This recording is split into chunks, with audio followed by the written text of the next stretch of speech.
long-standing feud. However, at this moment, it seems more inclined towards an intense discussion about him and his lotus diagram. Irvin is speechless. He really isn't some sort of innate Buddha embryo. This curse system always gets him into trouble. He's just a humble chaos body, yet they insist on calling him an innate Buddha embryo. If not for this maximum-level Buddhist mode, he wouldn't have been misidentified as one. Moreover, this Terrence seems overly fixated on calligraphy and painting. Wouldn't it be better to focus on the fundamental truths of the universe rather than indulging in arts like music, chess, calligraphy, and painting? Why bother with something as trivial as painting? A few strokes should suffice, right? Irvin can't quite understand their mindset. If Terrence knew Irvin's thoughts, he would realize the vast difference between them, understanding that their perspectives are shaped by different levels of attainment. To master the art of calligraphy and painting, Terrence sought guidance from various masters, traveling for 3 years, studying diligently, all to make progress in his own art.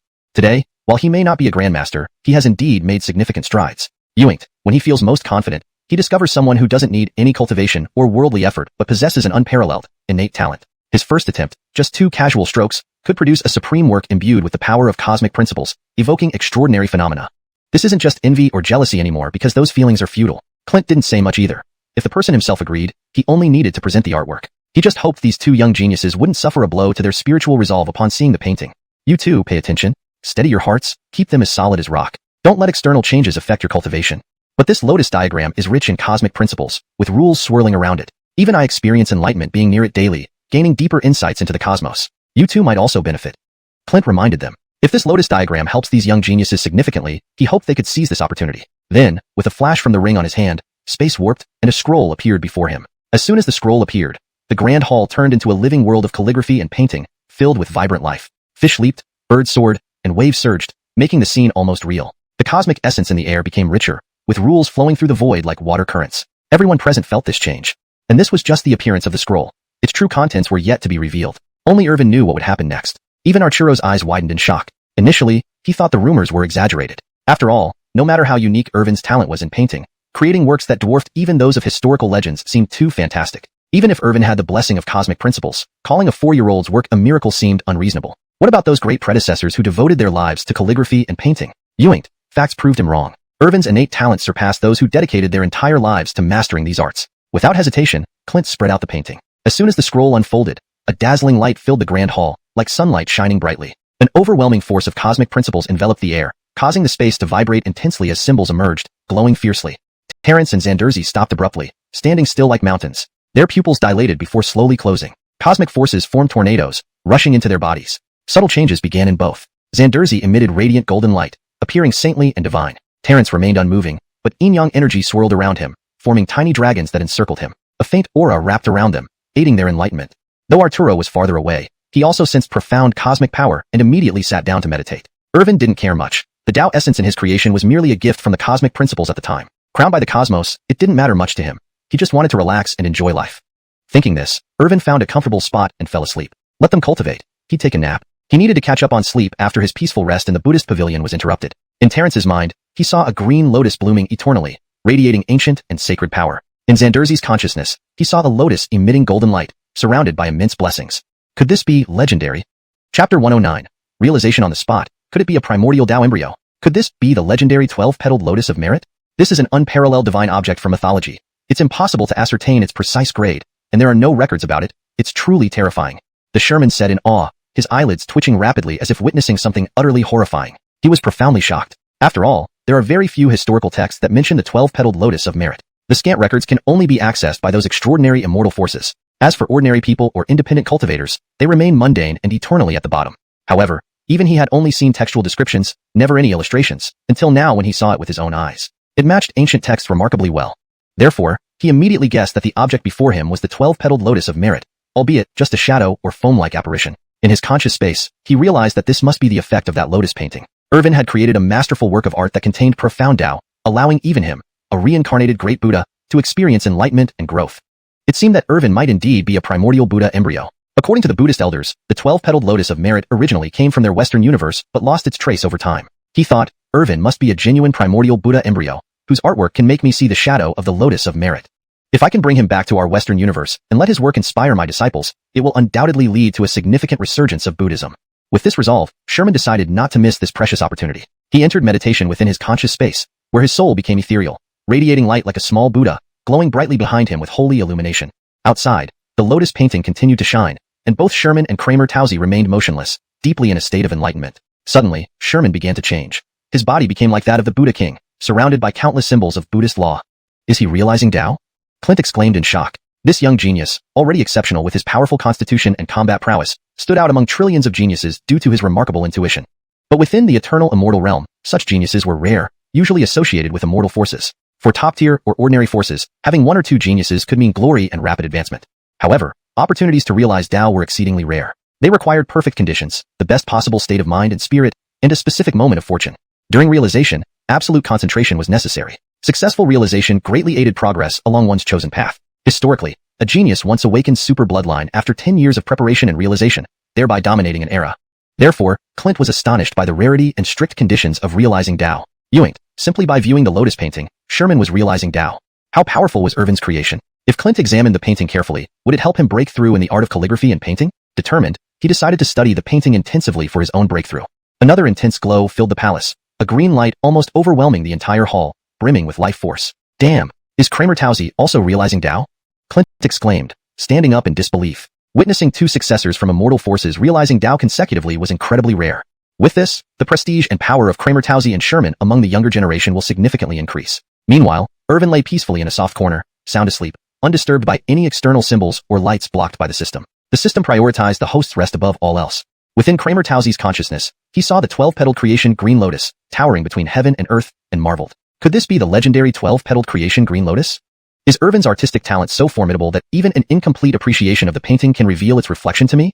Such strong artistic talent, combined with the Daoic power and aura emitted from the lotus, suggests, could Irvin be a primordial Tao embryo? Kramer Tauzi was profoundly shaken, wondering if Irvin might be the legendary primordial Tao embryo of Taoism. Legend has it that this embodiment harmonizes with Tao effortlessly, emitting Daoic power naturally. Any creation could be imbued with Daoic essence and potentially receive Daoic blessing. Thus, Irvin might indeed be the primordial Tao embryo spoken of in Taoist lore. Chapter 110.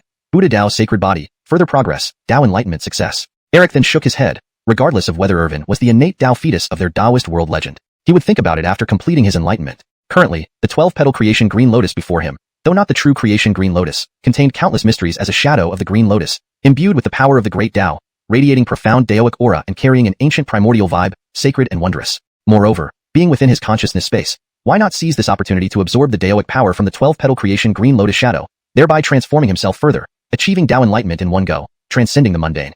Furthermore, even he had never seen the true form of the 12-petal creation Green Lotus. It was already a great honor to see its shadow now. Although it vanished along with other divine objects into the river of time, unseen today in its true form, seeing its shadow today might give him the chance to encounter these divine objects someday. Of course, this was just a fantasy at present and not concrete.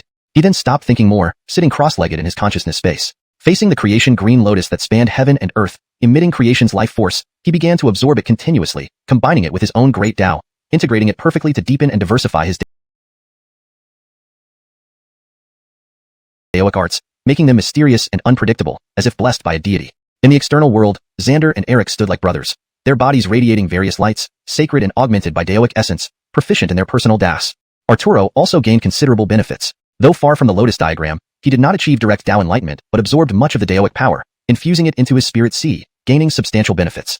Perhaps, he could use this opportunity to break through to a new minor realm. However, instead of breaking through, he used the Daoic aura absorbed to fuse further with his Buddha Tao sacred body, circulating it through his organs, limbs, and meridians. His body felt warm and nourished, more comfortable than soaking in a medicinal hot spring. A faint chain-like structure appeared and shattered outside his body. With a loud bang, the shackles on the Buddha Tao sacred body seemed broken. His pores opened wide, devouring vast amounts of spiritual energy from the heavens and earth. While there was no tangible breakthrough in realm, his combat strength increased significantly. The Buddha Tao sacred body broke through another layer of restriction after absorbing Daoic and law powers, advancing substantially. In future cultivation of Buddhism and Taoism, it would surely bring significant breakthroughs, surpassing imagination. Previously, despite using the Buddha Tao sacred body, there were still restrictions during cultivation, preventing reaching mastery. Now, with the barrier broken, he advanced further. Though his realm did not significantly improve, his combat strength soared immensely, and the intensity of his magical skills would rise considerably. When confronting enemies, they would undoubtedly be suppressed. According to his estimation, even encountering the 7th or 8th sequence members of the 10,000 ancient Yuan clan, he could likely fight them. At worst, he could stand even. Turning his head, he looked at the corner where Irvin slept soundly, never imagining how easily this 4-year-old child could help super geniuses advance. Clearly, Eric and Xander benefited far more than him. He merely advanced by absorbing Daoic and law powers, while they directly achieved Tao enlightenment. The benefits of Tao enlightenment were unimaginable, though they still couldn't match him. After all, he had an innate advantage. They were not on the same level. Any member of the 10 sequences of the 10,000 ancient Yuan clan, taken out into the world, would be unmatched. Only descendants of major lineages or holy lands could qualify to face them. Irvin didn't care what happened outside, sleeping sweetly. Arturo continued meditating, while Xander and Eric stood immersed in their worlds, continuing their enlightenment. One day later, the sky connected with clouds, the void shook, light shone, and all things flourished. Irvin yawned, tears glistening in his eyes, having slept for a whole day from overexhaustion. I wonder how they are appraising the lotus diagram. Thinking of yesterday when he agreed to let the two super geniuses appraise it, he fell asleep without a care. Then, looking over, he was stunned. Xander and Eric stood motionless like statues before his lotus diagram. But around Eric, yin-yang energy swirled, enveloped by green light, emitting Daoic power, making him seem extraordinary, almost like a favored child of the great Tao. Xander was similarly impressive, surrounded by golden light, shining like Buddha, his robe glowing brilliantly. Arturo came beside him, saying calmly, I didn't expect your lotus diagram to have such power, aiding their Tao enlightenment directly. At this moment, both are transforming, striving towards higher levels. Hearing this, Irvin nodded, seemingly understanding but still cute. Unfortunately, his two little attendants were searching tirelessly for him within the 10,000 ancient Ewing clan, coming to the Clint Hall's entrance, but leaving without entering, knowing their young master wasn't interested in paintings. Boom! Thunder roared, and the palace's painting world trembled as if collapsing. Xander and Eric opened their eyes simultaneously, colorful light flashing, Daoic power surging, causing spatial fissures. Haha, I've succeeded. All seas and wilderness respect creation. Once enlightened, I'm revered in this era. Eric exclaimed joyfully, unable to contain his excitement. Indeed, for geniuses, one Tao enlightenment surpassed 3 years of diligent practice. The transformation brought by Tao enlightenment was enormous, greatly advancing both physically and in magical skills. Subsequently, both turned their gaze to Irvin as if ravenous wolves saw fresh meat. Chapter 111.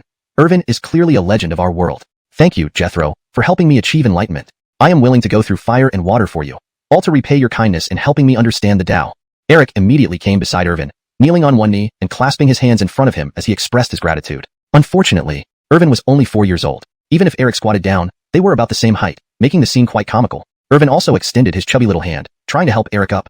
Please rise. Irvin's voice was soft and endearing. Eric found this child incredibly likable, gifted beyond compare, unrivaled throughout history, and also an extremely rare genius in calligraphy and painting. Did this child absorb all the good fortune of his peers? How could he be so exceptional? Moreover, the lotus painting Irvin created almost casually had directly helped him advance further in enlightenment. Although there was no substantial breakthrough in cultivation, it had enhanced his true combat strength far more effectively than mere cultivation progress. Irvin felt a bit embarrassed, offering a sheepish smile. The lotus painting was just something he drew spontaneously without even looking closely. Furthermore, at that time, he was holding the emperor's brush, drawing purely for fun without paying attention to any profound Taoist power or aesthetic lines. However, seeing his creation effortlessly leading two extraordinary geniuses to enlightenment, even Irvin couldn't believe it. He hadn't expected the god-level calligraphy and painting mode activated by that damned system to have such effects. System, remember, anything produced by the system is guaranteed to be top-notch. The system's voice echoed in his mind, eager to leave a good impression on its host. Irvin rolled his eyes slightly, inwardly saying, System, I know you're in a hurry, but don't worry. I do remember your good deeds. Had the system had a heart, it would have been moved to tears hearing this. Oh, its host remembered its efforts. Instantly, the system felt everything it did was worth it. As long as my host knows how much I care. Do you know which mode this is the first time you've awakened? The system asked expectantly. But Irvin fell silent, as he hadn't paid attention to such details, always taking things as they came and enjoying life. Which mode was this exactly? System. Irvin was about to console the system when suddenly it seemed to be feeling rebellious, saying with indignation, Humph, this system isn't convinced. It must be because I didn't do enough for you. Next time, I will do even better and make sure you feel my dedication more deeply. Irvin was speechless. He hadn't expected his system to be so stubborn and competitive. Not remembering the system's mode led the system to assume it wasn't doing well enough. Sometimes Irvin wondered if his charm was really that big. At that moment, Jensen approached Irvin, kneeling similarly to Eric, bowing and thanking Irvin. Just as Jensen was about to speak, Eric interjected. Jethro, I suspect you might possess the innate Daoic constitution known in our Tao world, the inherent Tao embryo. Legend has it that the inherent Tao embryo wields Daoic power effortlessly, standing invincible from birth, and their comprehension of Daoic power is like fish in water. Your display of unmatched talent in calligraphy and painting, creating a masterpiece like the lotus painting on your first try, rich with Daoic power and resonance, perfectly matches the characteristics of the inherent Tao embryo in our legends. Eric spoke rapidly, much like a salesman Irvin had seen in his past life. Irvin was about to respond. He wasn't some inherent Tao embryo, just someone who painted casually. But then Jensen couldn't hold back and said angrily, You Taoist brat, stop spouting nonsense. Unbelievable. You lie without batting an eye just to drag the Ewing family's Jethro into your Taoist scheme. The Ewing family's Jethro is not some inherent Tao embryo. He is our Buddhist world's inherent Buddha embryo. Only our Buddhist world's inherent Buddha embryo can possess the 6 true mantras, surrounding them constantly. What inherent Tao embryo? Nonsense. Jensen dismissed the inherent Tao embryo as nothing. Deep down, he truly looked down on any inherent Tao embryo. To him, only the inherent Buddha embryo ranked among the supreme constitutions. An inherent Tao embryo, not even worthy of comparison. Moreover, An inherent Buddha embryo was destined for Buddhahood. If nurtured properly, they would become the Buddha revered by the entire Buddhist world. TCH, what powerful constitution these monks praise. Just a show for attention. That inherent Buddha embryo of yours, compared to our Taoist world's inherent Tao embryo, it's utterly worthless. Don't embarrass yourself. The two started bickering again, glaring daggers at each other, itching for a fight to vent their frustrations. Irvin was speechless. Let me talk, please. I'm just an ordinary mortal, neither an inherent Tao embryo nor an inherent Buddha embryo. However, neither gave him the chance to speak. Taoist brat, are you stirring trouble? Humph, monk. Just because you enlightened doesn't mean you're ready to fight me. Tensions rose between them, eyes flashing with icy glares. Meanwhile, Irvin and Arturo sat together, sharing a melon they had found somewhere, watching the spectacle unfold coolly. Fine, since you're not convinced, let's settle this with a fight. Fear you? Not likely. I just achieved enlightenment and mastered a profound Daoic technique, perfect to test on you. Chapter 112. A battle after 3 Yuingars, the struggle between Buddhism and Taoism. Isn't it just a battle? We ended up in a stalemate 3 years ago because we were both careless. If so, then let's have a battle. Only the winner has the right to speak, said Xander, his tiger-like eyes glaring with immense vigor. He was enveloped in shimmering golden light that instilled fear. But Terence wasn't one to be trifled with either. He was surrounded by yin-yang energy, with runes revolving around him, exuding an ancient aura that was terrifying. Now, neither of them was hiding their intentions, directly expressing their determination for battle. In truth, when they stepped into the hall and saw each other, a fierce desire to battle surged within both of them. They longed for a spectacular showdown. 3 years ago, they had fought, ultimately ending in a stalemate. Both Xander and Terence felt internally frustrated and deeply wished to determine the victor. However, at that time, they were young, their cultivation weak. Despite their frustrations, they could not completely defeat each other, thus leading to the tie. Even the forces behind them did not want such a result. After 3 years, Terence, having traveled far and wide, acquired many Taoist legacies, deepening his understanding of Taoism. Xander was equally formidable, spending 3 years in seclusion, studying profound Buddhist teachings, becoming extremely powerful and imposing. Moreover, within these short 3 years, he awakened several memories from his previous life. He naturally also comprehended many of his past life's Buddhist teachings, recalling numerous lost abilities from the history of Buddhism. So, among the young generation of the Buddhist world, many young supreme beings from Buddhist temples couldn't compare to him. This confidence came from being reborn as a Buddha twice. And with this lotus diagram, both of them had gained enlightenment. Their inner fighting spirit surged even more, confident that this opportunity would allow them to suppress the other. This way, having considered each other as major enemies since childhood, they might finally settle the score. Talking too much won't help. Watch how I overpower you today. This place doesn't provide room to maneuver. Let's head to the nearby plaza, Terence said, turning into a streak of light and swiftly leaving the palace. After all, this was Clint's current residence, a holy place that couldn't be desecrated. Furthermore, conducting battles inside restricted their movements, limiting their use of various techniques. I'm not afraid of your brat of a Taoist priest. Xander closely followed, transforming into a golden flash like lightning, chasing after quickly. Come on, Jethro, let's watch the show. Arturo picked up Irvin, transformed into a flash, and left, following the two to see who would win in this battle between Buddhism and Taoism. After all, this was going to be the fight of the century. After 3 years, they were facing off once again. This was not only a personal duel but also represented their respective factions in the entire worlds of Buddhism and Taoism. Clint stepped out of his palace, gazed at the distant figures, and sighed slightly. Ah, youth is indeed wonderful. Feeling his aged body, he looked at the lotus diagram in his hand. This lotus diagram can aid young supremes in gaining enlightenment. If I meditate and absorb its profound essence, I wonder what kind of assistance it would provide. Clint smiled bitterly, never imagining that he, a great master of painting and calligraphy, would eventually appreciate and absorb a work casually created by a younger generation. But this Irvin truly was an unparalleled artist throughout eternity. No historical genius painter or calligrapher matched his talent, not even Clint himself, who felt ashamed and respectful. As the two flashes intertwined and clashed in midair like meteors, waves rippled through the void. Wherever they passed, the void fractured and cracked like shattered glass. Too terrifying, their speed was incredibly fast, resembling lightning. From a distance, one could tell that only two young supremes with extraordinary physiques could produce such combat. Ordinary geniuses could hardly get close enough to join the fray. However, it seemed they were merely probing each other's strength and weren't using full force. They appeared to be looking for a suitable battlefield. This scene attracted the attention of many young disciples. Look at those geniuses. Amazing geniuses with extraordinary physiques, and there are two of them, engaged in battle. They seem to be trying to suppress each other. Ewings, and the techniques they employ differ greatly, like opposing schools. More and more members of the Ewing family noticed Terence and Xander. Then a junior disciple voiced his confusion. Why do they look unfamiliar? With extraordinary physiques and immense power, yet they aren't among our Ewing family's top 10 geniuses. At this moment, a knowledgeable disciple holding a Taoist scripture spoke up. They are not part of our ancient Ewing family's geniuses. The bald monk hails from the Dafen sect of the Western universe. As for the other, he is the successor of the Kramer Taoism sect, the traveling genius across seas. Unbelievable that they both appear here today. So that's it, I recall now. They have been enemies since childhood, with countless legends circulating about them. 3 years ago, they battled, unfortunately ending in a draw without deciding a winner. Indeed a regret. Hearing this, the rest of the Ewing family disciples understood who they were but wondered why they had come to the ancient Ewing family and sparked a battle immediately. But their curiosity burned. Everyone immediately turned into flashes of light and followed them. Regardless of their reasons, it seemed these two were about to engage in a massive fight. This battle after 3 years piqued everyone's interest. They wanted to see which one, the Buddhist prince or the Taoist prince, was superior. The same scene fell under the eyes of some branch elders of the Ewing family. Through endless space, they perceived this scene and communicated telepathically. The child of the Kramer Taoism sect and the child of the Dafen Buddhist sect seem ready for battle on our territory. It's no issue, seemingly due to the little Jethro.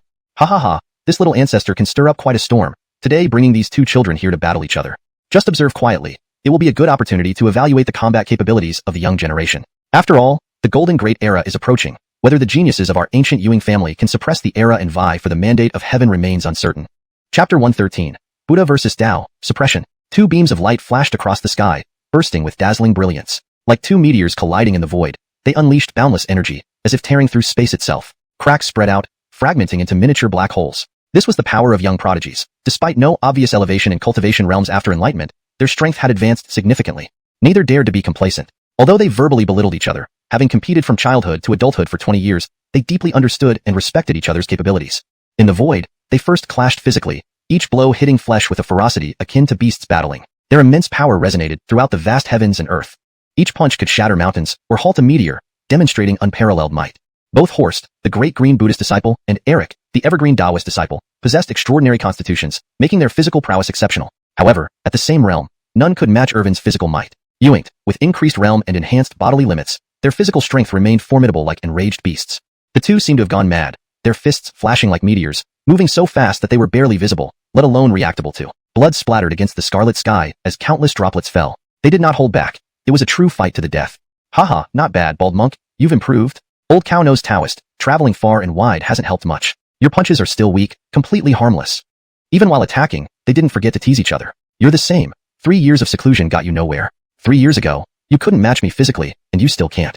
Eric smiled faintly, his right fist glowing with a cold light. A flicker of killing intent crossed his eyes as he unleashed a powerful punch. The strike came like thunder, carrying overwhelming force, shattering the space around it. Such was the terror of a young supreme. Blood Chi combined with his immense combat power, empowered by the evergreen Taoist constitution and profound understanding of Taoist spells, made this attack unavoidable. Even an ancient ferocious beast would have its body shattered and soul annihilated by such a blow. Golden Bell Shield. One of Buddhism's renowned techniques, capable of transforming one into an indestructible golden body, fearless of any attack. The Golden Bell Shield emerged, enveloping Lawson in golden light. The powerful energy-laden punch struck the Golden Bell Shield, exploding with a deafening roar. Waves of chi surged outward. Fortunately, they were in the sky. Otherwise, layers of mountains would have been flattened. Despite the fierce assault, the Golden Bell Shield was not to be underestimated. It glowed fiercely, neutralizing numerous attacks. Meteor Fist. However, Eric was not one to sit idly. With a roar, energy coalesced in his hands, emanating an ancient aura. Behind him appeared the illusion of a winged celestial horse, its iron hooves clashing and its neighing echoing ominously. With the celestial horse appearing, Eric seemed transformed, muscles bulging like a fearsome beast. He relentlessly pounded the Golden Bell Shield with both fists. Initially, the shield held steady, protecting Lawson, but soon, cracks began forming like glass, expanding rapidly, threatening to shatter. Once more. Cosmic Palm. Eric pointed to the sky with one hand, extending his palm with the other. His green-robed figure moved gracefully with the wind, combining the gentleness of jade with the power of a war god sweeping all enemies aside. Yuinglo and Blue Chi merged into a taiji pattern on his palm. Then, with a single downward press, he resembled an ancient ruler using the 5 elements mountain to suppress the chaotic demon monkey. Indeed, the Golden Bell Shield could not withstand this surging assault. It shattered with a crack, turning into fragments that vanished into the void. The cosmic palm descended, pressing down like an ancient mountain, sealing Lawson, overpowering and unresistible. Lawson roared, his robes torn into pieces, finally revealing his true form. His physique was perfect, with runes inscribed upon his muscular body, radiating divine light. On his back, a Buddhist true dragon shimmered, symbolizing suppressed fortune. Great heavenly dragon. Lawson prepared to unleash supreme Buddhist magic to defeat the enemy. Eric truly aimed to kill. This was a decisive battle. But before the supreme Buddhist spell could manifest, the cosmic pressure of the cosmic palm crushed down, unstoppable, forcing him to kneel under the weight of heaven. Boom! Like roaring thunder, the cosmic palm flattened a mountain. When the dust settled and smoke cleared, a massive crater appeared. This was the Tao of Eric. All who obstruct him will be suppressed. Damn, these external prodigies are so formidable. Indeed, we cannot remain too comfortable. We underestimated these external prodigies. Ewings, starting today, we must strive harder. In this era of great competition, underestimating enemies is our greatest mistake. We must rid ourselves of this bad habit. Our family's 5 seed level and 10 sequence prodigies are strong, but us ordinary prodigies must also strive. following the footsteps of our venerated ancestors. Seeing this, many Ewing family descendants were dumbfounded. There were always stronger individuals beyond their knowledge. They thought, with abundant resources and teachings from strong cultivators, they were top-tier prodigies. But these external prodigies were not to be underestimated either. Their displayed combat power far exceeded what ordinary prodigies could handle. However, they didn't know that Eric and Lawson had just reached peak strength post-enlightenment. Given their innate talent, this display was normal. But seeing this boosted the morale of ordinary Ewing family prodigies, motivating them to work even harder. Ewing, the event was far from over. As smoke dissipated, a figure emerged from the crater, standing proudly like an indomitable god. His body emitted golden light, eyes glowing with determination. So, let's get serious. Let me show you the awakened Buddha. Chapter 114. Great Virokana Dragon, elders watching the show. The Norris sneered viciously, his eyes gleaming with golden light like those of the Buddha. Ewing, that mighty figure still stood within the large pit, its body lines graceful and muscles taut, radiating immense strength. Small stones around it turned to powder. Behind him, the Buddhist true dragon seemed almost alive, as if about to come to life. Fierce and domineering, it exuded a godlike might that was truly terrifying. Just watching from afar sent shivers down one's spine, a chill rising from within, evoking fear and involuntary retreat. The young generation these days is indeed extraordinary. Ewings in our time, such heavenly geniuses would already be at the top. But nowadays, there are countless such geniuses throughout the eternal immortal realm, not to mention the hidden ancient freaks and forbidden geniuses within each family. This era of great contention is indeed well deserved of its name. These two youngsters aren't easy to provoke either. Each has a super constitution and supreme understanding of Buddhism and Taoism. Even if ordinary disciples outside our top 10 ranks were to fight them, they wouldn't necessarily have an advantage. But our eternal Ewing family has always been dominant, unmatched in all realms. When this era of great contention truly arrives, Jethro will surely secure the mandate of heaven. Ewings, Jethro has limitless potential. He can even defeat the ancient emperor, let alone some contemporary geniuses. Countless voices interwove in the void, communicating telepathically. They were the elders and officials from the branches of the eternal Ewing family, as well as various halls and departments. Not only were common Ewing family members paying attention to this battle, but so were they. Although most had their own affairs to handle, during their leisure time, observing the battle through the void from a great distance was quite pleasant. With their power, they could better analyze both fighters. Apart from the 5 seed level geniuses and the top 10 rankings, some of the Ewing family's elite geniuses could also match these two, ending in either a draw or a slight edge. This was the foundation and strength of the eternal Ewing family. The top geniuses among numerous disciples could stand against other forces inheritors. Though they couldn't crush them, they could match evenly. Ewing, inevitably, they began comparing Jethro to these geniuses. At the same cultivation level, Jethro should be able to crush them in 3 moves. No, with Jethro's talent and strength, he could do it in 1 move, at most 2. Without further ado, they focused back on the battlefield, contentedly watching the show. The Norris had lost his previous composure, resembling a wrathful deity ready to erupt like a volcano. Enjoying the fight? It's my turn now. Great Virokana Dragon, world-honored Xidagarba, Bodhimanda Buddhas, Prajna Barrage. The Norris extended his right arm, forming a hand seal, invoking a powerful technique. Behind him, the Buddhist true dragon vividly transformed into a menacing dragon shadow, its eyes glowing like lanterns. Roar! The Buddhist true dragon roared, as if splitting the heavens, its claws cutting through space, its massive body like a mountain. Seeing this, the Brandan did not dare to underestimate and immediately moved to suppress the Norris, leaving no room for counterattack. However, the Norris had already responded. Supreme Buddhist techniques spread across the sky, filling it with Buddha sounds as if a giant Buddha was suppressing everything. Brandan's movements were restricted, seemingly bound by space. Moving swiftly like lightning, the Norris appeared before Brandan, delivering a punch of immense power. Boom! With a thunderous sound, Brandan flew backward like a meteor, crashing into the deep pit. Indeed, fortune favors the strong today. 8 Extremes Fist. Just as the Norris was about to pursue, Brandan's voice sounded behind him, stepping out of the void, his green robe torn but maintaining his graceful presence. The 8 Extremes Fist was a Taoist martial art, simple yet containing explosive force, akin to a volcanic eruption. Himph, petty tricks, daring to show off in front of me. Behold my rising dragon fist. The Norris turned and met the punch head-on, engaging in another brutal physical confrontation. However, this time both took a step back, inwardly amazed at each other's strength. Through their brief clash, they discovered that compared to 3 years ago, the quality of each other's abilities had dramatically improved. Heh, bald monk, today you'll taste the thunder arts of the Tao realm. Brandan coldly snorted, blue light flashing in his pupils, lightning dancing within his meridians. Thunder gathered on his arms, affecting the sky, blue lightning shining brightly, sweeping away everything. In all the Taoist arts, none were as powerful and domineering as thunder techniques. Using thunder to break through enemies, celestial lightning strikes would obliterate any ordinary genius who lacked absolute defense or overwhelming cultivation. Just a minor skill. Do you really think my myriad Buddhist techniques cannot subdue your thunder arts? Buddha's palm strike. While the two fought fiercely, Arturo and Irvin sat atop a distant peak, enjoying the spectacle. Tisk, TSK. No wonder they are famous geniuses from the Buddhist and Taoist worlds. Truly remarkable. It seems they have even mastered some core techniques. But I wonder, which is stronger? Chapter 115. A world-shocking battle. As expected, I never expected that after achieving enlightenment, their strength would reach such an incredible level. Truly worthy of being the Buddha son of the Mahayana Buddhist sect, and the Dao son of the Longqing Dao sect. If they were in our ever-ancient Yuan clan, they would be second only to the 10 great lineages. Arturo watched from afar, munching on a large melon as he spoke casually. He possessed the sacred body of Buddha and Dao, placing him as the 9th lineage in the ever-ancient Yuan clan, with formidable strength. If either one were to face him alone, they would not stand a chance. Even after just achieving enlightenment, it wouldn't make a difference. But now, he felt a slight surprise. If he had faced them earlier, he could have easily crushed one of them. Now, though still possible, it wouldn't be as effortless. Irvin was quietly enjoying his melon, swinging his legs while sipping on a soda he grabbed from the right side. Such items didn't exist in this originally mystical world, but the system provided anything Irvin asked for. Who do you think will win between the two? Irvin casually remarked, curious. As a mere 6th heaven cultivator, he couldn't discern much beyond the ferocity of their battle, where blood flew and skin tore open, making it incredibly brutal. Their strength is evenly matched. There's no clear superiority between the Longqing Dao body and the Golden Light Buddha body. Being young geniuses who just achieved enlightenment, predicting a winner, is not easy. Arturo shook his head. Even he couldn't tell who would have the upper hand. But both of them started fighting because of Jethro. Jethro, it's your fault for not revealing what kind of body you have, making them guess and ultimately fight. Irvin was speechless. He felt the most wronged. To others, he looked like an ordinary person, nothing special besides his innate superhuman strength and other talents. How could they mistake him for an innate Dao embryo or innate Buddha embryo? Note, I've maintained the meaning while ensuring it reads naturally in English. The terms innate Dao embryo and innate Buddha embryo are kept as they seem to be specific concepts in this context. The most absurd part was that just because he created a lotus diagram, they entered an enlightened state. Whatever they saw must have convinced them he was an innate Buddha embryo or Dao embryo, leading to a battle over supremacy. He truly felt wronged, but it was fine. He hadn't seen such an intense battle since arriving in this world. It was a perfect opportunity to learn, or so he claimed while watching idly. Suddenly, Arturo pointed towards the battlefield and asked, Jethro, have you heard of a palm technique that descends from the sky? Irvin was taken aback. The line sounded familiar. At that moment, the Lincoln roared loudly, echoing through the clouds. Palm of the Azura Buddha. Without holding back, the Lincoln unleashed one of the Buddhist realm's ultimate techniques.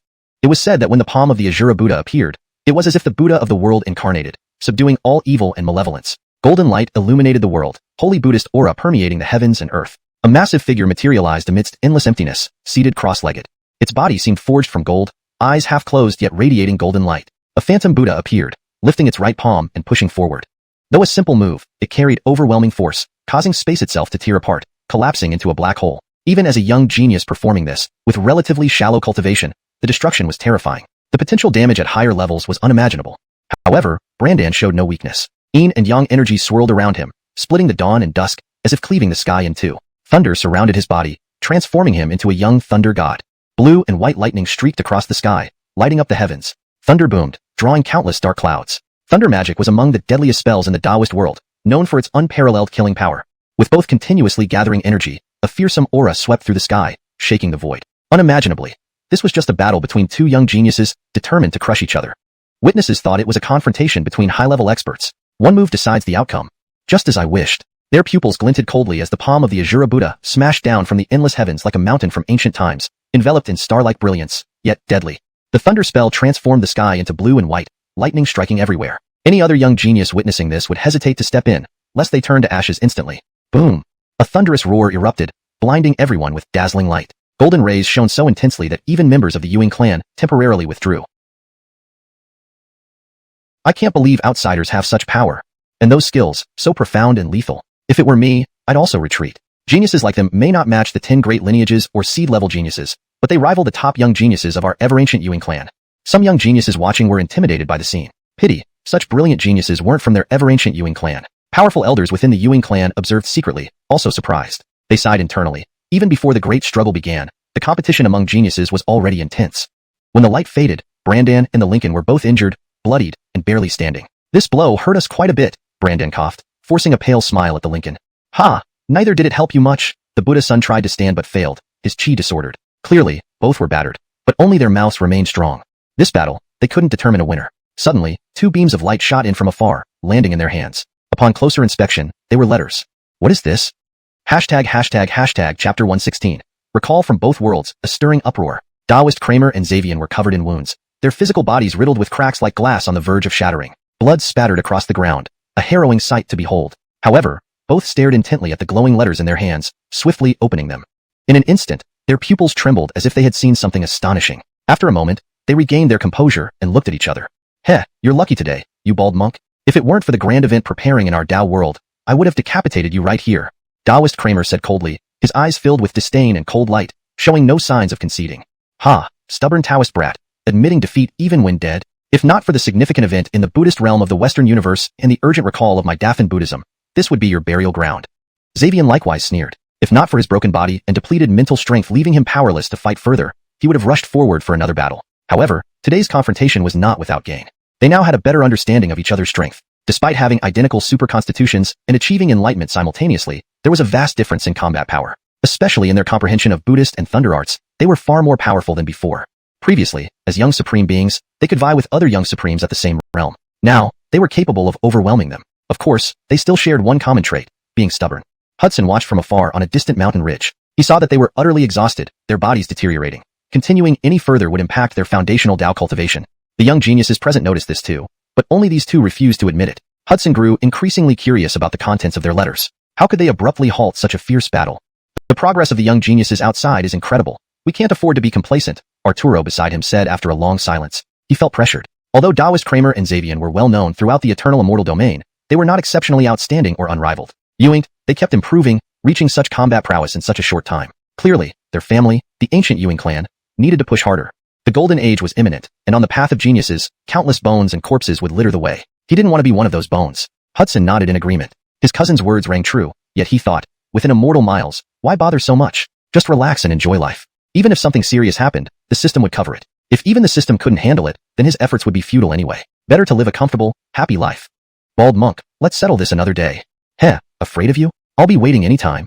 Their eyes gleamed coldly, intersecting in midair, igniting a formidable fighting spirit. Though they were too weak to continue, their hearts remained fiercely burning with combat zeal. Still, both felt deeply disappointed. 3 years ago, they ended in a tie. After 3 years of seclusion and travel, advancing their enlightenment, they still ended in a draw, never deciding the ultimate victor. Truly regrettable.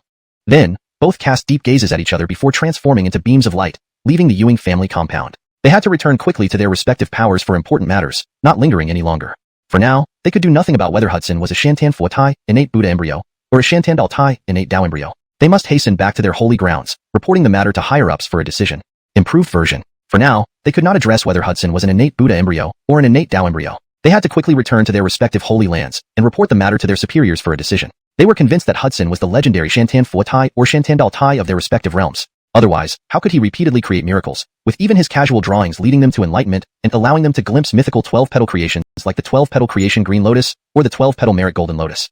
Asterisk note. For better fluency and consistency in English, worlds is changed to realms to maintain the terminology used earlier in the text. The terms Shantan Fuatai and Shantan Daltai are transliterated as they appear to be specific concepts without direct English equivalents. Asterisk. They were convinced that Hudson was the legendary innate Buddha fetus or innate Tao fetus of their respective realms. Otherwise, how could he repeatedly create miracles, with even his casual drawings leading them to enlightenment and allowing them to glimpse mythical 12-petal creations like the 12-petal creation green lotus or the 12-petal merit golden lotus? Who knew these two outsiders are so formidable? The era of great contention has arrived. Heroes rise, myriad races stand tall, world geniuses tread the path, vying for the mandate of heaven, attaining eternal immortality. This is an age unprecedented in history. Ancient anomalies and taboo geniuses will also revive, but the young generation has reached unprecedented heights. Several divine thoughts exchanged in the air, reflecting deeply on the recent battle between Taoist Kramer and Xavian. They witnessed the might of the contemporary young generation, though silently impressed rather than astounded. Even within the Ewing clan, many elders and officials made immediate decisions to strengthen the training of their young elites, ensuring they did not lag behind. While they may serve as supporting roles to the most elite members of the Ewing clan, they could still tower over other world geniuses. Ordinary Ewing family disciples admired the traces left by the battle, marveling internally. These top-tier elites urged themselves to grow stronger. Otherwise, the successors of immortal forces outside would soon catch up. General geniuses felt inspired to pursue excellence, not wanting to be left behind. One misstep could lead to insignificance. Taoist Kramer and Xavian did not delay, rushing back to their respective realms. During this time, news spread across the Tao domains, catching everyone's attention. What? Reliable sources say the Jethro of the ancient Ewing family might possess the supreme constitution of the Tao world's innate Tao embryo? This revision ensures that the term Shantan Daltai is consistently translated as innate Tao embryo to maintain consistency in terminology and style. Additionally, it reads more naturally in English. Not just that, there are also messages from Buddhist geniuses claiming the son of Joab Ewing is their world's innate Buddha embryo. Note, Shantan Fuatai is translated as innate Buddha embryo to better convey the meaning in English. What's going on? Are the Tao and Buddhist realms contending over the Manuel? There's a rumor that the renowned geniuses of Longevity Tao sect and Dafen Buddhism enlightened after merely glancing at a lotus drawing by a 4-year-old. Some claim to have seen the shadow of the 12-petal merit golden lotus, others say the 12-petal creation green lotus. The truth remains unknown. It's heard that these two geniuses were urgently recalled by both the Tao and Buddhist realms, hinting at significant events. Chapter 117. The Buddhist world shocked, vying to flatter. Numerous ancient families, undying great sects, and supreme holy lands could no longer remain indifferent.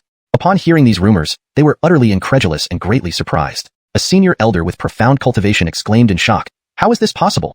That Manuel is clearly a mere mortal body.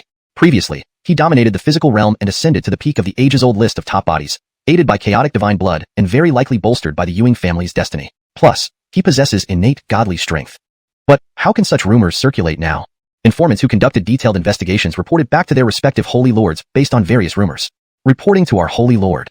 The current rumors about Irvin are mainly divided into two camps. One camp believes that the Manuel has an innate Tao embryo, evidenced by the Tao aura surrounding him, emitting the power of the great Tao with every movement, and the lotus diagram he created made even Ernst see the 12-petaled creation green lotus in his consciousness space just by glancing at it. The other camp believes that he has an innate Buddha embryo, given that the Manuel has the 6-character mantra exclusive to Buddhism protecting him, and the Daphne Bodhisattva also saw the 12-petaled merit golden lotus suppressing Buddhism's fate in his own consciousness space. It seems that both the Taoist and Buddhist worlds are secretly competing, continuously spreading messages. But the rumors haven't ceased. They seem real, especially as disciples from the Ewing family have confirmed it. The Isidore of this holy land had a gloomy expression. He previously knew how terrifying the Manuel was, after all, ascending to the peak of the ages-old list of strongest physical bodies, having defeated an ancient emperor. Ewing. He was ultimately just a mortal body. Even with the enhancement of chaotic divine blood, he could only dominate peers in physical prowess. If compared in terms of magical techniques, there would be a significant gap. Therefore, these Isidores merely aim to strengthen their own holy son's cultivation in magical techniques and solidify their Tao foundations to advance further on the path of Tao. Perhaps then, they might have a slim chance of competing with Irvin within the same realm. Now, hearing these new developments, they couldn't remain calm any longer.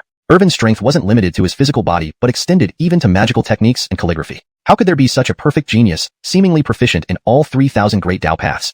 Learning alchemy, he could refine heavenly grade elixirs using mere dirt. Learning swordsmanship, mastering the most extraordinary sword techniques required no effort at all. Recently, his creation of the lotus diagram shocked the world and was revered as a masterpiece, surpassing even the greatest masters, who carried it with them for learning. Now, hearing about the innate Buddha or Tao embryo, finding such a genius seemed nearly impossible. If he belonged to their holy land, they would certainly pour all resources into cultivating him.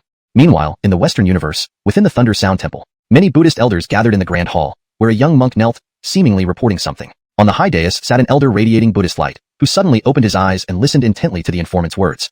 Is this true? Could the Jethro of the ancient Ewing family be our Buddhism's legendary innate Buddha embryo? How is this possible? An innate Buddha embryo indeed remains hidden initially, slowly growing before others notice. But could it be this astonishing? This highly respected elder, draped in robes and surrounded by golden light, questioned in puzzlement. On one hand, how could the Manuel from the renowned Ewing family have ties to their Buddhist world? On the other hand, could the current greatest cultivator, Joab Bogdan, not have noticed his child's unique constitution? The young monk dares not lie, he said sincerely. I specifically inquired with the Daphne Bodhisattva, who witnessed it firsthand and gained much insight. Daphne Bodhisattva also mentioned that upon seeing Irvin's masterwork, the lotus diagram, he instantly entered a state of enlightenment, glimpsing the 12-petaled merit golden lotus sealing the Buddhist world's fate in his consciousness space. The mysterious elder fell silent. As the Fremont of Thunder Sound Temple, he had been in seclusion to prolong his life and seek higher realms. The temple's leader was currently away, preparing for a significant event rumored to occur in a year. When news broke about the possible reemergence of the legendary innate Buddha embryo, the elders rushed to wake him up. Initially, he was extremely excited and chose to believe it. In this tumultuous era, anything was possible. However, when he heard it might be the Manuel from the Ewing family, he almost wished to kill the fools on the spot. That's the Manuel, a mortal body but bearing divine blood. How could he have connections to the Buddhist world? Ewing, due to the young monk's report, he hesitated. I've also heard from the Taoist world that it could be their legendary innate Tao embryo. No, we cannot sit idle. If it's truly an innate Buddha embryo, we must not miss this precious opportunity. Even if we can't bring him to our Western Buddhist world, we must establish good relations for future benefits. The Fremont made his decision, immediately sending Buddhist elders with lavish gifts to the Ewing family, showing goodwill first. At Daphne Buddhism, chaos ensued. From senior elders to junior monks, everyone felt excited. Could their legendary innate Buddha embryo reveal its greatness in this life? They reacted swiftly. Although resource issues weren't a concern given the Ewing family's wealth, establishing good relations was crucial. They couldn't afford to overlook it. Moreover, they needed to act early. If it were indeed an innate Buddha embryo, other Buddhist factions like Thunder Sound Temple, Vajra Buddhism, and Ksiddhagarbha Buddhism would also try to flatter him. Daphne Buddhism couldn't fall behind. Bodhisattva, prepare lavish gifts and pay respects to them. Also, don't forget the relic you obtained from the secret realm. Send it as a gift. Sometimes sacrifices are necessary. Consider it your enlightenment reward. Chapter 118. The Divine Land of Heavenly Secrets, Eris. Time passed swiftly, slipping by like a white horse through a crevice, leaving no trace. A year seemed to vanish in the blink of an eye. For mortals, a year was unbearably long. But for cultivators, it passed rapidly. Even those immensely powerful figures who could overturn heaven and boil the seas would often meditate for centuries. What was merely a year compared to that?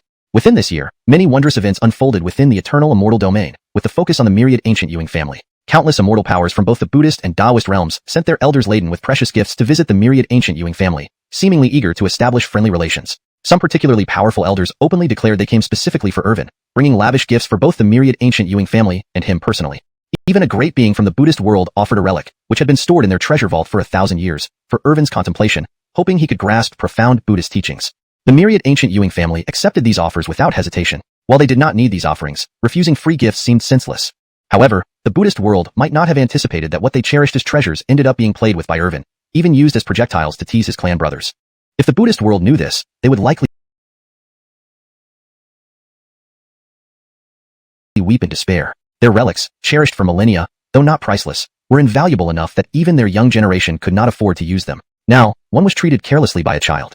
Meanwhile, the Taoist world was also bustling, with numerous immortal forces converging in the eternal immortal domain over the past year, seemingly preparing for something significant.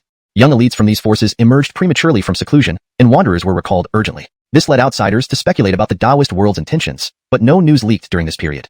However, there was a place within the eternal immortal domain that understood all, past, present, and future, yin and yang, fate and destiny. It knew what the Taoist world was brewing. At the heart of the heavenly secret Tao domain, surrounded by mountains, a sacred pavilion appeared, transcending mundanity. Misty clouds swirled, cranes flew gracefully, and in the forests, tiny spirits played merrily while ancient beasts stood guard. In the air floated faint yet lethal runes from an ancient killing array, potent enough to slay even a God Realm warrior if activated. This was a formidable immortal power, albeit one that remained detached from worldly conflicts, never participating in secular struggles. In the central mountain, a grand hall stood solemnly, dividing day and night. Delicate Tao rhythms shimmered in the void, adding to its mystique. Water cascaded down, obscuring parts of the pavilions, making them even more enigmatic. Above the waterfall, an old man with white hair and a serene face gazed into the distance, his eyes deep and wise like cosmic abysses. This was the holy master of the divine land of heavenly secrets, known as Eris, a figure who could predict the ways of heaven and understand the course of history, mysterious and unfathomable. His realm of cultivation remained a mystery to all. Master, you've been watching for 9 days and nights. Amaris's voice echoed from the air. Riding a giant blue ox, she appeared, wearing a robe of misty light. Her features were radiant, her small eyes sparkling with curiosity. She wore 2 pigtails and held 2 candied haws, munching away. Disciple, did you go playing downstream again? The old man asked, affectionately stroking her head. The divine land of heavenly secrets, while mysterious, followed a single lineage, making it sparsely populated. He only had this Amaris as a disciple, groomed as his successor. She was lively and loved venturing downhill often. Hee master, these candied haws are delicious. Try one, she offered, extending the treat to Eris, who chuckled and took a bite, saying, very sweet. Master, you've been standing here for nearly 10 days. Is there some significant change coming? Something so important caught your attention? The Amaris's large eyes blinked curiously, trying to fathom why such a profound figure would be so preoccupied. People like Master usually act as dragons seen in part, immeasurable and incomprehensible. No matter where you travel in the eternal, immortal domain, leaders of immortal powers would welcome you with great respect and gifts. But now, observing celestial phenomena and divining with the I Ching, something seems amiss. The immortal domain is about to undergo changes. 50 rules of the heavenly Tao, 49 of great derivation, 1 hidden and elusive. Fate is predetermined, yet uncertainties have arisen. And even the supreme ruler of the everlasting Empyrean, once the top ranker of the eternal physical form list, has been defeated by a current young prodigy. This golden age is full of variables. Celestial heroes rise and fall like meteors, bright and fleeting. A tale beginning in blood and bone, a tragic masterpiece of life, may soon unfold. But what catches my utmost attention is Irvin, son of the D of the myriad ancient Ewing family. He's 5 now, having created countless miracles in just 5 years, any one of which would suffice to be etched in history. He seems gifted in all 30,000 great laws and domains, yet remains a mortal body, quite perplexing. Eris shook his head. Few things in this world could truly concern him. Even the secret plans of the Taoist world were already known to him, preparations for the Tao discussion conference. Old ox, guard me as I use the heavenly secret calculation technique to divine the past and future of this D-son. I feel there's more to him than meets the eye.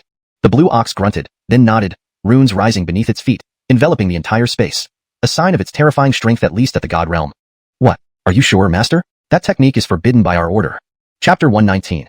Turning away from the world, decisively ruling eternity. This forbidden secret art will cause irreversible damage to your body once used. The more taboo and concealed the object of heavenly calculation is, the stronger the backlash will be. The Manuel, who has the power to defeat the supreme ancient emperor and become the paramount ruler of eternity, has himself become a taboo. Using heavenly calculation to spy on him would likely result in an overwhelming backlash. The Amaris paused from eating her sugar-coated haw skewer, her expression turning serious. Despite being only a few years old, she had been brought up in the heavenly Tao sanctuary for cultivation since childhood, giving her knowledge of its various secret arts. How could she not worry when her venerable master intended to use such a taboo technique? Any mishap in the process could lead to catastrophic consequences. My dear disciple, do not worry. Your master is not as frail as you think. Moreover, everyone knows that the Isaac has infinite lifespan. Even if there is a backlash, it won't cause significant harm. The Isaac patted the Amorous' head, then sat cross-legged in mid-air. Runes began to float upwards, forming the array eyes of the Taiji Bagua, while boundless Tao forces condensed into chains of divine law around him. The venerable elder was decisive and did not hesitate to act. He had already observed and speculated for 9 days and nights, but achieved nothing. Thus, he concluded that ordinary divination techniques were insufficient to reveal any information about the man well. To deduce this variable, he had to take a huge risk and use a forbidden technique. The heavenly Tao sanctuary remained above worldly affairs and did not participate in the struggles for supremacy because they wanted the world to follow the course prescribed by the heavenly Tao. With this unpredictable element now present, everything became uncontrollable, altering the world's trajectory. He needed to figure it out to prevent any deviation from the heavenly Tao, thus saving the world from an endless calamity. The old ox and the Amorous watched quietly beside him, holding their breath so as not to disturb the elder. The elder activated the heavenly Tao method, glowing brightly like stars, releasing peculiar energy. Beneath him, the Taiji Bagua array began to operate for the divination.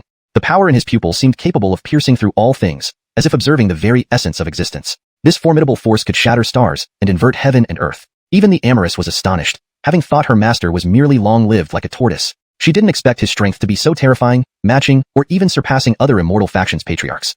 Suddenly, this area fell into silence. Darkness engulfed the heavens and earth, countless rivers appeared, with innumerable stars shining in them, like the embryonic form of the heavenly Tao. Then, the Taiji Bagua operated amidst the starry cosmos, drawing several planets into it to try and make the world follow its specified path. During this time, the Isaac's face grew paler, indicating immense strain, yet he persisted, continuously using the forbidden heavenly Tao technique for calculations. Then, a small world formed within the Taiji Bagua diagram. Outside, the Amorous and the green ox couldn't see what happened inside.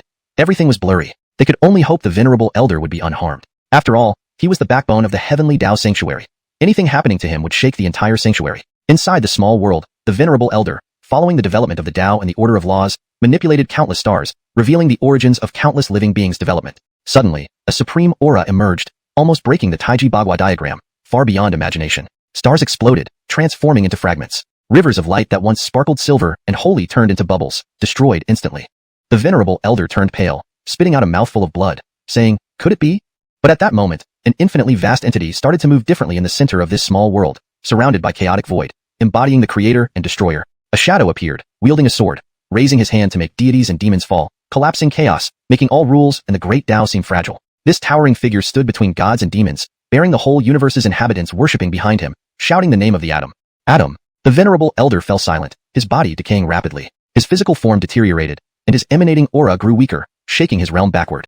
Death's touch seemed to cling to him, sensing a great causality he should not have involved himself in. What he saw was too terrible. Turning away from the world, decisively ruling eternity. Is he the future Atom?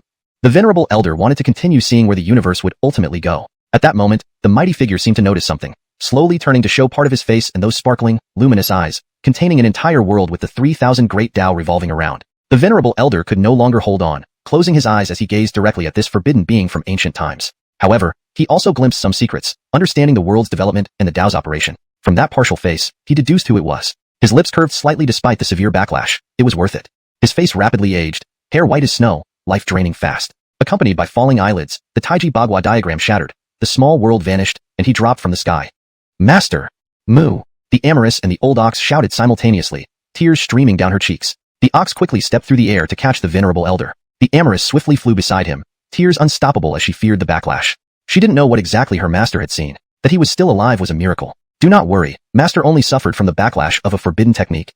Fortunately, that one did not pursue it through eternity. Otherwise, master would have vanished long ago. Child, listen to me. Go to the Tao discussion conference this time. If you can get acquainted with the young master of the myriad ages Ewing family, it would be best. After all, you're all children of similar age, sharing common ground. While speaking, the venerable elder's breathing was weak, clinging to his last bit of vitality. Leave me alone to rest. Just a minor backlash, it will be resolved soon. The venerable elder's complexion improved slightly. After dismissing them, he looked melancholically towards the horizon, murmuring, turning away from the world, decisively ruling eternity. Was he truly the Atom? Chapter 120. The Grand Taoist Event, the Tao Discourse Assembly. In the immortal mists and auspicious clouds of the eternal Ewing family, runes shimmered in an atmosphere of prosperity. Ewing family disciples dined on morning qi, diligently practicing their arts. Other prodigies trained early on the martial field to gain more practical experience. As for the 10 great sequences of the eternal Ewing family, they never dared to rest a moment, seeking opportunities outside or meditating in seclusion, striving to break through their limitations. This was a time of great contention. Prodigies vied for supremacy, and the young generation of the eternal Ewing family also strove to shine. However, one person did not quite fit into this intense atmosphere. In Irvin's imperial city, The young boy sat comfortably on a rocking wooden chair, basking in the sunlight with sunglasses perched on his nose, enjoying every moment. Beside him, he had his favorite soft drinks at hand, sipping whenever thirsty. Sherry, with her fiery red eyes and hair cascading like flames, massaged Irvin's shoulders skillfully. She wore a smile, showing no sign of complaint. Indeed, in the Eternal Ewing family, her knowledge and skills had significantly advanced. Her cultivation techniques were far superior to those she used before, especially with the Phoenix Endworld Manual and the Phoenix Treasure technique. Her proficiency had grown exponentially. Once a princess in the ancient Kipdom, unparalleled among her peers, she now stood shoulder to shoulder with the heirs of holy lands and noble families after 4 to 5 years of growth. All this progress was due to serving her young master, Irvin.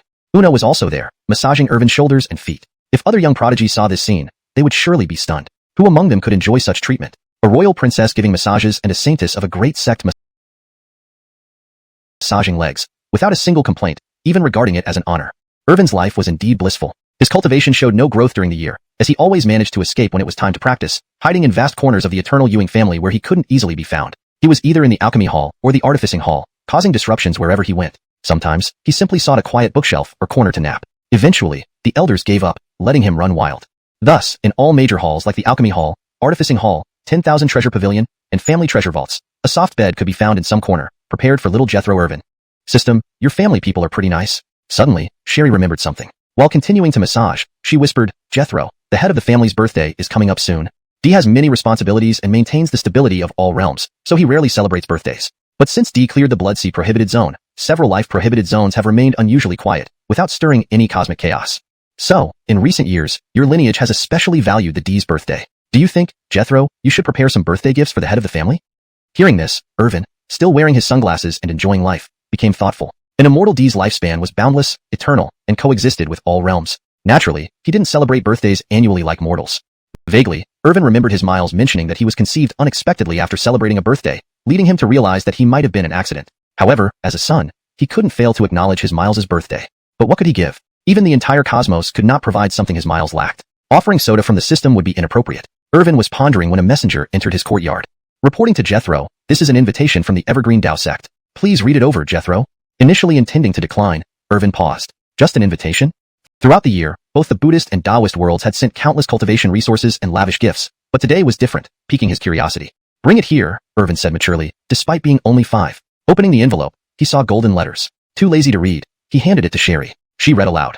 The Taoist world was organizing the Tao Discourse Assembly, a grand event held once every 1,000 years, where nearly all everlasting powers sent their young geniuses. Notable sects like Evergreen Tao sect, Tai Bai Tao sect, and Xianxia Tao sect participated. Methods of competition varied but involved no violence, only contests of innate talent and Tao comprehension. The winner would receive a mysterious prize. Irvin recalled the last Tao Discourse Assembly, where Evergreen Tao sect emerged victorious. Reading the invitation, Irvin pondered, a smile creeping onto his face, wondering what gift to get. Truly, what you need comes just in time. Chapter 121. Decision to travel and tour the world. Irvin's lips curled as if he had an idea, and he immediately jumped off his rocking chair. Despite being only 5 years old, he already possessed the physique of a 6 or 7-year-old, with crystal-clear pupils and an exquisitely delicate face. His smooth white cheeks were so tempting that anyone would want to pinch them.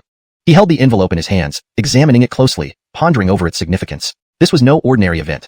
It was the supreme grand ceremony of the Tao realm, held once every 1,000 years. Many immortal forces dispatched their young disciples for enlightenment in Tao techniques and various talent competitions. Unsurprisingly, all these immortal forces belong to the Tao realm, including the Evergreen Tao sect, Tai Bai Tao sect, Cloud Fairy Tao sect, and many others. The champion of the last tournament was a prodigy from the Evergreen Tao sect. The ultimate winner would receive a mysterious grand prize, one that was not merely ordinary but legendary, a divine elixir. After all, this was the grand feast of the Tao realm, and the final grand prize was bound to be impressive. If it were taken lightly, it would be laughed at by the Buddha realm for 2.5 years. But Irvin, perhaps this was his chance to travel under the guise of participating in the competition, while also securing a special birthday gift for his Miles. It would indeed showcase his filial piety. Irvin's thoughts were interrupted when he noticed a small line of text on the invitation, which his servant girls had missed due to its small font. Upon closer inspection, it read, "The ultimate winner can be selected as the Tao son of the immortal force they represent," which means becoming the heir of the Tao sect. Upon seeing this, even Irvin was lost in thought. The rewards of this Tao discussion conference were truly enticing. Not only would the winner receive a grand prize, but they would also become the heir of their represented force. Such temptation was irresistible to any young elite in the eternal, immortal domain.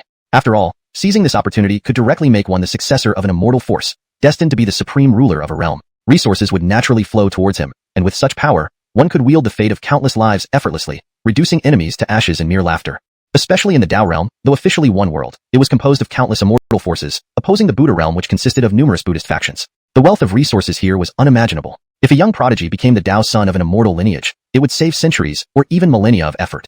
However, Irvin was different. As the young master of the Wangu Ewing family, the premier force among myriad worlds, he did not need another inheritance title. For other prodigies, this was a perfect opportunity to ascend like a true dragon, achieving the renown of a young supreme. In the entire eternal immortal domain's younger generation, few could match his influence. Becoming an heir of an immortal force signified immense power and resources. Ewing, for Irvin, this reward was like a chicken rib. He did not need it. Still, he saw this as an opportunity to find a birthday gift for his Miles and enjoy some travel. Why not? Over the past 5 years, though he had yet to explore all of the Wangu Ewing family territory, he was tired of playing within his current reach. Teasing his clan brothers had led to mutual resentment, and he had long wished to venture out, albeit denied by his mother. Let's go report to Cashin and mother. Irvin wasted no time. He wanted to travel. Catalina and Una exchanged glances, both surprised. Wasn't their young master known for his lazy ways, never practicing cultivation? They expected him to ignore the invitation, but instead, he seemed eager.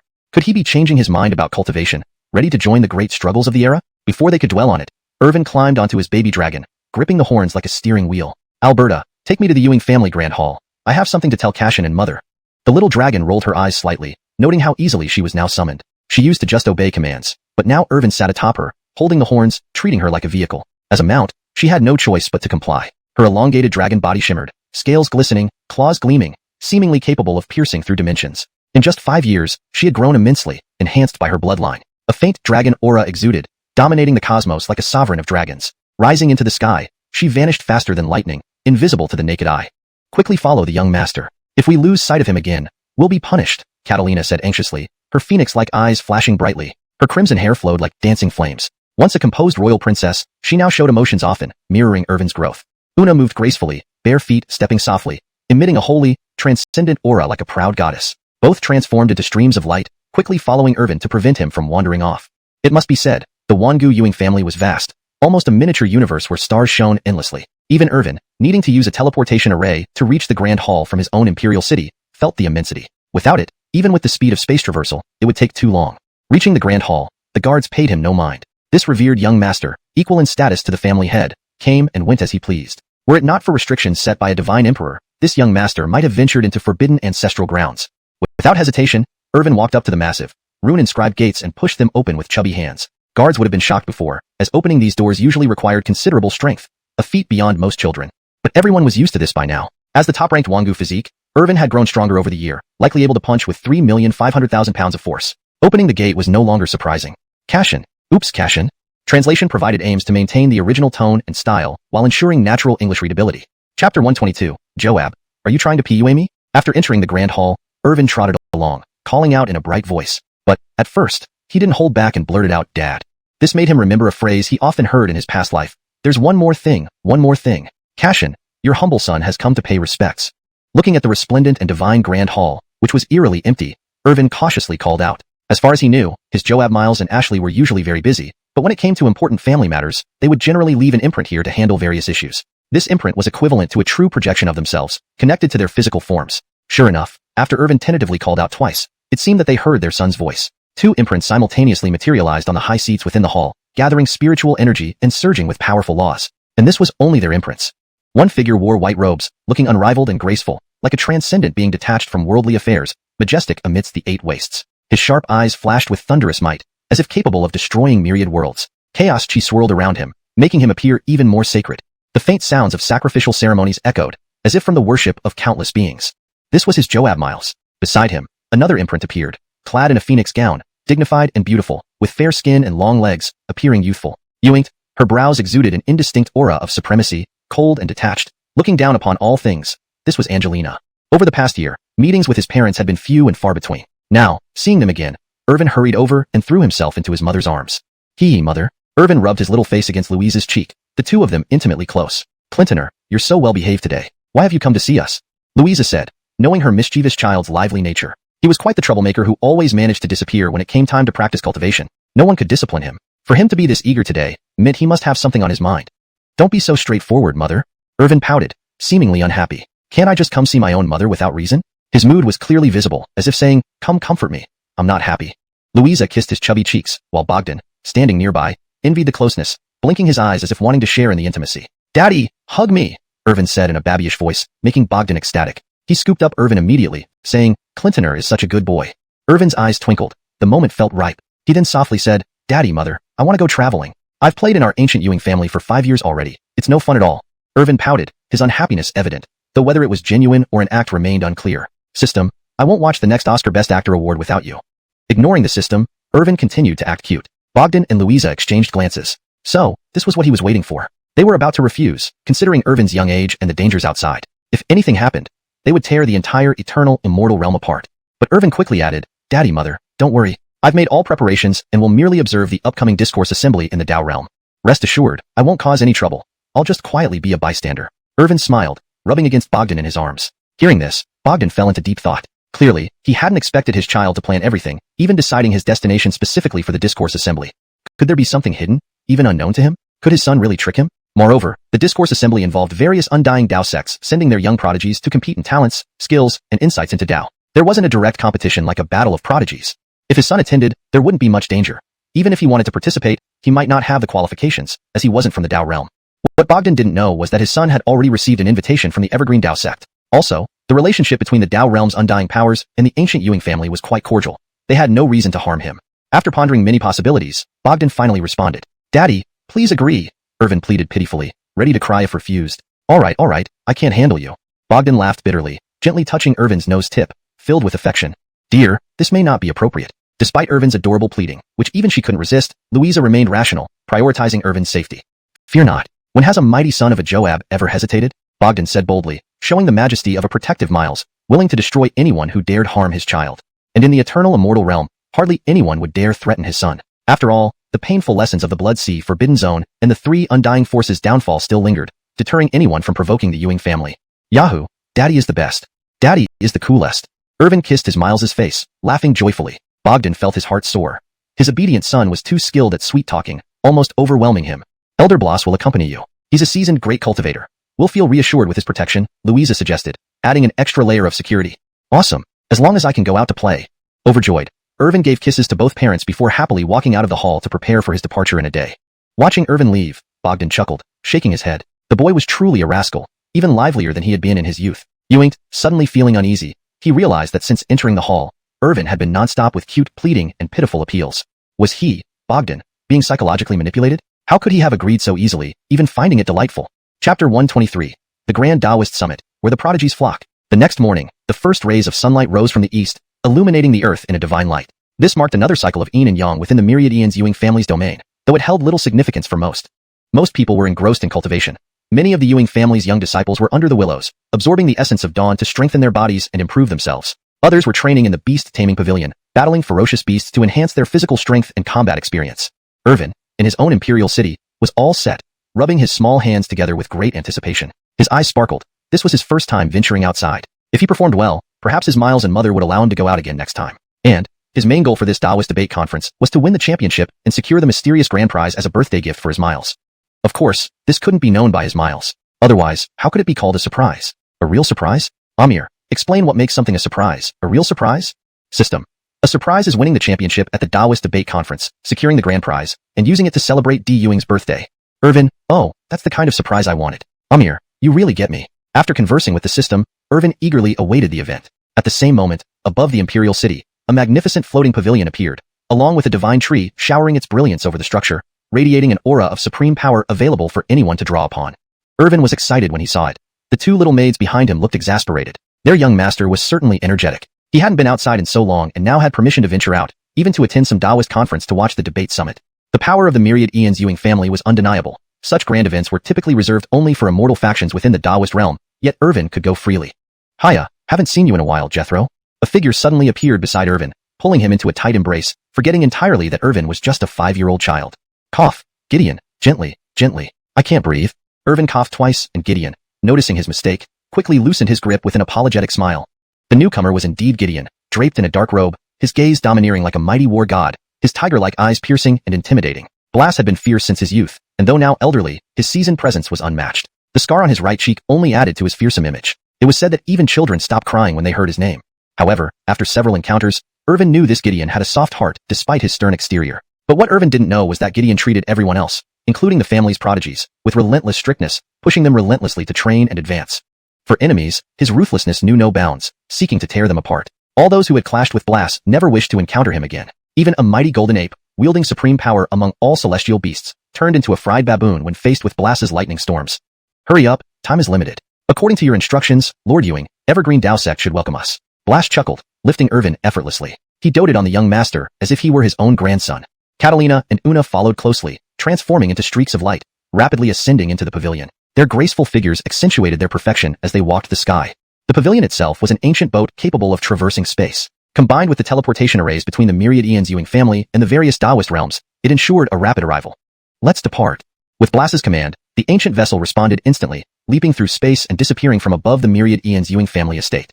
Meanwhile, numerous immortal factions and Taoist sects, with elders accompanying their young prodigies, were making their way to the Azure Heaven Dao domain, the designated location for the event agreed upon by the immortal forces of the Taoist realm. Other powers were aware of this grand event, but could not attend unless they were high-ranking figures from sacred families. After all, it was an internal Taoist affair. As for the Buddhist realm, forget it. Outside the Azure Heaven Dao domain stood a stone monument clearly stating, "Wild beasts without spirits and people of the Buddhist realm shall not enter." This naturally enraged the Buddhists, who vowed retribution. Look, what's that? Chapter 124, Gathering of Heavenly Pride, the Chris. With a startled cry from a cultivator, the crowd on the Blue Sky Dao domain immediately noticed countless spaceships descending in response, forming a massive, tidal sea-like formation that obscured the sky. The scene was awe-inspiring, like an army approaching or dark clouds pressing down on a city. A Dao domain was akin to its own universe, vast beyond comprehension. The Blue Sky Dao domain was particularly enormous, acknowledged by various undying powers as the venue for the Dao debate conference, naturally making it extraordinary. Its territory stretched endlessly, and the location for this conference was at the central position. To accommodate numerous undying powers, a towering platform was specially constructed, supported by 4 pillars that seemed to connect heaven and earth, emitting resplendent divine light, indicating that it was crafted from extraordinary jade. The local undying power of the Blue Sky Dao domain, the Blue Sky Sacred Land, had profound foundations, formidable strength, and could not be overlooked. The Zerd was a hero of his generation, incredibly powerful, elevating the Blue Sky Sacred Land among the ranks of undying forces. Adding to its prestige was the current Elmo, who possessed a treasure body, outstanding talents, and learned various Dao techniques, mastering them all. Among his peers, he held great renown, unmatched under heaven and above. Many believed that given time, he would surpass other supreme geniuses. Quickly look, there's Evergreen Dao Sect. Ewings, they won the last Dao debate conference. Wonder how they'll perform this time. Rumors say the Adonis returned after 3 years of traveling, possessing formidable power, gaining enlightenment, and leaping 9 heavens at the Wangu Ewing family recently. If the Adonis participates this time, wonder how brilliant his performance will be. Well, not necessarily. The Dao debate conference isn't about combat but rather insights into Dao techniques, alchemy, forging, and enlightenment. The Adonis, despite having the Evergreen Dao body and being exceptionally talented, may not surpass others in alchemy, forging, or Dao insights. Amidst their chatter, everyone gazed up at the immense spaceship spanning the sky. On its bow stood a figure dressed in black robes, face handsome as jade, tall and slender, with yin-yang energy flowing around him. A remarkable sight indeed. The arrival was none other than the Adonis. Only one genius from each undying power could attend the Dao debate conference. The Adonis knew well that the invitation he sent out hoped that Irvin, a 5-year-old child, would represent Evergreen Dao Sect. On one hand, it was to befriend the predestined congenital Dao embryo, while on the other, leveraging Irvin's talents and unparalleled aptitude, he would surely stand out and dominate. Note, Shantan Tai is translated as congenital Dao embryo, for consistency, and to ensure it reads naturally in English. Evergreen Dao Sect's higher-ups also agreed. Winning the Dao debate conference meant inheriting the authority over the sect. Eventually, Irvin would officially become the future Dao son of Evergreen Dao Sect. This was a significant gamble, linking their future directly to Irvin. Despite appearing strong externally, Evergreen Dao Sect faced internal crises. Once prosperous, its decline was now apparent. In a past battle against the Struggle Sacred Land over an ancient relic, it paid dearly for only a draw. Struggle Sacred Land, though weaker compared to Evergreen Dao Sect, was still formidable. No one expected the recent battle to end in a tie. Talent among the young generation had also dwindled, leaving only the Adonis as the face of the sect. Binding itself with Irvin-linked Evergreen Dao Sect to the Wangu Ewing family, ensuring protection and exponential growth in the future. Is that Struggle Sacred Land? They've come too? TSK, there will be some drama. Their relationship has hit rock bottom. Ready for some excitement? Last time, Struggle Sacred Land was utterly defeated. Wonder if they can turn things around? A colossal ship emerged, radiating ancient, potent pressure, almost like intimidation. Young adepts felt it deeply, unable to remain calm. Ewing, this pressure wasn't solely aimed at them but seemed directed at Evergreen Dao Sect's ship. An elder from Evergreen Dao Sect waved a sleeve, dissipating the pressure instantly. Himph! The leading elder of Evergreen Dao Sect scoffed, unleashing a wave of pressure like oceanic tides, covering the void. Struggle Sacred Land's blatant provocation, intending to trample Evergreen Dao Sect, was unacceptable. Struggle Sacred Land's elder wore a mocking expression, releasing spiritual energy akin to steel blades. Energy clashed, shaking the heavens. As dust settled, they exchanged intense glares, sparks seemingly flying between them. Ewing neither truly engaged. This was a significant Dao event, not allowing recklessness. Earlier exchanges were more of probing each other. Behind them, Adonis and Ewan met eyes, cold sparks flashing. Ewan, arrogant and dominant, stood proudly, challenging all. Looking at Adonis, he slowly extended his middle finger, an unmistakable universal gesture. You come here. Ha ha ha. Many young cultivators laughed, finding the scene hilarious. Enraged, Adonis wished to suppress Yuan right then, showing him the world's harshness. But no combat was allowed, especially before the Dao debate conference began. It would desecrate the event. Adonis endured, knowing Yuan intended to provoke him and disturb his mind during the debate. Coldly laughing, he thought, a mere brute. If that child does come, he'll be prepared to be crushed. Chapter 125. Open competition and hidden strife. Elder Deshan. At this moment, more and more immortal factions gathered here. Each faction was led by its elder, bringing along their young prodigies. Without exception, they were all from the immortal factions within the Dao realm. Look at that youthful figure with a face like carved jade. Could he be the rumored Branson? It is said that he possesses the Tai Bai immortal body, carrying celestial bloodlines within him, making him incredibly powerful and invincible among those of his realm. And in the younger generation of the Tai Bai Dao sect, he is truly unrivaled, capable of defeating 3 opponents at once. In these times of fierce competition, it's not enough to excel within one's own sect. One must also engage with other prodigies to gauge their true abilities. I wonder how Branson would fare against Eric or Aiden, who would be superior. I'm quite curious. Some prodigies chatted away, seemingly very curious about who among the successors of these immortal factions would come out on top. In the shadows, many old figures from the Dao realm were silently observing, as these youths were the fresh blood of their world, absolutely indispensable. In the future, they would become supreme rulers commanding respect far and wide. Moreover, the Buddhist realm had also grown increasingly powerful, producing countless young prodigies who competed fiercely through a survival of the fittest method, nurturing the strongest to contend against the Dao realm's elites. It wasn't just the realms of Dao and Buddhism. With the Golden Great Age approaching, numerous forces emerged, seeking the celestial mandate and eternal immortal realm. Even some top-tier forces that didn't make it into the immortal ranks and mid-level forces were pouring resources into cultivating their own prodigies to participate in this grand competition. As the worship approached, everyone clearly saw the silhouette on board. Holding a folding fan, he looked like an elegant young aristocrat. Clad in white, with long flowing hair, he exuded a carefree and unbound demeanor, resembling a wayward youth. Numerous female cultivators lost their minds upon seeing such a charming young man. His handsome looks, combined with his ethereal aura, made him their dreamy prince. Seeing Eric and Aiden, this person gave a distant bow, showing great respect. Greetings, fellow Taoist. Greetings, fellow Taoist. Both of you have been well lately? It's been years since we last met. I wonder how much you've improved and what outstanding performance you will show at this Dao conference. I'm really looking forward to it. Branson spoke with grace, unfolding his fan, maintaining perfect manners. However, both Eric and Aiden rolled their eyes. They knew this guy was a hypocrite, appearing polite on the surface while stabbing people in the back behind their backs, completely different from his public persona. Moreover, he was incredibly arrogant, looking down on every prodigy. His words just now were clearly intended to provoke them. Especially for Aiden, with his short temper, he did not hold back and immediately retorted. Diligent cultivation, unmatched prowess among peers. Sigh, what a pity that martial contests are forbidden at the Dao conference, otherwise, I'd let you see my Dotian holy body. I'll beat you to a pulp. Aiden spoke arrogantly, his gaze piercing, but with a smile on his face. Oh, let's see what you're made of then. Branson replied with a smile, but it was laced with hidden malice, extremely dangerous. Clearly, unity and harmony were not the norm within the Dao realm. Various immortal factions engaged in open competition and hidden strife, harboring grievances and long-standing feuds. In fact, the same was true within the Buddhist realm. Major monasteries and sects like the Vajra Buddha, Dijong Buddha, etc., all claimed to be the orthodox and demanded others submit to them. Thus, Buddhist young emperors often clashed over trivial matters. Additionally, the Western universe was resource poor, with incomplete laws and incomplete principles. Some immortal Buddhist forces even fought bitterly over valuable territories, causing widespread bloodshed. Everyone enter quickly. There are still many young emperors coming to compete for the mysterious grand prize and the succession qualification of the various factions. An elderly man appeared, wearing brocade robes, his hair white and aged, but his sharp gaze like an eagle's, ready to suppress anyone who disobeyed. After this person appeared, Eric, Aiden, and Branson became much more subdued, clearly fearing this elder. Indeed, this elder was famous yet kept a low profile in secular affairs. Within the Dao realm, he held a revered title, Elder Deshan. Truly living up to his name, he maintained the most basic fairness and justice in the Dao realm, but only during the Dao conference. Otherwise, he wouldn't intervene in daily affairs, such as the battles between Dotian Sacred Land and Kramer Dao sect. The three left the spaceship and went to the square below. They weren't there to cause trouble. On one hand, they aimed for the mysterious grand prize. Of course, they were indifferent to the inheritance qualification. Being successors of their respective holy lands and sects, did they need to compete for it? The Dao conference, ostensibly a competition among young prodigies, was, in reality, an arena for immortal factions to openly compete and secretly vie for power. The victor would earn the respect of the entire Dao realm, proving their strength. Soon after, Alfonso arrived but remained low-key. He didn't put on a grand entrance, nor did he seek attention. Simply dressed, he quietly stood aside with an accompanying elder, awaiting the start of the Dao conference. His demeanor was cold and indifferent, rarely interacting with other young prodigies from different factions. He pursued the way alone, finding no loneliness in solitude. Elder, when will it begin? Alfonso approached Elder Deshan, respectfully asking. Among all present, this old man commanded the most authority. Soon. Elder Deshan half closed his eyes, nodding without giving undue attention to anyone. Recalling his youth, full of vigor and energy, he felt himself vastly superior to these young ones and paid them little heed. Internally sighing, he lamented the decline of the Dao realm, each generation weaker than the last. If the rumored child were part of the Dao realm, he could surely restore its glory to its peak. Having heard many tales of the eternal immortal realm, no young prodigy caught his eye except for the ancient progenitor, deeply intriguing him. Descendant of the ancient Ewing family, Irvin has arrived. Hashtag chapter 126. Irvin's arrival. The Edie turns out to be a lickspittle. At this moment, a voice echoed through the void, sweeping across the sky, resounding loudly and reverberating in everyone's ears. The numerous elites were astonished beyond measure, their faces revealing shock, as if they could not believe what they had heard.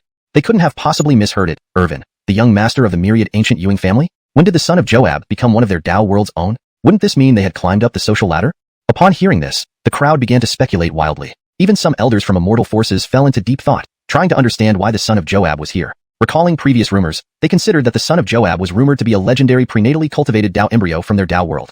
A true cultivation genius who wielded the power of Dao effortlessly and grasped its essence with accompanying laws at his fingertips. Could it be that the son of Joab is truly a prenatal Dao embryo? But without official recognition from the Dao world, and given that the myriad ancient Ewing family didn't belong to the Dao world, such speculations remained uncertain. Besides, the Dao world didn't have the right to induct the myriad ancient Ewing family. The arrival today was riddled with doubts. A young elite whispered, "Why is the son of Joab here? Could it also be for that mysterious prize? That doesn't make sense. With his status as Ewing family's young master, even an entire universe can be crafted by Joab Ewing for him. Earlier, I heard he's the legendary prenatal Dao embryo, and now the new top ranker on the eternal physical list, along with various miraculous deeds. If such a child joins, unexpected changes might occur." Many young disciples conversed secretly, too afraid to speak loudly. Who would dare publicly question the son of Joab? Wasn't that risking their lives? Suddenly, a magnificent pavilion flew past the sky, snapping the crowd out of their daze. Is this the travel tool of the son of Joab? Wow, the luxury. It's unimaginable, larger than our grand halls. The myriad ancient Ewing family really shows off their wealth. We are utterly overshadowed. Some young elites envied and jealously remarked, practically dripping with sourness. Such a simple travel vehicle outshone their family palaces in grandeur. Comparing oneself to others could indeed be infuriating. The travel tool of the son of Joab was far superior to their living quarters. Even elders of immortal forces silently shed tears of envy, thinking about their modest palaces compared to this travel tool. At this moment, they wished to upgrade their living conditions upon returning home. Elder Bloss, towering and armored, with lightning flickering around him like a supreme thunder god, glanced at the Dao world altar, square, and representatives of various immortal forces, then smiled. To him, they were nothing more than ants. The younger generation appeared impressive due to age and cultivation, but paled in comparison to their young master's potential. Despite their super constitutions, the young master, despite being ordinary in body, still surpassed them all. He carried Irvin in his arms and descended to the central platform. He wanted everyone to know that their young master was the brightest star in this era of contention and the rightful focus of today's discussion. With smoke dissipating, Irvin stood there, small body sparkling like a gem, emitting primal chaos chi. His face resembled a beautifully crafted doll, soft and lovable, making female elites melt with the urge to hold and caress him. Combined with the system's soulmate attraction mode, Irvin was a natural socializer. Had Bloss not been nearby, many female elites might have rushed forward to embrace and fondle him. Embarrassed under everyone's gaze, Irvin scratched his head and smiled cutely. This image multiplied the appeal to the female elites. "This little boy is adorable. I want to hug him." "I can't resist such a lure," one said, while another male cultivator frowned disapprovingly. "He's only 5 years old. Are you really okay with that?" "So what? Big things come in small packages. I'll buy him medicine." Hearing these bold remarks, the male cultivators fell silent. They realized pursuing a soulmate wasn't so difficult if one was exceptional enough. While they struggled fruitlessly to win over their dream girls, 5-year-old Irvin already caught the attention of numerous female elites. "Old friend, you're here too? Haha, long time no see. You've become quite a performer." Bloss laughed and slapped the shoulder of Elder Anthony, who chuckled bitterly. They were old acquaintances from battles in their youth. Of course, each encounter ended with Anthony's crushing defeat. Even I didn't expect that the top-ranked member of the eternal physical list would attend this discussion. At this moment, a voice reverberated through the void, echoing across the sky, loud and clear, ringing in everyone's ears. Many of the young geniuses were bewildered and their faces turned pale with shock, as if they couldn't believe what they heard. Irvin, the young master of the eternal Ewing family? They didn't hear it wrong, did they? When did the Manuel become one of them in the Dao realm? If that was true, wouldn't it mean they had climbed up high indeed? Hearing this, everyone was lost in thought. Even some elders of the undying forces fell into deep contemplation, trying to figure out why the Manuel was here. But then they recalled the previous rumors. The Manuel was said to be the legendary predestined Dao embryo of their Dao realm, capable of wielding the power of Dao with ease, mastering its essence with laws accompanying him, truly a prodigy cultivator. Could it be? The Manuel really is a predestined Dao embryo? However, without official acknowledgement from the Dao realm authorities, not to mention that the eternal Ewing family doesn't belong to the Dao realm. Of course, the Dao realm didn't have the authority to admit the eternal Ewing family into their world either. Today's arrival raised many questions. A young genius muttered, "Why has the Manuel come here? Is it also for the mysterious grand prize? It shouldn't be. Given his status as the Joab's son and heir of the Ewing family, even a universe can be forged by the Ewing family for him if he wishes. He was rumored to be a predestined Dao embryo and now sits atop the new everlasting flesh rankings. Coupled with numerous miracles we've heard about, such a child appearing here could bring unexpected changes. Young disciples whispered among themselves, afraid to speak loudly. Who would dare question openly? Do they want to lose their heads? As a splendid pavilion soared over the sky, everyone finally reacted. Is this the Manuel's travel tool? Damn, this level of luxury. Unimaginable, even wider than our sect's main hall. The eternal Ewing family is indeed wealthy and powerful, flaunting their wealth right in front of us. Some young geniuses spoke enviously, their words dripping with jealousy, as if they'd eaten too many lemons. This simple travel tool was more magnificent and grand than their own main halls. Comparing people makes one die of frustration. The travel tool of the Manuel surpassed the palaces they lived in. Even some elders of the undying forces quietly shed tears of envy, thinking of their shabby palaces and comparing them to what they saw now. After being an elder for half a lifetime, their accommodation still couldn't compare to a young prodigy's travel tool.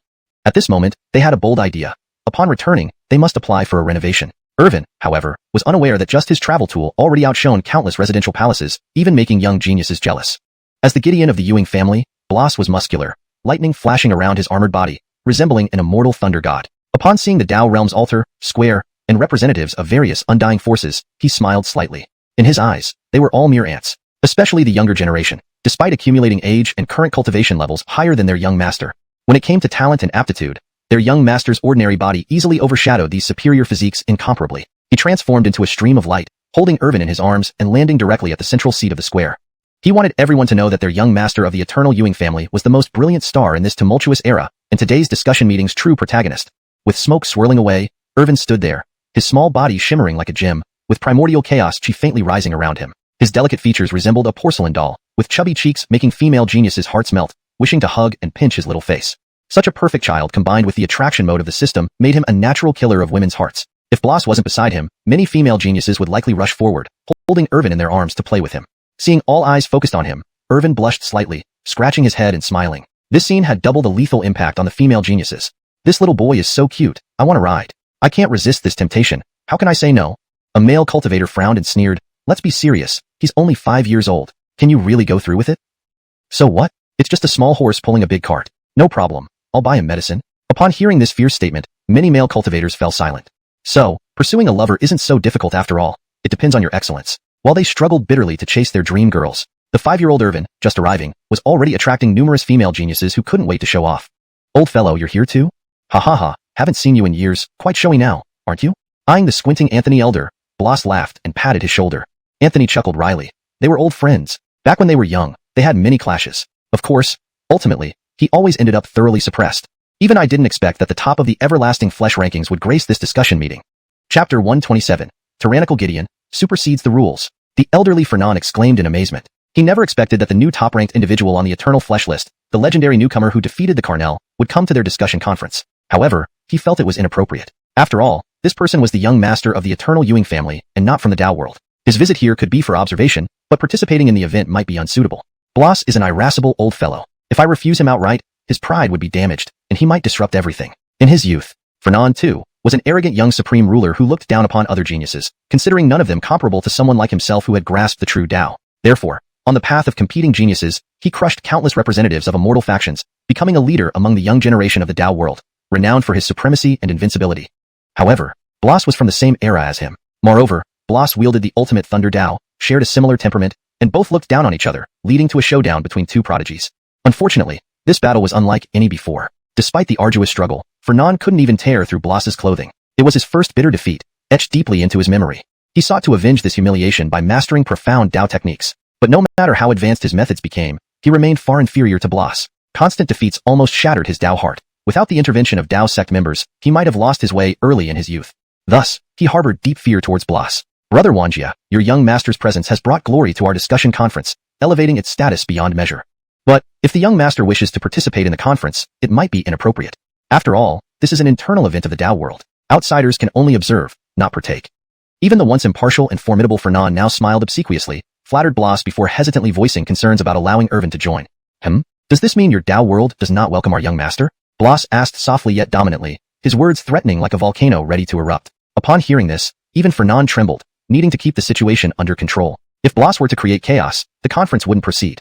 This was the absolute dominance of power. As the second elder of the main branch of the Ewing family, his strength was unimaginably superior. Even leaders of immortal factions or super holy lands might be far inferior to him.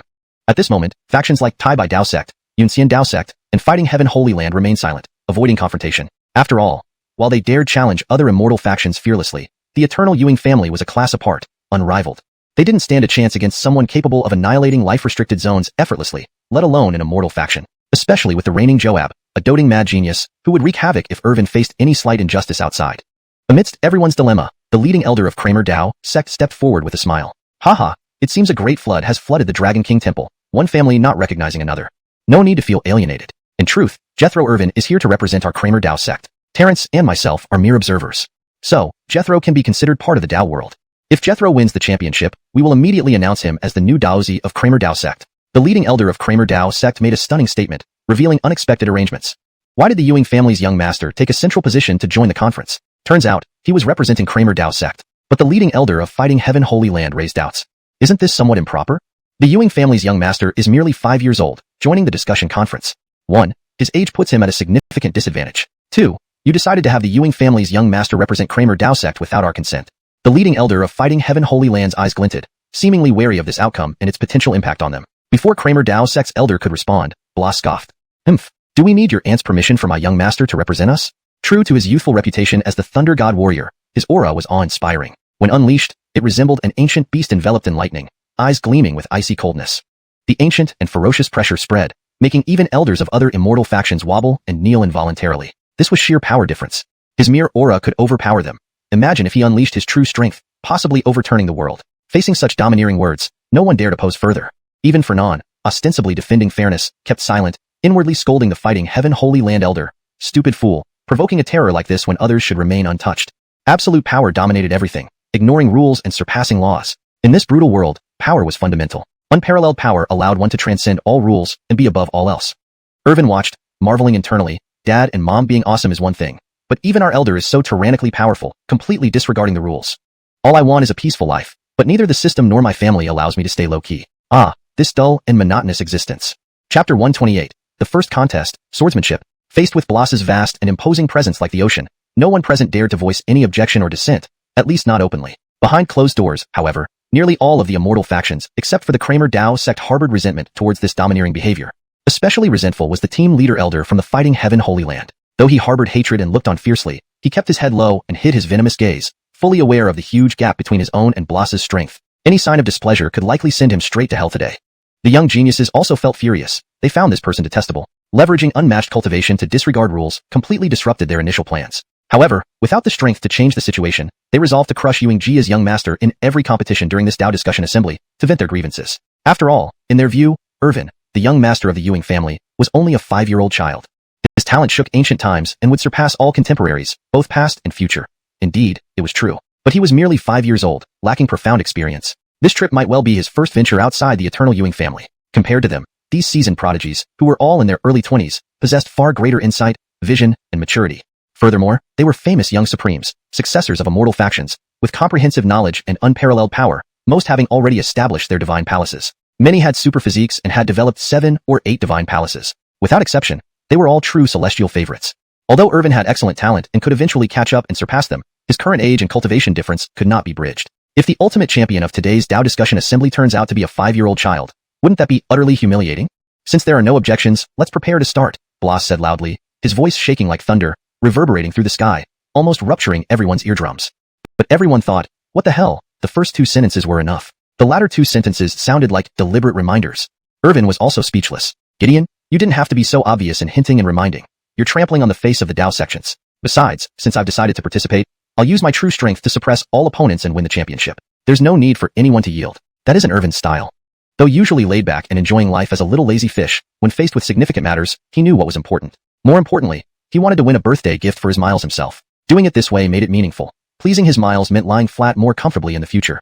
Alright, absolutely no favoritism. Adhering to fairness, impartiality, and transparency, Elder Fernan responded with a smile, though inside he laughed. You've given such an obvious hint. Can't you just do what you want? But this was just grumbling. Today was a grand event for the Dao realm. Many elders were here, and absolutely no disruptions would be allowed. As for earlier, perhaps the old fellows thought it wasn't necessary to come out? Actually, facing the unreasonable tyrant Blas, they preferred not to provoke if avoidable. Very well, let's begin. Elder Fernan stepped onto the high platform and spoke with authority, his piercing gaze exuding terrifying power, seemingly asserting his authority. Unfortunately, after Blas had already made such a splash, Elder Fernand didn't even dare breathe loudly. Trying to create a scene now only made him look like a clown in everyone's eyes. Realizing the awkwardness, he coughed slightly. As we all know, the Dao Discussion Assembly is held once every 1,000 years. The final champion will receive a mysterious grand prize, and we of the Dao realm won't hold back. The champion will also gain the qualification to inherit the Dao Disciple title of their faction and official certification from the Dao realm. While each Dao Discussion Assembly does not encourage martial combat and has no specific age restrictions, this session will consist of 3 stages, and the first stage involves swordsmanship. Ancient wisdom says, holding a 3-foot-long sword, laughing while striding through heaven and earth. For us in the Dao realm, mastering swordsmanship is also extremely crucial. This first round will focus precisely on this aspect. Participants will wield their swords and execute a single swordsmanship move. Its power and proficiency in swordsmanship will be judged based on how well one can maximize their potential within their realm's limit. Several judges will then determine the winner. And the judges for this round include the team leader elder of the Kramer Dao sect, the team leader elder of the Taibai Immortal sect, the team leader elder of the Fighting Heaven Holy Land, the team leader elder of the Yunxian Dao sect, and myself, Elder Fernand. Elder Fernand explained the rules and content of the first round competition on the platform, appearing quite formal but actually not taken seriously by everyone. The first round begins now. At Elder Fernand's command, the first round of swordsmanship contest officially commenced. There was nothing flashy, only pure swordsmanship. Others paid no attention. If the seed-level genius of the eternal Ewing family, Hirsch, were here, they'd have no chance of victory. Fortunately, he wasn't a member of the Dao realm, so they weren't worried. The contest itself was simple. Demonstrate a set of sword moves to gain recognition from the 5 judges. All present were renowned young supremes with exceptional physiques and talents, deeply versed in Taoist arts. As for the 5-year-old Irvin, he was outright ignored by the Gillis, Gage, Fritz, and others. Even some spectators did not place much hope on him. They had heard that Irvin's talent in swordsmanship was unparalleled, sufficient to incite jealousy. Unfortunately, it turned out to be short-lived brilliance. They were quite familiar with this young lord's behavior. Possessing such talent in swordsmanship, he didn't practice diligently but rather remained complacent. Even Hirsch tried in vain to teach him. Therefore, they felt no fear. No matter how unparalleled his swordsmanship talent, it mattered little without rigorous practice. Well then, let me go first. Chapter 129. Sword Path Everywhere, Combatant Saint Sword Technique. The Auden took a single step forward, bridging the distance to the platform in an instant. His face was resolute, his body robust, his eyes like cold lightning, and flames flickered around him. He exuded an overwhelming and tyrannical aura, akin to a deity of war standing against heaven and earth. This was the Auden, the supreme prodigy possessing the combatant divine body. He set extremely high standards for himself, and his strength was extraordinarily powerful. At present, he had opened up 8 divine palaces, advancing far within the divine palace realm. Blessed with the combatant divine body, his life was destined to be spent battling both heaven and earth. From a young age, he had been forging his physical body without neglecting the cultivation of mystic arts. Among the young prodigies, he was exceptionally diligent and hardworking. Unfortunately, he had always been overshadowed by the evergreen Taoist before. But now, having broken through the limitations of the combatant divine body and reforged it, both his talent and physique had advanced by leaps and bounds. In his view, he had undergone a complete transformation, like a mighty Pong bird soaring through the 9 heavens. No prodigy would suppress him anymore. With a wave of his hand, a sharp blade appeared, its surface adorned with peculiar patterns that gleamed brightly, incredibly sharp. The moment the sword appeared, the void seemed to tear apart. Combatant Saint Sword. As soon as this sword emerged, numerous prodigies recognized it. According to rumors, when the combatant Heaven's Holy Sun was designated, the combatant Sacred Land poured all its resources into creating this sharp blade using various treasures and precious materials, naming it the Combatant Saint Sword, a weapon exclusively made for the combatant Heaven's Holy Sun. However, the combatant Heaven's Holy Sun had never unsheathed this sword in combat before today. This finally gave onlookers a chance to witness it. Many youthful prodigies watching exclaimed in surprise, their eyes sparkling with anticipation. They were eager to see what impressive performance the combatant Heaven's Holy Sun would put on. The Desmond and Grayson were also highly attentive, knowing that witnessing his sword technique would help them gauge his abilities and prepare accordingly. Understanding one's opponent thoroughly meant being better prepared for future confrontations. Knowing each other inside out ensured victory in 100 battles. Ewing Irvin couldn't care less. He yawned widely, feeling drowsy once again. How boring. It was ridiculous for the combatant Saint Sword to claim to be made from celestial treasures and rare materials, just because it was in the hands of the combatant Heaven's Holy Sun. Even one of the 5 divine swords in his godly sword box could easily cut through such a low-grade sword like slicing vegetables. They weren't even in the same league, like comparing a firefly's glow to the moon's brilliance. If even the combatant Sacred Land's Holy Sun couldn't impress him, how could the other 2 Dao disciples hope to do so? It would be better to rest a bit. Irvin glanced around, looking for a soft spot to lie down. He planned to take a good rest and only perform some casual sword techniques when it was his turn. Finally, he spotted 2 ancient trees that could serve as makeshift hammock poles. He jogged over to the trees. Amir, can you understand me? Irvin asked mentally. After so much time together, the system should know his intentions. The system didn't reply but instead flashed before his eyes. A large, plush hammock appeared between the 2 ancient trees, incredibly soft and comfortable. Feeling the fragrance of nature and the gentle breeze, Irvin eagerly lay down in the hammock, sighing, life is so beautiful. Sleep. He suddenly realized how convenient it was to have a system.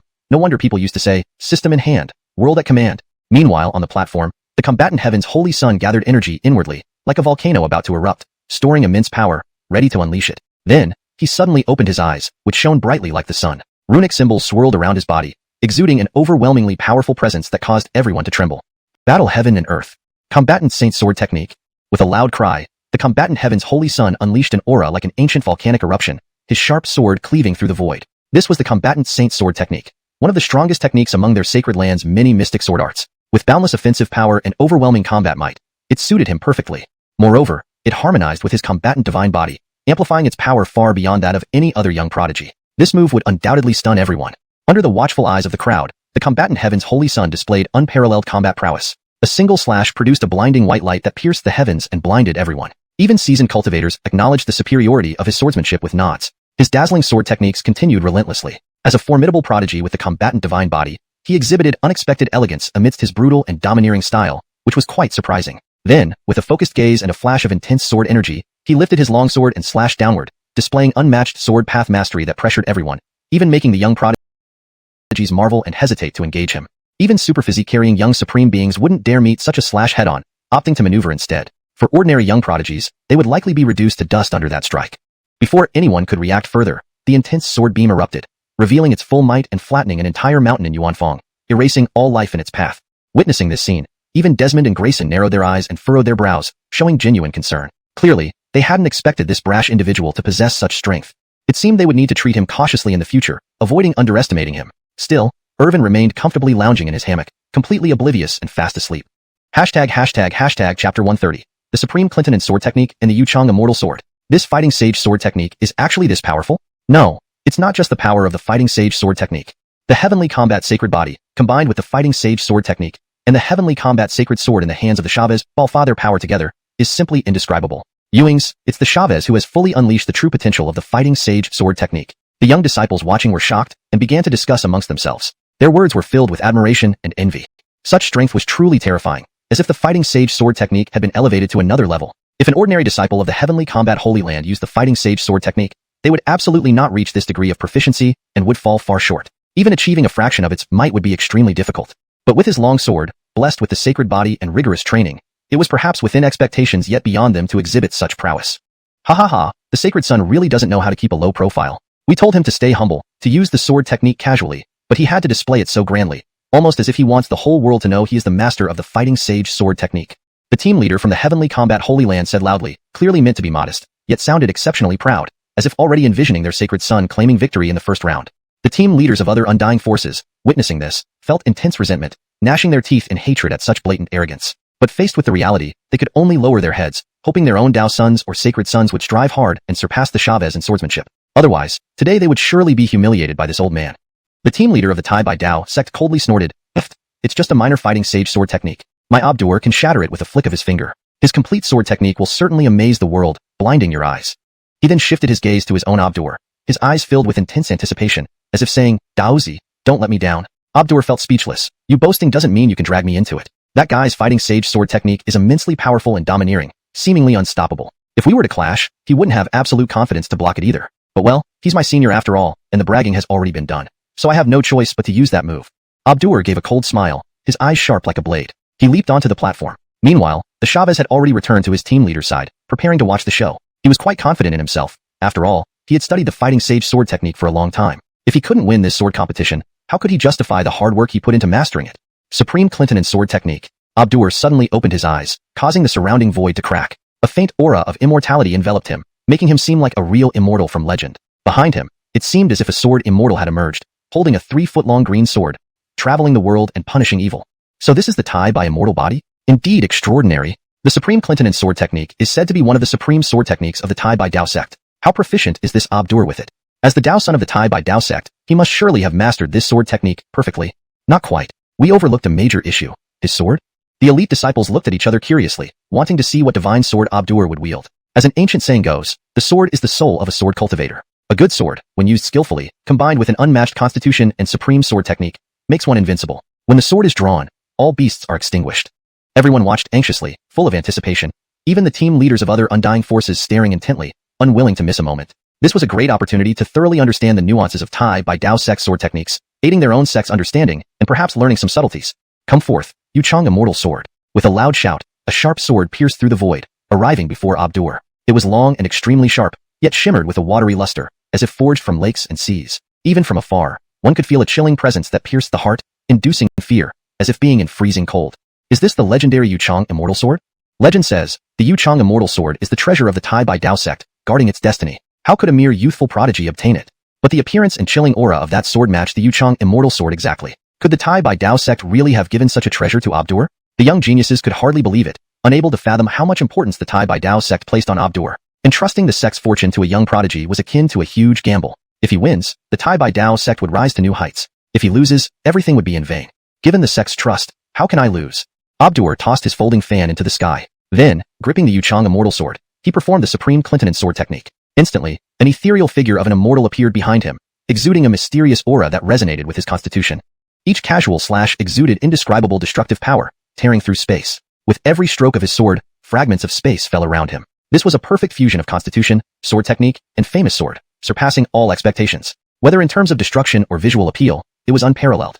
Though there was no over-the-top performance like cutting through star mountains, the bone-chilling aura left everyone trembling in awe. Even seasoned cultivators nodded in approval, recognizing the achievement of integrating sword, constitution, and weapon at such a young age.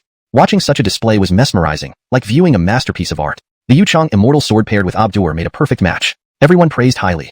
Compared to the brute force of the Fighting Sage sword technique, the supreme Clinton sword technique was more restrained yet incredibly powerful. Seeing this, the Chavez trembled, realizing he had lost. Whether in power or beauty, Abdur had surpassed him. The Chavez lowered his head, admitting defeat. There was no longer any doubt. Clenching his fists tightly, he acknowledged he still wasn't strong enough. Meanwhile, the team leader of Heavenly Combat Holy Land stood frozen, his expression awkward, wishing for a hole to disappear into. Just moments ago, he had been boasting, and now, he was facing a harsh humiliation. This Dosheng sword technique is actually this powerful? No, it's not just the Dosheng sword technique that's formidable. The power unleashed when combining the Sky Battling Sacred Body with the Dosheng sword technique, and adding the Sky Battling Sacred Sword in the hands of the Sky Battling Sacred Sun, is simply indescribable. Yuings, it's because the Sky Battling Sacred Sun has fully utilized the power of the Dosheng sword technique. Many young disciples watched this scene, speaking with immense shock. They discussed among themselves, filled with admiration and envy. Such strength was truly terrifying, elevating the Dosheng sword technique to a whole new level. If ordinary disciples of the Sky Battling Holy Land were to use the Dosheng sword technique, they would never achieve such a level, and might only manage a fraction of its potential. But with the long sword in hand, combined with the sacred body and rigorous training, such strength could be expected, yet it still exceeded expectations. Ha ha ha, the Sacred Sun really doesn't know how to keep a low profile. We told him to keep it simple, but he still shows off like this, as if wanting everyone in the world to know he's the master of the Dosheng sword technique. The leader of the Sky Battling Holy Land team loudly said these seemingly humble words, which were exceptionally high-pitched and smug. It was as if he already envisioned his Sacred Sun winning the first-round championship. Other leaders from the Everlasting Forces, witnessing this, felt deep resentment and gritted their teeth in frustration, finding it difficult to bear such arrogance. Yuing faced with the reality, they lowered their heads, hoping their own Dao Zi and Sacred Suns would gain prestige and surpass the Sky Battling Sacred Sun in swordsmanship. Otherwise, they would be thoroughly humiliated today. The leader of Tai Bai Dao Zong sneered coldly, just a minor Dosheng sword technique. Our Tai Bai Dao Zi can easily break through it. With perfect sword technique, he will astound the world and blind your dog's eyes. Then, he turned his gaze toward Tai Bai Dao Zi, full of heavy expectations, as if saying, Dao Zi, don't embarrass me now. Tai Bai Dao Zi was speechless. Why did you have to drag me into this? That guy's Dosheng sword technique was incredibly powerful and tyrannical, as if no one could stand against it. In a battle, he had no complete confidence to withstand it head-on. Forget it. It's an elder from my own sect, and he's already boasted. There's no other choice but to use that move. Tai Bai Dao Zi smiled coldly, his eyes sharp as knives. He leaped up gracefully, landing on the platform. The Sky Battling Sacred Sun had already returned to his team leader, ready to watch the show. He was quite confident in himself. After all, he had studied the Dosheng sword technique for a long time. If he couldn't win the championship in this competition, it would not honor the hard work he put into practicing the sword techniques. Supreme Mystic Sword Technique. This adjustment ensures that the name of the sword technique is conveyed accurately and reads more naturally in English, maintaining consistency in terminology and style. Tai Bai Dao Zi suddenly opened his eyes. The surrounding void shattered, and a faint misty aura enveloped him, making him seem like a true immortal. Behind him, it seemed a sword immortal had emerged, wielding a 3-foot green blade, wandering the world freely, punishing evil and bringing justice. So, this is the Tai Bai immortal body? Truly extraordinary. This Supreme Mystic Sword Technique is also said to be one of the peak sword techniques of the Tai Bai Dao Zong. I wonder how proficient the Tai Bai Dao Zi is with it. The translation has been adjusted to maintain consistency in terminology and style, ensuring it reads naturally in English while accurately conveying the original meaning. The term Shen is translated as mystic to better fit the context and tone of the narrative. As the Dao Zi of Tai Bai Dao Zong, he is surely a peerless genius. I imagine he must have mastered the Supreme Mystic Sword Technique to perfection. Note: for consistency in terminology and style, Shen should be translated as mystic to match the naming convention used earlier for Tai Shen Jianfa, Tai Mystic Sword Technique. Not quite. We've overlooked a major issue. We've been focusing on his constitution and sword technique, What about his sword? Many young elites exchanged glances, curiosity piqued, eager to see what divine sword Tai by Dao Zi would wield and how it compared to others in the competition. As the old saying goes, a sword is the soul of a swordsman. A good sword, handled skillfully, paired with unparalleled constitution and world-class sword technique, makes one invincible. One strike, and all beasts are subdued. Everyone waited eagerly, anticipation building. Even the leaders from other everlasting forces watched closely, not daring to miss anything. This was a golden opportunity to observe the intricacies of Tai by Dao Zong's sword techniques, gaining valuable insights to help their own sects understand Tai by Dao Zong better and even learn a bit of its sword mysteries.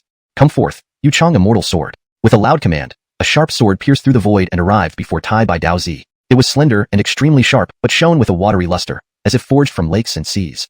From afar, one could feel an intimidating chill, piercing right through the heart, evoking fear as if standing in the midst of bitter cold. Is this the legendary Yuchang Immortal Sword? Legend has it that the Yuchang Immortal Sword is the treasure that guards Tai by Dao Zong's fortunes. How could it be given to a mere youth? But the appearance and the awe-inspiring aura of that sword matched the legends of the Yuchang Immortal Sword. Could it be that Tai by Dao Zong entrusted this treasure to the Tai by Dao Zi? Many young elites could hardly believe it, unable to fathom the extent of Tai by Dao Zong's trust in Tai by Dao Zi.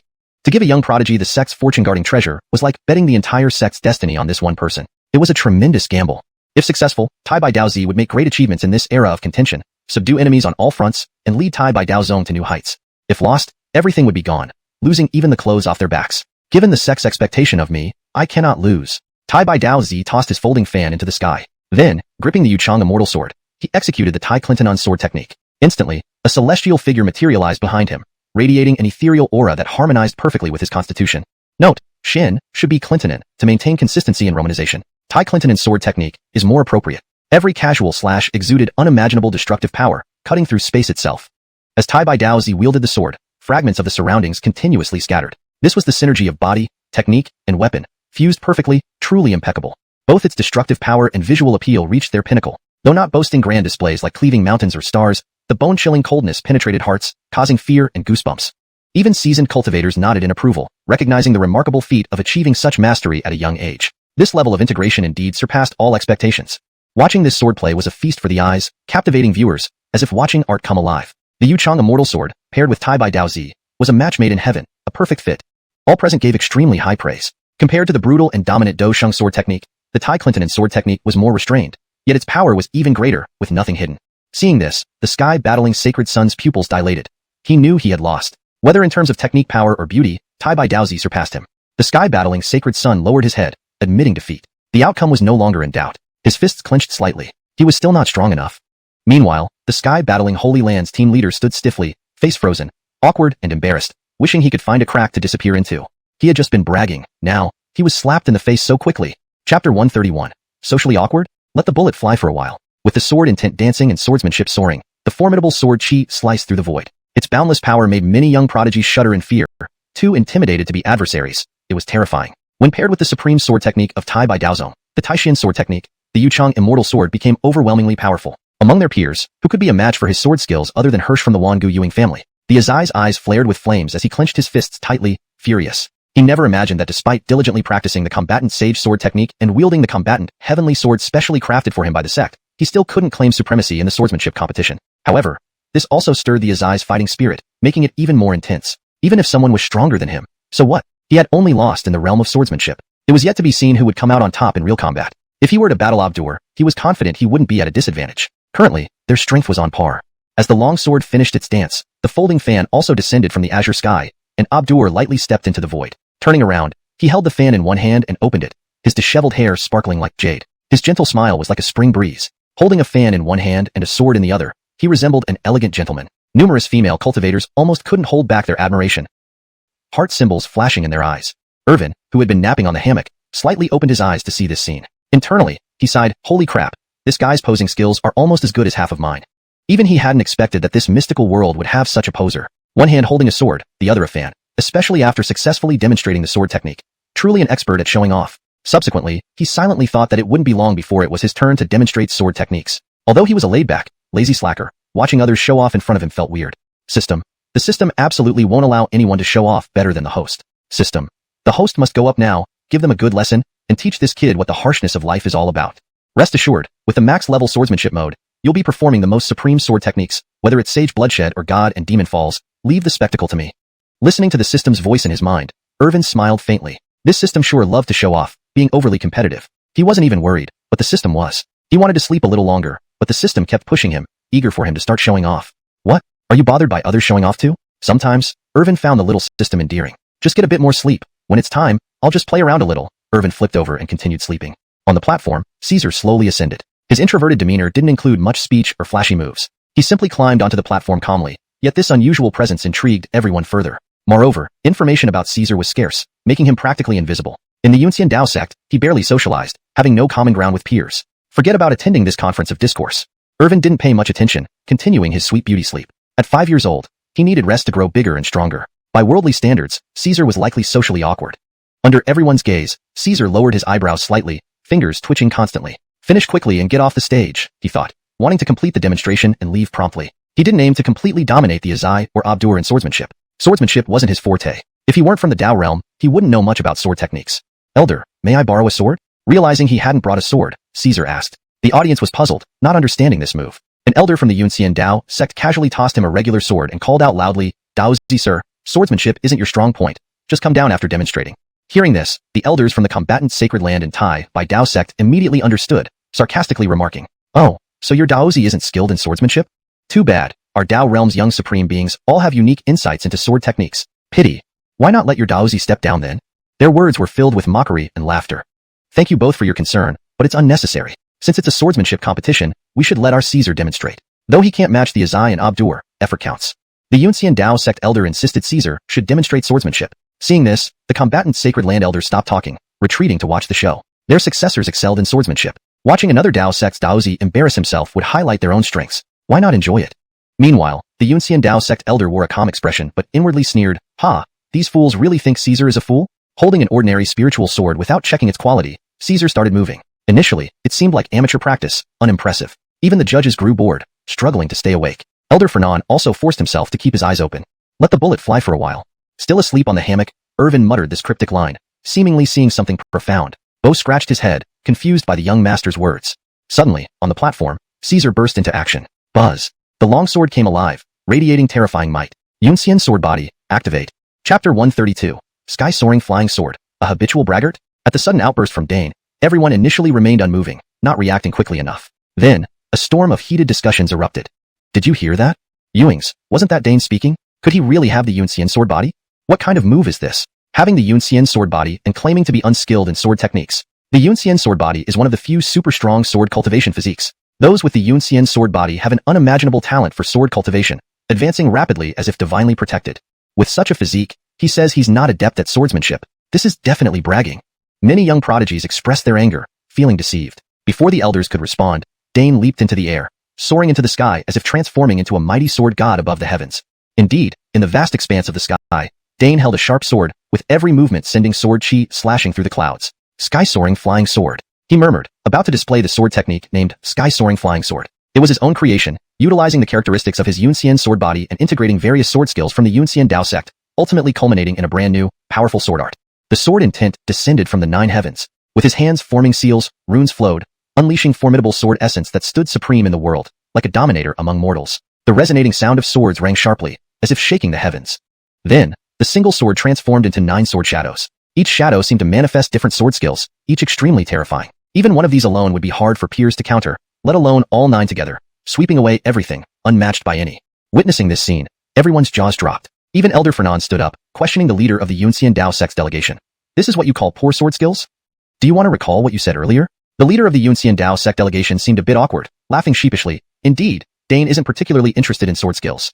But who knew that he had a natural talent for it? After casually reading a few ancient sword texts and practicing for just a few days, he can achieve this level. Sigh. If only I had made him keep a low profile. He accidentally revealed his true strength. While Elder Fernan might not have reacted strongly, the leaders of the Struggle to Heaven Sanctuary and Tai by Dao sect nearby turned red and purple. They had just mocked Caesar moments ago, and now they were thoroughly humiliated. These people were really good at putting on shows. With a Yunxian sword body and still saying he didn't understand swordsmanship? After just a couple of days practice and reading a few books, he can perform like this and still claim incompetence? If others weren't present, both would likely have been so enraged they'd vomit blood. Only then did they realize they'd fallen for the Yunxian Dao sect's trap, and they had naively handed their pride over to be crushed. They both wanted to beat up the leader of the Yunxian Dao sect delegation right there, but refrained due to the debate summit protocol.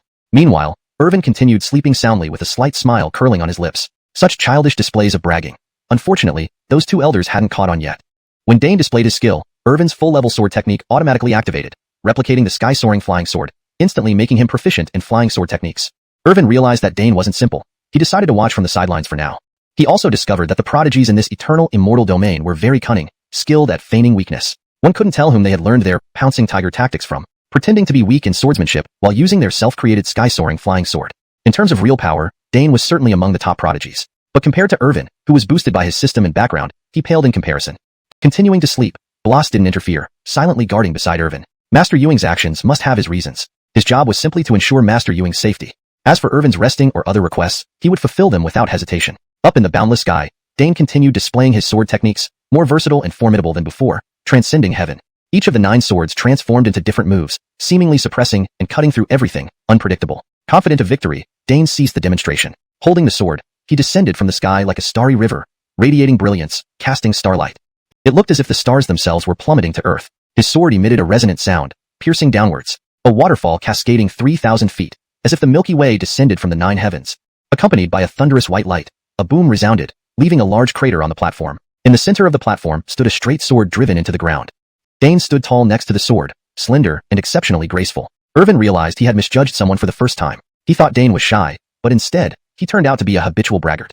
Chapter 133. Systems Urging, the sword technique of slashing the heavens. I never thought. Dane's strength has reached such a formidable level. Not only can he create his own sword techniques, but he also wields them so proficiently. It's terrifying. And the power of the sky-soaring sword even surpasses some ancient sages' sword techniques. Sky-soaring sword, one sword transforming into 9, each one a unique technique, culminating in an invincible feat.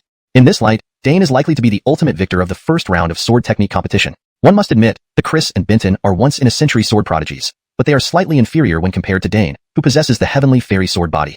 Many peers sighed, gazing up at Dane on the dais, feeling an uncontrollable admiration arise within them. Among contemporaries, Dane's sword skills were probably unmatched by anyone except Hirsch. However, why had he never shown any exceptional ability before, even with his sect deliberately concealing news about his heavenly fairy sword body? Only now was he revealing it. Truly, 3 years of silence for an astonishing debut. A single sky-soaring sword, astonishing all the strong ones, incomparable, unstoppable. At this moment, the Chris and Benton exchanged glances, reading each other's eyes.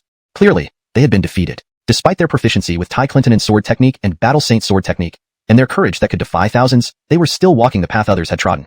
Now, Dane created his own sky-soaring sword technique and leveraged his heavenly fairy sword body to achieve true synergy, pushing swordsmanship to its pinnacle, leaving no room for resistance. They deeply understood that if the competition were purely based on martial prowess, they would undoubtedly lose, and lose badly. They would be crushed without a chance to retaliate. As for the leading elder from the Sanctuary of Struggle and the leading elder from Tai Bai Dao sect, both looked displeased as if having swallowed sour lemons. Their faces flushed red, expressions pained, suppressing their anger. As venerable elders of their respective sects, they felt like fools, utterly shameful. To have created a sword technique and possess an unparalleled sword body, achieving such heights, yet being dismissed as inexperienced in swordsmanship by Yunxian Dao's sect's elder, it was laughable. If such displays were considered inexperienced, then what hope did any prodigy in the eternal immortal realm have of claiming mastery? Gustavus, you'll regret this. Once the discussion conference ends, we'll settle our accounts. The leading elder from the Sanctuary of Struggle blazed with fury, hair standing on end as he angrily shouted. Elder Taoist, please calm down. Don't let this small matter harm your health. Besides, I believe you're not someone with a narrow mind. Yunxian Dao sect's elder laughed heartily, gloating. The leading elder from the Sanctuary of Struggle clenched his fists, feeling immense humiliation. He yearned to challenge this person to a grand battle and suppress him to vent his anger. But the discussion conference was ongoing. Impulsive actions were out of the question. Humph. Both leading elders of the Sanctuary of Struggle and Tai Bai Dao sect sneered, wanting to distance themselves from this individual, fearing further embarrassment. Kramer Dao sect's elder and Terrence observed Irvin still sleeping in his hammock, feeling somewhat embarrassed. However, since they invited him, they must place full trust in him. Irvin flipped over, sitting upright suddenly. Seeing the young supreme beings demonstrate their techniques, it was his turn to step up. Irvin yawned, stretched lazily, feeling extremely comfortable. Host, hurry up, it's your turn. The system was irked watching those few show-offs just now. How dare anyone try to show off in front of you? Showing off in front of the king of show-offs is like displaying your knife at Guan Yu's gate. Host, quickly activate the maximum sword technique mode and teach these kids what real swordplay showmanship is. The system's voice echoed impatiently in Irvin's mind, eager to see him display world-class sword techniques. Speechless, Irvin wondered how the system could be so competitive and impatient. He needed to address this flaw later. All right, don't bother me. I didn't want to show off anyway, but you insist on making me. Truly, the pressure is unbearable, and you still don't understand me. Irvin said helplessly, but he kept moving, slowly walking onto the platform. Upon seeing Irvin take the stage, everyone watched eagerly, their eyes sparkling. If there was a dark horse attracting attention at this conference, it had to be Irvin. After all, the top ranker of the eternal immortal realm's physical strength list had long been known throughout the realm. Even some living fossils paid close attention to him. He seemed like a rising star in the eternal immortal realm. Daozi, is he really our realm's legendary inborn Dao fetus? Kramer Dao sect's elder asked uncertainly. This child had a renowned reputation, though his actual strength remained unseen. Elder, rest assured, I will not misidentify. Moreover, just a casual sketch helped us young supremes grasp Taoism. Such power, coupled with the force of the Great Way, undoubtedly confirms he's an inborn Dao fetus. Kramer Dao sect's elder nodded in agreement, choosing to believe. Since Daozi and the sect leaders trusted this child with the sect's future, he had no choice but to follow suit. This was a bold bet. Let's hope it pays off. All eyes focused on Irvin, including those of the young supremes. Rumors say this child has unmatched innate sword talent and can instantly comprehend and perfect supreme sword techniques. That's true. In today's eternal immortal realm swordsmanship, among the strongest few led by Hirsch, even Hirsch admitted that his brother's sword talent is unprecedented. Unfortunately, despite such extraordinary talent, he indulges in pleasure and shows no ambition, preferring idleness. Even when Hirsch tried teaching him sword techniques, he wouldn't learn. The Chris and Benton whispered, having heard of Irvin's reputation, pity he lacked ambition and the spirit of a strong man. Otherwise, with his incredible talent, he could surpass Hirsch and become the best swordsman among peers. But privately, they found humor in this immature genius posing little threat. Irvin rubbed his sleepy eyes, thinking, I should put on a decent show for Kramer Dao sect. I seem to remember, in the system space, there's a technique called the sword technique of slashing the heavens. Hashtag chapter 134. Who says sword techniques must be performed with a sword? Irvin thought to himself that since he obtained the system, the first awaken mode was the unrestricted auto-sign-in mode, allowing him to sign in anytime and anywhere. He didn't even need to confirm it himself. The system signed in automatically. Therefore, his system space already contained an immeasurable amount of good things, divine powers, skills, weapons, various elixirs, all items he had never managed. Fortunately, the system space was infinitely large, capable of holding as much as needed. System Z, I remember you once auto-signed me into heaven-cutting sword technique. Is it still in my system space? Irvin asked inwardly. Upon hearing this, the system immediately searched through the system space. It was thrilled beyond measure. Oh, finally the host has remembered him, finally knowing how to use him. As long as he continued to work hard, providing better services and enhancing more functions and modes, one day the host would not be able to live without him. The system kept encouraging itself, believing its importance to the host was growing every day. Hurry up, why are you so slow? The system did not dare to slack off for a moment, and quickly found the heaven-cutting sword technique. It immediately transmitted the technique's essence directly into Irvin's mind. Under the full-level swordsmanship mode, Irvin completely mastered the heaven-cutting sword technique in an instant. Countless sword runes flowed through his meridians, seemingly fixed in direction, operating at full capacity. And Irvin stood there like a sword god, exuding a divine aura as if protected by heavenly fortune. His presence radiated immense power. Suddenly opening his eyes, sharp as a blade, cutting through the void before him. Just this aura alone shocked everyone present. Could it be? This child intends to force his unrivaled sword talent to unleash sword techniques? But his cultivation is only at the 6th level of awakening realm. Even with divine swordsmanship, it wouldn't have much power, right?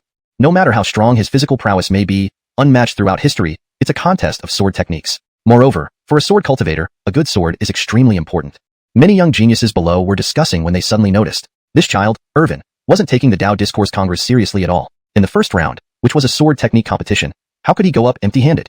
Was he going to use his fingers to compete in swordsmanship with those world-renowned geniuses? Even Elder Faxang was dumbfounded, unable to understand what the D-Sun was trying to do. The leading elder of the Evergreen Dao sect glared at Mason with resentment, as if saying, is this the D-Sun you invited to replace us in the battle? Mason's face flushed red, and he coughed lightly. Maybe he forgot to bring his sword. Bloss also noticed and immediately called out loudly, Jethro, do you need a sword? Irvin was still deeply comprehending the subtleties of the heaven-cutting sword technique. Suddenly reminded that he didn't bring a sword, he still shook his head, indicating he didn't need one. Since activating the full-level swordsmanship mode, he felt like a human sword god, his understanding of swordsmanship transcending the mundane. The highest realm of swordsmanship was the state of winning without a sword. Pursuing the ultimate realm of swordsmanship ultimately meant that even flowers and leaves could become lethal swords. The spiritual energy between heaven and earth could transform into the sharpest blade, severing enemies' heads.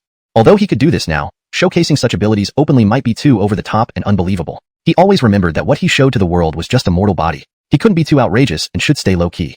Looking around, Irvin finally saw a small branch in a corner of the high platform. Walking over with a smile, he picked up the branch and waved it experimentally, finding it quite handy. Seeing Irvin's actions, the crowd was bewildered. Your Highness, are you fooling around? They asked you to demonstrate an unrivaled sword technique, and you're waving a branch? Even Bloss blushed in embarrassment but, as the second elder of the Ewing family and a staunch supporter of the Jethro, believed anything the Jethro did was correct, not even suspecting his own partner of infidelity, let alone doubting the Jethro. Though he didn't have a partner yet. No degree Omicron degree. When Mason saw this, he was about to defend but then felt several cold gazes on him. Looking at the elders beside him, he said, Elders, please don't be angry, just enjoy the show. This D-Sun is merely performing unconventional moves, but he is still very powerful and trustworthy. Perhaps his swordsmanship is divine, and he doesn't need a sword to slash through heaven and earth. The leading elder of the Evergreen Dao sect still had some doubts, but now that things had reached this point, there was no way back. They could only choose to trust him. He silently prayed, Your Highness, Whether the Evergreen Dao sect can win the final championship of the Dao Discourse Congress depends on you. Please don't act rashly. Holding the branch, Irvin closed his eyes, seemingly delving into the mysteries of swordsmanship. A mysterious aura emanated from him, causing the surrounding flowers and leaves to move according to a certain pattern, forming a kind of domain. Standing still, Irvin gripped the branch, emitting a mysterious and profound aura, intricate and incomprehensible, with runes swirling around him. He then slowly opened his eyes, a flash of sword light appearing. Irvin opened his mouth and said in a childish voice, "Who says sword techniques must be performed with a sword? Today, I will use this branch to perform a sword technique. This sword move is called Heaven-Cutting Sword Technique." At his words, the entire crowd fell into stunned silence. What? Heaven-Cutting Sword Technique? Could it be that divine sword move? This move isn't supposed to have disappeared long ago, with no known lineage? Who would have thought it would reappear in the hands of the D's son? Does that mean he has learned the Heaven-Cutting Sword Technique? Everyone was shouting in shock, unable to believe that a sword technique lost to time had resurfaced, especially in the hands of a 5-year-old child. Heaven-Cutting Sword Technique. Lost supreme secret. If all sword techniques were ranked from 1 to 10, this Heaven-Cutting Sword Technique would be the pinnacle among the best. Both the Phil and Harry had heard of the Heaven-Cutting Sword Technique. Having read ancient texts extensively, they naturally knew of this sword technique.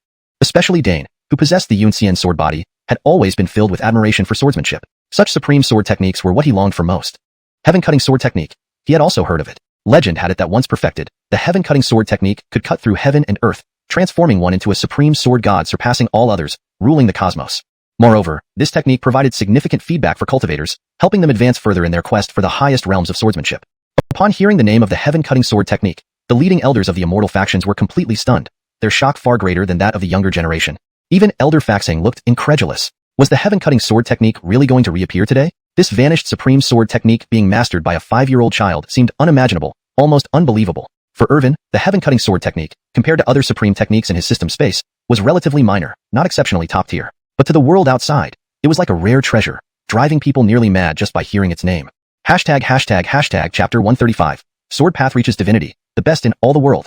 The Heaven-Cleaving Sword Technique. Among all the eternal immortal realms, this is one of the most supreme sword techniques. Who would have thought that the Wangu Ewing family still possesses such a divine technique like the Heaven-Cleaving Sword Technique? TSK. For a technique that has vanished over time to still be preserved within the Wangu Ewing family. How immensely powerful must their lineage and resources be? It's almost unimaginable. Everyone sighed with amazement, repeatedly exclaiming in awe. To think that the Wangu Ewing family could possess a technique long lost in the sands of time. It was simply beyond description. They now believed even more firmly that the Wangu Ewing family was indeed the greatest family among all heavens. As for Irvin's claim that he used the Heaven-Cleaving Sword Technique, no one dared to doubt it. As the son of an immortal emperor, how could his words be false? What they did not know was that the Heaven-Cleaving Sword Technique was merely something obtained through system sign-ins. But it mattered little. They all unanimously believed it was imparted by the immortal emperor to his own son. Master truly gives us quite the surprise. To think that His Excellency the immortal emperor concealed his prowess, teaching this sword technique to Master. Bloss was overwhelmed with excitement. He had originally thought that Master was just playing around with a twig, but who would have known that he genuinely possessed hidden strength, and not just any strength. It was a technique that had been lost over millennia. Truly, it shook the world. Even he, as the second patriarchal elder of the Wangu Ewing family, was kept in the dark. Deep down, he was even more eager to see what scene would unfold when Master employed the Heaven-Cleaving Sword Technique. Meanwhile, the holy son of Heaven Battling Sect, Rufus, and Yarden watched closely. A technique lost over time, possessing divine power, capable of cleaving heavens and slaying deities. Just grasping a fraction of its essence could greatly aid one's sword techniques. Irvin stood under the watchful eyes of the crowd, holding a branch in hand, gazing up at the sky. He murmured silently, "Let this strike cleave the heavens." Instantly, a force that pierced through all directions erupted, as if a divine swordsman had descended upon the world. That small twig seemed to transform into a heavenly sword. Standing proudly on the spot, despite his small frame, Irvin radiated extraordinary bravery and might. No one dared to underestimate him, sensing the boundless energy contained within his tiny body. He raised the branch and slashed toward the distant heavens. In an instant, a dazzling sword beam illuminated the entire world, threatening to overturn the sky. Elder Fernand jumped to his feet in astonishment. Could a mere awakened realm cultivator, especially a child, unleash such a strike piercing through the heavens? The other prodigies were left speechless, stunned to silence. Could this really be achieved by a 5-year-old child? Was it them who had gone mad, or was it the world? However, before they could ponder further, a deafening roar sounded from the distant horizon, shattering the sky. Blood-stained heavens crumbled into pieces, releasing countless ethereal figures of gods and demons, each striding majestically, dominating the universe with unmatched power. Their colossal forms rivaled the cosmos, with every movement shattering countless star shadows. Encircled by the universe and accompanied by great Tao, these godlike beings devoured countless souls, turning them into blood and flesh with every breath. Such entities exceeded the comprehension of those present, invisible and untouchable. Yoinked, in that moment, a flash of sword light pierced the universe, cleaving through the sky, slicing through great Tao, and cutting numerous gods and demons in half, reducing them to fragments. Everything came to an end. Countless saints met their doom, losing their former glory, becoming nothing more than dry bones. Gods and demons fell from their high positions, reduced to mere corpses under a single sword strike. Faintly, the crowd caught a glimpse of an extremely mysterious figure, which dissipated within moments. Various phenomena also vanished, and the crowd suddenly snapped out of their stupor, finding themselves drenched in cold sweat. Too terrifying it was, making them feel as insignificant as ants. Even the leaders of several undying forces panted heavily, gazing at the 5-year-old child in the center, awestruck and bewildered. Was it the heaven-cleaving sword technique, or was it his inherent strength that made him this formidable? With every move, celestial phenomena arose, causing even the elders of various forces to involuntarily kneel. Holy Son of Heaven battling sect, Rufus, and Yarden exchanged glances, all seeing the same shock reflected in each other's eyes, which remained unrelenting. Elder Fernan collapsed onto the stone seat, utterly dumbfounded. What he witnessed was too overwhelming, far beyond his understanding. Was this the legendary heaven-cleaving sword technique? Cleaving the heavens above and reaching the underworld below. Even gods and demons vanish under this blade. After exchanging glances with the leaders of other immortal traditions, a common thought emerged in their minds. The winner of this sword competition is undoubtedly decided. As for Irvin, watching everyone's reactions, he seemed somewhat confused. You're all frightened to this extent? I was even trying to restrain myself and didn't directly use finger as sword to cleave the heavens. Instead, I used a twig to act as a medium, fearing you'd be too shocked. Yoink, you're still frightened, sigh. Irvin inwardly lamented. Are people's mental fortitude this poor nowadays? Despite being so modest, I still managed to scare everyone. Ah, sin upon sin. System. This system has never seen anyone so shameless. But after all, you're my host. If not me, who else would pamper you? After a long while, Elder Fernan finally snapped back to reality and declared loudly, Irvin, winner of the first round of the sword competition. Chapter 136. The world's Danqi is divided into 10 parts, and I alone claim 9. As Elder Fernan's words echoed, the crowd snapped out of their stupor, coming back to reality. He became the champion of the first round of swordsmanship so effortlessly. Heaven, this is a truly unparalleled swordsmanship prodigy, unmatched across all eras, ancient or modern. Such swordsmanship talent is simply unimaginable, beyond our comprehension. If it were just his otherworldly swordsmanship talent, it would be fine. But he also wields the lost art of heaven-slaying sword technique from the long river of time. Who among his peers could match him in sword skills?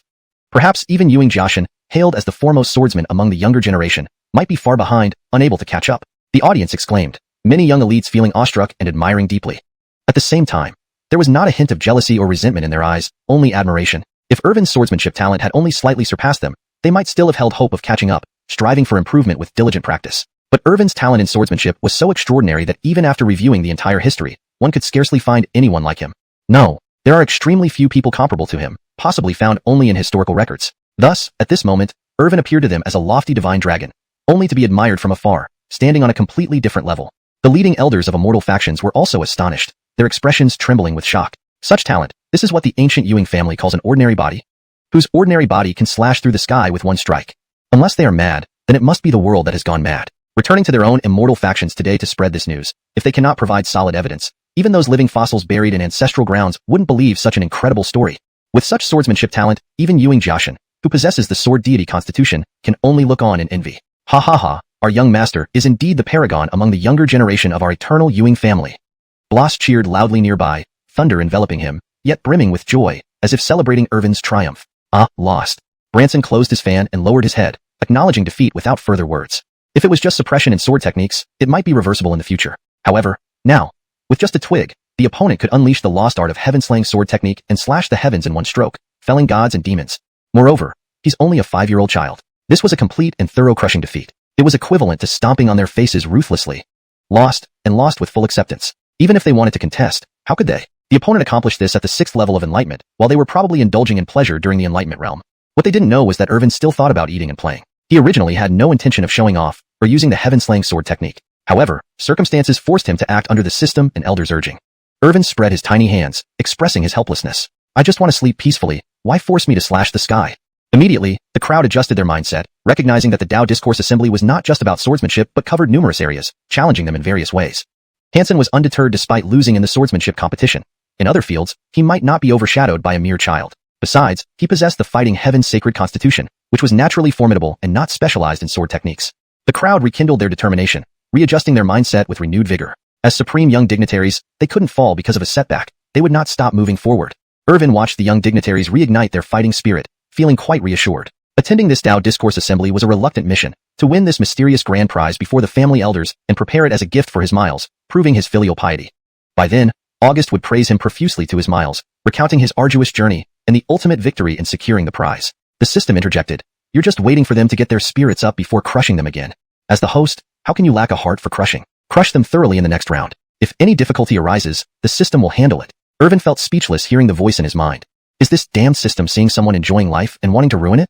Living comfortably and sleeping soundly, suddenly being pulled out to demonstrate some flashy sword technique, slashing the heavens.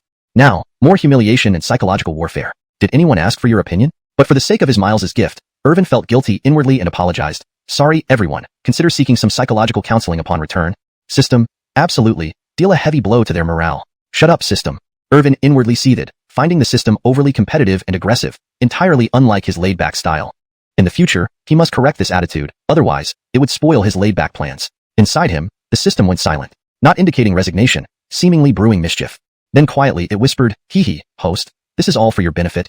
Furthermore, the first round was too slow. Let's speed things up this time. As for those Caramello-level geniuses, don't bother stepping up. Their sword techniques are barely worthy. Meanwhile, Irvin waited on the high platform for the announcement of the next round of debates.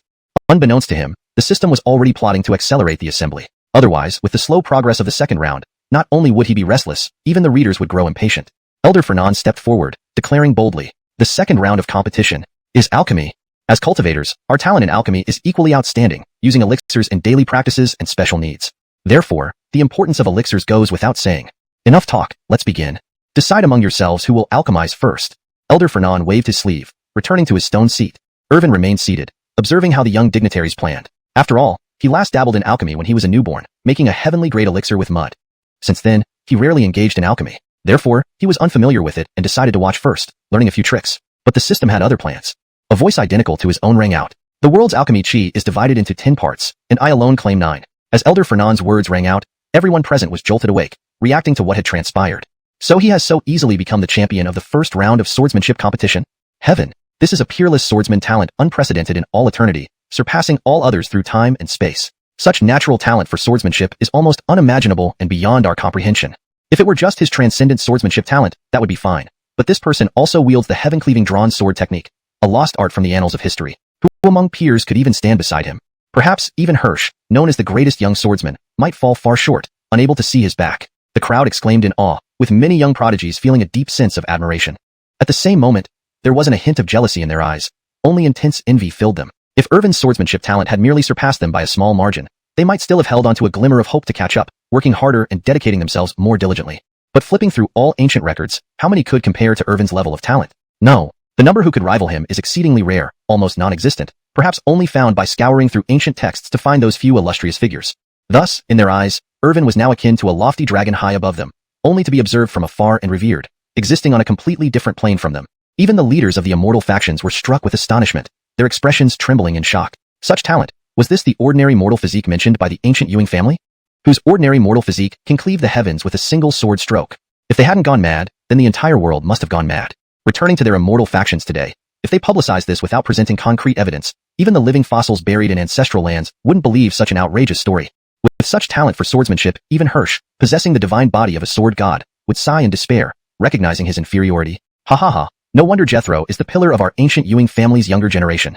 Bo shouted joyfully nearby, his body enveloped in surging thunder, exuding excitement as if celebrating Irvin's victory. Oh well, lost. Sean closed his fan and lowered his head, accepting defeat gracefully. Defeat was clear, and no further words were needed. Had it been mere suppression in sword techniques, it might still be possible to surpass him one day. But now, he could wield the lost heaven-cleaving drawn sword technique with a twig, and with a single stroke, cleave the heavens, felling gods and demons. Moreover, this was just a 5-year-old child. It was a complete and utter domination, a disparity in strength so vast it was like grinding their faces into the dirt. Lost, and lost without any regret. There was no choice but to accept it. After all, at the 6th stage of awakening, he achieved what they were still thinking about, enjoying life while being in the same state of awakening. What they didn't know was that Irvin still wanted to enjoy life. He hadn't intended to show off, nor to use the heaven-cleaving drawn sword technique, but circumstances dictated otherwise. The system and Elder insisted he show off.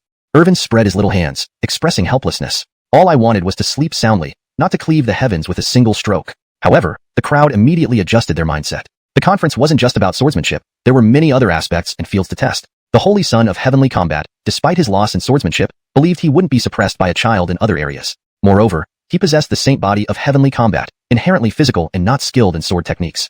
Everyone rallied their spirits, readjusted their mindsets, and looked rejuvenated. As young supreme individuals with extraordinary constitutions, how could they fall so easily? How could they be halted by a bit of adversity? It was impossible. Seeing these young supremes regaining their morale, Irvin felt gratified. This participation in the debate conference was indeed a reluctant necessity. He needed to secure the mysterious prize in front of his family elders as a gift for his miles, proving his filial piety. When the time came, August would certainly praise him lavishly before his miles, narrating how he overcame great hardships to finally claim the grand prize. The system. You're watching them rekindle their fighting spirit only to crush them again. As your host, shouldn't you have the heart to dominate? Dominate every following segment. Face any difficulties, and the system will handle it for you. Listening to the voice in his head, Irvin was once again speechless. Was this damned system incapable of letting him enjoy life? Just when he was sleeping peacefully, he was dragged out to demonstrate the heaven-cleaving drawn sword technique. Now he was supposed to show off again in front of everyone, continuing to suppress and strike down these recently revived prodigies. Can you hear me? Is this really what people say? For the sake of preparing a gift for his miles, Irvin felt guilty and said within himself, sorry, everyone. Maybe consider some psychological counseling on the way back. System, Ewings, precisely. Smash their resolve thoroughly. Shut up, system. Irvin angrily thought to himself. This system was too competitive and flashy, completely against his laid-back style. He'd have to deal with it later or risk ruining his plans. Meanwhile, the system inside remained silent but was brewing some mischief. Then it whispered, hee, dear host, the system is just trying to help you. And the first round was too slow. Let's speed things up for this round. Irvin waited on the platform for the next announcement of the debate contest, unaware that the system was preparing to expedite the conference. Otherwise, even the readers couldn't bear the slowness of the second round. At that moment, Elder Fernand strode forward proudly and loudly announced, the second round? It's a competition in alchemy. As people of Dao, our alchemy talent is undoubtedly formidable, often solving various challenges and special needs with a single pill. Therefore, the importance of elixirs goes without saying. No need for further ado. Let's begin. You, esteemed prodigies, decide among yourselves who will alchemize first. Elder Fernand waved his sleeves and returned to his stone seat. Irvin sat in place, observing how these young superchers would plan. After all, he had only used mud to refine a heavenly grade elixir shortly after birth. Since then, he'd avoided alchemy. Now unfamiliar, he decided to observe first. But the system seemed unwilling to let him stay low-key. A voice identical to Irvin's echoed around him. The world's danqi is divided into 10 parts, and I alone take 9. Chapter 137. System. Reverse PUA. I'm an expert at that, and making pills by hand. The moment these words were spoken, all eyes in the room immediately focused on Irvin. Everyone was absolutely certain that those words came from him. They were familiar with the little brat's voice, having just heard it a moment ago. Even Bloss, who was watching in astonishment, seemed puzzled, gazing at his young master. Master, we know you're talented and a top talent in alchemy, but is there any need to be so arrogant? He thought. If all the alchemical chi in the world amounts to 10 parts, do you alone take 9 parts, leaving only 1 for everyone else? Even among the grandmasters of alchemy, none would dare speak like this. They would remain very humble, acknowledging their limitations. The attention of the sacred son of battling heaven, Branson, Alfonso, and Eric, who was observing from a distance, and many other young geniuses was riveted on Irvin, the little brat. Showing off was one thing, but to be so arrogantly overconfident, it was as if he didn't even consider the many prodigies in the immortal realm's alchemy field worthy of his regard. His cousin Sebastian, with his divine alchemy body, had become a master alchemist at a young age, yet did not boast this way. Is he ignorant due to youth, or is he simply foolish? Branson, holding a fan and flicking his elegant hair, said coldly. The other two prodigies remained silent, but their expressions spoke volumes. You might have the right to be proud in swordsmanship, able to cut through the heavens with your heaven-splitting sword technique, and we admit your remarkable talent and unparalleled strength. But alchemy is different. It requires not just talent but also constant effort and dedication. Daosher, when the son of the Joab displayed unparalleled swordsmanship and split the sky with his heaven-splitting sword technique, I thought we glimpsed victory, said an elder from the Longevity Dao sect, almost in tears. Who could have thought he'd be so showy? They entrusted their sect's future to someone who boasted without drafting a plan first, claiming that he alone occupied 9 parts of the world's alchemical chi out of 10. What incredible arrogance. No one else dared speak so boldly. Fortunately, the elders present had good temperaments. Otherwise, they would have smacked the little brat's bottom already. Of course, Bloss was standing nearby, deterring any such action. That would be a long life seeking its end. Cough, cough. Please understand, elder. What if he really has that ability? Another elder said. Remember how he surprised us in the first round of the sword competition? Eric forced a smile, on the verge of a mental breakdown, thinking, little ancestor, we know you're great, but please focus on the Taoist debate conference. Can you be a bit more low-key? Feeling uncomfortable under the strange gazes of fellow disciples, he wondered how this represented his sect. You ain't. Irvin himself was baffled. Where did that voice come from? And why was it identical to his own? Moreover, what outrageous claims were made? He immediately suspected the system and knew the cheeky system was up to no good. Dog system, what are you doing? Come out and explain. Irvin shouted inwardly but received no response, as if it had vanished. Dog system, if you don't respond, you never come back. Hearing this, the system finally replied, host, calm down. Don't let anger hurt your body, liver, or kidneys. Finally seeing the system appear, Irvin demanded an explanation. What did you do? You learned to imitate my voice now?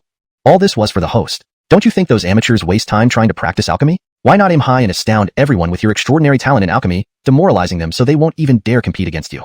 Irvin found some logic in this, but felt something was still amiss. Then suddenly, he realized, damn, am I being reverse spewed by the system? He hadn't expected the system to grow more persuasive over time, now even attempting reverse PUA. But it was too late to turn back. He couldn't just expose the system and have it take his place in alchemy. Hey, host, work hard, the system encouraged. With your astonishing alchemy talent, win the championship of this round. Shut up, dog system. We'll settle this later after returning, always messing with my peaceful plans. With no other choice, Irvin stood up slowly. Despite his young stature, he was eye-catching. Elder Fernan waited eagerly, intrigued by the bold statement Irvin made. According to rumors, he could casually produce heavenly-grade pills shortly after birth. Could he demonstrate that today? Thinking further, Irvin considered the level of pill he should attempt. His cousin Sebastian, currently a top-tier alchemy master with an innate divine alchemy body, only managed to produce a heavenly-grade pill at 15. Irvin, despite making a heavenly-grade pill as an infant, hadn't touched alchemy in years. This time, he would make a perfect heavenly-grade pill, showing progress while avoiding suspicion. At 5, producing such a pill would still surpass anyone here. Victory in this round would be effortless. But Irvin underestimated the geniuses present. The sacred son of battling heaven, Branson, Alfonso, and others, using their profound inherited techniques, could only manage heavenly-grade pills. A perfect heavenly-grade pill was beyond their reach. Knowing this, Irvin might lose hope. He thought they were strong enough to warrant holding back, only to realize he still surpassed them. Coming unprepared, Irvin pondered how to proceed. Should he still use his hands to create the pill? Chapter 138. Who says mud can't be used to refine elixirs? There was no prepared alchemy furnace, no medicinal herbs or spiritual items beforehand. Not even the elemental demon fire or divine flames, essential for alchemy, had been prepared. How could one refine elixirs under these circumstances? If it were any other prodigy, they would have likely given up at this point, unable to proceed with alchemy. But who was Irvin? He had a system that, despite its seemingly delicate nature, never worried about the process of refining elixirs. However, to the others watching, this all seemed like a joke, an amusing spectacle. Humph, out of ideas now, huh? No alchemy furnace or fire, not even basic materials, and he still wants to refine elixirs. I thought he'd be impressive. 10 measures of elixir chi in the world, he alone takes 9, but he didn't even prepare materials. Let's just watch quietly and enjoy the show. Many young prodigies below whispered to each other, yet none dared to speak loudly, fearing being overheard by Bo. Otherwise, they would surely meet their doom. Daozi, what should we do in this situation? The leading elder of the Evergreen Dao sect looked helplessly at his Daozi. This little brat was audacious enough, thinking he could shock everyone, only to not even prepare alchemy materials. Do you have any alchemy items ready, elder? Raoul quickly asked. The leading elder of the Evergreen Dao sect shook his head slightly, sighing deeply. They initially believed that the Ewing family had everything prepared for this substitute competitor. It turned out they did nothing at all. As for Sean, Caesar, and Dotian Sage's son, they had no intention whatsoever of lending out any alchemy materials. This little boy was so arrogantly boasting before, but ended up not having any alchemy materials at all, an incredibly stark contrast. Though they were about to laugh, they forcibly held back. Because Bo's gaze was like lightning, staring straight at them. Their bodies trembled as if a prehistoric beast was fixing its eyes on them, ready to obliterate them at any moment. Dotian Sage's son did not doubt for a second that if anyone dared to laugh, they wouldn't see the next sunrise. Standing sturdily on the platform, Irvin took a few steps, finding a small corner. With his tender little hands, he casually dug up a few pieces of mud. Upon seeing this scene, everyone was utterly stunned, completely disbelieving. What had they just witnessed?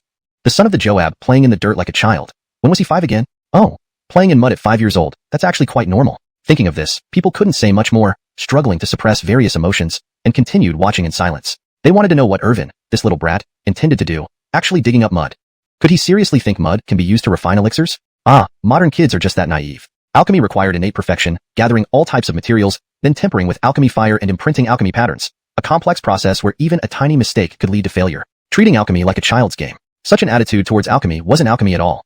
Ewing people couldn't criticize much. It was the discourse conference after all, let him express freely. Besides, the Gideon of the Ewing family was watching closely. If anyone said anything negative, there'd be trouble. Thus, no one dared comment. Even Fa Zhang stayed quiet, fists clenched, face flushed, witnessing such a peculiar alchemy method for the first time. What could he say? He began doubting the authenticity of the rumors he had heard, casually refining heavenly-grade elixirs like this? He didn't want to believe it. What elixir should I refine? Other elixirs are too troublesome. Let's refine blood chi pill. It replenishes blood and chi. Irvin considered this, then retrieved a dragon blood herb from his system space. This was excellent material for refining blood chi pills. Since he was refining it, it had to be the best. With the dragon blood herb's enhancement and the strongest refining mode's assistance, his perfect quality blood chi pill would undoubtedly be top-notch. Its expected effect would be an abundant supply of blood chi. As for the final effect, Irvin himself wasn't sure but knew adding powerful ingredients would certainly yield surprising results. Using his chubby little hands, he kneaded while grabbing the dragon blood herb with his right hand. It appeared in his hand, entirely crimson like a piece of carnelian, radiating an alluring glow, a single herb. But just holding it, one could feel an intense fiery force, seemingly able to restore blood and chi instantly, enhancing physical strength dramatically. It was hard to imagine how potent the pill would be if refined successfully and into a perfect quality elixir. Irvin kneaded casually, which appeared bizarre to the onlookers. Never in their lives had they seen someone use their hands to refine an elixir, especially using mud as primary material.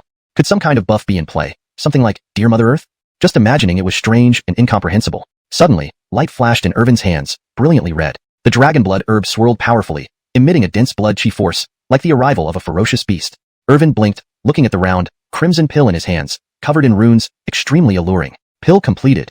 Irvin spoke in a childish voice. At the sound of pill completed, the entire venue fell silent, nobody daring to believe it. Even breathing seemed to stop as they preferred believing this was all a dream. A pill? A pill completed? Could a pill really be completed just by rubbing it in hands? When did hands become suitable for alchemy refining? Chapter 139. Quality Appraisal, stunning the audience. Everyone looked at the blood-red pill in Irvin's hand, their expressions filled with bewilderment. How could this be possible? To have kneaded together mud and a single dragon blood grass into an extraordinary pill? Even though it was just the most basic chi and blood pill, its intricate patterns were surrounded by a deep red color, emanating an ancient aura as if from a prehistoric beast.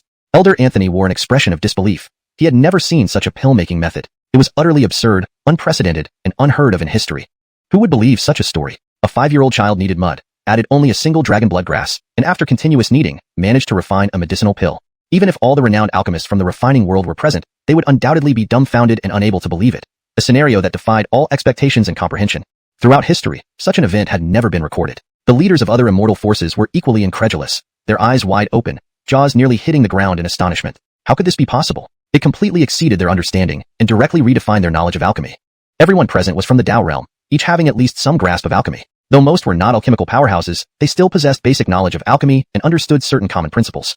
Without alchemy fire, a pill furnace, raw materials, and a pill formula, it was absolutely impossible to refine a pill. Even if one had exceptional talent, it would be impossible to achieve such a feat. This absurdity was happening right before their eyes. It felt like a dream. No, even a dream wouldn't dare to imagine such a thing. Bloss was also struck with profound shock. As a member of the Ewing family, he had once heard tales about the Jethro who, shortly after birth, used mud to refine pills, breaking ancient legends. But seeing it firsthand today was even more shocking. Had he not known beforehand, his reaction might not have been much better than those esteemed elders of immortal factions. Ewing, the more incredible it was, the prouder he felt inside. Himph, didn't you all think it was impossible? How does it feel now? Smacked in the face? Bloss couldn't help but laugh, watching the astonished reactions of the leaders of immortal factions and Elder Anthony, as if they had encountered a strange creature. To doubt my Jethro Ewing with limited imagination? Even if my Jethro is only 5 years old, capable of crushing the heavens with one palm, I'd still think it justified. Bloss admired Irvin even more in his heart. Truly the son of a Joab, the pillar of the younger generation of the Ewing family. His strength truly couldn't be measured by age or realm, and his talent was unparalleled through the ages. Thinking back, the ancient emperor who lost to him in the past deserved his defeat, for he was ultimately defeated by our Jethro Ewing. Senior, do you believe me now?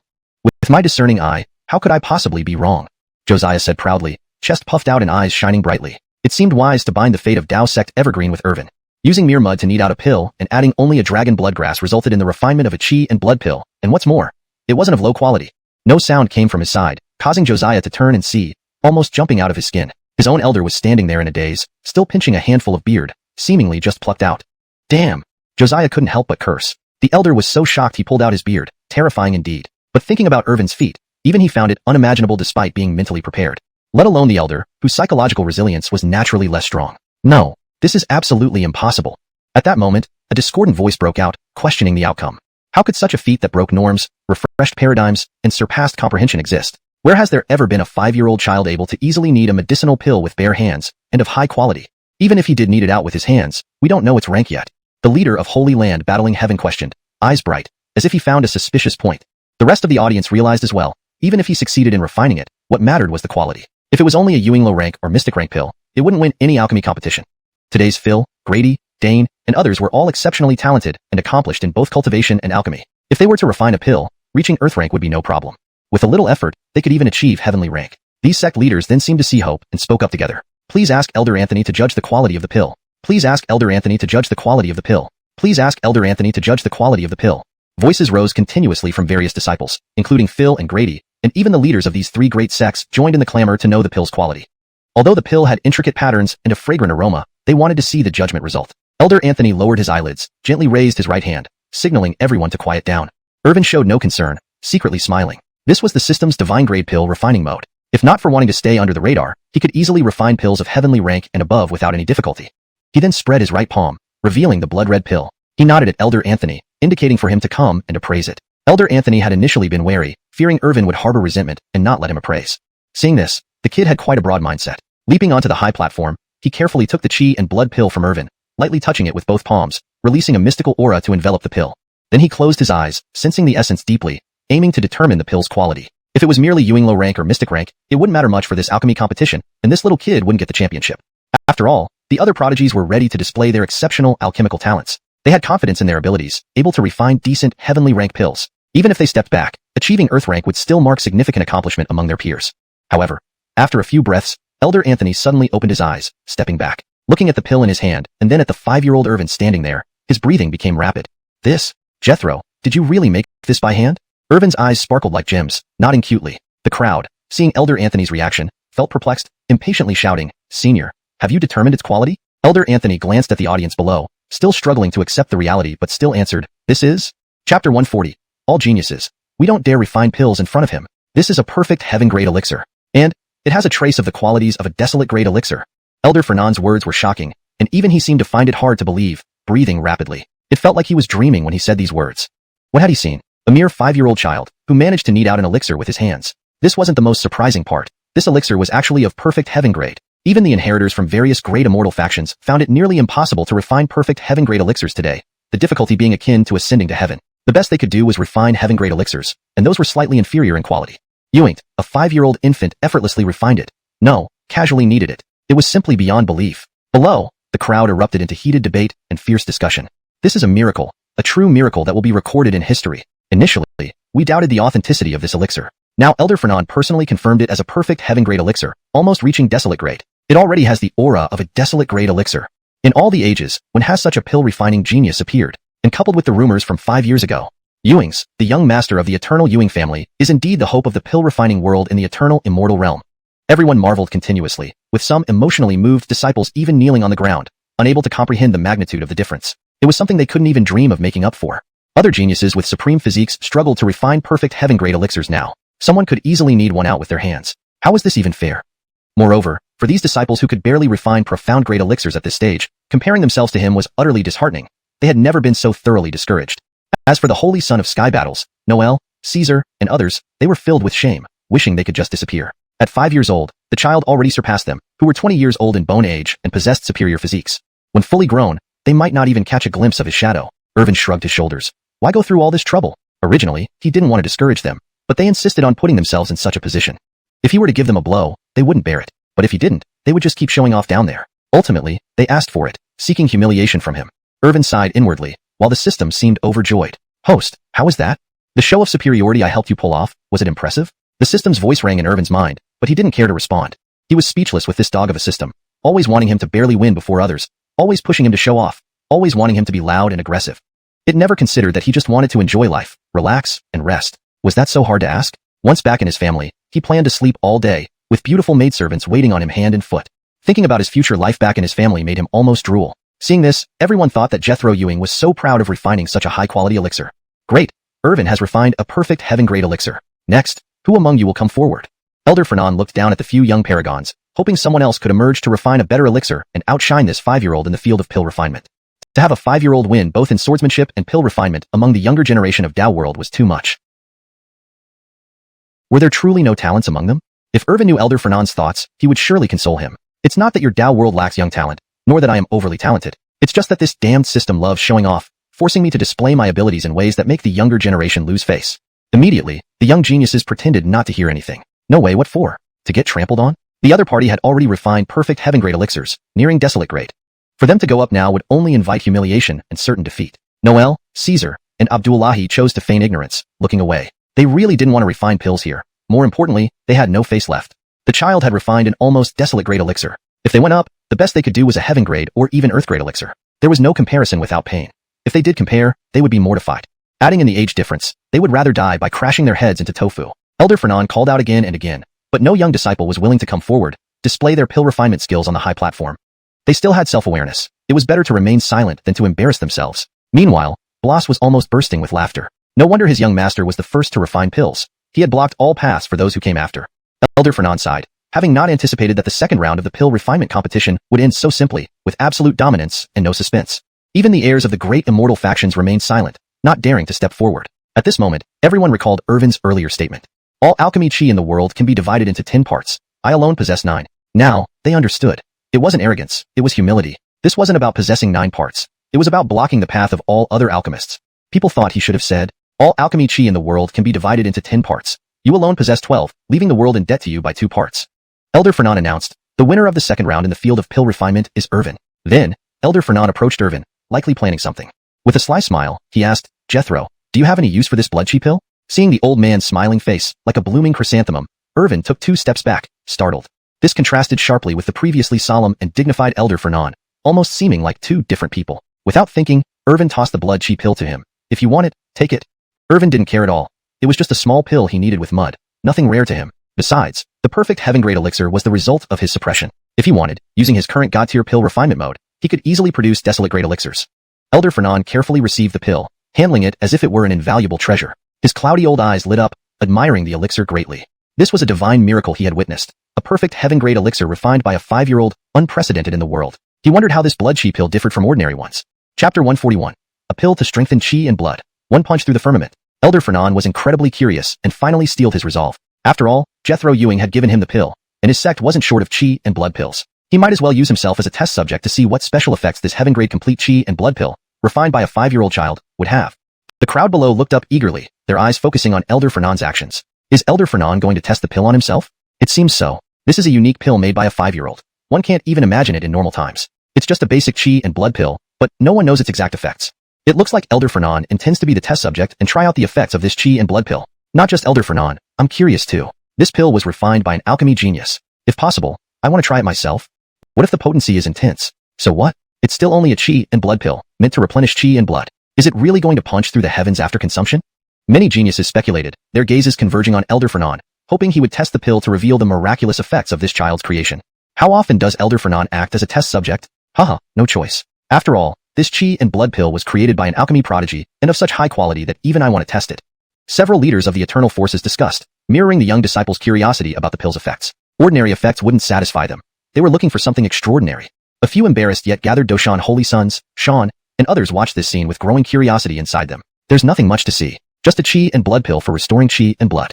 Caesar spoke coldly, seemingly always indifferent, but deep down, he was increasingly admiring. He could tell who was strong or weak at a glance. Not going up earlier preserved his last bit of dignity. He knew his capabilities. Even using his best effort, he could only refine heaven-grade pills. Someone at 5 years old could already produce a perfect heaven-grade pill, almost bordering on desolate grade, cutting off over a decade of arduous practice. He would surely be crushed if he went up.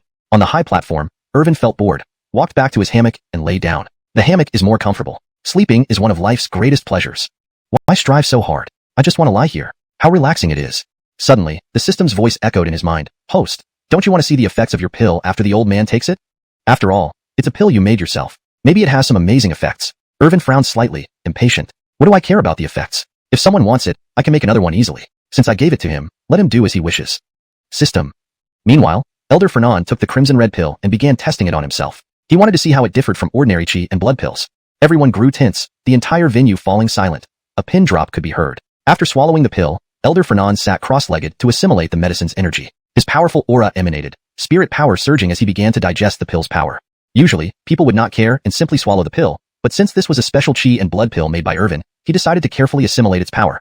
However, things developed beyond his expectations. His body became increasingly hot, like a small sun. His face turned red, as if, spring had arrived, and everything was rejuvenating. He sweated profusely, his complexion flushed, accumulating immense energy. Fernan, now in his twilight years, rarely experienced such conditions. Everyone thought it must be due to the chi and blood pill refined by Irvin. No, it's just a chi and blood pill, not some aphrodisiac. Ah! Unable to hold back, Elder Fernan roared, standing up abruptly. The high platform cracked underfoot, forming a large hole. The decaying body emitted tremendous energy, chi and blood bursting forth, returning him to his youthful vigor. He stood tall, exuding immense strength like a fierce beast. Then, the crowd witnessed an unforgettable scene. The elderly Fernan gradually straightened, his withered posture becoming robust again. Wrinkles vanished, and his vitality surged, radiating around him. A youth-reviving phenomenon. This stunned everyone. Youth revival. An aged cultivator regaining his youthful peak state via a single chi and blood pill. This was unbelievable. Could they be dreaming? But it didn't stop there. Despite appearing younger, the burning energy inside Fernan couldn't be suppressed. Infinite power amassed in his right fist, which he then aimed at the endless firmament, delivering a thunderous punch. In an instant, the winds changed, formidable energy surged out, a glowing fist print appeared, interwoven with runes of law, shattering the void and striking the sky above. This blow split open the heavens. Watching from the hammock, even Irvin hadn't anticipated that a casually refined chi and blood pill could unleash such divine power. Damn, taking a chi and blood pill and punching through the heavens? Chapter 142. 3 rounds of competition, comprehending the Tao book. Irvin stared at the scene before him, hardly daring to believe it. He had merely casually used mud and dragon blood grass to refine a blood chi pill. But, after consuming his blood chi pill, one could punch through the heavens and even reverse the aging process. The elderly Anthony on the platform, whose body was now gradually settling into calm from the surging energy, had visibly rejuvenated. The wrinkles on his once withered, elderly face smoothed out, making him appear much younger. His blood chi surged like a mighty flood, comparable to that of an ancient ferocious beast in its prime. Extremely powerful, dominating all directions, commanding respect. Anthony was utterly astonished, feeling the surging, ocean-like power within his body. It was beyond belief. This can't be possible. It was truly inconceivable, surpassing all understanding. He was stunned, unable to regain his composure. He knew his condition better than anyone else. His flesh was decaying, nearing the end of his lifespan. But now, he seemed to have regained a second youth, appearing much younger. Although he hadn't returned to middle age, it made a significant difference, with his body becoming exceptionally lustrous and his blood chi glowing and vibrant. Carefully sensing the changes in his body, even the accumulated injuries to his Tao foundation over the years had significantly healed. His Tao foundation had stabilized, with scars repaired. Is this really a blood chi pill? Anthony couldn't believe it. The primary function of a blood chi pill was simply to restore blood chi. Ewing, the blood chi pill Irvin casually refined with mud had the effect of reversing aging, making him younger and healing Tao wounds. It possessed numerous wonders that were hard to describe. Seeing this, the elders leading the immortal factions below couldn't remain calm. A single blood chi pill had such miraculous effects, and it was undoubtedly related to Irvin's abilities. They too had attempted to refine pills using dragon blood grass, but they only achieved the basic function of restoring blood chi. Their eyes gleamed with intense interest as they stared at Irvin, who was sleeping on a hammock nearby. Desire burned within them, wanting to snatch this young man back to their own factions. However, they dared not act on this impulse. Leaving aside Elder Bloss, who was standing guard nearby, with overwhelming strength, even just D. Bogdan alone would deter them from any rash actions. After all, several immortal factions and life-prohibited zones had previously attempted to harm Irvin. Their graveyards were now full of mice that might soon evolve into spirits. Even if given 10,000 more guts, they wouldn't dare have ulterior motives towards Irvin. How unfortunate. At this moment, everyone looked at Irvin as if he were fresh meat to hungry wolves. A pill that could reverse aging and rejuvenate vitality was rare in the entire alchemy world, and the ingredients required were extremely precious. To think that Irvin could create such a pill by hand. If only he were one of our disciples, one thought. We would cultivate him diligently, keep him within the sect, and have him refine pills for us. Daozi, you didn't say this kid could refine such pills? Do you believe this is a blood chi pill? An elder from the Evergreen Tao sect opened his mouth in shock, incredulously asking the Raoul beside him, hoping for an explanation. I've heard about his incredible talent in alchemy, unmatched throughout history, but I never imagined that pills he casually refined with mud could have such wondrous effects.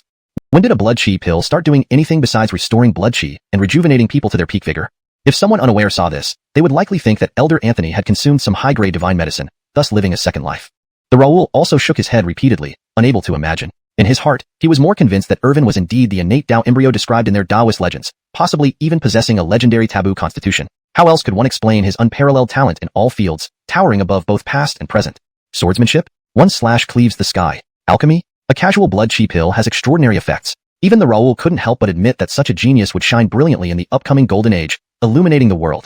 He inwardly rejoiced that they had secured Irvin's support early on, willingly representing the Evergreen Tao sect. If they won the championship, Irvin would naturally become their Daozi. For himself, his status within the sect would certainly rise even higher.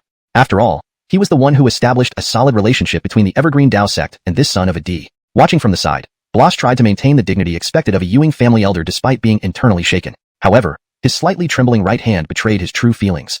This young master is truly impressive. Upon returning to the family, he must report to the family head to let him know just how formidable his son is.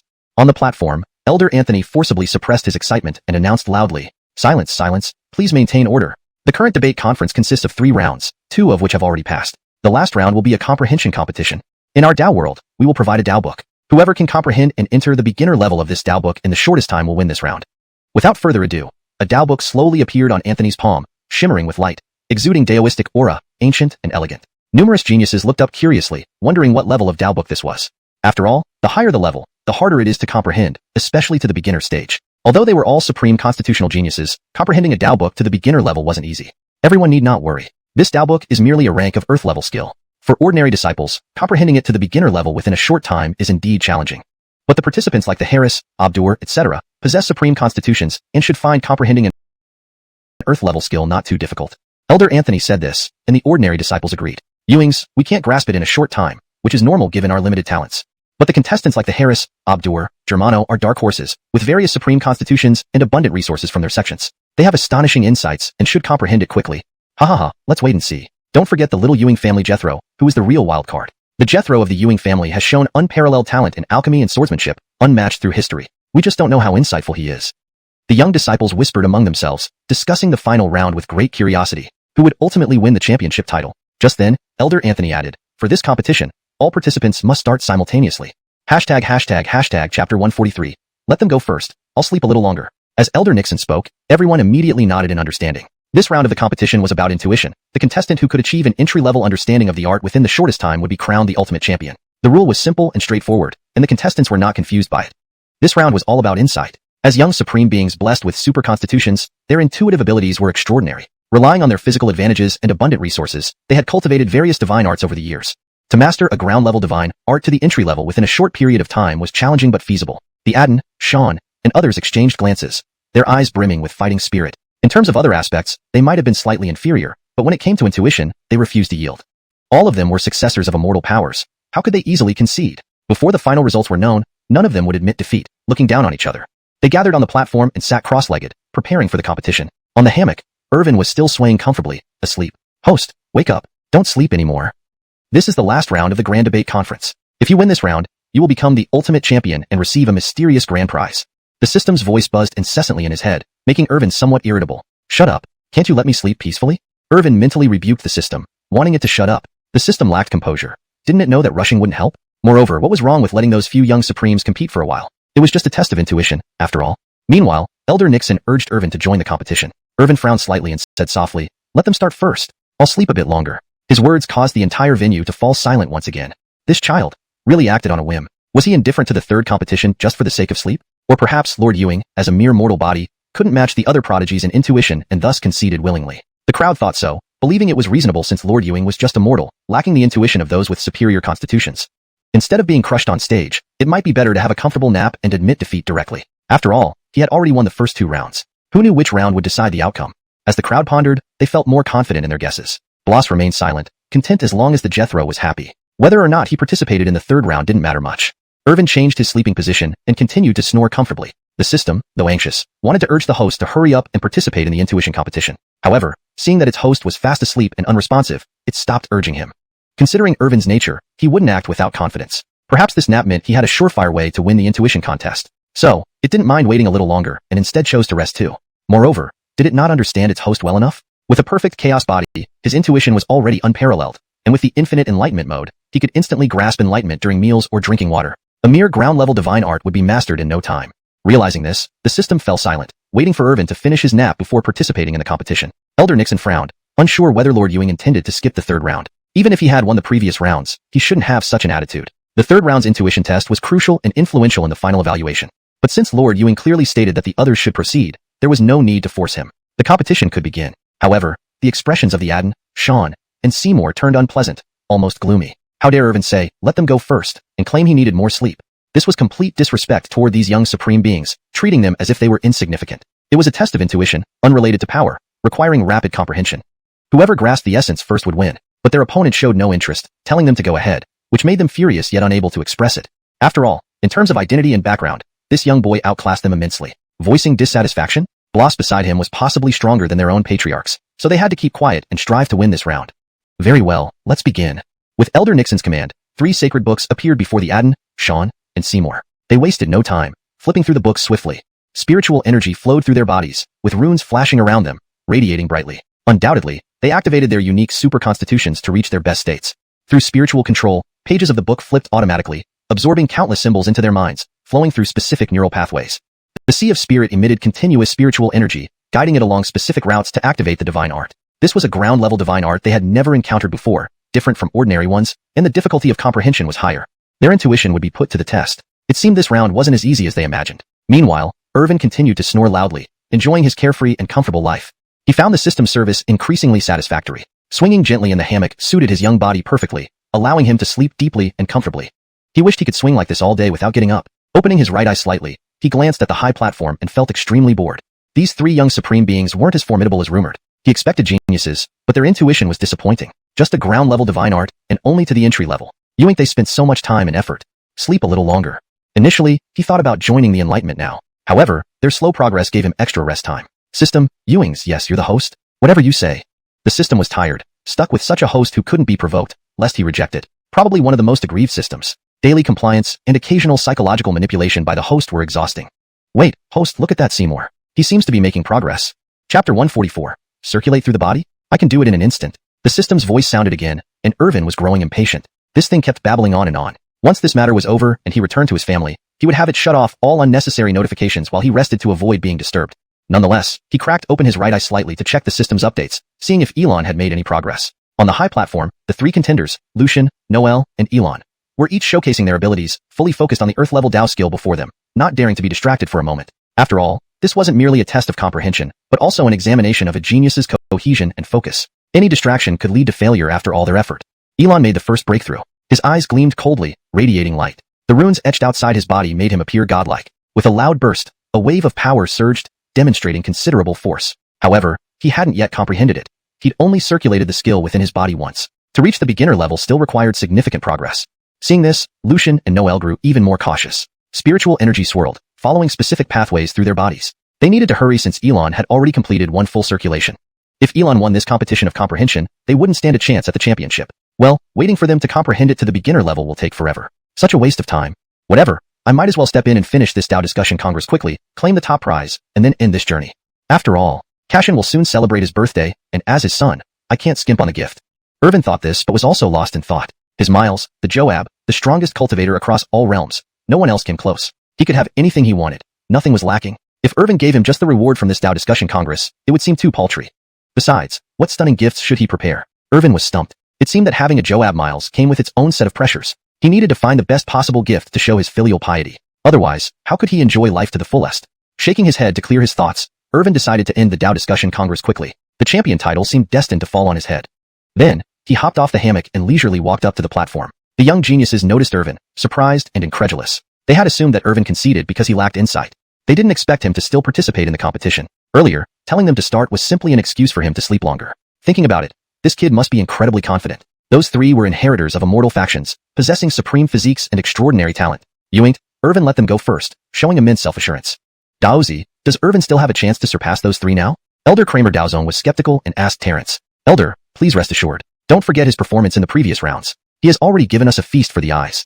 Moreover, he might be our Dao world's legendary innate Dao embryo, whose comprehension is exceptional. Understanding an Earth-level Dao book should be easy for him. We don't know his speed, but he likely stands a good chance of catching up to them. Terrence was confident in Irvin. Initially skeptical, he had become a devoted fan who believed everything Irvin said. If age weren't a factor, Terrence might have knelt down to pledge loyalty and follow Irvin into battle. Lucian's golden hair flew wildly as he unleashed overwhelming power, activating his fighting heaven saint body fully to grasp the Earth-level Dao skill faster. The other two reacted similarly, unwilling to lag behind. However, all three noticed Irvin approaching. Dismissing him as insignificant, they believed he was too late. They had already circulated the skill within their bodies and grasped the basic principles. Now they just needed to advance steadily to the beginner level. Irvin couldn't possibly catch up to them in time, regardless of his talent. They felt no concern, even laughing inwardly at his audacity. Leisurely walking forward, Irvin approached Elder Fernan, who promptly handed him the Dao book. Holding the book, Irvin found an empty spot on the platform and sat down. His small frame made the sitting pose look somewhat amusing.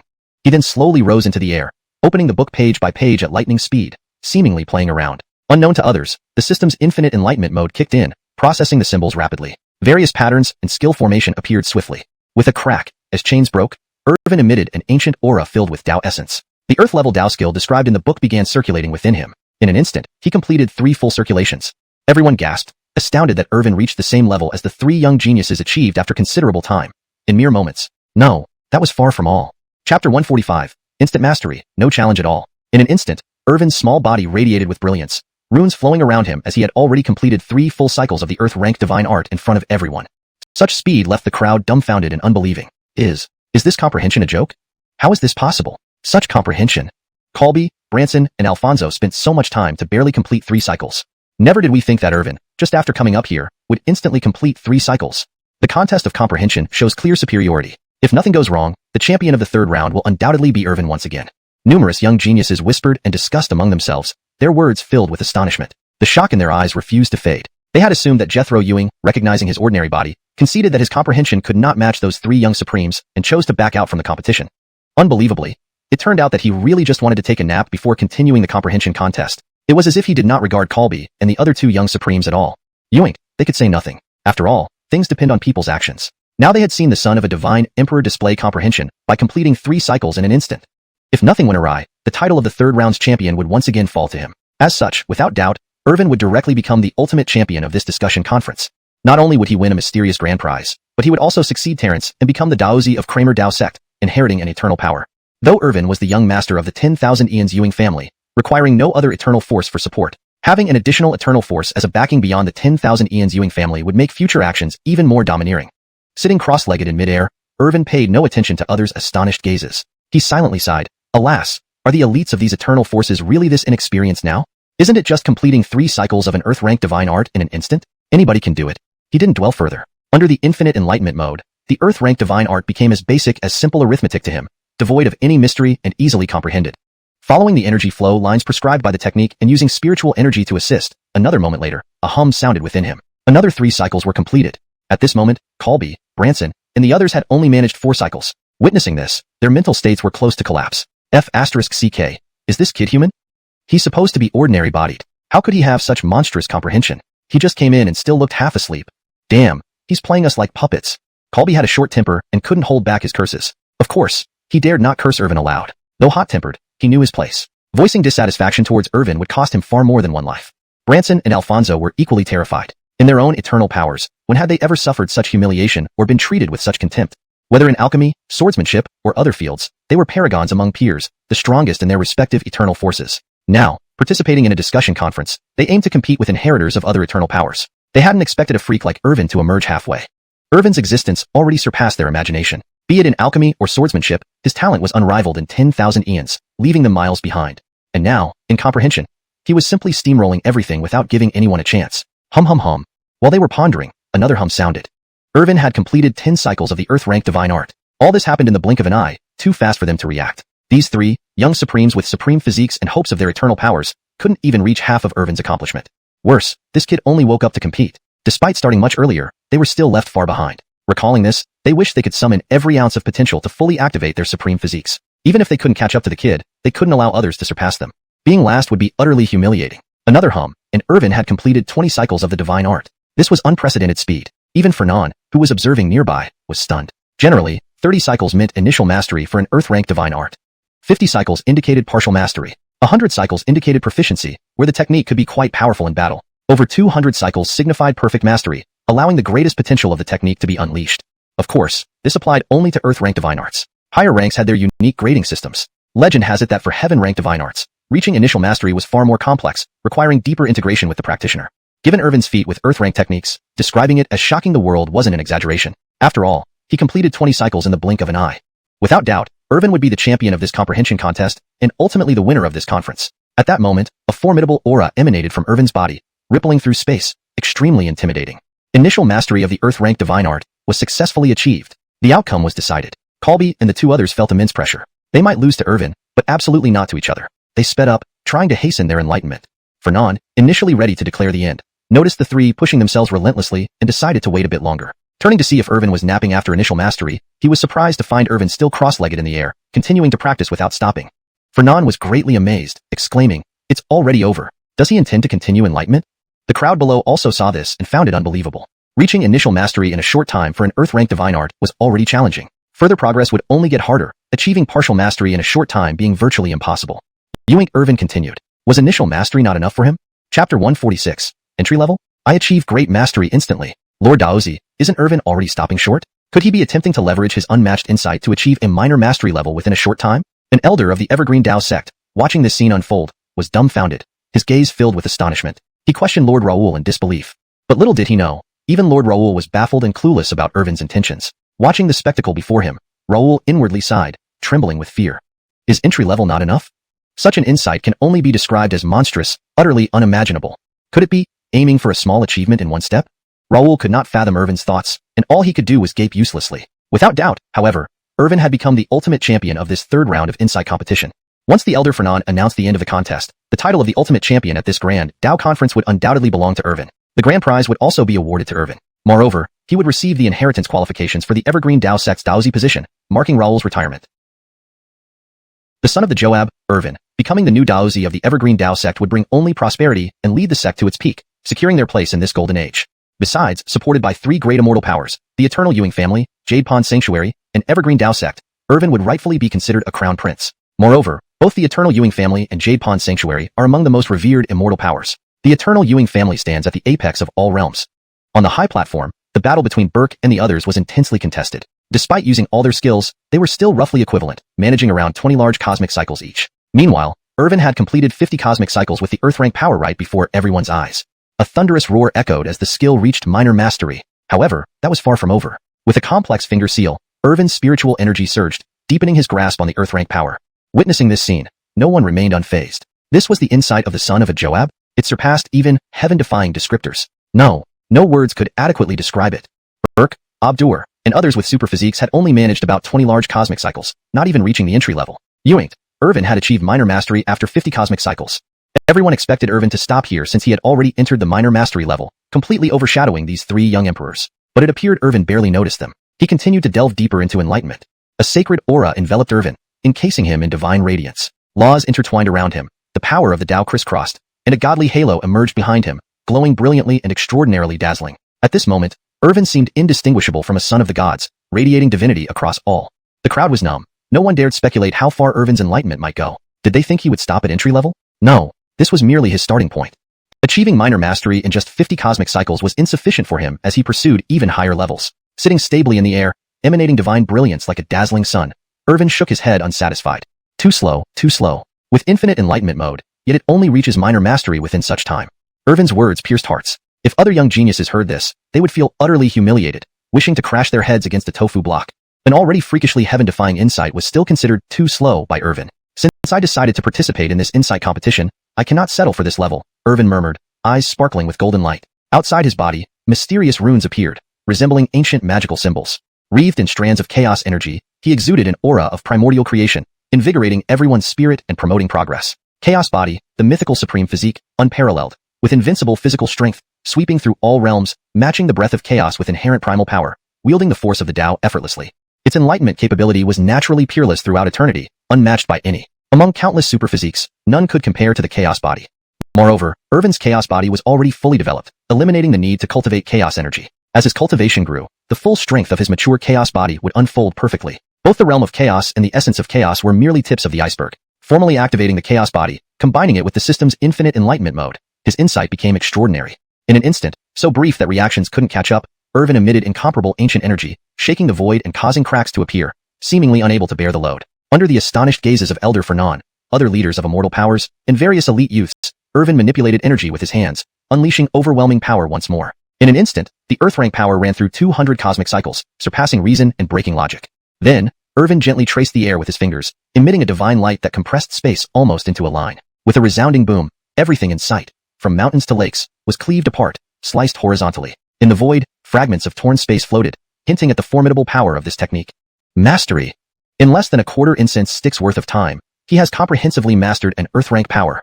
This is true mastery, fully unlocking the power contained in this Tao book.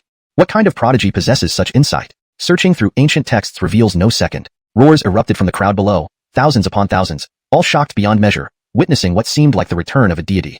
At this moment, Burke, Abdur, and others had finally completed 30 cosmic cycles, achieving entry level. Hearing the astonished cries around them, the trio looked towards Irvin, mouths agape, utterly stunned. This boy achieved great mastery. We're still at entry level and you've achieved great mastery? Hashtag chapter 147. The champion of the Tao Debate Assembly, and the mysterious grand prize. Holy shit, what kind of monstrous insight does this kid have? Is he even human? Even the most powerful races among all the heavenly and mortal clans would not dare claim to possess such insight. Our human race is vast and influential, ranking at the forefront among all the clans. We rival the divine and demonic races as one of the highest in the heavens, with many who have unparalleled insights, but none have ever reached this level. Heavens, what am I witnessing? This is a miracle. This moment marks history. Never before have ancient records mentioned any prodigy achieving perfection in an Earth-class divine skill within less than a quarter of an incense stick's time. The three individuals, Darren, Sean, and Caesar, though calm and possessing different temperaments and personalities, were truly astonished, their understanding of insight completely overturned. Irvin indeed lives up to being the son of the Joab. Moreover, the blue has surpassed the indigo. The wave behind has pushed the one ahead. Even the current Joab Bogdan could not achieve this, yet his son did. In the competition of physical strength, Irvin could become the pinnacle of eternity, successfully defeating the ancient emperor. In terms of insight, he was the first in all of history, truly unparalleled, able to master an Earth-class divine skill in just a few breaths. And when it came to swordsmanship, he could cleave the heavens with a single stroke. In alchemy, he could casually refine a perfect-grade celestial pill. Most terrifyingly, he used mere mud to knead blood chi pills, the most basic type. Yet they had miraculous effects, restoring vitality and rejuvenating the old. Even the aged Master Fernan, who was on the verge of decline, felt like he had lived another life, much younger though not fully restored to his peak. At this moment, Irvin slowly landed on the high platform, all extraordinary phenomena retracting inwardly. He felt utterly bored. He had thought that people in this fantastical world would have long-term vision and restrained tempers. But unexpectedly, their perspectives and experiences were so limited. What he did casually amazed them, completely Xianxia their worldview. Correction. But unexpectedly, their perspectives and experiences were so limited. What he did casually amazed them, completely refreshing their worldview. Note, Xianxia is not a valid English word. The correct term is refreshing. Just like those elders from Immortal Forces who pulled out their beards watching him refine pills and wield his sword. The system said, host, it's not that they have narrow perspectives. You are simply too transcendent. Your Miles Bogdan is the strongest cultivator in this era, the supreme being across all realms, the only Joab in the world. But even he couldn't match you in his youth. Just imagine, if you enjoy showing off and with my assistance, you'd absolutely be the #1 show-off in this eternal immortal realm. The system's voice chimed in again, brainwashing him relentlessly, preaching how rapid growth and unmatched power awaited if Irvin cooperated. During this golden age, he could display unmatched prowess. No one could rival him on the path to immortality, achieving supremacy and seizing fate. Then, the Ewing family would boast 2 emperors. Moreover, Cora Yaochi's supple and radiant body now emitted a faint imperial radiance, though only a thread, immensely powerful. At the peak of divinity, her might would crush any opponent effortlessly. Irvin thought inwardly, don't try to manipulate me. Don't ruin my plan for a peaceful existence. If my parents are already so incredible, why should I bother exerting myself? If it weren't for offering filial piety by finding birthday gifts for my Miles, and using this chance to travel around, I wouldn't come to this hellhole. Stop with the nonsense. Irvin silenced the system with these thoughts. Ewing, the system didn't give up easily. Its competitiveness grew stronger. It vowed to make its host strive for strength and leave behind his laid-back attitude. Even Jesus couldn't stop this, according to the system. Master Fernan walked onto the platform, approached Irvin, and took the young boy's hand. He was about to declare Irvin the ultimate victor of this Tao debate assembly, without a doubt. After all, in the 3 rounds of debates, Irvin had won every single one, the rightful champion. This Tao debate assembly was undoubtedly the most splendid in history, not because of the participant strength or the stunning performances of the Darren, Sean, and others. It was due to Irvin, the wild card, the freakishly talented prodigy. At just 5 years old, his small frame could not raise hands and declare victory like other contestants. So Master Fernan lifted Irvin up without hesitation, looking down at the numerous sects and great geniuses below. Raising his arm, he shouted, "This Tao debate assembly has concluded perfectly. This is also the most magnificent assembly since its inception. Irvin, son of the Joab, has demonstrated incomparable talent in every round of debate, unmatched by almost anyone throughout history. The title of champion is well-deserved. I hereby announce the ultimate champion of this Tao debate assembly, Irvin." Cheers erupted from the crowd below as they celebrated excitedly. They witnessed a true prodigy. This was a genuine prodigy. At just 5 years old and in the awakening stage, he had utterly suppressed and crushed top-notch figures like the Darren, Sean, and Caesar, leaving nothing but dust. His talent in each round could be described as peerless and unique. Watching this, Blas clasped his hands, his face expressionless, yet his heart soared with excitement. Their Jethro truly outshone all, even surpassing the family headmaster in his youth. Now, it's time to unveil the mysterious grand prize of this Tao debate assembly. Chapter 148. 10,000 Yuingar Elixir, the position of Daozi. Elder Deshan declared from atop the high platform, his expression solemn and his aura formidable. This debate conference was not only the most one-sided among all previous conferences, but also featured the greatest disparity in competition outcomes. In past conferences, each round of debate was fiercely contested with top talents vying for supremacy, making it incredibly intense and uncertain. No extraordinary genius would admit defeat to another.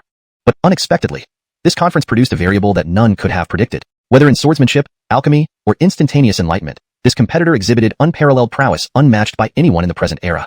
Not just this era. Such talent had never been seen throughout eternity. Kidding? Who could cleave through the heavens with a single sword strike, refine elixirs with mud, and instantly comprehend an earth-grade technique to perfection in the blink of an eye? Everyone's anticipation reached its peak, their gazes fixated on the stage as they admired the brilliance of the victor from afar. Alas, they were not Irvin, so they could only watch enviously as he claimed the grand prize. None were more dejected than Denim, Abdur, and Germano. They thought the champion's title would be secured by either themselves or other inheritors of immortal powers. They did not expect it to fall into the hands of a 5-year-old child. Lost is lost. We lose heartily, laughed Denim, brushing off the loss easily. It was merely a mystery prize, insignificant to his mighty background. Abdur and Germano remained silent, acknowledging their inferiority while their eyes sparkled with curiosity about the grand prize this year. Past conferences always revealed the final award at the beginning. This time, however, the mystery persisted until the end. Elder Deshan declared, "The grand prize for this debate conference goes to Irvin. The prize is the 10,000 Yuingar Mystic Spirit Elixir." Elder Deshan's words shocked everyone present. The pupils of Denim, Abdur, and others contracted in surprise. No one expected the official Tao realm to offer such an extravagant reward. Even deities in the divine realm would be enticed by the 10,000 Yuingar Mystic Spirit Elixir, which brought immense benefits. For great powers, 10,000 years were but a moment in seclusion. Ewing, the Mystic Spirit Elixir required extremely stringent conditions for survival, making it extraordinarily rare in the eternal immortal domain. A millennium-old Mystic Spirit Elixir was already considered a supreme treasure by many immortal forces. Some deities who had achieved immortality would go to great lengths to acquire it. A 10,000-year-old variant was even more valuable. Even god kings and god sovereigns would change color at the sight of it. Consuming and absorbing such an elixir could purify one's body and meridians, washing away impurities and returning the user to an infantile state of purity. It could even repair the great Tao injuries accumulated over countless eras without side effects. Such attributes made numerous ancient ancestors of immortal forces desperate to find this precious resource in the cosmos. Irvin felt somewhat satisfied upon hearing Elder Deshawn's announcement. He thought to himself, it seems this debate conference wasn't in vain, managing to win a 10,000 Yuangar mystic spirit elixir. Even immortal powerhouses in the divine realm would yearn for it. My Miles, being a contemporary divine emperor, doesn't need it, but I'm sure he'll appreciate my effort. And it is indeed a very valuable gift. Irvin couldn't help but chuckle, finding the whole situation endearing. Elder Deshawn then extended his hand, producing a plain-looking jade bottle that shimmered with blue-green hues, adorned with mystical runes and intricate patterns. Clearly, this design ensured the quality and prevented any influence from external factors. With a smile, Elder Deshawn placed the jade bottle in Irvin's small hands. Instantly, Irvin stored it in his system space, trusting nothing else but this system where time stood still, perfect for storing valuables. Why give such a significant item to a mere 5-year-old so casually? What if someone tries to snatch it along the way? Asked a curious prodigy, unable to fathom the ease of this exchange. A young disciple nearby quickly covered the prodigy's mouth, whispering, "Shoo, you're courting death. Remember, loose lips sink ships." Huh? What do you mean? Asked the confused prodigy. Don't you know this child's identity? He is the son of a Joab, the Jethro of the myriad Ian Ewing clan. Who dares steal from him? Are they tired of their ancestors? Upon this reminder, the questioning prodigy realized his mistake. Who could dare rob Irvin in this entire universe? Old Master Bo watched this scene unfold, feeling tears well up in his eyes before swiftly drying them. With the young master's prodigious talent, comparable to a divine emperor's, they might soon achieve 3 emperors in their family lineage. At that time, the Dawn Sky world would undoubtedly reign supreme, respected across all realms. Moreover, Old Master knew Irvin's intention, to prepare for the divine emperor's upcoming birthday by securing this victory as a gift. He silently marveled. The young master truly lives up to his heritage as the son of a divine emperor. Loyalty and filial piety embodied, unmatched talent, indeed a peerless existence among contemporaries. Elder Deshawn announced once more, in addition to the mystic spirit elixir, there is another prize. Since Irvin has represented the Evergreen Dao sect and emerged victorious, he will now become the new Daozi of the Evergreen Dao sect. His words triggered uproar among the crowd. What the hell? Is this 5-year-old destined to defy the heavens? Ewings, born as a divine emperor's son and backed by 2 taboo-level powers, the myriad Ian Ewing clan and the Jade Pool Sacred Land, now becoming the Evergreen Dao sect's Daozi. Supported by 3 immortal forces and possessing such transcendent talent, it looks like no current prodigy can match him in this golden era. Perhaps only those ancient monsters and taboo-level geniuses yet to awaken can compete with him. ##### Chapter 149. Could it be the primordial Saint Body Dao fetus? Everyone was in awe, gazing at the 5-year-old child standing proudly on the high platform, finding it utterly inconceivable. Even Denham, Sean, and Caesar were at a loss for words, unsure of what to say. At such a young age, this child already exuded unparalleled prowess, invincible and unstoppable. Imagine what he would become when he grows up. Would he not crush all the geniuses of the eternal immortal realm? But what could they do? How did it concern them? These 3 had just been ruthlessly crushed, their dignity shattered as they were outmatched. In this fiercely competitive era, allowing this child to sweep through the geniuses wasn't so bad. After all, if only they were allowed to suffer misfortune, why not other geniuses as well? As these thoughts crossed their minds, devious ideas began to emerge. They also needed to devise a way to make other young geniuses more curious about this child, Irvin, inviting challenges which would inevitably result in crushing defeats. Following the discourse conference, news of Irvin's remarkable talent and his dominance over them must be spread far and wide, especially within the sword Dao and alchemy fields, catching the attention of the old-timers in the immortal realm. Meanwhile, at the Kramer Dao sect, Terrence stood afar, arms folded, a faint smile curling at the corners of his lips, deeply satisfied. Looks like it's not just that he possesses a primordial Dao fetus. I now suspect he might be our Dao realm's legend. Terrence's words left the elders beside him stunned, but he paid it no mind. Irvin already possessed the qualifications to become their Daozi. Soon, the Kramer Dao sect would personally hold a coronation ceremony for him. At that time, Irvin would officially become the Daozi of Kramer Dao sect. Both sides would achieve mutual success, leveraging this opportunity to align with the illustrious myriad ancient Ewing family, securing their support. With the resources from the myriad ancient Ewing family, Kramer Dao sect could surely reverse their fortunes, ascend step by step, and return to its former glory. A mere Dotion Holy Land. How could it possibly compete against them? Impossible. The elder leading the Kramer Dao sect delegation fantasized wonderfully, unaware that Terrence harbored different plans. Initially, he thought Irvin was merely the legendary body with a primordial Dao fetus from their Dao realm. But now, it seemed far more complex, likely concealing deeper mysteries. It involved a taboo constitution second only to the Chaos body, a combination of the primordial Dao fetus and the Xian ancient saint body, the mythical primordial saint body Dao fetus. Because, if it were only a primordial Dao fetus, even with the Chaos divine blood bestowed by the previous Joab, Irvin shouldn't possess such extraordinary talent and insight. However, if it were the primordial saint body Dao fetus, then all doubts would be dispelled. An invincible physical form, unmatched throughout eternity, capable of defeating the Jed. Outstanding in both the sword Dao and alchemy, able to cleave the sky with a single sword strike and effortlessly refine top-grade perfect elixirs with rejuvenating properties. Moreover, grasping earth-grade skills to perfection in an instant. The more Terrence pondered, the more convinced he became. But why hadn't even the current Joab discovered this? Certainly, Irvin's youthful age prevented it from fully manifesting. Or perhaps the myriad ancient Ewing family knew internally, but chose to conceal him to protect their future hope. In an instant, Terrence considered numerous possibilities, each logically sound. And he firmly believed that Irvin must indeed possess the primordial saint body Tao fetus, combining the strengths of the primordial Tao fetus and the Xian ancient saint body. If Irvin knew what Terrence was thinking, he'd undoubtedly cry out in protest. I've been so low-key, and you still see me as an unparalleled genius? All I want is to quietly lie flat and slack off. Why do you people always overthink things? Irvin himself felt thoroughly bored, showing no interest in becoming a Daozi. All he wanted was to go home, relax, and enjoy life. He missed his two adorable maidservants, Marjorie and Una, who fetched him tea, washed and folded clothes, massaged his shoulders, and took care of every need. Without their service, Irvin felt out of sorts, finding his life dull and uneventful. All he wanted was to return home into the embrace of his maids. He certainly wouldn't admit that he missed their milk-white skin, or that he wasn't some pervert. As the ancient saying goes, desire is inherent in human nature. Once matters were concluded, various immortal forces gradually departed. Denham, Sean, and the others couldn't wait to escape in their starships, feeling utterly humiliated staying here. As successors of their immortal forces, they should have dominated this region, showcasing their heavenly talents and crushing any defiance. Instead, they had become stepping stones, supporting roles to this 5-year-old child. Staying another second felt like a blow to their Dao heart. Terrence and the leading elder of Kramer Dao sect approached Irvin and Blas. Terrence wore dark robes, yin-yang energies swirling around him, long hair flowing down, radiating a transcendent Dao immortal aura free of worldly concerns. First, he respectfully bowed to Blas, then gracefully bowed to Irvin. Congratulations, Jethro Irvin, for winning the championship of this discourse conference. I'm sure it won't take long for your exploits to spread across all Dao realms. Since you have won the championship and successfully gained the Daozi position of Kramer Dao sect, please accept the abdication and undergo the coronation ceremony to become our Dao sect's Daozi. Irvin looked at the solemn and serious Terrence, feeling slightly speechless. He originally wanted to refuse, but doing so would break tradition. He had promised, and now, after winning, refusing the Daozi position would be like crossing the river and dismantling the bridge behind him. So, he reluctantly accepted. All right, I'll accept the Daozi position. I will visit Kramer Dao sect later to undergo the coronation ceremony. Irvin folded his hands behind his back, attempting to appear mature, but his small stature and childish voice made him seem rather cute. Even the leading elder of Kramer Dao sect couldn't resist the urge to pinch the little guy's chubby cheeks. Very well. We await your grand arrival. Terrence bowed again, then respectfully retreated with his elder to report the monumental news back to the sect. Finally, they had aligned with the myriad ancient Ewing family. No longer would Kramer Dao sect cower. They could leverage the background of the myriad ancient Ewing family to make bold moves, expanding their influence and ascending. Elder, let's prepare to return to the family, Irvin said, folding his hands and trying to walk away. But unexpectedly, the elder ignored protocol and simply picked him up. Be good, little master. Let Grandpa Elder carry you for a while. Chapter 150. Myriad treasures erupt, all parties scramble. Irvin and Blas returned to the pavilions of the Ewing family, instantly rejuvenated and brimming with vigor.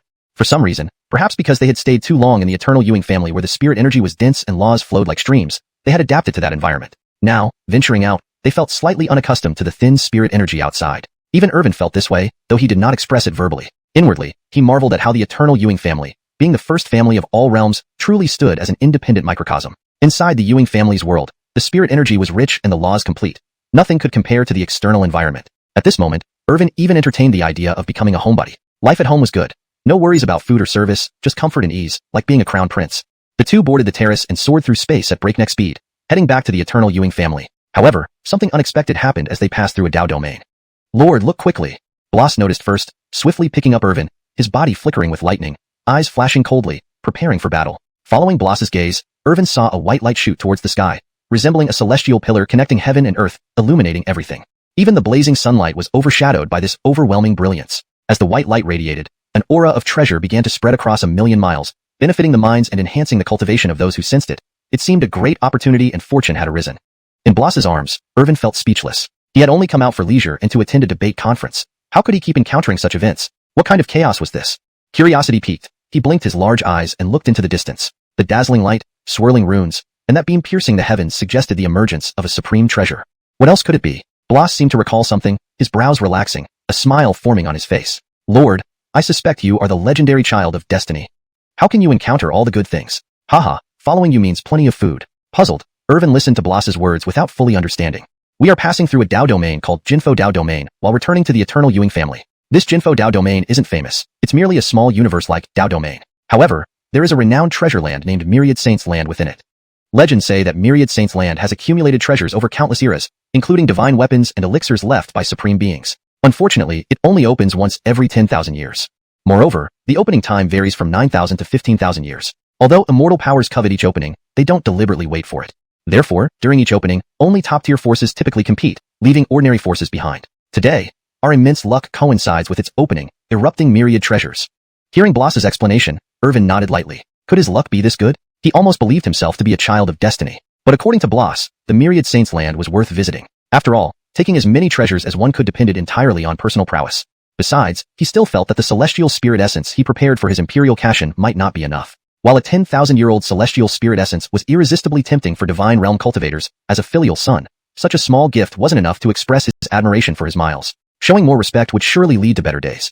And he wouldn't have to be urged by elders to cultivate. He could slack off as much as he wanted. Plus, amidst the eruption of myriad treasures, there must be some valuable items catching his eye. Thinking this, Irvin cheerfully said, "Elder, let's join the fun and grab some good stuff." "The Lord speaks wisely," Bloss replied. They changed their course, heading toward the source of the white light. Meanwhile, in the center of the Jinfo Dao domain, boundless divine lights surged, immense power vast like the sea, as if fierce beasts were emerging, unstoppable, vying for something. A loud laughter echoed. "Ha ha ha, myriad saints' land has finally awakened. This marks our sacred place rising." An old man with silver hair, hunched over and frail-looking, suddenly appeared radiant, like a warrior god, eyes glowing with renewed vigor. His strength surged, blood boiling, ready to reach peak form to seize the treasure. "Myriad Saints' land opening is our Cloud Heaven sect's destiny. It's none of your business." A powerful shout rang out as a middle-aged cultivator in white robes appeared, sword in hand, slicing through the void with unmatched might. He was the leader of Cloud Heaven sect in Jinfo Dao domain, arriving swiftly upon learning of the opening, with myriad treasures erupting. How could he miss this golden opportunity? Leave quickly. We, the Netherworld sect, claim this Myriad Saints' land.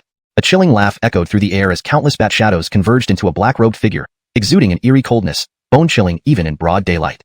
These leaders or Grand Milas of top Jinfo Dao domain factions had gathered here solely to snatch supreme treasures, expanding their sects. After all, this opportunity came only once in tens of thousands of years, attracting even immortal forces. If these top-tier forces succeeded, they could transform into immortal powers themselves. ###Chapter 151. Competing for the sacred treasures, seizing opportunities. This myriad saints' holy land has made us wait for hundreds of thousands of years. Our sects have declined. This holy land rightfully belongs to me.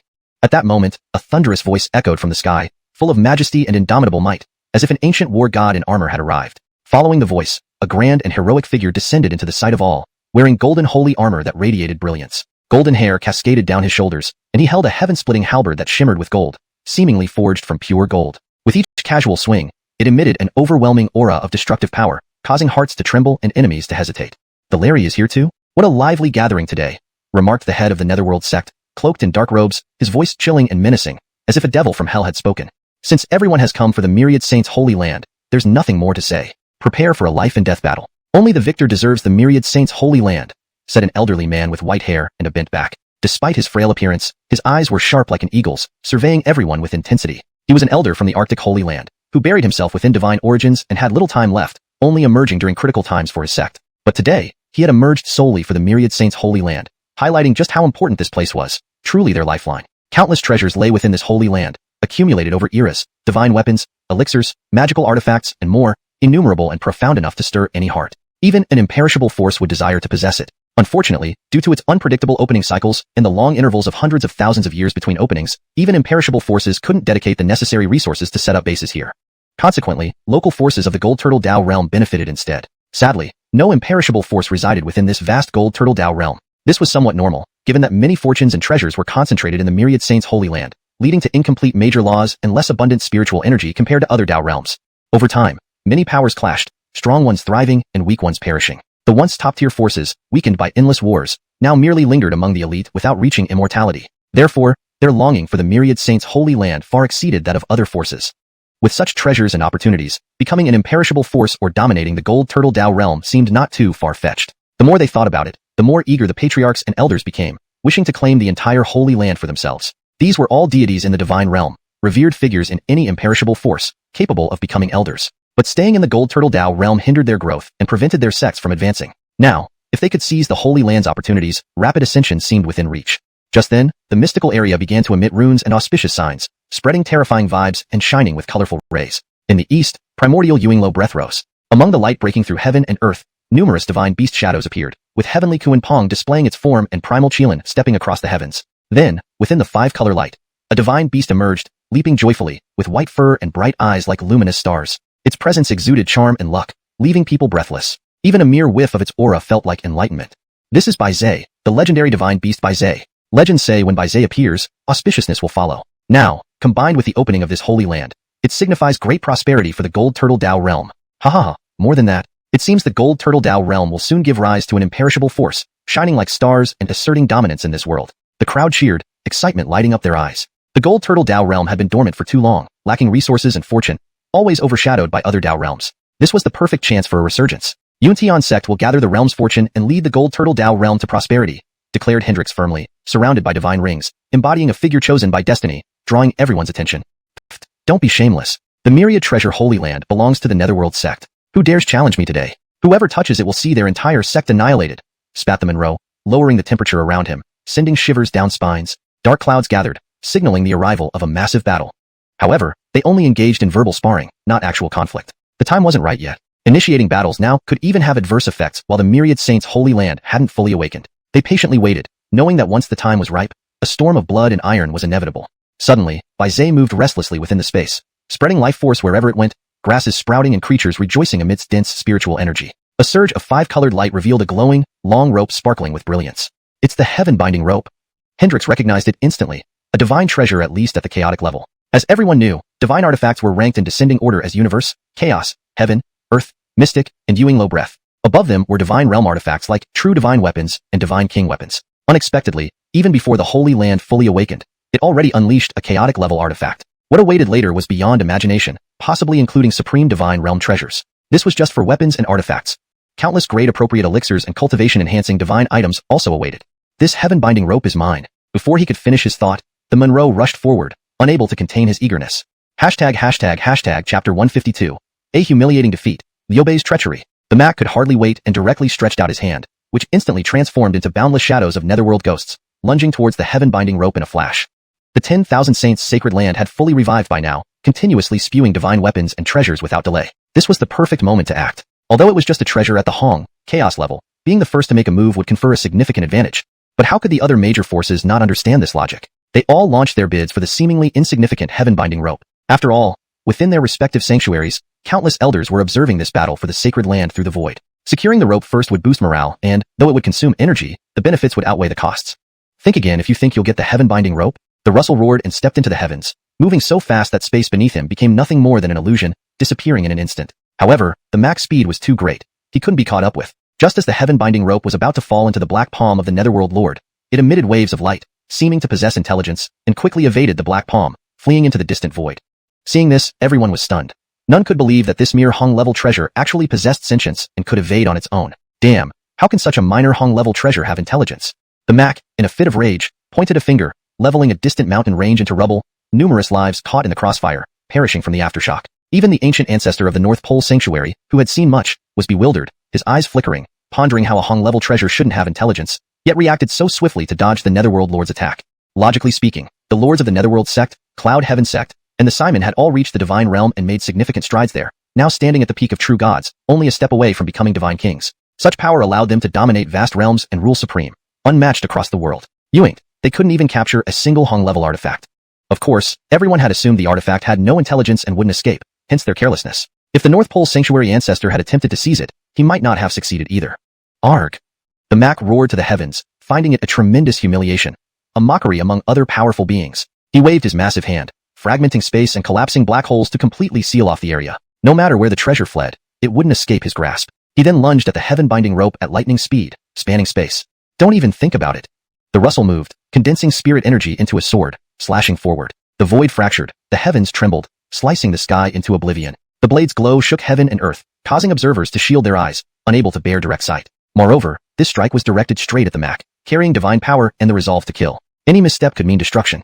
This was precisely the intention of the Russell, to seize this opportunity and slay his rivals, consolidating power and capturing the 10,000 Saints' sacred land. Ultimately, this would give Cloud Heaven sect dominion over the entire Xianxia Dao realm. Xianxia Dao realm was vast but couldn't accommodate multiple top-tier powers. Only one could reign supreme, an eternal force after merging all others. Thus, the Russell aimed to eliminate his rivals here, strengthening Cloud Heaven sect after obtaining the sacred land, and eventually swallowing the other top-tier forces, perhaps establishing connections with other eternal forces and securing his place. Unfortunately, dreams are beautiful, but reality is harsh. Upon sensing the overwhelming sword strike, the Mac abandoned the heaven-binding rope in an instant, jumping through space to avoid the blow. The strike hit the ground, obliterating tens of thousands of miles of mountains, evaporating oceans, leaving behind a massive scar, devoid of life, shrouded in deathly aura. The sword's power was terrifying. A peer struck by it would either perish or suffer grave injuries. Cloud Heaven, you bastard. We're all here for the 10,000 Victories sacred land, hoping to share its treasures. Who would have thought you'd aim for my life? Damn you. The Mac roared like a wailing ghost, his voice piercing, nearly rupturing eardrums, terrifying indeed. Observers from various factions understood his frustration. Being a divine realm powerhouse, almost a divine king, yet repeatedly embarrassed. First, failing to capture the heaven-binding rope, ridiculed by other leaders, now ambushed from behind by Cloud Heaven sect's treachery. That strike cleaved the sky, devastating tens of thousands of miles of land, creating an enormous rift, damaging the very fabric of the Tao realm, equivalent to destroying a celestial plate. Its power was unimaginable. Even a life-bearing planet would crumble under such assault. Traitor, villain, rebel, dog, are you really Elden? Today, I will sever your head as an offering to my netherworld sect, achieving immortality. The Mac cursed furiously, unable to endure this indignity. How could he, ruler of a hidden and cunning sect, be betrayed by a righteous sect leader? He was enraged beyond control, determined to decapitate the Russell sect in retribution. Your netherworld sect is nothing but a small, unremarkable sect. Only my Cloud Heaven sect deserves to be the strongest immortal force in this Xianxia Dao realm. Today, I will slay you, secure the 10,000 saints' sacred land, and claim supremacy in this universe Dao realm for Cloud Heaven sect. The Russell spoke disdainfully, his sword gleaming, runes flowing around him, emitting formidable aura, breaking the void as if it would collapse. Both had now crossed the line. Any ensuing battle would be a fight to the death. Chapter 153, Battling Heaven and Earth, Treasure Surge. Take this. The Garth struck first, swinging his sword which shook the space around it. A bright light flashed, slicing through the void as he stepped into the divine realm. With every move, he wielded the power of heaven and earth, unparalleled in strength, suppressing everything beneath him. The immense divine power surged like a flood, causing space to ripple like paper, struggling under the pressure. Demon-slaying sword technique. Not only that, but the Patriarch also conjured countless illusions identical to himself, each wielding a 3-foot green blade, incomparably strong and invincible. He unleashed all his might. Since the pretense was already shattered, there was no need to hold back. Today would be an auspicious start. After slaying the Underworld sect's Patriarch, he intended to mobilize their entire Cloud Heaven sect to annex the Underworld sect, strengthening their resources. Let the Jinao Dao domain know that only the Cloud Heaven sect could dominate this world. This day, if I do not imprison you in the ninth hell, I'll commit seppuku right now. The Elijah wasn't one to be trifled with, especially enraged. His eyes turned blood red, shaking the heavens as myriad ghosts roared. With a single palm thrust, demons and underworld spirits appeared in the sky, opening their bloody mouths in eerie cries, creating an unbearable cacophony. Countless bats gathered, adding a sinister atmosphere. The Underworld Patriarch's bloodshot eyes seemed like those of the Grim Reaper, aiming to claim lives. The overwhelming sword beams were held back by these underworld demons, emitting sizzling sounds and ghastly cries before turning to ash. Amidst the intense battle between the two patriarchs, multicolored light shimmered in the area, and treasures began surging out faster and becoming rarer and more precious.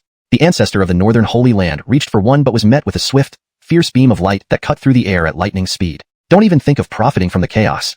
A voice like thunder echoed, splitting the void, followed by the appearance of a warrior in golden armor, standing firm on the sky, brandishing a halberd with a solemn expression. Behind him, divine light emerged, radiating brilliance like a blazing sun. What are your intentions? Do you not know? I am the ancestor of the Northern Holy Land. Whether in cultivation or seniority, I surpass all of you by far. To show such disrespect to an elder, is this the demeanor of the Sunset Dynasty's emperor? The Northern Holy Land ancestor said coldly, his eyes flashing with a menacing light, restrained only by respect for the other's formidable power. Old relic, don't try to lord it over others. The 10,000 Saints treasure land belongs to our Sunset Dynasty now that we've set our eyes on it. The sharp halberd in his hand glittered brilliantly, its tip stabbing towards the Northern Holy Land ancestor, disrupting the space with waves of force, showing impressive might. The Northern Holy Land ancestor defended, his chi and blood surging fiercely, rejuvenated as if returning to his prime, unbeatable, like a sovereign ruler. I'm not afraid of you, old relic. The Simon was extremely domineering, unwilling to yield. With his halberd in hand, he slashed up, making even the star rivers seem to reverse. A Milky Way traversed the sky, its stars gleaming, yet during their battle, the halberd sliced it into halves, turning dark and dull, becoming meteoric stones falling within the domain. This was the strength of divine realm experts. Their every move could subdue an entire world, reducing stars to mere dust, let alone low-level life forms, less than ants, barely worth noticing. Meanwhile, the 10,000 Saints treasure land emitted radiant light, entwined with rule chains, with vast fortune spreading, benefiting all living beings. Many cultivators felt this faint aura across infinite void, aiding their cultivation subtly. Some young cultivators sat cross-legged, attempting to harness this faint aura to comprehend the Tao, strengthen their foundations, and improve their cultivation. Of course, some young prodigies watched the battle through their elders' assistance, learning from observing the powerful battles. For them, such observations had significant benefits, guiding future combat skills. Elders from other sects did likewise, studying the battle while absorbing the mysterious fortune to enhance themselves. Their eyes held anticipation, hoping their own patriarchs would assert superiority, conquering all others. In the end, winning the 10,000 Saints treasure land would bolster their sect's foundation, achieving supremacy and immortality. Meanwhile, the surge of treasures never ceased. Lockable gold armors, blue lotus needles, mountain-splitting axes, sea-cutting swords, all kinds of divine weapons emerged incessantly, dazzling everyone. Moreover, all these divine weapons possessed intelligence. After careful observation, it was clear that over countless eras in the 10,000 Saints treasure land, surrounded by numerous divine artifacts and medicines, they developed intelligence, becoming more aware. Thus, upon awakening, they recognized the current situation immediately, seeking to escape rather than be captured. And, with great battles raging, commoners suffered. Even these divine weapons feared remaining in this dangerous place. But the space had been sealed by the four, preventing any escape. Suddenly, a sound like thunder split the sky, shattering darkness and breaking through spatial barriers. In the eternal immortal realm, even if a coin falls, it bears the surname Ewing. Hashtag chapter 154, Tyrannical Gideon, carrying his own luck? A thunderous voice echoed across the heavens and earth, as if it were a deafening roar, akin to a ferocious beast awakening from slumber. Its vastness was terrifying, shaking all present. The shocking bolts of lightning carried the power of the Tao, powerful enough to shatter space itself, unable to withstand such immense force. It was truly terrifying. Those observing from afar felt their hearts race with dread, while silently rejoicing that they had not ventured forth. Even an aftershock would have reduced them to fragments. The four-peak True God Realm experts had established a spatial barrier, but it was effortlessly shattered by a single bolt of lightning. Their strength was beyond words. Anyone capable of such feats must be at least at the Divine King realm or higher. After all, the Heim, the Norman, the Brett, and the Julian. These four were all great powers in the Divine Realm, each nearly reaching the Divine King realm. The spatial barrier they set up was specifically designed to prevent treasures from escaping, unbreakable even by those of their own realm. Unless, it was an overwhelming superiority in strength. The four ceased their battle, despite their intense fury and murderous intent boiling in their eyes, almost desperate to tear each other apart. But they still stopped. After all, no matter how they fought, it was an internal matter within the Golden Turtle Tao domain. Clearly, this earth-shaking bolt of lightning could not have come from a cultivator within the Golden Turtle Tao domain. They were the pinnacle of the Golden Turtle Tao domain's combat power, wielding supreme authority over countless lives. If outsiders came to disrupt their affairs and contest for the sovereignty of the myriad saints' treasure land, it would stir up another conflict, leading to more battles.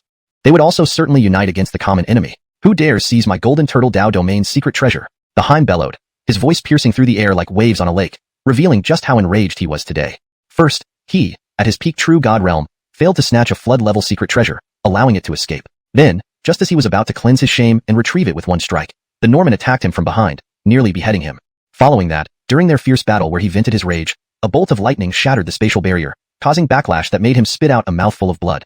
Today was indeed too unlucky. Had he known earlier, he should have asked the sect elders to calculate his fortune before leaving, at least seeking a blessing to avoid such misfortune. With his luck, even dogs would shake their heads. Indeed, even the distant nobles of the Sunset Dynasty looked upon the furious Heim with pity, feeling sorry for him as he encountered all the bad luck.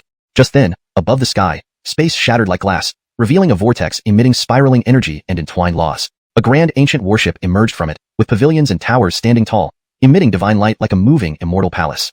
At the prow stood a divine tree radiating light, aiding one's mind and spirit. Massive and deep like a chasm, its surface glowing like crafted from divine gold and immortal iron. At first glance, even the Julian and the Heim felt a chill down their spines. Such a vast warship, even if they pooled their clan's resources, might not achieve this. What kind of profound heritage must a family possess to create such a warship for travel? Even the exalted immortal level forces might not be able to accomplish this. Indeed, even for immortal level forces, although they valued heirlooms, they wouldn't indulge in such luxury. On the ancient ship, banners fluttered, embroidered with gold threads, extravagantly displayed. The dense power of the Tao enveloped it, with a prominent, Ewing character clearly visible. At the prow, Elder Bloss held Irvin, nodding approvingly as he observed the endless stream of treasures emerging from the myriad saints' treasure land. Treasures gushed forth abundantly, with divine weapons, magical artifacts, and medicinal pills ranging from cosmic flood levels to even true god and divine king levels. While these were mere scraps for the ancient Ewing family, they were precious gems coveted by top-tier and even ordinary immortal level forces. As he had previously mentioned, if they so wished, in this eternal immortal realm, even a coin dropped from the sky would bear the surname Ewing. With a flicker in his eyes, he glanced at the young master beside him, staring intently at the myriad saints' treasure land. Bloss thought his young master had taken a liking to this place. However, Irvin's expression remained calm, slightly disappointed as he stared at the myriad saints' treasure land. He sighed inwardly, well, is this it? Can this place, said to have accumulated treasures across multiple eras, really contain divine weapons and artifacts? The quality is disappointingly low, not even worth giving to a dog. He silently ridiculed, and even the system couldn't help rolling its eyes. Brother, you've lived a life of luxury, unaware of the hardships faced by the lower ranks. Even such a treasure land would spark fierce competition among immortal level forces, unwilling to let go, greatly enhancing a holy lineage's foundation, raising its status in the world of immortals. For top-tier forces, this was a fatal temptation. Obtaining it would propel them into the ranks of the immortals. But it seems there's something different. Irvin's eyes flashed with divine light as he noticed that every item, regardless of its rank, emitted faint wisdom, autonomous judgment, and auspicious blessings. These items bore a faint aura of Tao covering them. These intelligent divine weapons and artifacts, if obtained, could enhance one's luck, subtly improving their potential, taking them to new heights. Unfortunately, Irvin didn't need any of this. Who was he? The young master of the ancient Ewing family, possessing all paths, unparalleled background, aided by the system, and having a perfected chaotic body. For him, luck was meaningless. Elder Bloss, unfazed, faced the gazes of the Julian and others, hands clasped behind his back, coldly saying, "You may now leave. This treasure land shall belong to our Ewing family from this moment on." Like the voice of the Tao, it stirred boundless ripples, enraging observers from various sects watching from afar, who dared interrupt midway and claim ownership of the myriad saints' treasure land. This was the Golden Turtle Tao Domain's inherited treasure land, invaluable after accumulating treasures across eons. How could it be snatched away by outsiders? Not only the various sects but also the Julian and the Brett clenched their fists in defiance, eager to challenge him. Ewing, they pondered. Strangely, there were no Ewing-named forces around. Where did this person come from?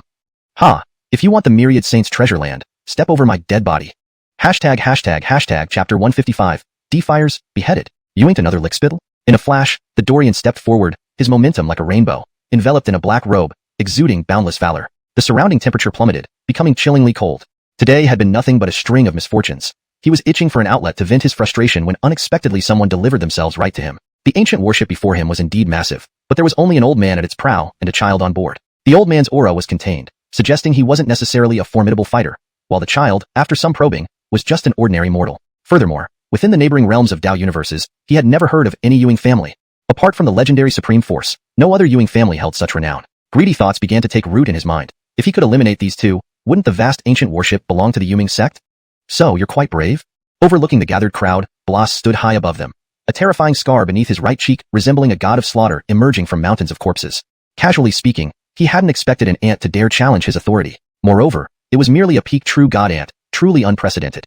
Old man, I advise you to be sensible and not speak about the belonging of the 10,000 saints' holy land. Come down and bow twice respectfully, then hand over your ancient warship, and I might spare your life. The Dorian grew more arrogant, seeing the old man hesitate as if out of fear. It seemed the ancient warship was just a random find, not truly owned by anyone. Irvin slightly frowned. Honestly, this was the first time he had encountered such a foolish person. Anyone who dared speak to Bloss this way wouldn't even leave a corpse behind. Perhaps being the lord in this insignificant place had made him accustomed to tyranny and hubris. Subsequently, Irvin closed his eyes. He knew what was coming would be too brutal for a child like himself to witness. A smile crept across Bloss's lips. To call him old and offer mercy, thinking it was just an act of bravado? Boring. With a light flick of his finger, the heavens darkened instantly, thunder roared like an apocalypse, the world wept, and spirits wailed. A single finger thrust out with immense force, channeling tremendous lightning power that seemed to carry divine punishment. Utmost thunder obliterated everything, reducing it to nothing. The Dorian's eyes widened in terror, fear visible in those dark pupils as he stumbled backward, legs trembling. He was fully aware. He couldn't survive this attack. He had offended someone untouchable. This was perhaps his final thought before he turned into dust, scattering into nothingness without even a scream. Seeing this, the remaining three shuddered, drenched in cold sweat, kneeling on the ground, bodies quivering, not daring to show any disrespect. Even Yun Tion sect's lords silently mourned for the Dorian. They should have checked their almanacs before setting out today. One misfortune after another, ending with challenging an unknown powerhouse, who didn't even leave ashes. Simultaneously, they were inwardly shocked. A peak true god, nearly a divine king, Ewing sect's lord, met his end under this strong individual's single finger without even a scream. Who was this mysterious powerhouse? A divine king? No, a draper? Though uncertain, all agreed this individual was undoubtedly a towering figure among deities. Could it be an expert from an eternal force here to seize the 10,000 saints' holy land? Ancestor, please forgive us. Our lowly eyes couldn't recognize your greatness. Please pardon our rudeness. Ari spoke humbly, wishing to bury his head in the dirt. The Cody and North Pole sacred land's ancestor, despite internal disdain, bowed deeply due to overwhelming power. Such a powerhouse could crush them as easily as stepping on ants. Whether this person wanted the 10,000 saints' holy land or their entire sect's resources, they had to comply for survival. Suddenly, an idea struck them. Ewing family. With such an imposing ancient worship and this elder's effortless slaying of a near-divine king, could it be the legendary Supreme Force, the lofty ancient Ewing family? If so, handing over the 10,000 saints' holy land willingly would be worth it. Opportunities to ingratiate oneself with the Supreme Force weren't common, even for immortal-level powers.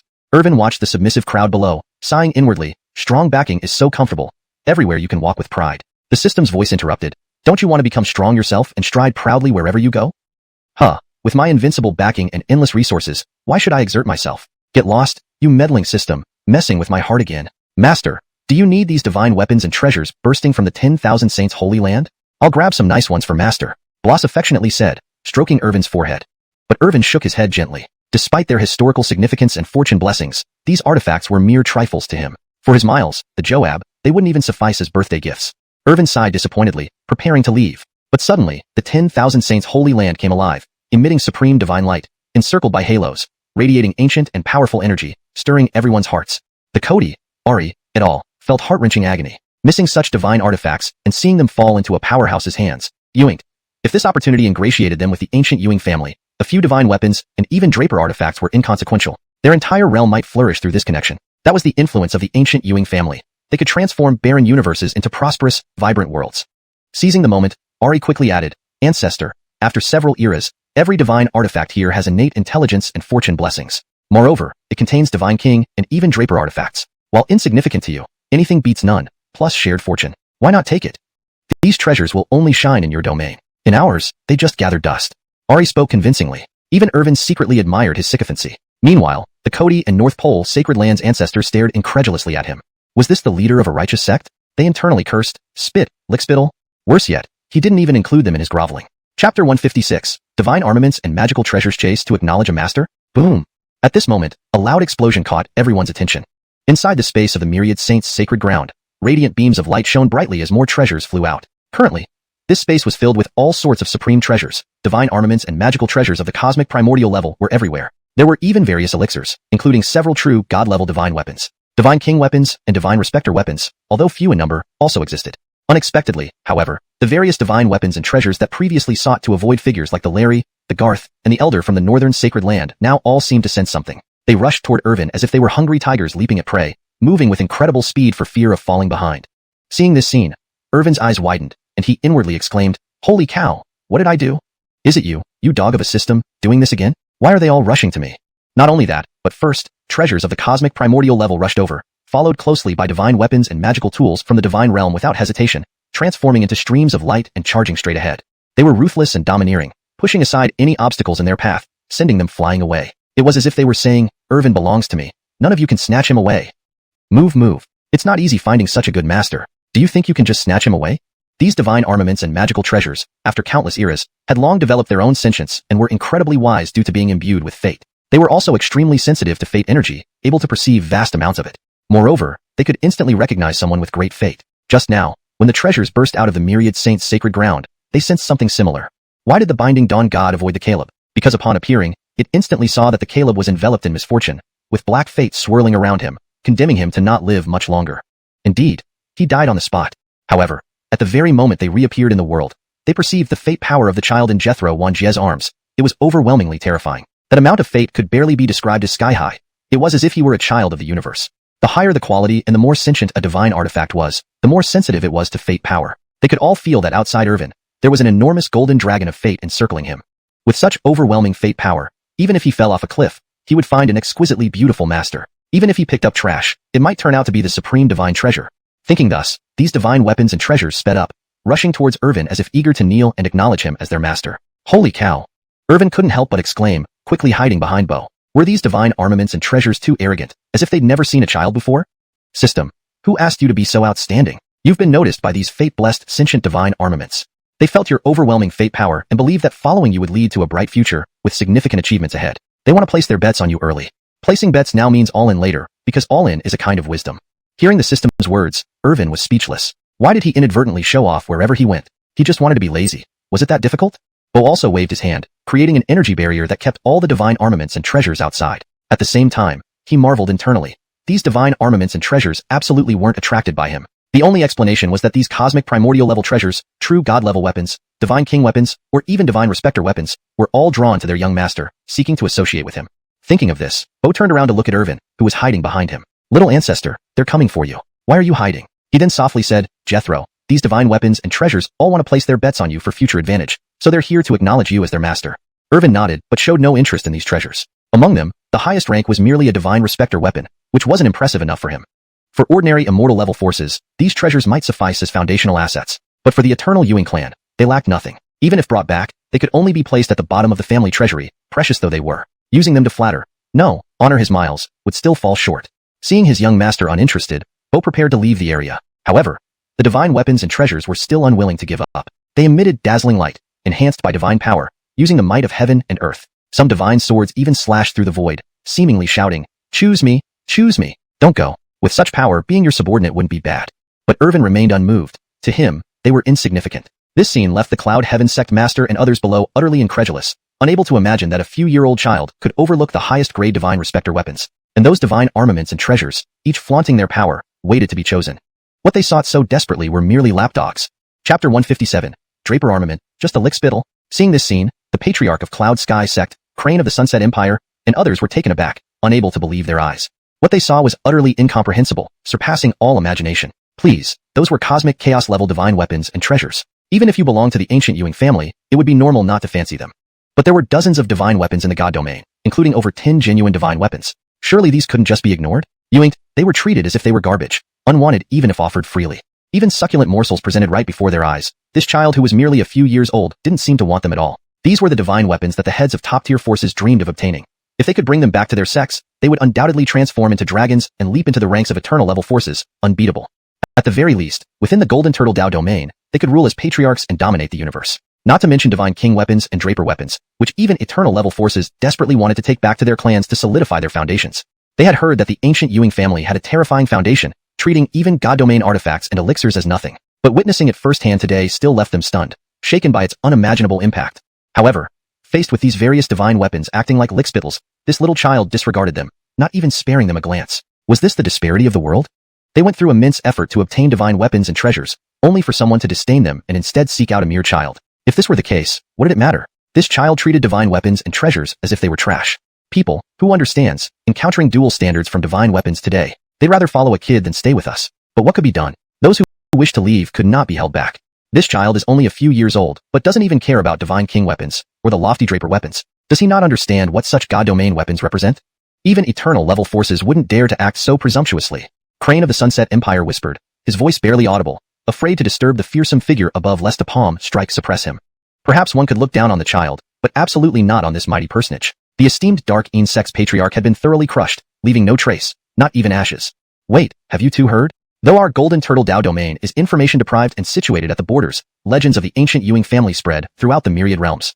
It's rumored that the young master of the ancient Ewing family, son of the Joab, though mortal, possesses peak talents and is considered the pinnacle among youths, able to casually concoct pills from mud. At a tender age, he wields a sword to split the sky. Do you think this child before us could be that Ewing family young master? Upon hearing the elder from the northern polar Holy Land, the Cloud Sky Sect patriarch and Crane shivered, a cold dread rising from their hearts. If this young boy was indeed the son of the Joab, the fate of the Dark Een Sect patriarch could be seen as a form of release. Daring not to speak, they feared provoking displeasure from the fearsome figure above, leading to their sect's annihilation. Irvin himself, watching the continuous influx of divine weapons and treasures towards him, frowned slightly, feeling somewhat annoyed. How truly troublesome. He wondered where their previous arrogance had gone. Clearly, when the four major forces leaders were scrambling, these weapons and treasures were trying to avoid involvement. Now seeing him, why did they behave like lickspittles? He preferred their previously rebellious attitudes. Irvin signaled for the elder not to intervene. The small body was lifted once again by the elder, preparing to return to the ancient Ewing family. Had he known the 10,000 Saints' sacred land held nothing valuable, he wouldn't have come. He hadn't expected that the best treasure here was merely a draper weapon. If other eternal level forces knew Irvin's thoughts, they would surely scold him, saying that for him, these draper weapons were as common as everyday meals, nothing special. Ewing, if taken to other eternal forces, these would be irreplaceable treasures. Draper weapons could only be crafted by those at the draper level or above. If their power wasn't deliberately suppressed or downgraded, even a faint whisper of their formidable aura could overwhelm cultivators below the draper level. Similar to the 5 divine swords in Irvin's divine sword box, each one was a Joab weapon, and they had deliberately suppressed their levels, maintaining constant connection with the host. It was natural for Irvin not to care much for these divine king and draper weapons. However, these divine weapons and treasures refused to let go of Irvin, seeming to be set on following him. Even as the warship initiated spatial travel, these divine weapons banded together, using their own power to forcefully break through space, trailing closely behind the ship without loosening their grip. To them, Irvin's allure was too great. It was unimaginable for a child a few years old to possess such vast and overwhelming fortune. Moreover, an auspicious golden dragon circled outside his body, shaking the cosmos, gazing proudly upon all creation, incredibly fearsome. Of course, only intelligent treasures capable of sensing fortune could faintly perceive this auspicious golden dragon. Young master, perhaps you should accept them. Our warship has only just warped space, yet these treasures have detected us, clinging tightly to us. In my opinion, if you don't accept them, they will likely follow all the way back to the Ewing family. Elder Bloss said teasingly, lightly stroking his forehead, amazed at the sight. Honestly, this was the first time he had seen such a thing. Living through countless eras, he still witnessed such an interesting scene. First time seeing countless divine weapons chasing after a child, not letting go, fully embodying lickspittles, with not a hint of dignity befitting god-domain treasures. But this was only true for Irvin. If other young prodigies from eternal immortal realms came, even the cream of the crop might not interest these divine weapons.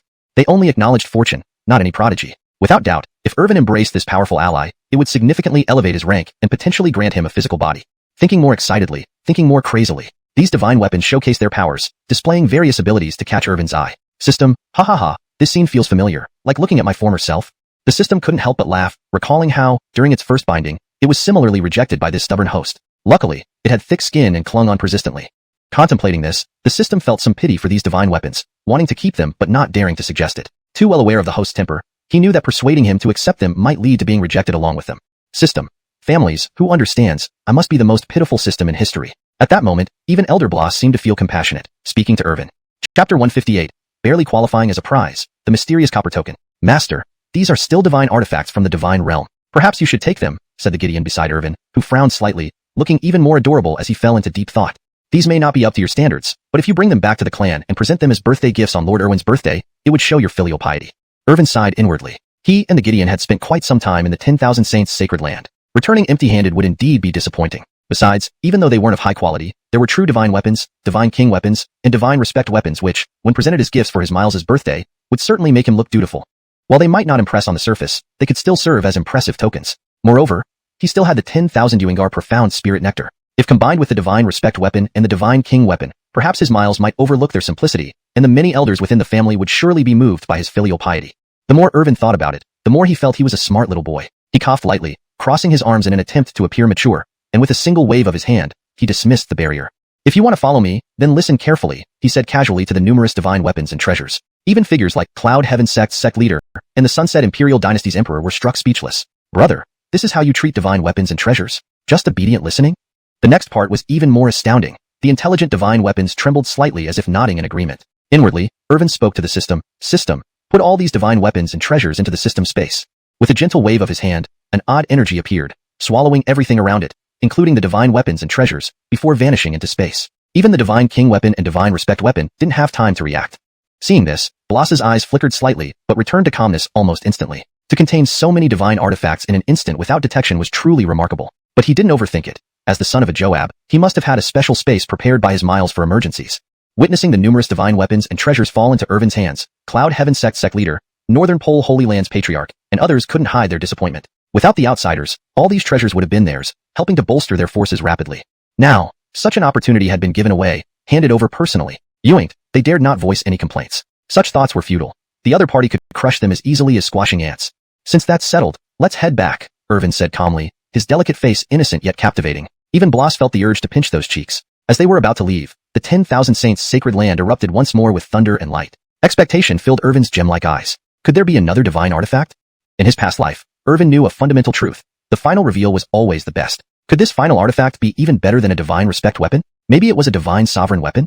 If so, it might just qualify as a suitable gift for his Miles. Meanwhile, far away, Bogdan sneezed violently, sending ripples across the cosmos. It wasn't intentional, just the accidental leakage of his power was enough to crush stars. Strange, the Emperor spanning through ages, can still sneeze, he wondered aloud, unable to sense any prayers or calls directed towards him. Unbeknownst to him, his dear son was contemplating ways to honor him.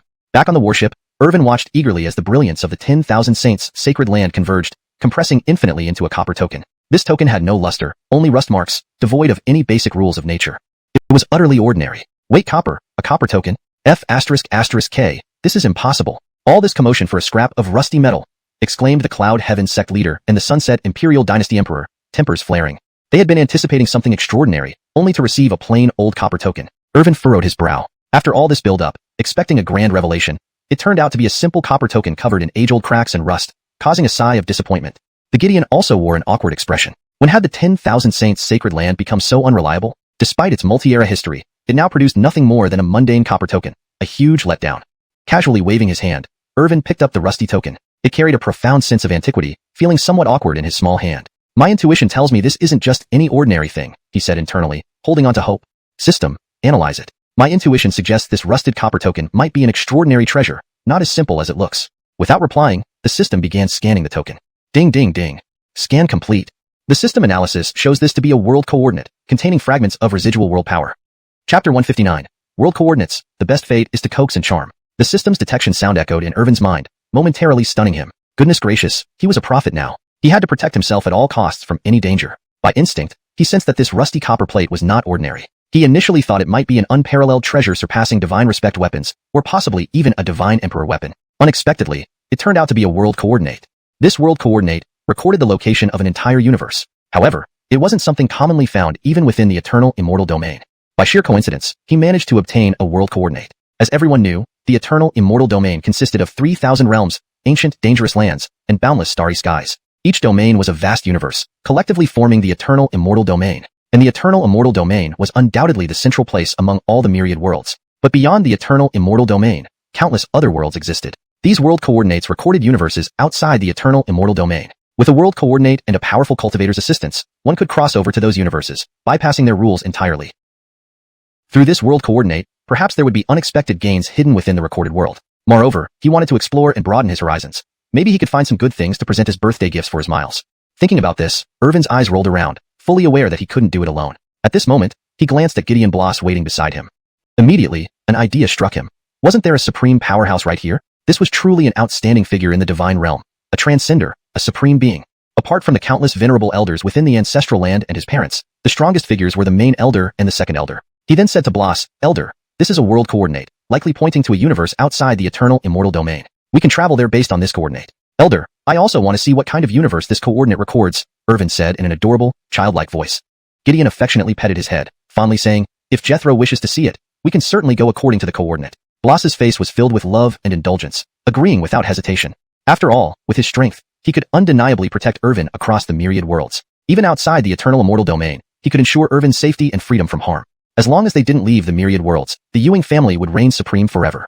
But then, looking at such an adorable Irvin, a mischievous idea came to his mind. Cough, cough. "Jethro, you may go and see the outside starry expanse, but, hee, you have to call me Grandpa Elder several times." Bloss seemed to have seized Irvin's weakness, making him call him Grandpa Elder. Initially stunned upon hearing this, Irvin inwardly cried out, unable to comprehend it. He complained internally, does our Gideon have some special fetish, liking role-playing even at his age? Actually, Irvin didn't know that he was only 5 years old, with a small frame and eyes like precious gems, extremely adorable, especially in the eyes of these elderly people. He was a cute, cherubic baby, irresistibly adorable. The Gideon had no resistance to such charm.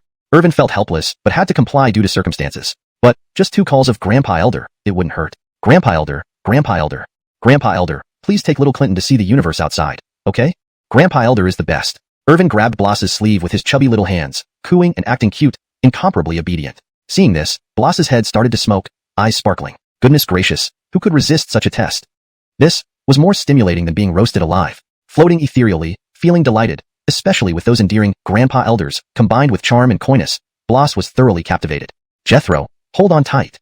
Bloss scooped up Irvin and held him tightly in his arms, reminding him to stay close. Then, with a casual flicker of divine energy swirling around Irvin, protecting him from spatial forces and laws, he took a step forward. The world beneath his feet shrank dramatically, as if he was striding through the heavens. The universe became nothing more than the distance of a single stride. Stars flowing, the sky revolving, all changing in an instant like fleeting illusions or movie frames flashing before Irvin's eyes. This was the power of a supreme being, traversing countless cosmic realms instantly, striding across the heavens, where even space seemed too small. Not only that, but every step Bloss took made the worlds outside the eternal immortal domain tremble, with skies collapsing under the force. At this moment, Bloss focused solely on swiftly taking the adorable young master to the target universe. Outside the eternal immortal domain lay myriad great worlds, each containing 1,000 medium worlds and 3,000 small worlds. Each world was a dimension, a universe. It was unknown what level of world they would visit this time, but even a small world was incredibly vast, teeming with life, containing great principles and rules. With every step Bloss took, he covered vast cosmic distances. The aftereffects sent tremors through countless worlds, pressing down the cosmos, fragmenting dimensions. Powerhouses from medium worlds and great worlds were alarmed, unsure what had happened. Could it be their world had offended some great sage somewhere? Chapter 160. The decaying and withered great world. Stepping across, spanning the universe, countless worlds bow beneath his feet. Holy crap, just this aura is enough to awe all heroes. Could this great master have already reached the supreme divine emperor realm?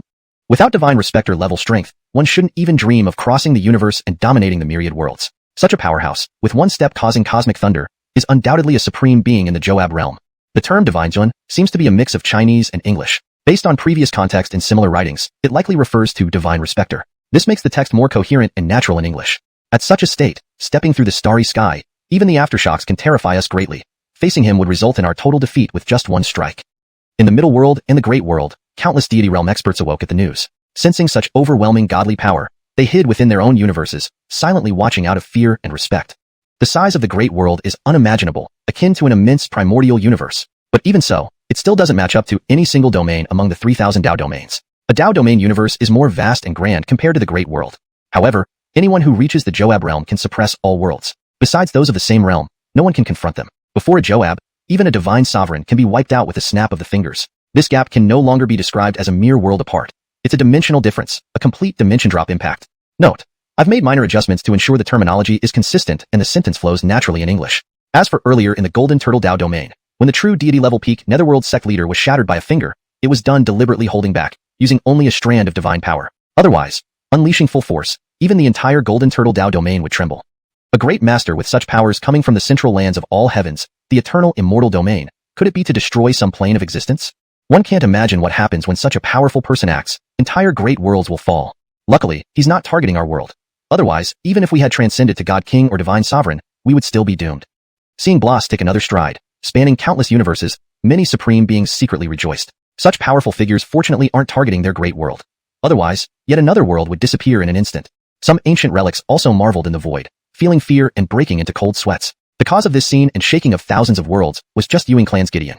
If the ancient Ewing clan's first elder or a Joab acted, the impact on all heavens and myriad worlds would be unimaginable. The ancient Ewing clan, its terrifying might already makes people shiver in infinite dread. Only life prohibition zones dare challenge the ancient Ewing clan openly in the whole all heavens and myriad worlds. Of course, even life prohibition zones don't dare declare war on the Ewing clan, even if they unite. After all, this eternal immortal domain once had 9 life prohibition zones. Now there are only 8. What happened to the other zone? It was flattened by Bogdan, covered in tombstones taller than people. In the boundless cosmos sea, Blas followed the coordinates from the broken copper plaque, traversing space, seeing countless ruined stars. Finally, he arrived at a great world. Irvin, cradled in his arms, opened his eyes slightly, astonished that the coordinates led to a great world. A great world, though not comparable to a Dao domain, is still vast and grand, an integral part of all heavens and myriad worlds. Faced with this great world, Blas revealed its entirety. The number of stars within cannot be measured in trillions, let alone life forms. However, oddly enough, this great world seemed decaying and verging on collapse, nearly extinct, making one sigh. The life expectancy of countless beings here is extremely short, often not reaching a century. Due to the decline and fragmentation of fundamental laws, there are no cultivators above the true deity realm. Even previously seen god kings or higher beings have fled to other worlds. True deity cultivators are exceedingly rare, most elderly, nearing death. He then explained this to Irvin. Irvin couldn't believe such a decrepit world could be a great world. Since Irvin wanted to see, Blas wouldn't let him come for nothing. Master, this is merely the superficial view of this great world. The waning life, fragmented fundamental laws, and decayed world structure, not its essence. Look, this is the true nature of this great world. Blas waved his hand, mixing formidable deity power and thunder Dao power, dispelling illusions and compressing the world, and revealing hints of primal power, penetrating the false and uncovering the true nature. Indeed, Blas aimed to show the young master the essence, allowing insight into the workings and decline of the world. With a sweep of his hand, all fundamental laws and rules compressed, and before them, the great world also did the same, not shrinking but manifesting its primal form. He wanted this great world to appear like a palm reading, devoid of mysteries to Irvin. Soon, the great world remained standing in the cosmic sea, but its primal essence appeared before them. Irvin had never seen such a sight, even in his previous life. It felt like being inside a 3D epic, with cosmic rivers vividly displayed. Ultimately, what came into view was the world's primal essence. Like a massive tree rooted in the infinite universe, its trunk thick, connecting the ends of the cosmos, branches spreading out, each bearing a middle world, supporting 1,000 middle worlds. Each leaf of this giant tree represented a small world. Seeing this, Blas remained composed, having experienced and destroyed similar worlds. Ewing Irvin's eyes sparkled like stars, witnessing this form of a great world for the first time. But this tree was on the brink of dying, symbolizing the impending collapse and destruction of the great world. Watching the decaying, near-collapsed great world, Blas commented appropriately. Birth, aging, illness, and death, unchanging rules of eternity. Even great worlds cannot escape this law. Entering the deity realm only provides false immortality. Only reaching the supreme cultivation realm brings true longevity and eternal life. Irvin gazed quietly for a while. This journey increased his knowledge significantly, leading to enlightenment. It was time to leave. Just as he planned, he suddenly felt as if something was watching him. Chapter 161. On the brink of destruction, the world's will. At the very edge of the boundless expanse, a pair of eyes slowly opened. These eyes were like stars, reminiscent of the sun and moon, incredibly radiant and glorious. Yet they had no physical form, existing only as a spirit or consciousness. From an infinite distance, they observed Irvin. The previously somewhat weary eyes flickered with waves of surprise and brilliance. How can this be possible? The world actually has someone whose luck is so overwhelmingly powerful. The luck contained within that tiny body surpasses the combined sum of countless great worlds. It's unimaginable. This isn't just called a son of the great Tao. This is the miles of the great Tao. No, even the miles of the great Tao wouldn't have such overwhelming luck. The eyes widened in disbelief, as if witnessing an unprecedented marvel. Then, they fell into contemplation. Could this person with such overwhelming luck be the destined figure of this golden era? He was not without knowledge. Indeed, there had been nothing in countless eras that could stir his emotions as deeply as this. Today, he could not suppress the shock in his heart. It was too terrifying, causing his heart to tremble. He was the coil of this great world on the brink of destruction. He could say that the entire great world operated under his control, including the 1,000 middle worlds and 3,000 minor worlds, all mere playthings in his hand. As for the countless beings that couldn't be numbered, they grew and flourished under his nurturing. He was the absolute sovereign of this great world. Of course, now that the world was declining, facing decay and imminent destruction, he too would perish, dissolving into nothingness, ceasing to exist. He was the coil of this great world, and with the world's demise, he would have no believers or foundation, becoming void again, soon to vanish once more. But unexpectedly, before his complete dissolution, he encountered this child. The overwhelming power of luck made him momentarily mistake the child for the miles of the great Tao.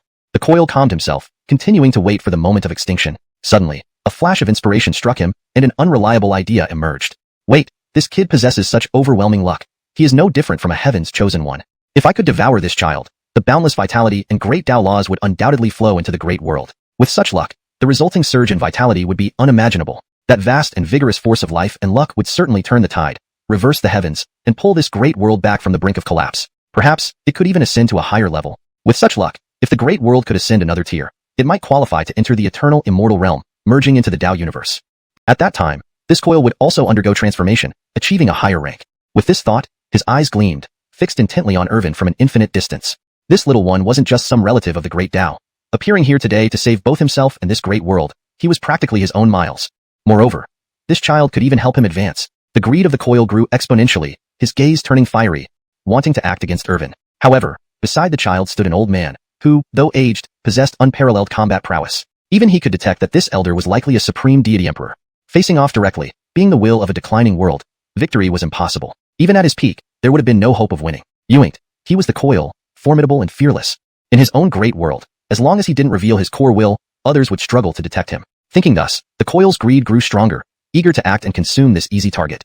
Devouring him would save the great world and elevate his own rank. Of course, this was all premised on not knowing who this child was. If the coil knew that this child was the son of a divine emperor from the ancient Yuing family, he wouldn't dare come near. The ancient Yuing family could destroy a great world with a mere gesture. Feeling a chill, Irvin called out mentally, Amir, you understand? To solve all troubles for the host and eliminate any potential threats instantly is what the system should do. Moments later, the system responded, ding, after detection, it appears that this great world's coil intends to devour the host. He sensed your overwhelming luck and believes you are the bearer of the golden era's fate, aiming to restore the great world's glory by consuming you. The system's voice revealed the coil's intentions clearly. This was the power of the system. To Irvin, it was obedient. In truth, the system was omniscient and omnipotent, always striking fiercely against external threats. Irvin's lips curled slightly, his adorable face displaying a hint of wickedness. He never expected the coil of this great world to be so bold, daring to think about consuming him for its restoration. Sparing him trouble was already generous. Now, he dared to make a move, truly asking for it. Does he really think this laid-back salted fish lacks temper? Some lowlife wants to harm Jethro, Bloss suddenly spoke, coldly smiling, almost a grimace from the netherworld. This lowlife, a declining coil, dared to touch their Jethro. Even from afar, Bloss had detected them. The greedy look in the coil's eyes and its hidden moves didn't escape his notice. Did this supreme deity emperor think he was a decoration? Just as Bloss stepped forward to handle the presumptuous coil, Irvin's chubby hand stretched out, stopping him. Just a mere coil. There's no need to bother Elder. I have plenty of means, Irvin said confidently, hands in pockets, utterly adorable. Bloss patted Irvin's head, trusting him and stepping back to watch the show. He knew well that their clan leader, a divine emperor and the strongest cultivator across worlds, must have left plenty of protective measures for their heir. It turned out to be true. Even the coil couldn't evade detection. Their clan leader truly pampered this only heir. Smiling sinisterly, Irvin communicated with the system. Amir, activate ultimate defense mode. No need for me to say more. Hashtag chapter 162. Golden flames, burning the world's will. Irvin spoke inwardly to the system. The system's invincible defense mode could completely immunize him from fatal injuries and instantly kill his opponent. However, Irvin did not want to destroy the coil of this vast universe so easily. After all, this vast universe was already on the brink of collapse, decaying to its utmost extreme, nearing destruction. If the coil were also destroyed, this vast universe would be beyond saving. Irvin wasn't thinking about the vast universe. He wanted to make the coil and this vast universe serve him, turning them into his tools. He had been contemplating what to give his Miles for his birthday. If it were just simple 10,000-year-old mystic elixir or divine weapons and magical treasures that could only be considered trinkets, they might not be good enough, failing to impress his Miles. But if he could present a vast universe, even his divine Emperor Miles would likely feel proud of him. And, more importantly, he would definitely master the power of the world. This was a vast universe. Although it couldn't compare to a Dao domain, it was still an important component of all the myriad worlds. System, be careful not to overdo it, Irvin said. But don't let those who covet me get off easily. Irvin smiled coldly. Even the system shuddered involuntarily, thinking inwardly. When Irvin smiles, lives hang in the balance. The system immediately replied confidently, as if giving a guarantee. Don't worry, host. A mere coil of a decaying vast universe daring to have wicked thoughts against you? Just watch the system's performance.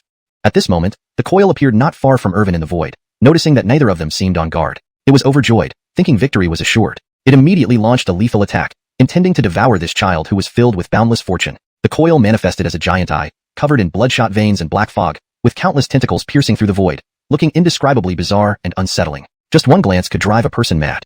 Space was sealed, becoming like thick mud, trapping even the stars unable to move or function. Each tentacle was slick and disgusting, moving at blinding speed, like lightning cutting through the heavens, surpassing everything as they attacked Irvin. They moved too fast, with dark and eerie patterns adorning each one, releasing waves of mist. This was not the true form of the coil, but rather, this vast universe was nearing destruction, its lifespan reaching its limit, almost decayed and ruined. As the coil, it was also affected, deteriorating toward destruction, turning into a symbol of doom. Irvin smiled coldly, standing motionless between heaven and earth. Clank, clank, danger from the coil detected, activating invincible defense mode. The coil went berserk, thinking this child must have been scared stiff to stand there waiting to be devoured. But it felt an inexplicable sense of foreboding. Little did it know, with Irvin's cold smile, its end was approaching. Child, die. Suddenly, a golden flame appeared out of nowhere, starting as a single spark but blazing incredibly fiercely. It rapidly expanded, shining like a brilliant sun, emitting endless heat, seemingly capable of burning all the heavens and destroying the void itself. In the instant the golden flame was born, the space that had been locked down like thick mud started flowing again. The spatial seal was effortlessly burned away. Not only that, the golden flames raged wildly, burning half the sky, ravaging space laws, terrifyingly beyond belief, leaving onlookers dumbfounded.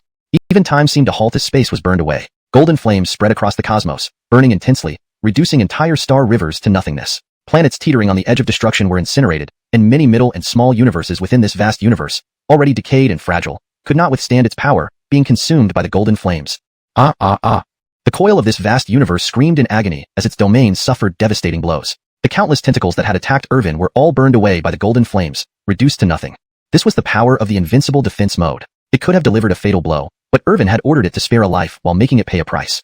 The coil itself was also caught in the flames. The intense golden flames burned through the tentacles, crackling and hissing, filling the void with the smell of burnt flesh.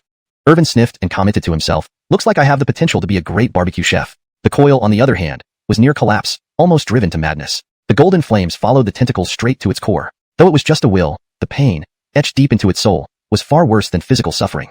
I'm sorry. Spare my life. Please, spare my life. Almost done. Almost done. Spare me. The coil raved, screaming frantically as the flames grew hotter, nearly roasting it to ashes, on the verge of collapse.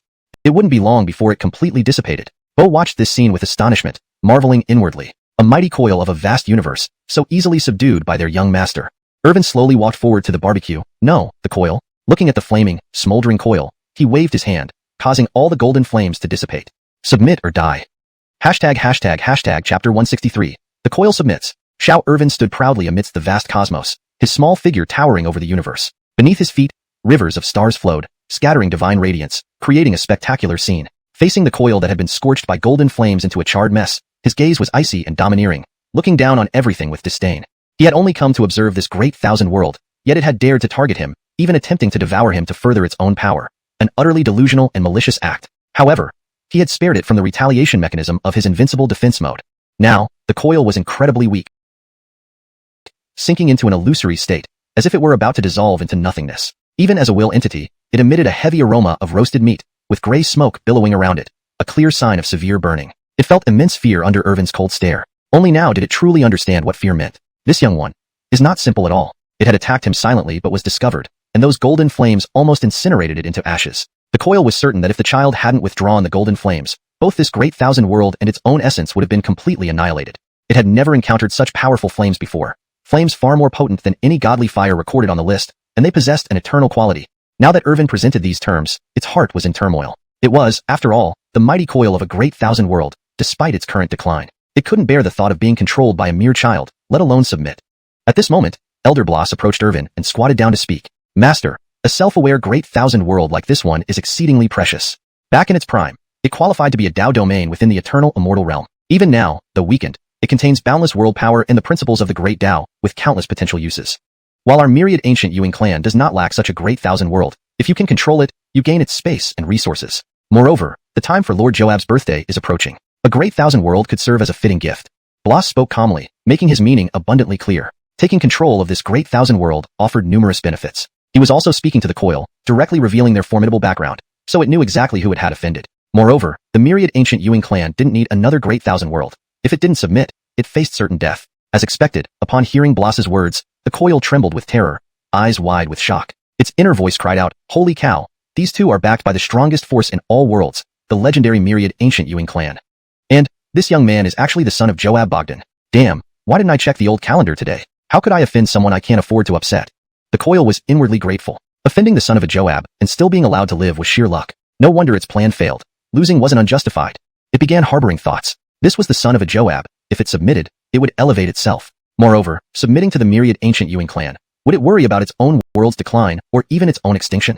In the Great Thousand World, due to dimensional limitations, even if strong figures emerged, they would only be below the deity realm, possibly true gods or even god kings, rare occurrences. Therefore, true god peak beings could dominate this realm, renowned across the Maxim and Four Seas. A god king was undoubtedly the mightiest being in the world. Beyond god kings, there were only a few possible ones, but they had already transcended boundaries to enter the eternal immortal realm. However, the rulers and masters openly controlling those powerful immortal forces were merely god kings, or perhaps even Ds. If it could attach itself to the myriad ancient Yuan clan, why seek further advancement? Why strive to become a Dao domain? There was no need. Everyone knew that even a dog of the myriad ancient Yuan clan could tyrannize the demon realm, with ancient beasts bowing to it wherever it went. The coil could already imagine itself strutting around boldly after joining the myriad ancient Yuan clan, gloating triumphantly before other coils.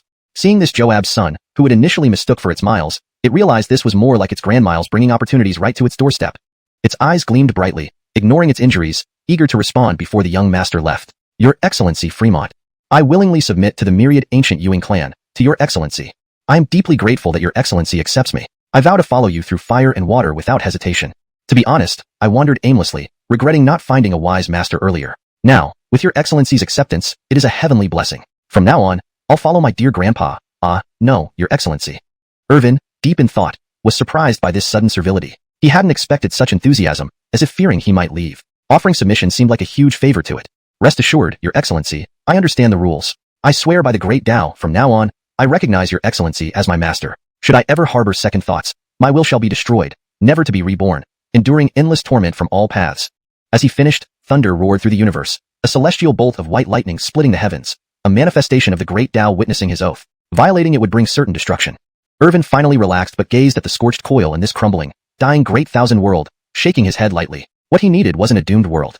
This great thousand world now belonged to him, so he couldn't stand idly by while it faced annihilation. He must act to save it. But now, with his Miles, Joab, not beside him, what method should he use to rejuvenate this decaying world? "Xianxia, you wouldn't want to see the world I just acquired fall apart, would you?" ###Chapter 164. Creation Divine Liquid, Healing the Macrocosm. Irvin asked silently within his heart. The system suspected it had misheard. Did the host finally remember him? Did he finally understand how amazing the system was? Or did he finally need him? The system was extremely excited. It knew that as long as it continuously improved its functions and upgraded its modes, the host would eventually need it more and more. Eventually, it would become an indispensable tool for the host. The system has a way to repair this macrocosm. Although the macrocosm is vast and boundless, containing innumerable lives and all sorts of stars, making the healing process extremely difficult. With abundant and vigorous creation energy, it can be healed. However, reviving a macrocosm requires an immense amount of creation energy. Even gods who specialize in the path of vitality wouldn't go through great lengths to heal the universe. The system explained. At first, Irvin listened with some respect, but seeing that the macrocosm was collapsing even more severely, and the aura of the world was weakening, he became impatient and shouted internally. "If you have a solution, just say it. Don't dilly-dally. By the time you finish explaining, this macrocosm might already be destroyed." Ewing's yes. With Creation Divine Liquid, we can heal this macrocosm, restore its vitality, and even upgrade its level. Although it still won't compare to the Dao domain universe, it will be much stronger than it is now. But, even after signing in infinitely for 5 years, we haven't obtained the Creation Divine Liquid. The system spoke hesitantly. Despite its vast inventory filled with treasures and divine weapons, none contained the Creation Divine Liquid. After all, this liquid is considered the supreme treasure. Even a dying Supreme Joab could be revived by it, rejuvenating and living again. This is the terror of the Creation Divine Liquid. It's teeming with vital energy, benefiting all things in heaven and earth. Whether it's a supreme Joab, a macrocosm, or the Tao domain universe, it can reverse their fate from the brink of death. But the higher the quality and power of a treasure, the harder it is to obtain. Irvin grew increasingly impatient and shouted inwardly, "System, if you can't find a way today, I want you to think of one. Understand?" The system wanted to cry but instantly recalled a scene from Journey to the West where a 9-headed bird told its subordinates, "Go kill Tang Monk and his disciples." But what could it do? If not pampering the host, who would? Not only the creation divine liquid, but any other treasured item, however precious, would be provided. Ding ding ding, infinite money mode activated. Using an immense amount of money and special channels, creation divine liquid has been purchased from countless universes for the host. Please check. The system's voice rang out, and Irvin nodded in satisfaction. He praised internally, "System, well done this time, worthy of praise." Serving the host is the system's principle. The system's goal is to ensure the host's absolute invincibility, comfort, and to fulfill all wishes as much as possible. Indeed, flattery never fails. Irvin felt satisfied inside. Extract the creation divine liquid. Before Irvin's eyes, space distorted, and a glowing orb appeared. It was bright, surrounded by runes emitting divine light and incomparable divine power. Despite being just a small orb, it contained terrifying force. Its vibrant life energy revitalized nearby stars, bringing them back to life, improving the grand Tao. Could this be a supreme treasure containing creation energy? Such potent life energy, appearing here alone, can revive nearby stars. This is no ordinary object. Bloss exclaimed in amazement. Being with the young master made him emotionally unstable sometimes. His young master was truly a legend of miracles. No, he was the miracle itself. At just 5 years old, he had created so many miracles, forging numerous myths, astounding even elder cultivators. Though just an ordinary mortal body, everyone believed his future achievements would be immeasurable. Moreover, the Joab loved him dearly and probably gave him many valuable items. And this creation energy-containing artifact must also be prepared by the Joab. The burns on the world will felt better upon sensing this energy. Woohoo! The young master has many treasures. Just its aura is helping me recover. Irvin's palm slowly revealed the true form. A drop of water, emitting intense life energy, entirely greenish-blue in color. Upon manifestation, even Bloss felt purified and refreshed, his whole body becoming incredibly comfortable as if being remodeled. But upon seeing the tiny droplet, his eyes widened in shock, speechless. Is this the legendary creation divine liquid? The world consciousness also noticed the droplet, stuttering, "Young Jethro, is this yours?" "Of course, it's for saving you and this macrocosm." Bloss and the world consciousness were dumbfounded, unsure what to say. Is the young master so wealthy? And to actually possess creation divine liquid? They thought it was just a creation energy containing divine treasure to temporarily patch up the macrocosm, planning to restore it fully after returning to the 10,000 Ian's Ewing family. But unexpectedly, the young master was so eager, unwilling to wait until they got home, directly producing the creation divine liquid. This is creation divine liquid. Even a dying supreme Joab can return to peak condition with it. Of course, achieving supreme Joab status means death isn't part of the equation unless facing an equal opponent or the hand of the Joab. Otherwise, a Joab fuses into the universe, with Tao patterns and paths, immortal and eternal, ruling the heavens. For Joabs, age and lifespan are no longer constraints. Blessed by myriad paths, time does not decay. Unmatched across all realms, invoked by believers in various worlds. But the path to Joab is rarely trodden by few throughout history. Thus, most Joabs have detached from worldly matters, indifferent to emotions, preserving only what they value, either lying dormant like a salted fish or burying themselves in coffins. Why be surprised? It's just creation divine liquid. As long as it can heal this macrocosm, it's worth it. Irvin's image in the world consciousness's eyes suddenly became noble and sacred. System. If you weren't the head of the house, you wouldn't know how expensive this is. Luckily for the infinite money mode. Otherwise, where would I find creation divine liquid? Wah, lucky you're my host, or I'd smack you dead. Hashtag chapter 165. The Great Thousand World revives, taking it a step further. However, this was just the system's inner monologue. It would never dare to say such things to Irvin. He is its host, and the host is always the boss. There must not be any defiance. Back when they first bound together, it almost got crushed by the host. Host, quickly heal this Great Thousand World. Once this Great Thousand World rejuvenates and its great laws stabilize, store it within the system space. Once we return to the family, you can explore it slowly. The system timely reminded him. Irvin nodded, and subsequently, the divine creation liquid in his palm slowly rose into the air. In the cosmos, countless strands separated out and seeped into this Great Thousand World. A thread also entered the world wheel, beginning to repair it. Irvin stood there watching the world wheel, not knowing how long it would take to fully revive. In no time, the world wheel was radiating with light all over, with runes engraved on its surface that resembled a meatball, glowing with different patterns as if it were a spiritual array. In an instant, the burn marks from the golden flames were completely gone, replaced by a vibrant and lively wool body. Those bizarre dark tentacles had vanished entirely, all traces of them disappearing. Outside the world wheel, countless divine rings appeared, emitting divine substances that shone like a blazing sun. With the divine rings circling around and the divine substance enhancing it, the previous wounds were completely healed. The unique flesh of the will body was entirely replaced, now crystal clear and shiny like precious gems, brand new. Surrounded by radiant light, it was incomparably holy. All traces of decay and decline had disappeared, replaced by vitality, immense strength, and a world will that had returned to its peak.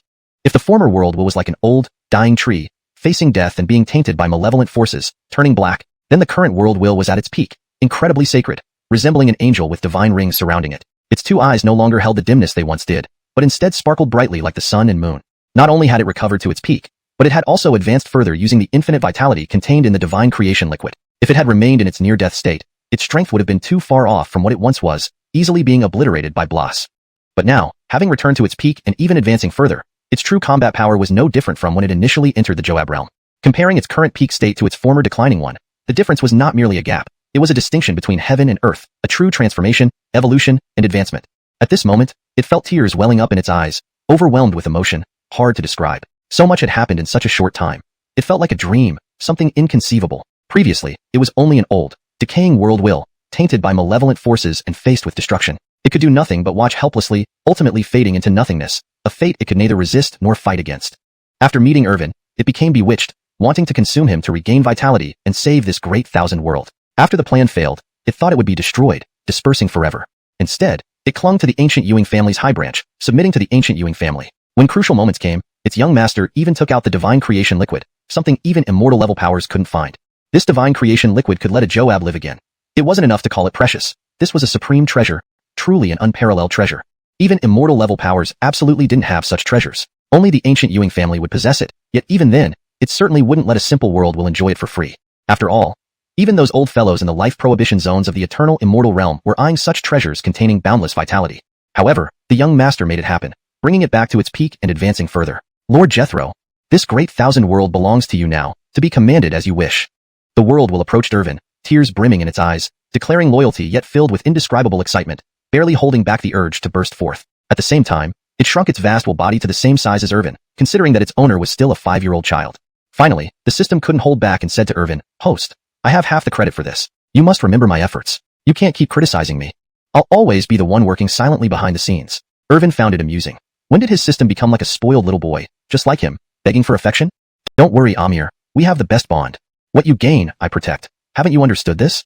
The system understands, will definitely fulfill it. Wait, why does this feel strange?" The system celebrated, feeling good, but suddenly realized something odd about the situation. It often battled wits with its host, overheating its CPU. Boom, boom, boom.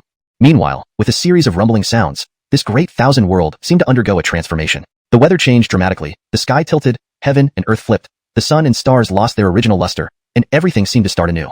The cosmos and universe lost their shine, then regained it, adorned with emerald green light, radiating with vitality, releasing aftereffects that made stars sway. Countless stars re-entered their orbits, converging into rivers like the Milky Way, bright and dazzling, operating according to some mechanism throughout the universe.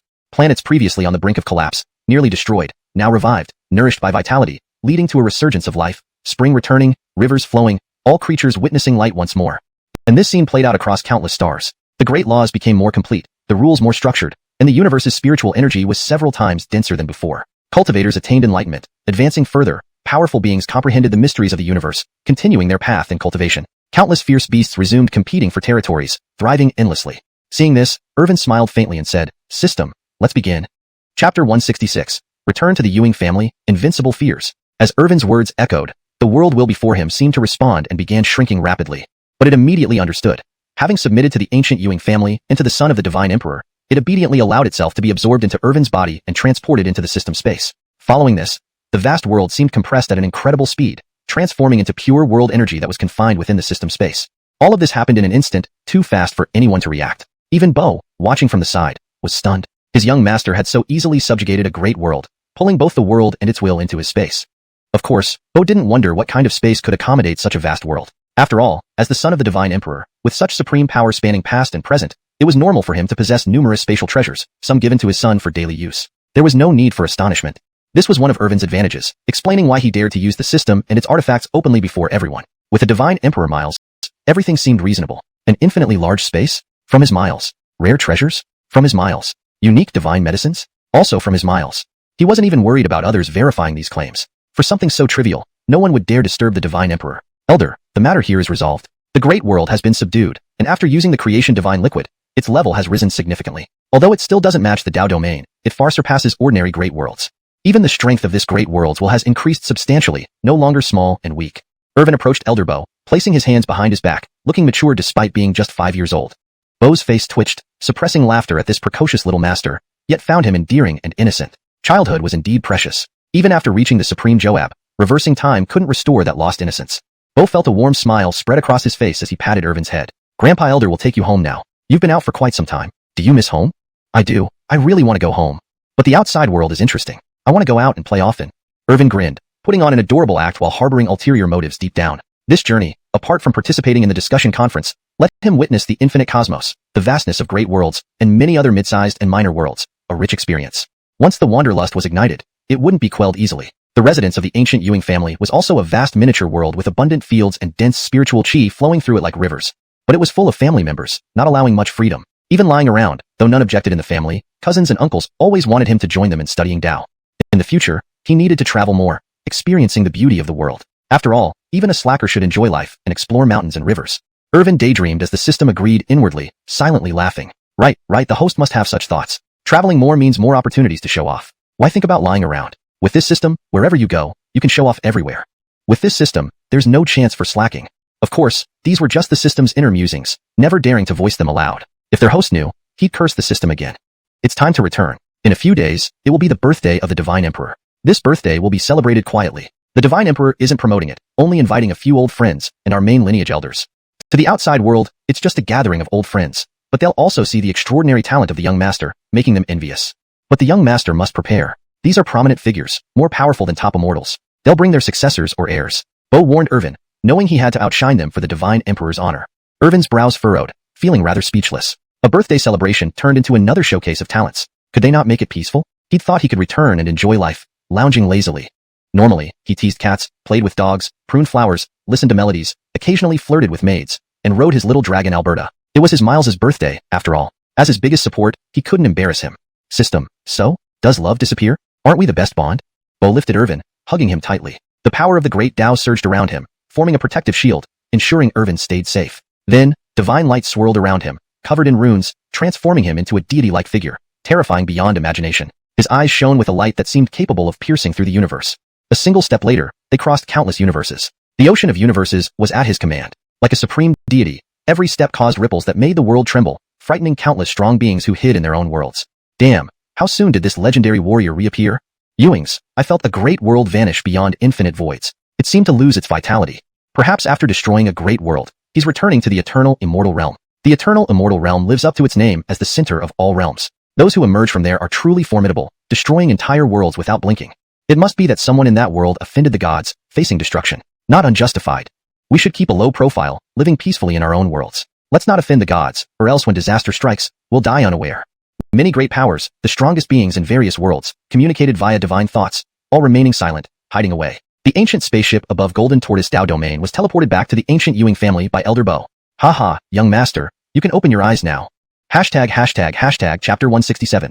Hot spring bath, a life of ease. As the voice of August echoed in his ears, Irvin slowly opened his eyes. What met his gaze was an extraordinary landscape filled with dense spiritual energy, so thick it seemed almost tangible, like a long river flowing through space. It had been such a short time, yet not only had he returned to the eternal immortal realm but was also directly delivered to the family compound. Before him stood a magnificent palace radiating with divine light, as if forged from gold. This grand palace was none other than his own imperial city. Elder, you're too fast, Irvin exclaimed, marveling at the speed of the supreme Joab. He never imagined that one could traverse vast universes and stroll among star rivers so effortlessly, even within the boundaries of the eternal immortal realm where various realms are often intercepted by storms. However, to avoid unnecessary complications and save time, August carried Irvin back to the Ewing family through their coordinates. Grandchild, what nonsense are you talking? Blast gently patted Irvin's head. How could this little one speak without thinking? Men should know when to act quickly or hold back, fast when necessary, slow when appropriate, combining speed and deliberation for timely progress. Don't speak more, he continued, when I said we should not hesitate while traversing the cosmos. He, elder, I understand, Irvin replied with a chuckle, then sobered up as he entered his imperial city. He wanted to return to the palace to relax and enjoy a bath. It felt strange without maidservants tending to his daily needs during this trip. Little master, you're finally back, greeted a voice before Irvin even reached his palace. As a gust of wind rushed past, along with a sweet fragrance, Irvin found himself tightly embraced, almost unable to breathe due to the suffocating embrace. Realizing her mistake, Sherry quickly released him, fearing she might have harmed little master. Irvin saw that it was indeed Ruashi, with her fiery red hair cascading down like dancing flames, captivating all who saw her. Her flawless skin, delicate lips, sparkling teeth, graceful figure, and pristine white legs added to her allure. Her crimson eyes, resembling precious gems, drew anyone who gazed into them. Despite being just a maid, her regal presence left one breathless. Meanwhile, Una appeared gracefully, like a pure lotus flower, noble and divine. She smiled warmly, her beautiful figure complemented by her pure, flowing hair. She looked like a celestial maiden descending from the heavens. Walking beside Sherry, she picked up Irvin, cooing over his chubby cheeks, finding herself increasingly attached to him. Cough, Jethro, please proceed. I shall take my leave now, Bloss bowed lightly before hastily departing. The scene was lavish and indulgent, something only the young master could experience. Moreover, considering one was a sacred maiden of a great sect and the other a princess of an ancient kingdom, even top geniuses and young emperors couldn't dream of such treatment. Seeing August leave, Sherry and Una became even bolder, hugging Irvin close and giggling, "Little master, how did you get so smelly after just a few days? The hot spring is ready, waiting for you to bathe." Irvin swallowed hard, feeling like he was a prized catch, scrutinized by hungry wolves. No, it felt more like Tang Thung entering the spider cave, surrounded by two alluring female demons. Note, Tang Sung entering the spider cave is a reference that might not be familiar to all English readers. Consider explaining or replacing it with a more universally understood reference if needed. For better fluency and natural reading in English, I suggest. Irvin swallowed hard, feeling like he was a prize caught between ravenous eyes. No, it was more like being Tang Thung in the spider cave, surrounded by two enchanting female demons. He thought about resisting, but Sherry and Una were already pulling him into the palace. Irvin puzzled. Isn't this too soon? These maids can't be this unrestrained after such a short time apart. Unknown to him, upon returning, the system had discreetly activated the companion attraction mode, with increased intensity. Already missing Irvin intensely, this enhancement made Sherry and Una uncontrollable, like wolves seeing prey, eager to devour the young master. System, cough, everything for the host. I must ensure 100% satisfaction and comfort for the host. While contemplating this, the system couldn't help but laugh inwardly, eagerly watching how these two would treat their young master. Host, enjoy life. First, let's see some enjoyment. With a splash, Irvin was placed into the bath, clothes vanishing instantly. Cough, please don't be so hasty, Irvin muttered. Little master, you've neglected hygiene on your trip. Let us clean you thoroughly. Sherry and Una had already removed their garments, revealing radiant white skin. They entered the hot spring, bubbles rising and steam enveloping the air. Their bosoms bounced playfully like lively sprites, mesmerizing everyone around. Sherry moved gracefully in the water, turning to smile with her perfect teeth, elongated legs, and flowing red hair, adding a touch of wild beauty that captivated the beholder. Irvin's pupils widened. This feels like premium content. How wicked. Tempting a 5-year-old like this. Once I grow up, those temptresses will pay dearly for daring to toy with me. System. My poor host, looking but unable to touch or taste. The two approached Irvin slowly. Little master, let us help you bathe. We'll cleanse every inch of you thoroughly. New. Please note that this translation maintains the original tone and style while adhering to the guidelines provided. Some elements have been adjusted for clarity and readability in English. Hashtag chapter 168. Clan-wide celebration, birthday banquet approaching. After a while, lying on the soft sofa personally prepared by two maids in the palace, Irvin, barely dressed, helplessly gazed at the ceiling. He silently sighed. What a bewitching beauty, truly a bewitching beauty. This isn't some Edie of the Nishang Great Sect, nor the eldest princess of the Phoenix Ancient Kingdom. Anyone who doesn't know better might think she's a bewitching vixen capable of bringing ruin to the country. Irvin inwardly grumbled. Actually, there was nothing much for him to fear. Just a bewitching vixen. He could subdue her with ease and not give it a second thought. But the key point was that he was only a 5-year-old child. Apart from his unparalleled blood chi and an indestructible body like an imperishable golden statue, he lacked cultivation and sword skills. Subduing her would be beyond his current abilities, so he had to endure for now. Someday, when his small peacock matures into a great phoenix, he would definitely learn unparalleled sword techniques and make these bewitching beauties submit beneath him. Thinking about this, Irvin twisted his mouth into a smile. Let you have your fun now, but once I grow up, you'll be crying in frustration. At this moment, Marjorie and Una were also serving Irvin, feeding him spirit fruits and milk. After all, leaving the eternal Ewing family for a few days without the service of these little maids made him quite uncomfortable. Lying there limply, being pampered, Irvin felt extremely comfortable. Recalling the previous life's 996 and 007 work schedules, he inwardly sighed. This is what real life should be. Little master, in a few days, it will be Supreme Deity's birthday banquet. You must present a birthday gift at the banquet. Have you prepared the gift? Asked Marjorie softly, showing genuine concern. Meanwhile, she continued massaging Irvin. After all, in a few days, it would be the birthday banquet of the Supreme Deity, the strongest cultivator across myriad worlds, the god of the era, revered by all realms, unbeaten by anyone, striding across myriad worlds and dominating all 8 desolates. Wherever he went, countless beings prostrated themselves before him. His birthday banquet didn't come around often. Although it wasn't publicly held and invited many powers, it was still significant. Especially in the Ewing family's main hall, they announced it as just gathering a few old friends for entertainment, and to show off their child, boasting about it a bit. Their child was at least surpassing them all, trampling over the ancient ancestors of the Ewing family, and defeating the Carnell, becoming the peerless child of the eternal flesh body. This birthday banquet would also allow those old fellows to envy them. An elder second boss, always one to talk, spread the word about Irvin's exploits at the Tao discussion conference on his way back, like how he slashed the sky with a single sword stroke, causing the divine spirits to bow in submission. And during the alchemy competition, he created a heaven-grade complete pill using mud, with even a trace of chaos quality aura, astonishing everyone. Especially during the enlightenment contest, in an instant, before anyone could react, he directly grasped the basics. By the time the other prodigies like the Carl and Sean managed to grasp the basics of Earth-grade skills, Irvin was already fully accomplished, standing towering in the world, a beam of light flattening countless mountains and seas. Elder Second Bloss's news caused another sensation. Holy crap, I sensed it earlier, the young master would shine at the Tao discussion conference. I didn't expect he'd crush all those so-called young emperors. They're all successors of undying powers, what holy sons or Tao disciples, all said to be unmatched among their peers, but got completely outmatched by our family's 5-year-old young master. Cough, please stop laughing unless you can't hold back. Ha ha ha, actually, we shouldn't blame them for being too weak. It's just that our young master is extraordinarily strong enough to make those top geniuses despair. Many young members of the Ewing family laughed and discussed amongst themselves. Some pounded their chests and roared with laughter, uncaring of appearances, resembling gorillas. Others, considering their image, tried hard not to laugh, their faces turning red. On one hand, they marveled at their young master's strength, creating numerous miracles at the age of 5, a legend bound to be recorded in history for future generations to admire. On the other hand, they never expected him to perform so spectacularly at the Tao discussion conference, completely crushing those top geniuses known as unmatched among their peers. From then on, seeing their young master, they would likely have to walk carefully. The 10 ranking disciples and the 5 seed-level geniuses of the Ewing family, upon hearing this news, had their eyes flash with varying thoughts. Didn't expect the little brother's alchemy has reached such a divine realm. He hasn't even received systematic instruction. If someone guides him, it wouldn't take long, perhaps even during his teenage years, to become a grandmaster alchemist. Forget it, brother just came back, let him rest. I'll visit later, and try to lure him into alchemy. Outside the alchemy hall, Sebastian looked into the distance, his lips curling into a confident smile. Wearing yin-yang robes, a wisp of alchemy energy gently surrounded him, clearly having just finished alchemy. As for Sword God Ewing, after slaying a demon beast and hearing this news, he chuckled. It seems his Tao of the sword has advanced further. One slash through the sky, the gods and demons kneel, interesting. The reactions of the 10 ranking disciples varied, but most contained admiration. Ha ha ha ha, my son indeed stands out. This Tao discussion conference really brought honor to the Ewing family. In the main hall of the Ewing family, Bogdan laughed heartily, proud of his son. At the same time, a divine consciousness rippled out, spreading far and wide, as if sending a message. Perhaps, this birthday celebration will become even more splendid because of this. Chapter 169. The birthday banquet approaches, the Eno sovereign. 5 days later. Little master, you should wear this silk garment today. It's custom made for you. The best materials were selected by the weaving pavilion and infused with spirit medicines to create it. In Jethro Ewing's palace, Sherry's delicate fingers dressed Irvin with care and tenderness in every gesture. Irvin obediently stood still, putting away his usual mischievous demeanor. Today was the birthday of the patriarch of the myriad Ian Ewing family, Joab Bogdan. Even Irvin, known as a little devil causing chaos in the world, dared not be unruly, standing still as the maid dressed him. Outside the palace doors, the void warped and a messenger appeared, tapping on the door and softly announcing, "Report to Jethro.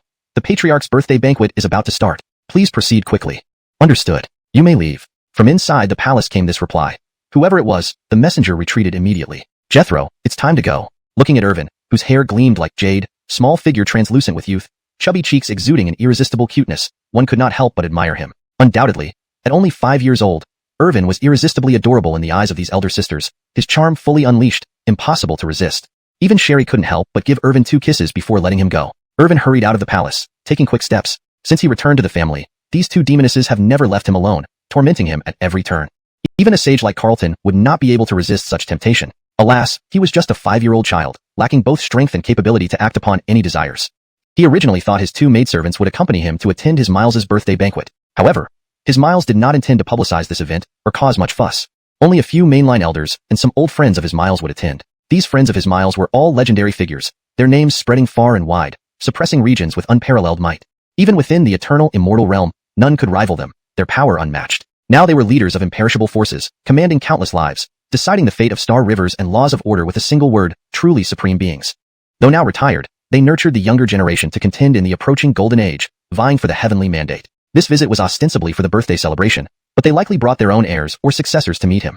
After all, since his birth, he had left behind numerous myths, creating countless miracles, overshadowing all others in the immortal realm. If the holy sons of various sanctuaries or the heirs of celestial lords came, they might steal his spotlight. The system interjected, "Just kidding. Want to steal the host's limelight? Did they get my permission?" As Irvin pondered, he arrived at the teleportation array and took a step forward. Amidst swirling light, Irvin slowly opened his eyes, finding himself outside the main hall of the family mansion. Stepping into the hall, he saw Bogdan seated regally, looking serene and majestic, his eyes deep and calm like unfathomable depths. Despite today being his birthday, he showed little interest, preferring to spend time with his family and old friends. At the sight of Irvin, warmth returned to his eyes, and he quickly picked up his son with a smile. "Good boy, let daddy hold you." "Hee hee, happy birthday, dad," Irvin replied, planting a kiss on Bogdan's forehead. "My son Irvin, at just 5 years old, understands filial piety. His future accomplishments will be immeasurable," Bogdan said proudly, his gaze softening, moved by his son. "Such a good child." Blakely, adorned in phoenix crown and bridal veil, radiated grace and dignity, her imperial aura making her appear formidable. She gently patted Irvin's chubby cheeks. True to form as the child of Bogdan, even at 5, Irvin had achieved miraculous feats worthy of history books, yet remained humble and charming, almost like a little prince. Seeing this family reunion, the elders seated on either side were touched, some even wiping away tears. But thinking of their own less capable descendants and those arrogant geniuses who overestimated themselves, they felt the need to discipline them after the Joab's banquet. Certain unfortunate Ewing family descendants would soon face unforeseen trouble, unaware that the elders had their eyes on them. Of course, even if they knew, they could do nothing. After all, these individuals had been outstanding from childhood, blessed with exceptional talent, which they themselves could not match. At that moment, several middle-aged men warped through space, emerging from twisted dimensions, their presence incredibly powerful, yet they looked ordinary in dark robes like commoners. But the Ewing family elders dared not underestimate them. They were contemporaries of the patriarch, once walking side by side with him. Although the patriarch eventually claimed the heavenly mandate and became the supreme Joab, they remained at the Joab rank, unable to advance further.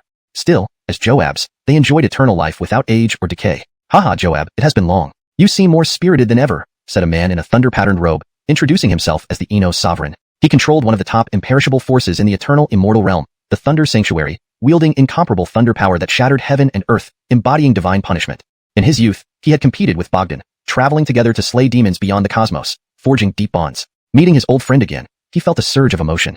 Though they were eternal, their era's legacy grew fainter with each passing year. Old friends passed away like fallen leaves, leaving them to cherish fleeting reunions. Hey Okexuan, come out and greet Uncle Ewing.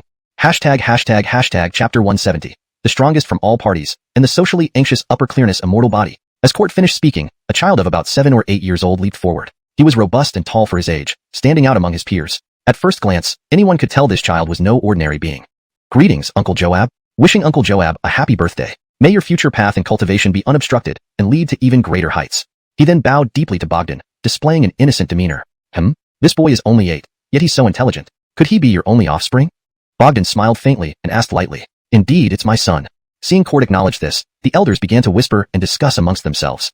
So this must be Court's son, the lightning tribulation battle body, Dylan. Legend has it that when this child was born, thunder roared across the heavens, with purple heaven lightning piercing through the 9 skies. Through investigation, it was discovered that this child possesses the extremely rare lightning tribulation battle body.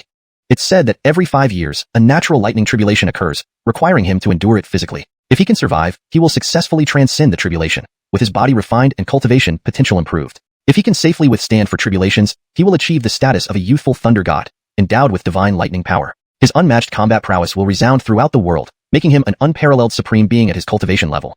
The elders discussed vigorously, their gazes filled with deep admiration as they looked at Dylan. Unlike those who were just reveling in idle talk, this child was truly a heavenly pride, born with extraordinary phenomena, further enhanced by his lightning tribulation battle body. At 5 years old, during his first tribulation, Dylan faced it without any celestial treasures or support from the Holy Land, enduring it purely in his juvenile form and successfully transcending the tribulation. Since then, his body awakened the power of thunder, and he rapidly developed a thunder spirit seed, earning him the title of Hope of Thunder Holy Land. With abundant resources poured into his development, he became the paramount figure among the young generation in Thunder Holy Land. Now, he already bears the title of Sacred Son of Thunder Holy Land, ready to take on the mantle of Sacred Son upon adulthood, participating in the grand contest for the heavenly mandate. His Miles's lost glory will be reclaimed by him, Dylan, personally. However, hearing the discussions of the great figures around him, Dylan remained expressionless, unperturbed. Confidence flashed in his eyes. Though only 8 years old, he exuded an aura of invincibility, a deeply ingrained strength that radiated with every movement. Scorning all, looking down upon the 8 extremities of the world, regardless of challenges, suppressing them effortlessly. Haushwan, this child will surely have a bright future, achieving something remarkable. And he's the same age as my Emil. They can grow together, establishing names for themselves in this golden era, competing for the heavenly mandate. A middle-aged man dressed in white Taoist robes appeared, smiling at Dylan and nodding in approval. This was none other than Riggs, who controlled one of the top imperishable forces in the eternal immortal realm, Kuantion Holy Land. In his youth, he had befriended Court and Bogdan, forming close bonds that left behind many tales. Unfortunately, in the competition for the heavenly mandate, he fell slightly short and remained at the Joab stage, with boundless lifespan, but now focused his hopes on the next generation. Devoting his life to cultivation without marrying, he created a top-tier imperishable force, Kuantion Holy Land, to prevent the lineage from ending. During his travels outside, he encountered an orphan, moved by compassion, and named him Dermot. Upon returning to Kuantion Holy Land, he healed and extended Dermot's life with precious medicines. Unexpectedly, he also helped awaken Dermot's body type, which turned out to be the incredibly rare upper clearness immortal body, a true supreme constitution that could rival the ancient immortal body and heavenly body, possessing supreme power. With innate upper clearness immortal aura, his cultivation speed was exceedingly fast. When fighting, this aura automatically emitted, making his power formidable enough to sweep through peers. Thus, he took Dermot as a direct disciple and bestowed upon him the title of Sacred Son of Xianxia Holy Land. Behind Riggs stood a beautifully sculpted little boy with striking blue hair, a jade-like body, and an ethereal aura surrounding him, seemingly innate. However, unlike Dylan, who displayed confidence and self-assurance, Dermot seemed shy and hid behind Riggs, his head lowered, unable to look ahead. This was a long-standing issue, having been an orphan with minimal awareness in childhood. Even after being rescued by Riggs, he struggled to adapt. Though bearing the title of Sacred Son, within the Holy Land, he only approached Riggs. But inwardly, he knew today his master brought him to greet old friends and celebrate the uncle's birthday. So he held onto Riggs's robe and stepped forward, raising his head slightly. Only then did everyone see his striking blue eyes, matching his hair, drawing attention. But his exquisite appearance, like a heavenly chosen one, coupled with his timid nature, evoked tenderness in people's hearts. Wish Uncle Ewing a happy birthday and a path in cultivation that proceeds unimpeded. After saying this, he quickly returned behind Riggs. Haha, I've heard much about you, my talented nephew. Upper Clearness Immortal Body, as one of the supreme constitutions, holds unlimited potential. Keep going, Uncle Ewing sees a bright future for you. Bogdan spoke thus, and Riggs was also very satisfied, gently stroking Dermot's head. Though the child was socially anxious and timid, there was still great potential to cultivate. 10 years remained before adulthood, and as a Saint Lord and Supreme Joab cultivator, he would definitely help break the psychological barrier. This is Dermot, the sacred son of Xianxia, bearing the Upper Clearness Immortal Body. He is destined to contend with supreme constitutions and ultimately become a supreme being. That's true, but why is he so timid? Has he suffered mental damage? At just 8 years old, even if he is shy, he shouldn't be this timid. Otherwise, how can he stand alone and compete in the future? Everyone murmured, finding it incomprehensible that someone with the supreme Upper Clearness Immortal Body could be so timid, fearing it might complicate his cultivation journey and hinder future growth. But Irvin watched this scene calmly, indifferent. Such behavior reminded him of social anxiety from his past life. No matter, with such a supreme constitution, a daring strong mental training in the future could help strengthen his mind, perhaps changing this trait, albeit with some impact on his Tao heart. Irvin glanced at Dermot, who flinched slightly, meeting Irvin's gaze without fear, politely waving his hand, as if greeting him. But this tiny action went unnoticed by everyone else. Irvin felt a chill internally. System, did you do something again? Why is this timid kid suddenly brave enough to greet me? Hashtag chapter 171. Ancient Revival, the prodigious child Ralph. Irvin asked inwardly, his expression somewhat displeased. Who cares about all that? Anyway, whatever strange things happen around him can be blamed on the system. Besides, he was just a lazy and carefree person who didn't seek trouble, yet he always seemed to run into so many issues. It had to be the system playing tricks. The system, speechless, I really want to bash my head against a tofu block. Anything can be blamed on this system, and in the end, I have to fix it myself. If not, I get blamed. Of course, there's nothing this system can't handle. Reporting to the host, this matter has absolutely nothing to do with the system. Well then, explain this to me. Dermot is clearly socially anxious, but he looks at me with such bright eyes and even waves at me. Is this how someone with social anxiety behaves? Irvin hurriedly asked inwardly, hoping that the situation he imagined wouldn't come true. After all, he was only 5 years old, while that kid was 8 and male. The system was speechless and wished to give its host 2 big slaps. Can you please stop thinking about nonsense? For heaven's sake, he's just an 8-year-old child. How can you suspect? But for the sake of the host, the system still needed to investigate the cause and immediately initiated a scan. Ding ding ding, initiating detection. Ding ding ding, detection successful. Ding, reporting to the host, Dermot possesses the supreme immortal constitution, which contains a powerful celestial spirit energy within him. And since he is still young, he cannot control it fully. You are a perfected chaos body, the supreme and unparalleled constitution among countless types over the ages. With every move, you wield the power of the Tao, possessing a physical body invincible to all. Within your body lies the origin of chaos, emitting a chaotic aura. Even though the system has shielded it, even gods or emperors cannot detect it. But the supreme immortal constitution is inherently uncontrollable, and it is naturally drawn to your chaotic energy. Even with shielding, it cannot be completely isolated. With this explanation, Irvin suddenly understood. It turned out that his perfected chaos body had resonated with Dermot's supreme immortal constitution, naturally attracting the celestial spirit energy within Dermot. Thus, Dermot developed a vague affection towards him. That wasn't much of an issue, except for one crucial fact. Dermot was a boy, and what kind of affection could this lead to? Irvin took a deep breath, calm and collected. When problems arise, deal with them as they come. The system suggested, how about you take this opportunity, wait until he grows up, and then recruit him under your command to become your follower? After all, the supreme immortal constitution can rival the sacred body of Xiangu and the celestial body of the sky. If you can recruit him, he will undoubtedly become a powerful ally, helping you conquer the world and eliminate all enemies. The system said passionately, almost wishing to do it itself to make Dermot a loyal follower of Irvin. However, Irvin remained indifferent and somewhat drowsy, replying, not interested. He preferred a laid-back, enjoyable life. Trying to devise ways to recruit a superhuman constitution and participate in the grand struggle for heavenly fate sounded exhausting. Just thinking about it made him tired, let alone putting it into practice. Don't joke. His Miles was already destined for greatness. Down below, a middle-aged man dressed in black and white robes smiled, followed by a 7-year-old child. Old friends, it's rare to gather like this today, said the man, who was the sovereign of the Maxim, reigning over the 8 desolate sanctum with supreme power. Just like Bogdan, he lived in the same era. However, their relationship started as rivals rather than friends. They battled fiercely on the ancient path, neither willing to yield. This rivalry led to intense battles that even put Bogdan through tough struggles. Despite fierce competition for the heavenly mandate, Bogdan emerged victorious. But long before that, they formed a deep friendship during various adventures, exploring mystical realms, battling fierce beasts, fighting monsters in the cosmic wilderness, and venturing into the outer chaos together when they were at the Joab stage. Even sinister creatures from the outer realms couldn't defeat them. Their actions eventually enraged forbidden forces, leading to a great battle that ultimately brought them back to the mortal realm. They transformed from adversaries to close friends, sharing countless battles. The 8 Desolate Sanctum maintained excellent relations with the everlasting Ewing clan. Despite the passage of time, whenever the 8 Desolate Sanctum faced difficulties, Bogdan never stood idly by but provided support and assistance. Typically, the sovereign of the Maxim wore battle armor, exuding a fearsome aura. But today, he changed into more refined attire for Bogdan's birthday celebration, though it felt somewhat awkward. "Child, quickly greet Uncle Ewing, show some manners," he instructed the 7-year-old boy behind him, who was no ordinary child. He was the holy son of the 8 Desolate Sanctum, unique in that he was not the sovereign's direct heir or successor. Instead, he was a child prodigy revived from ancient times. The 8 Desolate Sanctum, having existed for ages with deep roots, since the arrival of the Golden Age. A divine source within its ancestral land fractured, giving rise to this 7-year-old named Ralph. Unlike other ancient geniuses who slept in youthful form, Ralph had been in a deep slumber within the divine source since childhood, waiting for the Golden Age to awaken, familiarizing himself with the laws of the universe and contending with peers. Born in the primordial era, he was detected to possess the heavenly element sage body, resonating with the universe's destiny and receiving divine protection. Coincidentally, the 8 Desolate Sanctum found remnants of the heavenly Tao scripture for him. These scriptures were inscribed in the divine source, allowing him to cultivate the heavenly Tao during his slumber. Ralph, greeting Uncle Ewing. This must be the famous younger brother Irvin?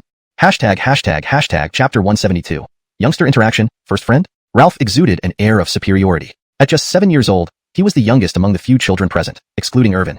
However, what set him apart from others was that Ralph had been concealed within the divine source since the primordial age, practicing the heavenly Tao technique and waiting for the Golden Great Era to emerge and compete for supremacy in the world, ready to unfold his grand plans. Of course, he was slightly different from other ancient prodigies. Due to the unique nature of the divine source, both his physical appearance and age remained at 7 years old. But indeed, he had undergone the sedimentation of time, accumulated supreme cultivation, and was nurtured by the symbols of heavenly Tao through several eras before recently emerging. Moreover, he became a saint son of the 8 Desolations Holy Land. Thus, his heart was filled with pride, looking down upon the geniuses of this era. After all, he was a noble ancient king who practiced the heavenly Tao technique. Even a fragmented version of the heavenly Tao Sutra was superior to most cultivation methods, even surpassing the techniques cultivated by other young emperors of this generation. Looking at the other children's eyes, there were threads of disdain. Even towards Irvin, he showed little courtesy. When he emerged, he learned from the many disciples of the 8 Desolations Holy Land about the existence of an extraordinary child in this era, possessing godlike power and unparalleled talent. He could summon the Tao upon birth to destroy unknown calamities, which was effortlessly resolved by the Joab. At the age of 3, he became the paramount figure among immortal bodies, defeating the Carnell with one swing of his arm, demonstrating 3 million gene of divine strength, unmatched in the world. He created various miracles that would be inscribed in history books, leaving his name etched in history, something no one else could achieve. Even the rulers of the greatest immortal forces, those who had reached the pinnacle of Joab, dared not underestimate him. They secretly marveled at this child's monstrous talent, fearing he might be the brightest star rising in the current Golden Great Era. Ralph also admitted that the rumored Irvin was indeed astonishingly gifted. Even in the primordial age, he could dominate the world and become an unparalleled king, unrivaled and supreme. However, so what? Who was he? Ralph, endowed with the heaven elemental sacred body, practicing the heavenly Tao technique. Even the incomplete heavenly Tao Sutra was perfectly mastered by him, combined with the sedimentation of time and the refinement of experience. Moreover, due to being sealed in his special constitution, as well as the favor of heavenly Tao, he did not leave a name on the eternal body rankings. But Ralph predicted that with his strength, he could surely make waves on the eternal body rankings. Of course, he would never overestimate himself. To defeat the Carnell was like scaling a towering peak, reaching the pinnacle of the Tao, far beyond the scope of life itself. He estimated, if he were to challenge the eternal body rankings, he would likely reach the top 10. Seeing the legendary Irvin, he naturally felt incredibly curious. Of course, there was no hostility, only the rekindling of his inner passion. After all, he was an ancient king revived, exceptionally proud. The few contemporaries within the 8 Desolations Holy Land couldn't even withstand half of his moves, leading him to feel a sense of invincibility and solitude at the pinnacle. Irvin also hopped out of Bogdan's arms, sensing this person's extraordinary demeanor, destined to become a great figure, truly a supreme young genius. Unlike himself, merely a lazy, flatlining fish. System, really? The lazy fish who slashes through the heavens and subdues myriad gods? Greetings, Lord Irvin. Greetings, 8 Desolations Holy Son. Both greeted each other formally. Even as children, they understood the etiquette of the eternal immortal domain. Especially given their powerful backgrounds that made even the eternal immortal domain tremble, it was important to conduct themselves appropriately. Then, Irvin put on an act, greeting Upper Pureness Immortal Body Dermot and Lightning Tribulation Warrior Dylan, flattering them politely to get acquainted. What surprised everyone was that this reclusive and timid direct disciple actually approached Irvin voluntarily, lifting his head with striking cyan blue eyes and ice blue hair. With stuttering words, he said, "Why you? Hello, I am Dermot, the holy son of Huntion Holy Land." As he spoke, he extended his hand, seemingly wanting to shake hands with Irvin. His introverted and timid nature usually prevented him from communicating with anyone but the master of Huntion Holy Land, often ignoring or avoiding other disciples and never initiating friendships. Today, facing the younger brother before him, a sense of kinship stirred within him, almost uncontrollable. Seeing no response, his voice choked up, and he wanted to retract his hand. Was this cute, adorable younger brother not interested in interacting with him? Just then, a warm palm pressed into his own. Hee, I'm Irvin. Nice to meet you. We'll be good friends from now on. Receiving a response, Dermot looked up to see the cherubic face of a porcelain doll-like boy, with delicate features and an endearing smile, making him feel like basking in a gentle spring breeze, soothing and pleasant. Even Dermot momentarily lost himself in this smile. For the first time, the once expressionless and fearful eyes gleamed with light. Could he be his first friend? While Ralph and Dylan were usually haughty children, they were drawn to Irvin's cuteness and humility, finding no arrogance typical of the young master of the Ewing family. They were moved, feeling genuinely happy. Ha ha ha, what a joyous occasion. My direct disciple, Dermot, is the holy son of Huntion Holy Land, but his timid nature has left him friendless even at 8 years old. Today, he took the initiative to make friends with the son of the Joab, bravely reaching out. Huntion Holy Lord laughed heartily, deeply gratified. Though he had no children of his own, he regarded Dermot, an orphan he had adopted, as his own. Seeing a slight change in his character brought immense joy, making him wish to embrace the boy and shower him with affection. But he couldn't disturb him while he was enjoying his new friendship. Ha ha ha, Joab, not only are we comrades and close friends, it seems our juniors have formed connections too. Upon witnessing this scene, the lords of 8 Desolations Holy Land and Thunderlord were equally pleased. Their friendship with the Joab was deep and enduring, lasting through time. Moreover, their forces' ties with the Myriad Ages Ewing family were intimate and mutually beneficial, growing stronger over time. Now, their descendants had hit it off instantly with Irvin, forming a harmonious relationship. Ha ha ha, on this auspicious day of the Joab's birthday, here is a humble gift. Please accept it. At this moment, the 8 Desolations Holy Lord suddenly spoke, drawing everyone's attention. Even the many elders of the Ewing family focused intensely, their eyes gleaming with anticipation. It was unclear what treasure the 8 Desolations Holy Lord would present this time. Chapter 173. The Longevity Gift of the Mightiest, the Tear Pearl of the Azure Sea. Old man, just coming here is enough. It's just an ordinary birthday celebration. I invited you all here simply to gather old friends and allow the younger generation to bond, so they can walk together in the future world of strife. There's no need for all this formality. Bogdan quickly said, not intending for such a grand celebration, otherwise, he wouldn't have planned a small one. At his stage, eternal and indestructible, time has no effect on him. The concept of birthdays, he didn't want too much fuss over it. It was merely for occasional entertainment. The last birthday brought new hope to his life, allowing Louisa to successfully become pregnant. As a certain supreme being put it, it was just luck. You can't refuse my gift. I spent considerable effort to find it. While speaking, the Lord of Maxim revealed a crystal in his palm. It wasn't an ordinary crystal but emitted a deep blue glow with incredible clarity. Inside, there was a lively blue dragon swimming as if in the vast ocean. The moment this crystal appeared, the temperature in Ewing's main hall dropped slightly, and faint dragon roars echoed, as if a true dragon had arrived. Outside the crystal, elaborate decorations included rare gems, harmonizing beautifully with it and exuding profound Tao aura. It felt refreshing and beneficial to the spirit, almost making one feel like transcending into enlightenment. Hiss, the tear of the Azure Sea, full of Tao aura, even containing the spirit of a true dragon. I've heard of such treasures but never seen one personally. In a corner of the main hall, a Ewing family elder's eyes widened in surprise. Clearly, he had heard of this ultimate treasure, but in the farthest corner, he was only a relatively minor elder, barely at the peak true god level. High-ranking elders, like Gideon Bloss, merely nodded approvingly. Good heavens, this guy really went all out. The Holy Lord of Heaven looked at the gem in Maxim's hand, surprised that an immortal emperor's birthday would warrant such a precious gift. However, it was understandable given their deep friendship and respect. Apart from the gesture of gift-giving, there was also a hint of flattery. Not just Maxim, but they felt similarly. I believe Immortal Emperor has heard of it. This is the Tear Pearl of the Azure Sea. I searched everywhere in the Eternal Divine Realm but couldn't find one, so I made one based on ancient records. Completely handmade, ha ha ha. Maxim laughed humbly without elaborating on its rarity or how he crafted it. Everyone present was experienced, ruling countless lives and controlling immortal-level forces, so they were well aware of the Tear Pearl's power. Legend had it that the Tear Pearl of the Azure Sea was a heaven-born treasure, incredibly rare. Even in ancient times, finding one was hard. Over millennia, with endless wars and shifts in power, many treasures vanished. Thus, even today's highest deities struggle to find it. To recreate a naturally born divine object caused some doubt, but none questioned his methods or materials. After all, to bring back a lost treasure showed remarkable skill. No one knew the extent of Maxim's efforts to create this Tear Pearl.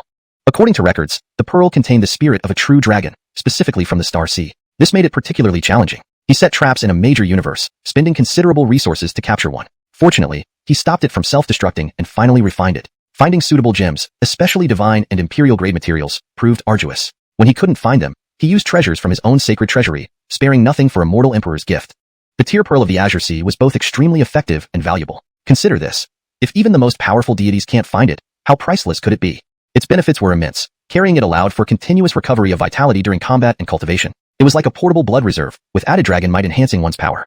Bogdan initially didn't want to accept it but, considering the sincere intention and its utility for Xianxia, accepted it for him as a toy. Haha, the Tear Pearl of the Azure Sea is indeed extraordinary. Ewing's, it's exceedingly rare and hard to find. But at our level, especially immortal emperors, such common items are unnecessary. It's not very practical, ultimately just scrap. Enos laughed loudly, teasing Maxim Choice. Go away, old man. What do you have? At our level, ordinary divine weapons and treasures are useless. I meant this Tear Pearl for viewing pleasure. Oh, if I present an 8th stage Yin-Yang treasure pill, what then? Enos boasted, clearly pleased with himself. What? An 8th stage Yin-Yang divinity pill? Impossible, utterly impossible. Stop dreaming. 8th stage Yin-Yang divinity pills are invaluable in alchemy, capable of reviving the dead and regenerating flesh. Only creation divine liquid rivals its efficacy. But didn't those pills disappear long ago? 2 Yin and Yang energies aren't easy to obtain. Maxim scoffed, skeptical of Enos's claim. Such divine pills are legendary, immensely powerful and nearly unattainable. Especially one needing specific recipes, conditions, materials, and crucially, successful transcendence. These pills defy natural laws and attract divine punishment upon creation. Even Ewing family elders watched with skepticism. The old man, your presence is enough. It's just an ordinary birthday. I invited you all here only to gather with old friends and have our children connect as well. In the future's tumultuous times, they can walk side by side. Why complicate things with formalities? Bogdan quickly spoke, not intending this elaborate affair. Otherwise, he wouldn't have kept it so small. At his stage, eternal, imperishable, and scathed by time, he truly coexists with heaven and earth. A mere birthday. He didn't wish for too much fuss. It was just occasional entertainment. His last birthday had reignited hope in his life and allowed Louisa to become pregnant successfully. As one supreme master put it, merely a stroke of luck. You mustn't refuse this gift. I spent considerable effort to find it. As he spoke, Joey's sacred master opened his palm, revealing a shimmering object, a crystal but uniquely different, radiating brilliant blue light within which swam a lifelike blue dragon, exploring its crystalline world vividly. The moment the crystal appeared, the temperature in Ewing family's main hall dropped slightly, accompanied by faint dragon roars as if a true dragon had descended. Outside the crystal were ornate decorations, gems unseen in the outside world, emitting profound Tao rhythms. It felt refreshing, beneficial to the mind, almost inducing enlightenment and spontaneous transcendence. Wow, this Azure Sea Tear Pearl contains Tao rhythms and the spirit of a true dragon. I've heard of such treasures but never seen one. In a corner of the main hall, an elder's eyes widened, astonished. He seemed familiar with this supreme treasure. But in the most remote corner sat a less prominent elder, merely at the peak true god realm. Higher-ranking elders, like Elder Bloss, nodded subtly. He really went all out. Ryder observed the gem on Joey's sacred master's palm, amazed that even for a god emperor's birthday, he found such a treasure. But it was normal. Though they were close old friends, the god emperor was the head of the number 1 celestial family and the strongest cultivator, undisputed. Besides gifting, there was also subtle flattery involved, not just them but even Joey's sacred master. I believe the god emperor has heard of it. It's the Tear Pearl of the Azure Sea. I scoured the eternal divine realm without finding it, ultimately crafting it myself based on ancient texts. Homemade, haha.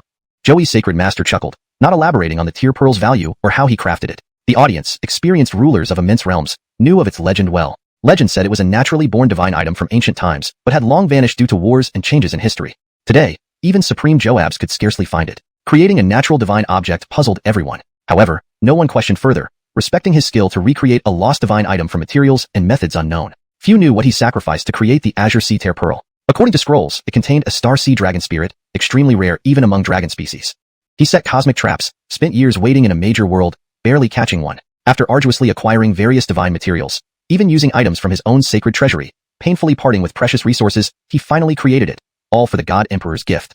The Azure Sea Tear Pearl's value was evident, rare beyond words, and incredibly useful. It continuously replenished vital energy in combat or cultivation, akin to a portable healing bag, enhancing strength with true dragon power and awe.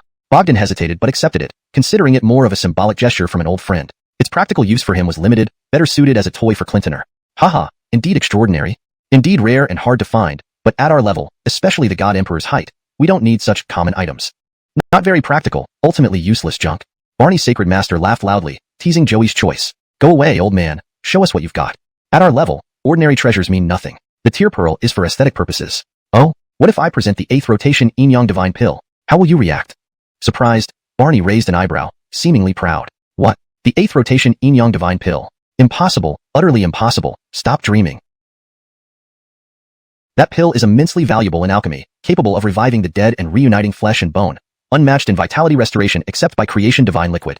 But wasn't it lost long ago? Finding Tu Yin and Taiyang energy isn't easy. Joey scoffed, skeptical of Barney's claim. Such divine pills were notoriously rare, powerful, and nearly unattainable. Especially the 8th rotation Yin-Yang divine pill, the pinnacle of excellence, requiring specific recipes, environments, special ingredients, and crucially, Tuyin and Taiyang energy. Most importantly, surviving the celestial tribulation. Such pills defy natural order, prompting divine punishment upon successful creation, maintaining cosmic balance. Even Ewing family elders were doubtful, skeptical of its existence. Chapter 174. The 8th Transmutation Yin-Yang Divine Pill, Life Elixir. Even the numerous elders of the Ewing family looked at Waylon in disbelief. This is impossible?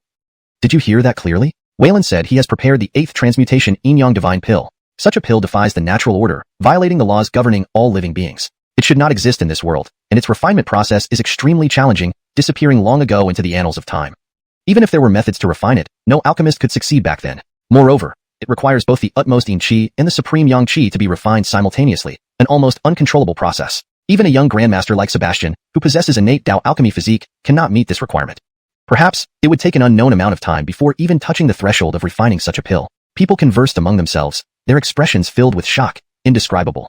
They couldn't believe that this ancient, vanished pill was being mentioned again today, and it might reappear in the world. This pill could revive the dead and regenerate flesh and bone, possessing an extraordinary healing power filled with vitality. It could fully restore a gravely injured deity king realm powerhouse and grant them a second life, enabling further advancement.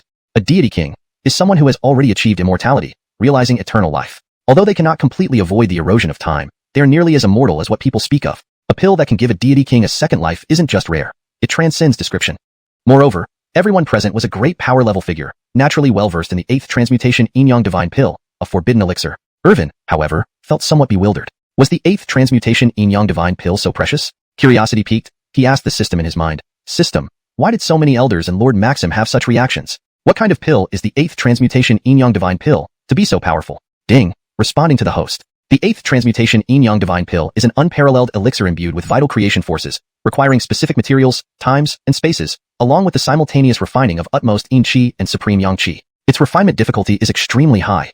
Moreover, this pill incurs divine jealousy. Even if successfully refined, it would attract heavenly thunder to burn it, preventing its existence in the world.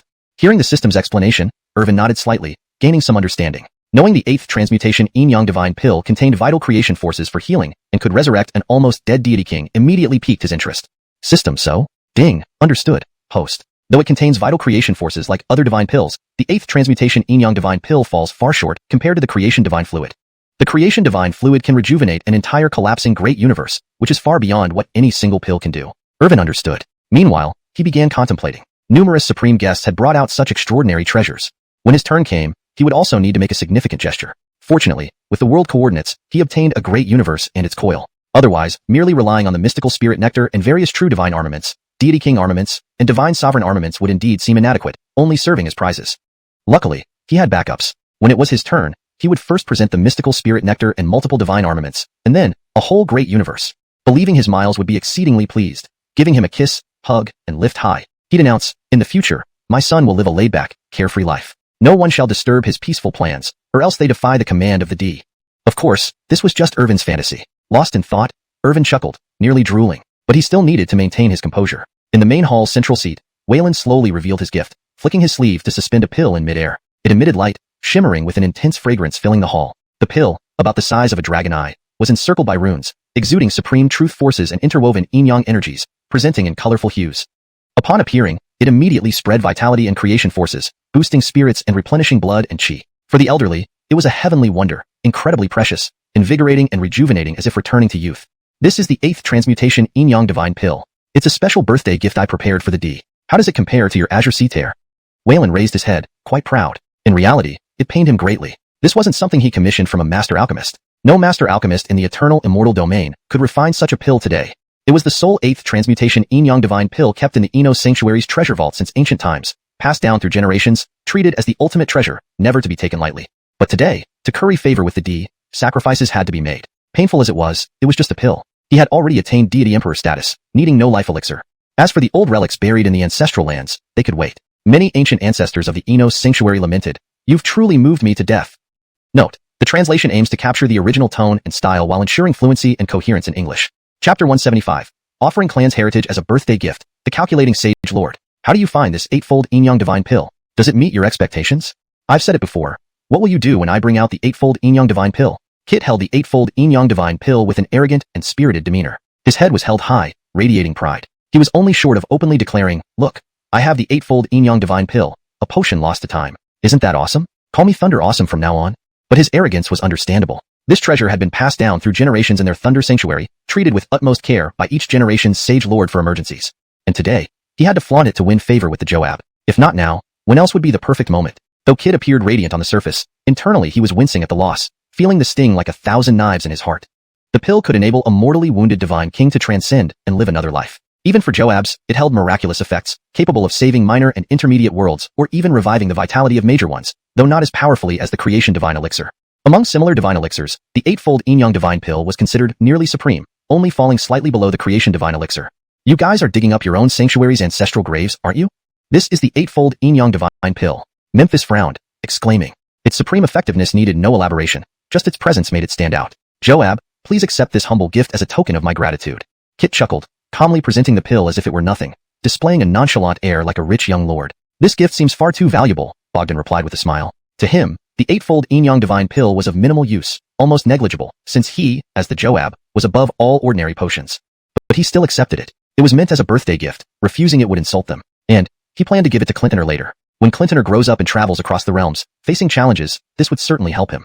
Compared to your Azure Sea Tier Pearl, how does this eightfold Yin-Yang divine pill fare? Asked Kit. You old man, you really went all out. Both teased each other. Such elixirs were rare, envied by heaven, and none can be crafted today. Even ancient records suggested they vanished long ago. However, Bogdan guessed that the everlasting Ewing family might possess some. It's widely known that even among the immortal level forces, there are 3 tiers. The lowest tier consists of general immortal level forces with backgrounds reaching God King or God Exalted levels. Middle tier forces reach God Exalted levels with distant connections to godhood, and may even have a Joab overseeing them. The highest tier is solely the everlasting Ewing family, first in all heavens, supreme. Rare artifacts, scriptures, elixirs, etc., lost to time, might be hard to find in the eternal immortal realm and require great effort from even the best immortal forces. But in the everlasting Ewing family, they are not unseen, nor truly lost. Ha, for a Joab's banquet, you brought these petty trinkets? A discordant voice interrupted, shocking everyone. What did they hear? Did they misunderstand? One brought the Azure Sea Tier Pearl, the other the eightfold Yin-Yang divine pill, both supreme treasures long thought vanished. Just petty trinkets? They turned to see Victor, a confident and charming figure with a faint smile. F***CK, Tong Z, this guy is a bigger show-off than you, Irvin muttered cutely, puffing his cheeks. Given his perspective, while he didn't value common treasures, these 2 supreme items were still rare even in the everlasting Ewing family, especially the eightfold Yin-Yang divine pill, second only to his own creation divine elixir in terms of vitality and creation. Don't worry, host. With me around, you're the king of showing off in the eternal immortal realm, the system reassured him. No one can outdo you. Irvin's face fell upon hearing the system's words. This stupid system always misunderstood him. Did he want to show off? No, he wanted to slack off, enjoy life without worries, like a carefree salted fish. Why should he bother with golden eras and rivalries? I want to slack off, but the system wants me to be the show-off king. What should I do? Need help ASAP. You, damn system, you're too much. It feels wrong if you don't mess things up daily. Wah, system loves host dearly, but host treats me like this, perhaps it's my fault. Hey, stop speaking so pretentiously, be normal. System and Irvin bickered like a pair of happy enemies, with the system often being the losing side. Showing up with such gifts makes me ashamed of you. How dare you bring such trifles, acting like you're doing someone a favor, Victor gloated, approaching Memphis and Kit, smirking arrogantly. For centuries, they had teased each other, making it a habit. Pfft, like you have anything better. Better than an eightfold Yin-Yang divine pill? Kit snorted. The pill was his sanctuary's supreme treasure, unmatched even by the Azure Sea Tier Pearl. Today is the Joab's birthday. As a close friend, shouldn't I prepare something special? Unlike you two, who just picked up a couple of toys. How embarrassing. Victor usually maintained a dignified composure, but now he acted like a triumphant youngster. In reality, he put in tremendous effort. He aimed to shine today. He decided after discussions with numerous elders to offer this gift. Officially for the Joab, unofficially to curry favor with the Joab's son. As the Joab's only heir, he enjoyed unparalleled indulgence. The Blood Sea Life, prohibited zone once wreaked havoc in the eternal immortal realm, defying even combined efforts of top immortal forces. Any harm to the Joab's son resulted in swift retribution. Now, the Blood Sea prohibited zone was history, remembered by many cultivators. And his gift was indeed prepared for Irvin. Chapter 176, the Wuxia Immortal Seal, a toy for the Jethro. Let you 2 old fellows open your eyes. Don't stay confined in your own world, thinking you've brought out supreme treasures. They are merely toys. Holy Lord Alastair smiled, completely ignoring the unpleasant expressions of Holy Lord Barney and Holy Lord Nate. Although they knew it was a joke, both of them looked displeased, almost wishing to suppress this guy and give him a good beating. If you can't bring something better than the by high tier pearl and the 8 transmutation Yin-Yang divine pill today, watch how we deal with you. Holy Lord Nate said with a smile that spread cold intent beneath its surface. Seeing this scene, even D had nothing to say, just shaking his head with a smile. These few were never bound by conventions. In the Holy Land, they were the revered Holy Lords, rulers of top-notch immortal forces, wielding life and death over billions like gods governing the world. Decisive and solemn as if devoid of emotions, But when facing old friends from the past, they acted like mischievous elders, jesting without regard for their image. Do not be too eager, careful not to dazzle your titanium alloy divine eyes. Then he waved his sleeve, revealing a brilliant light on his palm like a small sun in the grand hall, so bright that everyone had to shield their eyes. Once the brilliance faded, everyone squinted to look, curious about what treasure could create such an aura. According to Holy Lord Alastair's previous statement, the birthday gift he prepared should at least surpass the high-tier pearl and the 8 transmutation yin-yang divine pill. Otherwise, he wouldn't have gloated in front of his 2 old friends. The high-tier pearl and the 8 transmutation yin-yang divine pill are both supreme treasures, holding significant places even in my Wangu Ewing family's vault. Wonder what kind of divine artifact this Holy Lord Alastair will produce to overshadow the high-tier pearl and the 8 transmutation yin-yang divine pill, the elders speculated, full of curiosity. As they say, when immortals fight, mortals suffer. Many lower-ranking elders took this opportunity to witness supreme treasures. As for the Fremonts and Gideons, their faces remained calm. Treasures like the high-tier pearl and the 8 transmutation yin-yang divine pill were indeed extraordinary, but not enough to make these venerable figures, who had seen much and stood at the pinnacle of power, lose their composure. In the central position, a magical artifact emerged into view. A seal, similar to an imperial jade seal but exuding ancient energy, as if passed down from ancient times. It could transform according to one's will, fitting comfortably in Holy Lord Alastair's hand like an emperor's jade seal. But if desired, it could grow to immense proportions, suppressing everything under it with unparalleled power. Holy mackerel, old fellow, you actually brought out the Wuxia immortal seal. Before others could react, Holy Lord Nate exclaimed loudly, his pupils wide. Being a supreme Joab himself and ruling over a supreme immortal lineage, he could not fail to recognize this seal. This seal was far more powerful than the high-tier pearl and the 8 transmutation yin-yang divine pill. It could serve as the foundation of the Alastair Holy Land. The origins of this Wuxia immortal seal were vast. It is said to have dropped from the outer chaotic realms into the myriad worlds. Upon arrival, it shattered a lesser realm with its might. Recognizing its value as an unsurpassed treasure, several immortal-level forces vied fiercely for it, staining the land red, disrupting rivers of stars. Those not reaching the immortal level dared not involve themselves, fearing annihilation of their legacies.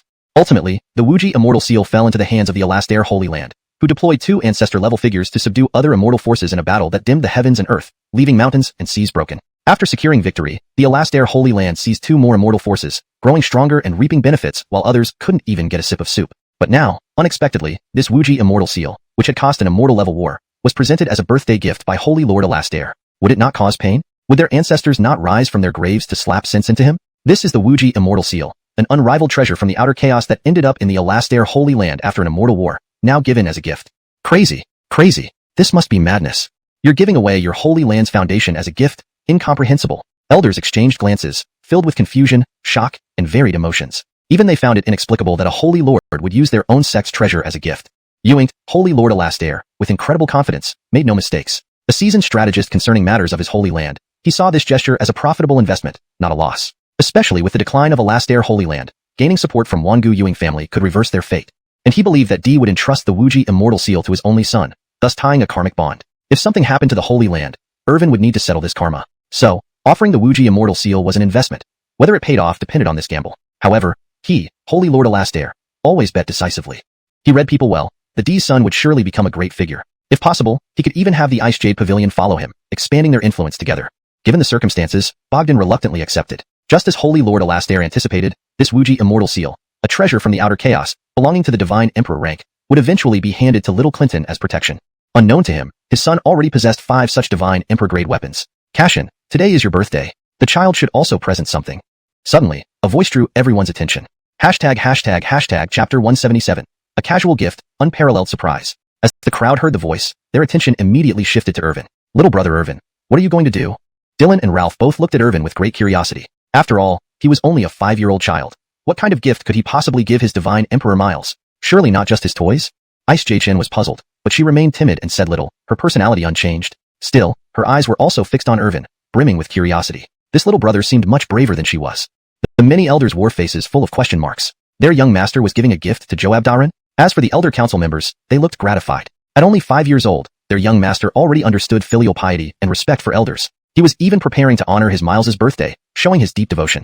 With such noble character, unmatched talent, and unprecedented achievements, it seemed their young master would indeed be the central figure in this golden era. To further refine and ensure fluency, the other elders looked on with puzzled expressions. Could it be that their young master was about to present a gift to Joab? Meanwhile, the senior elders wore expressions of immense satisfaction. Despite being only 5 years old, their young master already displayed a profound understanding of filial piety and respect for his elders. He was prepared to celebrate his Miles's birthday with a gesture of deep devotion. With such exalted virtues, unparalleled talent, and trailblazing achievements, It seemed clear that their young master would indeed become the central figure in this golden age. Who else could achieve as much as their young master had by the age of 5? Especially Elder Bloss, who smiled fondly, remembering how Irvin had once called him Grandpa Elder, nearly making him lose his soul. As for what gift it was, perhaps others didn't know, but he did. He had accompanied the young master to the Dowgate Discourse Conference, where the young master had bested everyone, winning the top spot after thoroughly outshining even the Gillis and Sean. While everyone was still puzzled, Irvin stood up and approached Bogdan. First, he respectfully bowed to his Miles, then took out a small jade bottle filled with profound spirit nectar from his system space. Cashin, this is the first gift I have prepared for you. This is 10,000-year-old profound spirit nectar. As for its effects, there's no need to elaborate. Everyone here knows. Irvin's words caused an immediate stir. Lord, the jade bottle in Lord's hand contains 10,000-year-old profound spirit nectar. Damn, where did the Lord get this? 10,000-year-old profound spirit nectar. Even we, who have already entered the divine realm, can hardly remain calm in the presence of this treasure. That's right, especially for true God realm powerhouses. Obtaining and refining this nectar would greatly assist in crossing the threshold to God King. God Kings themselves would covet it. This 10,000-year-old nectar can mend the scars of one's fundamental principles, strengthen the foundation, and transform the physical body. Even the old fellows buried in ancestral grounds would tremble upon hearing of it. The elders gaped in astonishment, staring at the profound spirit nectar in their young master's hand. They knew their young master well, a world-disrupting little demon king who, despite possessing unparalleled talent, refused to cultivate, preferring instead to enjoy life as a salted fish. Even when the family delivered cultivation resources to his palace, he wouldn't use them. In fact, the system itself found these resources distasteful. What outsiders would consider precious beast blood or divine herbs, Irvin considered beneath him, and the system agreed. Through endless sign-ins, he had accumulated countless resources piled in the system space, untouched by his host. Why should he use the family's resources first?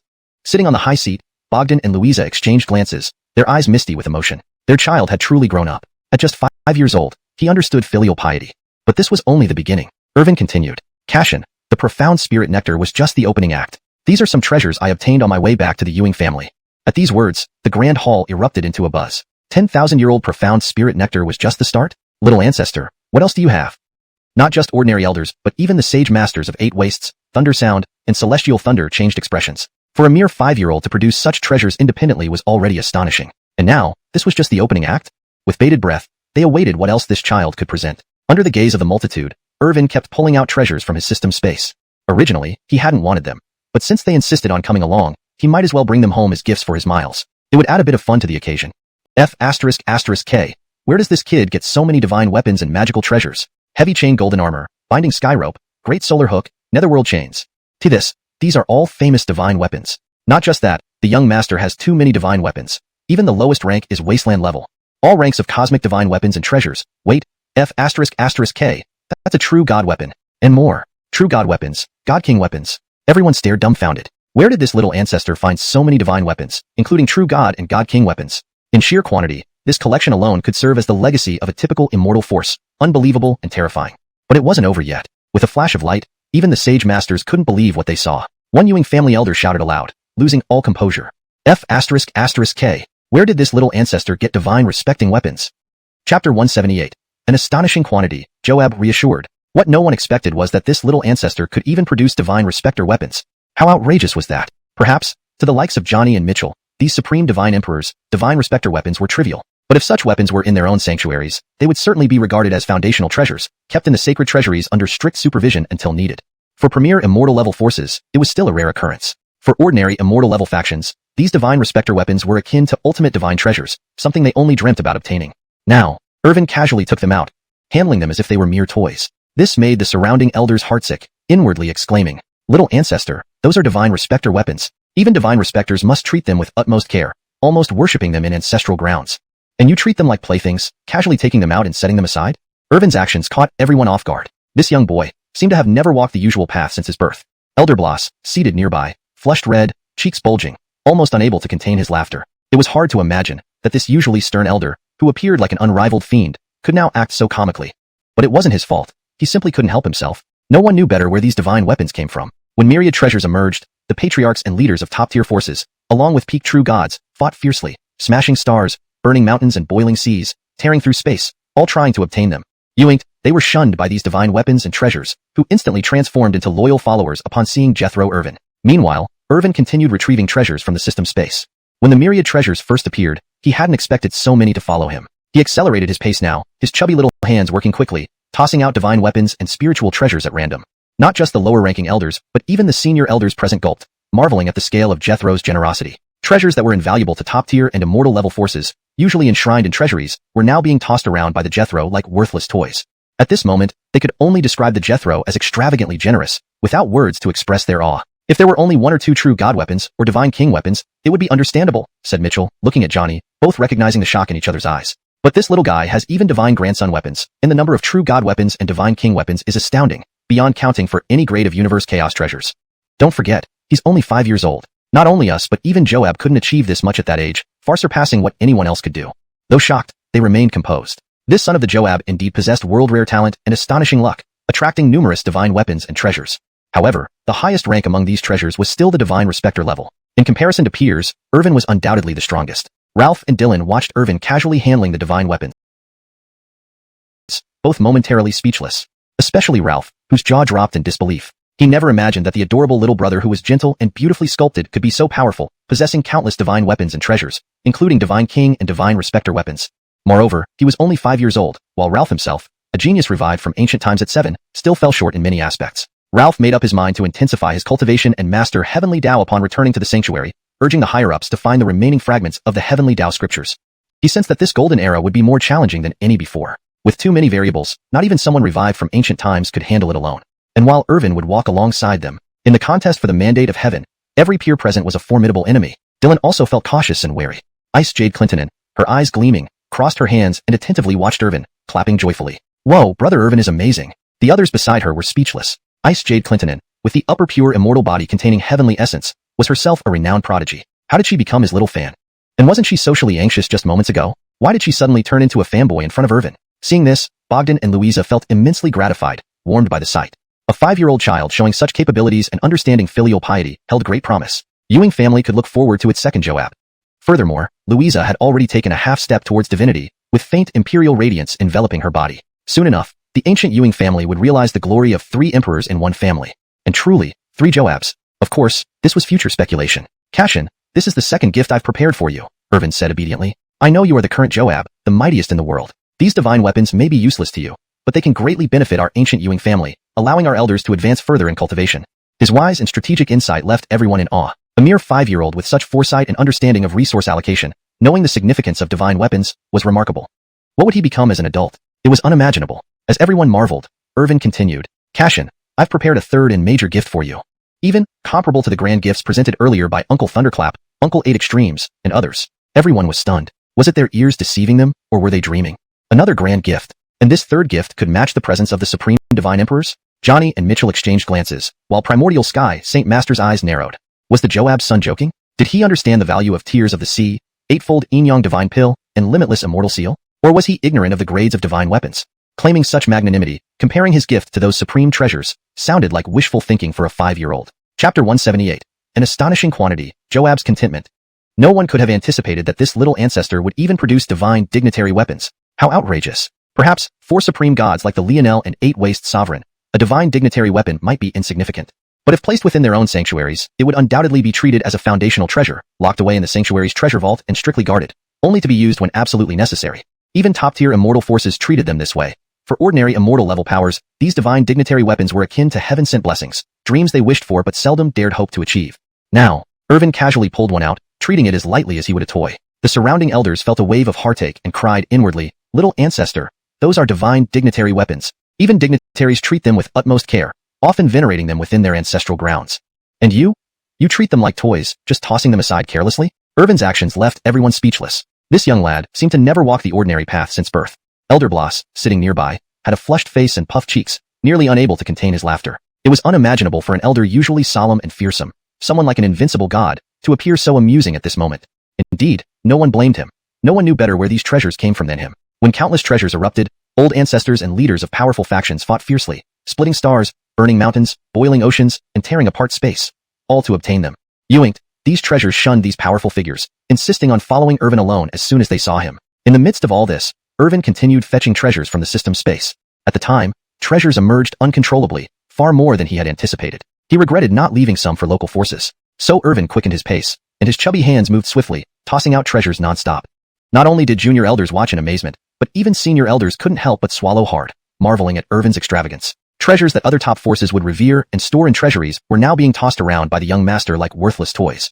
There were no words to describe this but sheer audacity. If it were just one or two true divine or divine king weapons, it would be understandable, said the Eight-Waist Sovereign and Lionel, glancing at each other and seeing shock in each other's eyes. But this boy even has divine air weapons, with numerous true divine and divine king weapons. The number of various rank celestial treasures in the cosmos is beyond count. Don't forget, he's only 5. Not to mention us, even Joab at this age couldn't achieve this level, let alone come close. Although surprised, the two sovereigns remained composed. Irvin, son of the Joab, indeed possessed extraordinary talent and immense fortune to command so many divine weapons. However, the highest grade was still divine dignitary weapons.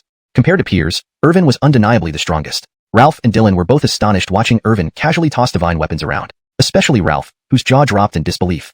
Who would have thought the previously adorable little brother now held untold numbers of divine weapons, including divine king and dignitary weapons? And this was a 5-year-old, while Ralph himself, though a 7-year-old prodigy revived from ancient times, still lagged behind in many aspects. Ralph resolved to intensify training upon returning to the sanctuary, mastering the heavenly Tao law and urging the higher-ups to seek out the remaining fragments of the heavenly Tao scripture. He sensed that this golden era would be unprecedentedly challenging and unpredictable, far beyond what he alone could handle. Irvin, despite walking alongside them, posed a formidable challenge in the race for the destined position. Dylan also felt cautious, inwardly wary of Irvin's potential. Ice Jade Clintonin, on the other hand, clapped her hands gleefully, exclaiming, "Wow, Shao Irvin is amazing." This drew blank stares from the others, reminding them that she was an upper clearness immortal body, containing the divine essence of the upper clearness realm, a generation's prodigy. Why had she become such an admirer so quickly? And wasn't she socially awkward moments ago? Why only around Irvin did she act like this? Seeing this, Bogdan and Louisa felt immensely proud and hopeful. A 5-year-old showing such capability and understanding of filial piety foretold great things, perhaps becoming another Joab for the everlasting Ewing clan. Moreover, Louisa herself had already crossed a significant threshold, with hints of imperial radiance around her body. It wouldn't be long before the everlasting Ewing clan achieved 3 emperors in one household. Truly 3 divine emperors. Of course, this was all speculation. Cashin, this is the second gift I've prepared for you. I understand you are the present Joab, the strongest in the world. These divine weapons may be useless to you, but they will greatly benefit our everlasting Ewing clan, aiding the elders in advancing their cultivation. Irvin spoke respectfully, appealing logically and emotionally, demonstrating profound insight into resource allocation and the importance of divine weapons. A mere 5-year-old child showed such wisdom, making everyone marvel at the potential growth he would achieve as an adult. Amidst everyone's reflections, Irvin announced, "Cashin, I have a third gift for you, the real grand gift. It can even compare to the gifts offered by the earlier supreme gods." Everyone was stunned. Had they misheard or dreamt it? Another gift? And it could match the offerings of supreme gods? Lionel and Eight-Waist Sovereign exchanged looks, and Supreme Heaven Sovereign's eyes narrowed. Was the Joab's son joking? Did he understand the value of treasures like the Sapphire Sea Teardrop, the 8-fold Yin-Yang Divine Pill, or the limitless Immortal Seal? Or was he ignorant about the ranks of these treasures? To claim that his gift could rival these priceless treasures, a 5-year-old boy claiming this, wasn't it just a fantasy? Chapter 179.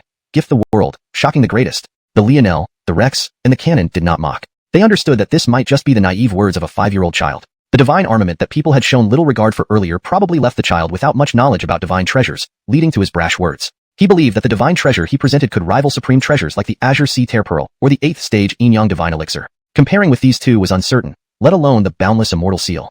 The boundless Immortal Seal was dropped into the myriad worlds from beyond realms amid chaos, making it impossible to assess its quality. But if judged by the eternal immortal realms classification standards, the boundless Immortal Seal should belong to the Emperor Divine Armament level, supreme and imperishable. Thus, Canon merely smiled faintly. Words of a child, don't take them seriously. What they didn't know was that there were 5 renowned Emperor Divine armaments in Irvin's possession alone, each unparalleled and unmatched across all the heavens, especially those 5 divine swords, already surpassing any other Emperor Divine armaments. So, the trio planned to nod approvingly when Irvin presented his gift, acknowledging him as the son of a divine emperor, avoiding hurting the child's feelings at all costs.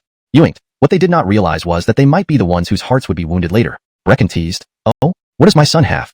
Something comparable to the gifts your uncles brought? Let me see this wondrous thing." Louisa lightly covered her mouth and chuckled, clearly thinking along the same lines as the Lionel. Her laughter seemed to momentarily enchant the world. Louisa, the peerless beauty, lived up to her reputation as the wife of a Joab. And Louisa knew her 5-year-old son couldn't produce anything comparable to an 8th stage Yin-Yang Divine Elixir or the boundless Immortal Seal. It was all just child's play. But upon hearing his Miles's encouragement, Irvin instantly placed his hands on his hips, feeling supremely confident. This blasted system had indeed proven useful during critical moments, helping him subdue the will of the world. Now, it was time to present this vast world as a birthday gift. System, bring out that great world. Ewing's, yes. Be sure to compress it, only essence matters. I want everyone here, including Cashin, to see it. Leave it to me, host. The system exists to serve you. Then, under everyone's watchful eyes, a void collapsed before Irvin, space distorted, and even spatial runes vanished. A fearsome treasure was about to appear, collapsing space into a void. Then, starlight gradually emerged, one small speck after another, radiating incomparable cosmic power. Rivers of stars hung suspended, showering divine light, creating a beautiful scene. In the center, a colossal tree sprouted skyward, branches spreading wide. Each leaf represented a lesser world containing countless stars. The branches themselves formed middle-sized worlds, each harboring smaller worlds and countless life-bearing stars, boundless and immense. As the tree appeared, the entire great world materialized around it. Countless lives teemed within, too many to quantify, the universe vibrant and lively. The grandeur of creation, birth, destruction, and rebirth played out endlessly within this world, forming its own grand principles. Through the system's compression, this entire spectacle was contained within a luminous sphere. Upon witnessing this, silence enveloped the hall, dead stillness reigned. Then, like waves crashing ashore, murmurs erupted, no one able to suppress their astonishment. What had they seen? A great world. A genuine, complete great world. Not some illusory realm but a true world with its own origin, brimming with life and endless stars. F***CK. What am I seeing? I must be dreaming. Senior, don't be agitated. Surely we're in an illusion. How else could we witness such absurdity? Ewings, yes? Overtraining lately has caused hallucinations. Truly careless of us. Elders laughed and comforted each other, attributing their vision to mere illusions. Otherwise, how could a 5-year-old present a fully functional great world as a gift? One elder turned to another. Brother Dao, slap me. I need to confirm if I'm dreaming. Unexpectedly, the other elder slapped him hard. Slap. The loud sound echoed through the hall. Damn, you really slapped me. Are you always this honest? Cough, Brother Dao, no offense meant. I needed to verify if I was dreaming too, so I hit a bit harder. Other elders, amused by their antics, laughed heartily. Of course, this was just a minor episode. Lionel, Rex, and Cannon stared dumbfounded at the grand world before them, its laws and principles stretching infinitely. This is a complete great world. Not only that, but this great world ranks highly, nearly matching the Dao domain universes. The number of life-bearing stars cannot be counted by billions. Too vast, too expansive.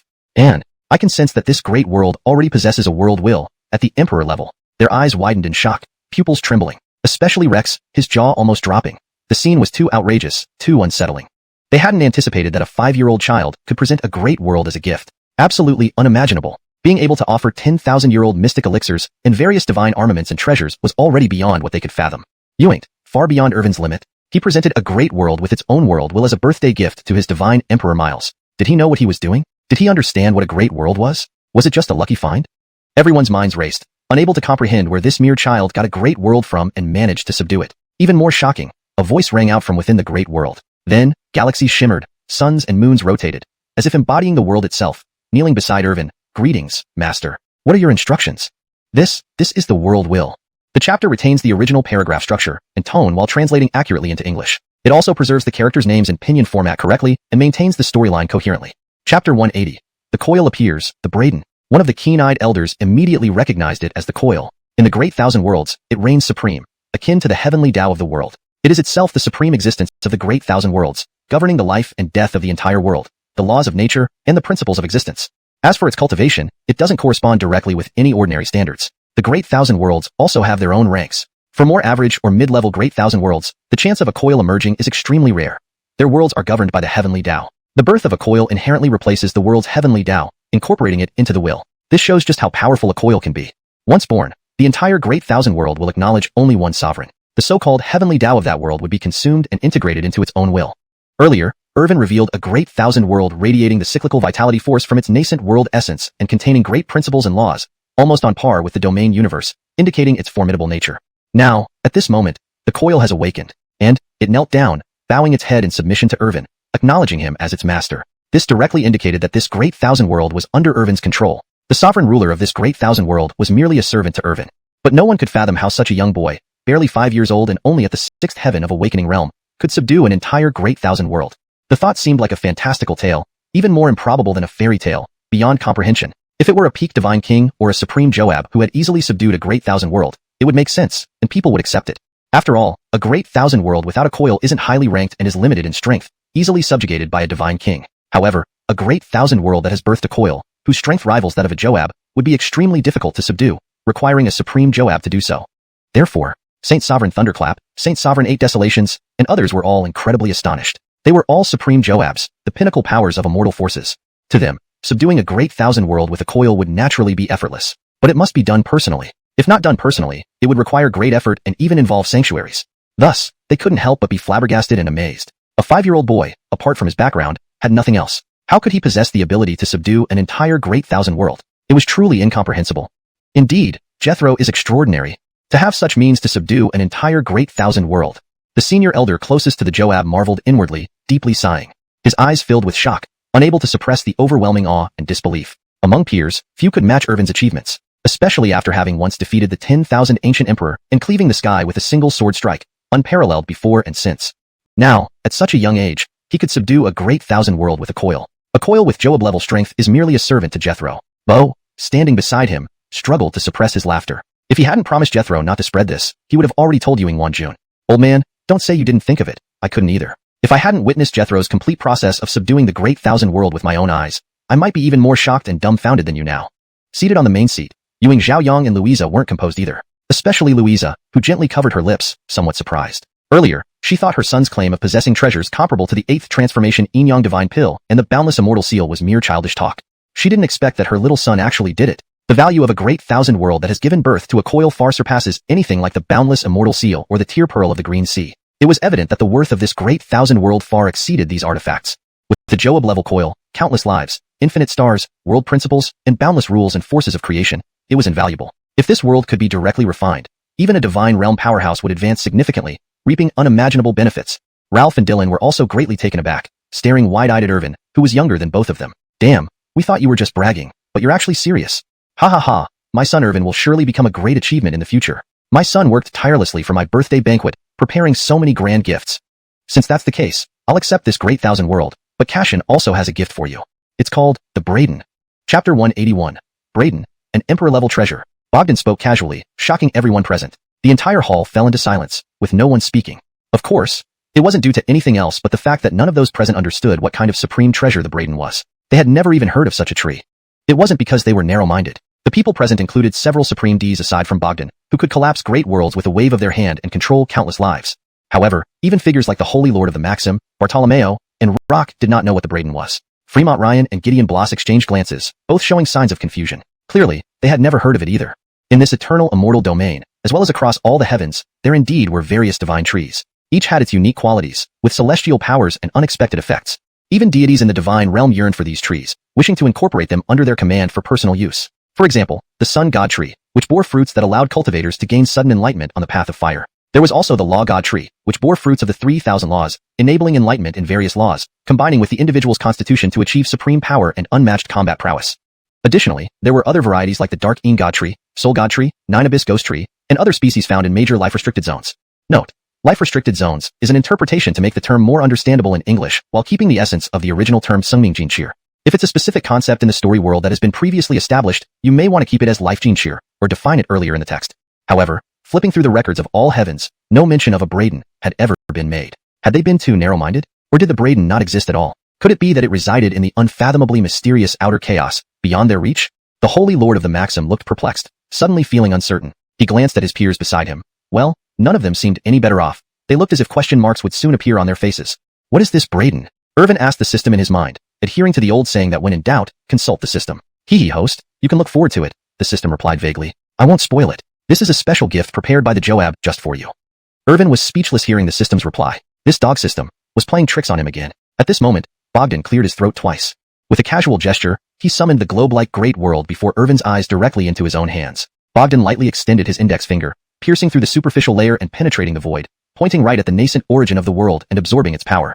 Then, he cupped it in his palm, revealing a tiny ball of light in his hand. Though extremely small, it radiated unimaginable power, seemingly capable of collapsing the entirety of creation. It was truly terrifying, overwhelming even space itself. Next, numerous Tao paths and laws emerged from the great world, transforming into thin threads vying to rush into the small sphere of light. The Joab opened his eyes, revealing intricate runes filled with unimaginable power that swiftly flowed into the small sphere of light in his palm. Outside his body, ancient seals imprinted themselves onto the sphere. This small sphere grew robustly, emitting a faint imperial radiance, immensely powerful. Even from a distance, it caused the likes of the Holy Lord of the Maxim and Bartolomeo to feel a sense of suffocation. Inside, they marveled. Is this the power of a Joab? Just a minuscule ray of imperceptible imperial brilliance has left us trembling. They felt myriad emotions, recalling their past as fellow contenders on the road of destiny. Back then, they were equals, struggling against each other, their strengths indistinguishable. But now, the Joab likely wouldn't need more than a single finger to crush them. And the events were far from over. After half an incense stick's worth of time, the small sphere in Bogdan's palm miraculously transformed into a sapling. Behind Bogdan, a towering ancient tree's massive shadow appeared, intimidating from ancient times to present, its aura resonating throughout the 8 desolates, embodying creation and surrounded by great laws, incomprehensibly terrifying. On this ancient tree, A single leaf contained a universe, encompassing countless worlds within it. And this was only a single leaf. As for the branches, they seemed to support countless universes, primordial universes. The main trunk, as the central body of the entire ancient tree, bore even more frightening potential. To compare, even the entire universe paled in significance.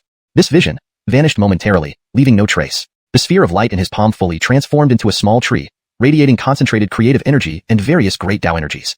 Destruction, slaughter, creation, vitality, darkness, light, reincarnation, time, space. All these great Tao paths swirled around the sapling, extremely powerful, emanating an awe-inspiring aura. Bogdan then extended his hand, gently pinching. Suddenly, the world well next to Irvin was distorted and condensed into an energy orb. Bogdan lightly tapped with his right hand, integrating the energy orb, born from the God Emperor Realm's world will, into the sapling. Immediately, the sapling seemed to grow just slightly. Haha, all done. Bogdan laughed lightly, handing the sapling to Irvin. Irvin held it carefully in his chubby little hands, curious about the sapling. What kind of species could this be? It contained the 3,000 Tao, with even the 10 strongest Tao paths circling it, suppressing everything. He then looked up curiously at his Miles. I'll keep this great world. But this sapling of the Braden is a gift from your Miles. This is a sapling of the Braden, which will grow along with you. If we were to categorize its quality, this Braden should be considered a Joab-grade weapon. I have already integrated my Supreme Joab, Tao, and Imperial Light into it. As you improve your cultivation and devour more divine weapons and treasures, as well as various elixirs, it will assist the Braden in growing. The mature Braden, even just a piece of bark, will rival immortal divine medicines, while a single leaf represents numerous great worlds. A branch embodies a supreme root Tao, and the main trunk represents an immense primordial universe. Once the Braden reaches full maturity, a microscopic particle within the ancient tree will contain an entire universe. Bogdan said calmly, standing with his hands behind his back, wearing elegant white robes, exuding profound calmness. It seemed, even this Braden was merely a trivial toy to him. Hearing Bogdan's words, everyone present was shocked beyond belief. What did they hear? The small sapling in the hands of the Joab son was actually a Joab-grade weapon. Throughout the ages of the multiverse, how many Joabs have appeared? Not even 5. Especially considering the gap from ancient times and the disconnection in the river of time. Everyone knew that in this eternal immortal domain, coming from the highest quality artifact of all the heavens, the highest grade artifact was a D-level weapon. Now, the sole Joab-grade weapon was in the hands of a 5-year-old child. And the terror of the grown Braden was beyond description. Hashtag chapter 182. Blood-dropping recognition, mysterious silhouette. At this moment, Zach Holy Master, Joey Holy Master, and the others exchanged glances, unsure of what to say. They had spent their entire lives pursuing the supreme D realm. As for the illusory D artifact, which did not exist in today's eternal immortal realm, it had become a lifelong dream. However, such an artifact appeared in the hands of a 5-year-old child in this absurd manner. Truly, fate can be cruel. What they had pursued all their lives, this 5-year-old already possessed. Sometimes, the gap between people is even greater than the gap between humans and dogs.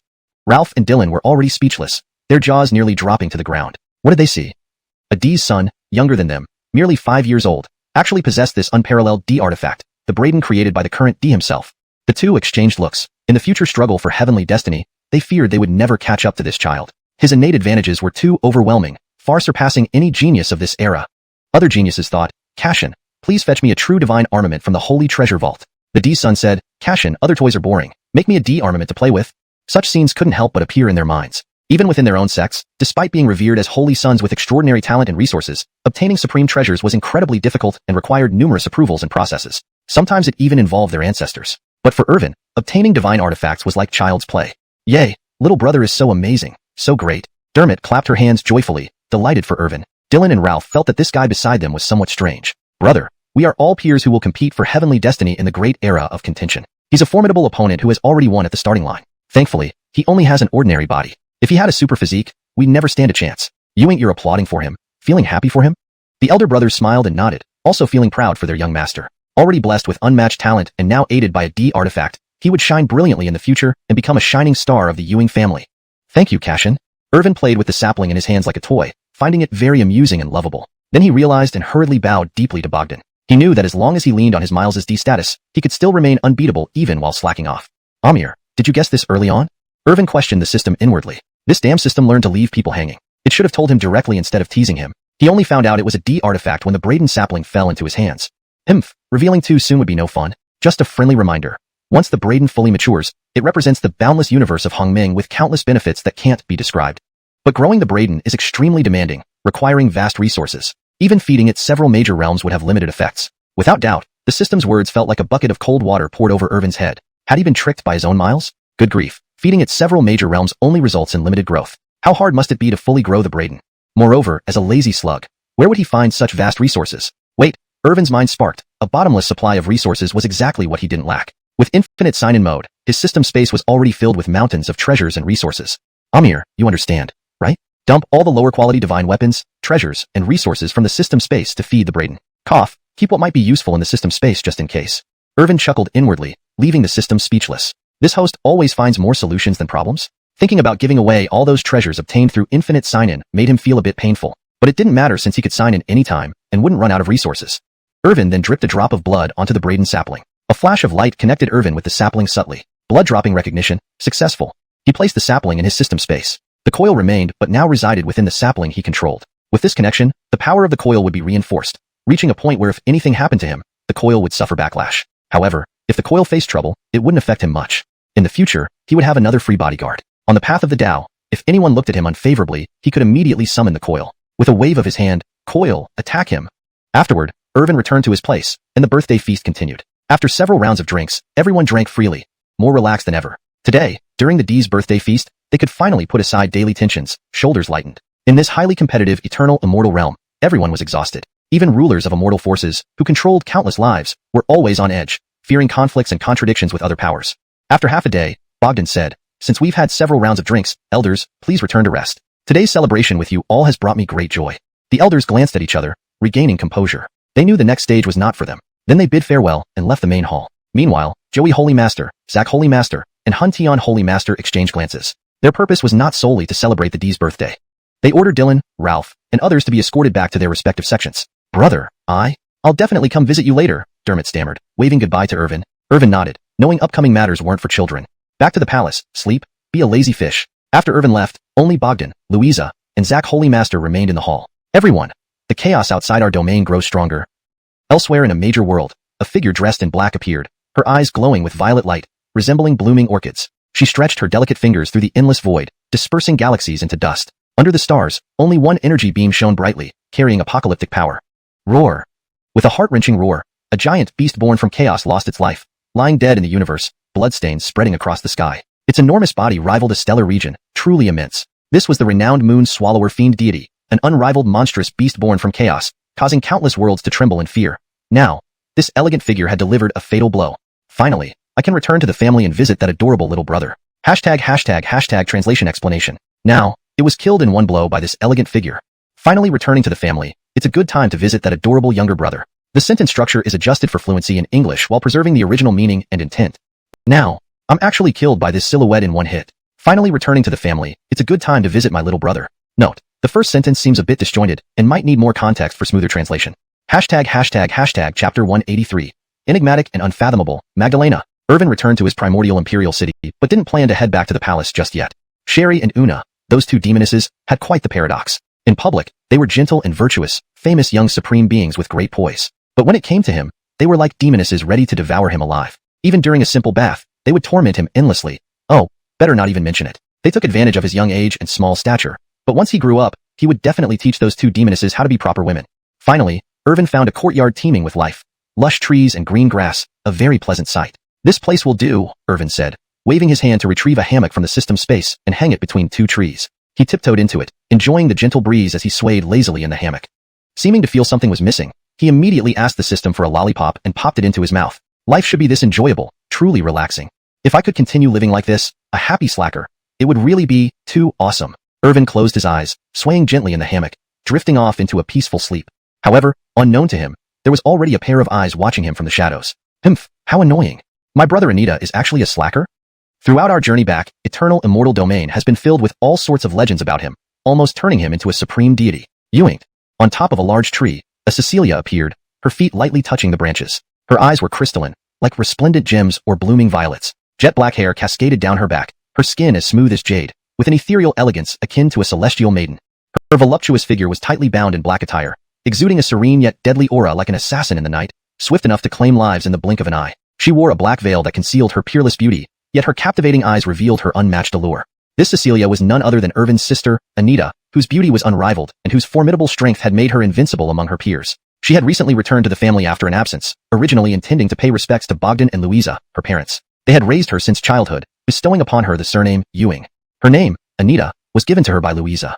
As for the bloodline within her, it remained a mystery to her. Seeking answers from her Miles Bogdan, they too were unaware. Ewing, the grace of raising her surpassed the bond of birth. Bogdan and Louisa were as close to her as biological parents, but she longed for the truth. Perhaps it was this secret that shaped her obsessive character, driving her relentless pursuit of truth, power, and supremacy. Pushing her body to its limits, she became the most diligent and hardest-working prodigy in the clan, striving for every bit of improvement. She couldn't grow in a sheltered environment. At barely a teenage age, she left the family on her own accord, venturing into anonymity, driven to achieve the highest realm. She spared no means, following dark sages to practice forbidden slaughter arts. Upon mastering them, she turned and killed her dark sage mentor, using his blood and bones to pave her path, devouring and refining him to further her advancement. She continued anonymously, delving into life-prohibited zones, even contracting strange and ominous influences. For the sake of supreme power, she spared no means, even devouring dark entities to enhance herself. With her growing strength came greater ambitions. Her talent surpassed countless others, even drawing praise from her Miles, Bogdan. In her era, she fought so fiercely that no one dared challenge her, striking fear into her contemporaries. Eventually, she achieved divine realm supremacy, joining many powerful Ewing family members in battling the chaos beyond their domain, establishing remarkable achievements. Recently, the chaos beyond had grown more subdued, perhaps a calm before a storm. Many of the family's potentates still patrolled the chaos's edge, while she took this leisurely moment to return home. Wearing the black veil was a habit she developed since childhood. Besides her Miles and mother, even the elders in the Ewing family hadn't seen her true face. Seeing her brother as a laid-back slacker was intolerable for such an intense pursuer of power. But her captivating eyes couldn't help but show affection towards this 5-year-old brother. His chubby, rosy cheeks looked so pinchable. Like a porcelain doll, his innocent eyes sparkled endearingly. A message flashed in her mind, reminding her of the charm mode feature, which made everyone fall for her host. Indeed, she thought, no wonder the amorous from Yaoqi Holy Land willingly became her sister-in-law. Such an adorable child would captivate anyone. But she still felt disgruntled. With the ever-changing universe, mysterious chaos, and life-prohibited zones looming, how could her brother be a slacker? How could he possibly bear the heavy responsibility of greatness? Note, Xianxia typically means prohibited area, or off-limits area. In this context, it seems to refer to dangerous or restricted zones, so I translated it as life-prohibited zones to maintain the fantasy tone. Hee, little brother, are you ready for your big sister's test? An idea struck her, prompting her to tease this cute little brother. Chapter 184, Fusion of the Double Pupils, Illusionary Test. Amy suddenly thought of a widely circulated saying. It's best to bully your younger brother early. Otherwise, once he grows up, you won't be able to bully him anymore. For her slacker of a younger brother who loved being idle, she felt she must give him a slight punishment to understand the importance of hard work and climbing to greatness. Her black dress fluttered in the wind, her face stern, those strange, alluring eyes flickering with purple illusions, as if preparing to cast a grand spell. Heavenly demon illusion. She then stared at her brother swinging on the hammock, her lips curling into a smile. 2 beams of illusory light shot out, disappearing into Irvin's body. Veins of dark mist emerged from the void, piercing through space to reveal terrifying claws, identical to the ghosts Irvin had previously slain. They circled around Irvin's hammock, chanting demonic sounds, praying or cursing, leaving one baffled. Irvin was currently lost in a pleasant dream. Amy used a small trick, her pupils flashing, casting the heavenly demon illusion. She learned this illusionary technique from a powerful evil demon, using it to create inner demons and generate illusions that could lead one astray. Moreover, this heavenly demon illusion targeted the soul. At the same realm, if an opponent's soul was weaker than hers, casting this illusion would mercilessly shatter their soul, leaving only an empty shell of flesh. Recalling how she mastered this skill, even the evil demon acknowledged her prowess. It took him 3 years to barely grasp the technique. But Amy achieved mastery in just 3 months, surpassing him by leaps and bounds. She eventually utilized this power to eliminate the demon and absorbed its essence, further advancing her skill into new realms. Of course, now targeting Irvin, she did not intend to shatter his soul. Her brother was so delicately made, so adorable, radiating a sweet fragrance. She couldn't bear to harm him, but she wouldn't allow her brother to remain idle. She wanted him to realize the importance of strength and pursue cultivation to suppress everything in the future. Thus, she cast the heavenly demon illusion to enter his dreams, frightening him into understanding. She intended to scare some sense into him, transform his sweet dreams into nightmares, motivating him to cultivate instead of remaining idle. Thinking this, darkness swirled in Amy's eyes as she shaped the illusion. Meanwhile, in Irvin's consciousness, countless ghosts flooded in, fearsome and menacing, spreading dark, chilling auras. What the hell is this? Irvin exclaimed in shock within his mind. He only wanted a peaceful sleep. Why was he being punished? Sleep is innocent. Now even a peaceful nap was out of reach. The number of these ghosts grew, their faces twisted, terrifying beyond belief, resembling souls wronged. Some were eyeless, others legless, and many bloodied. Not only that, there were also flaming creatures and various vicious beasts, like devilish celestial eagles and winged snakes. Roar! A massive ape-like creature, eyes blazing with fire, wings sprouting from its back, smashed down a punch that seemed to tear through space. Screech! A large bird enshrouded in green flames screeched ominously, rushing towards Irvin as if to devour him. If any ordinary prodigy saw this, they would have lost all reason and fled in terror. No, most peers would probably collapse in fear, legs shaking. Ewing Irvin remained unusually calm, even indifferent, finding it boring. Who dared disturb his sweet dreams? Sending these shadows into his consciousness to scare him? Does he think Irvin is a mere child? He's 5 years old, not 3.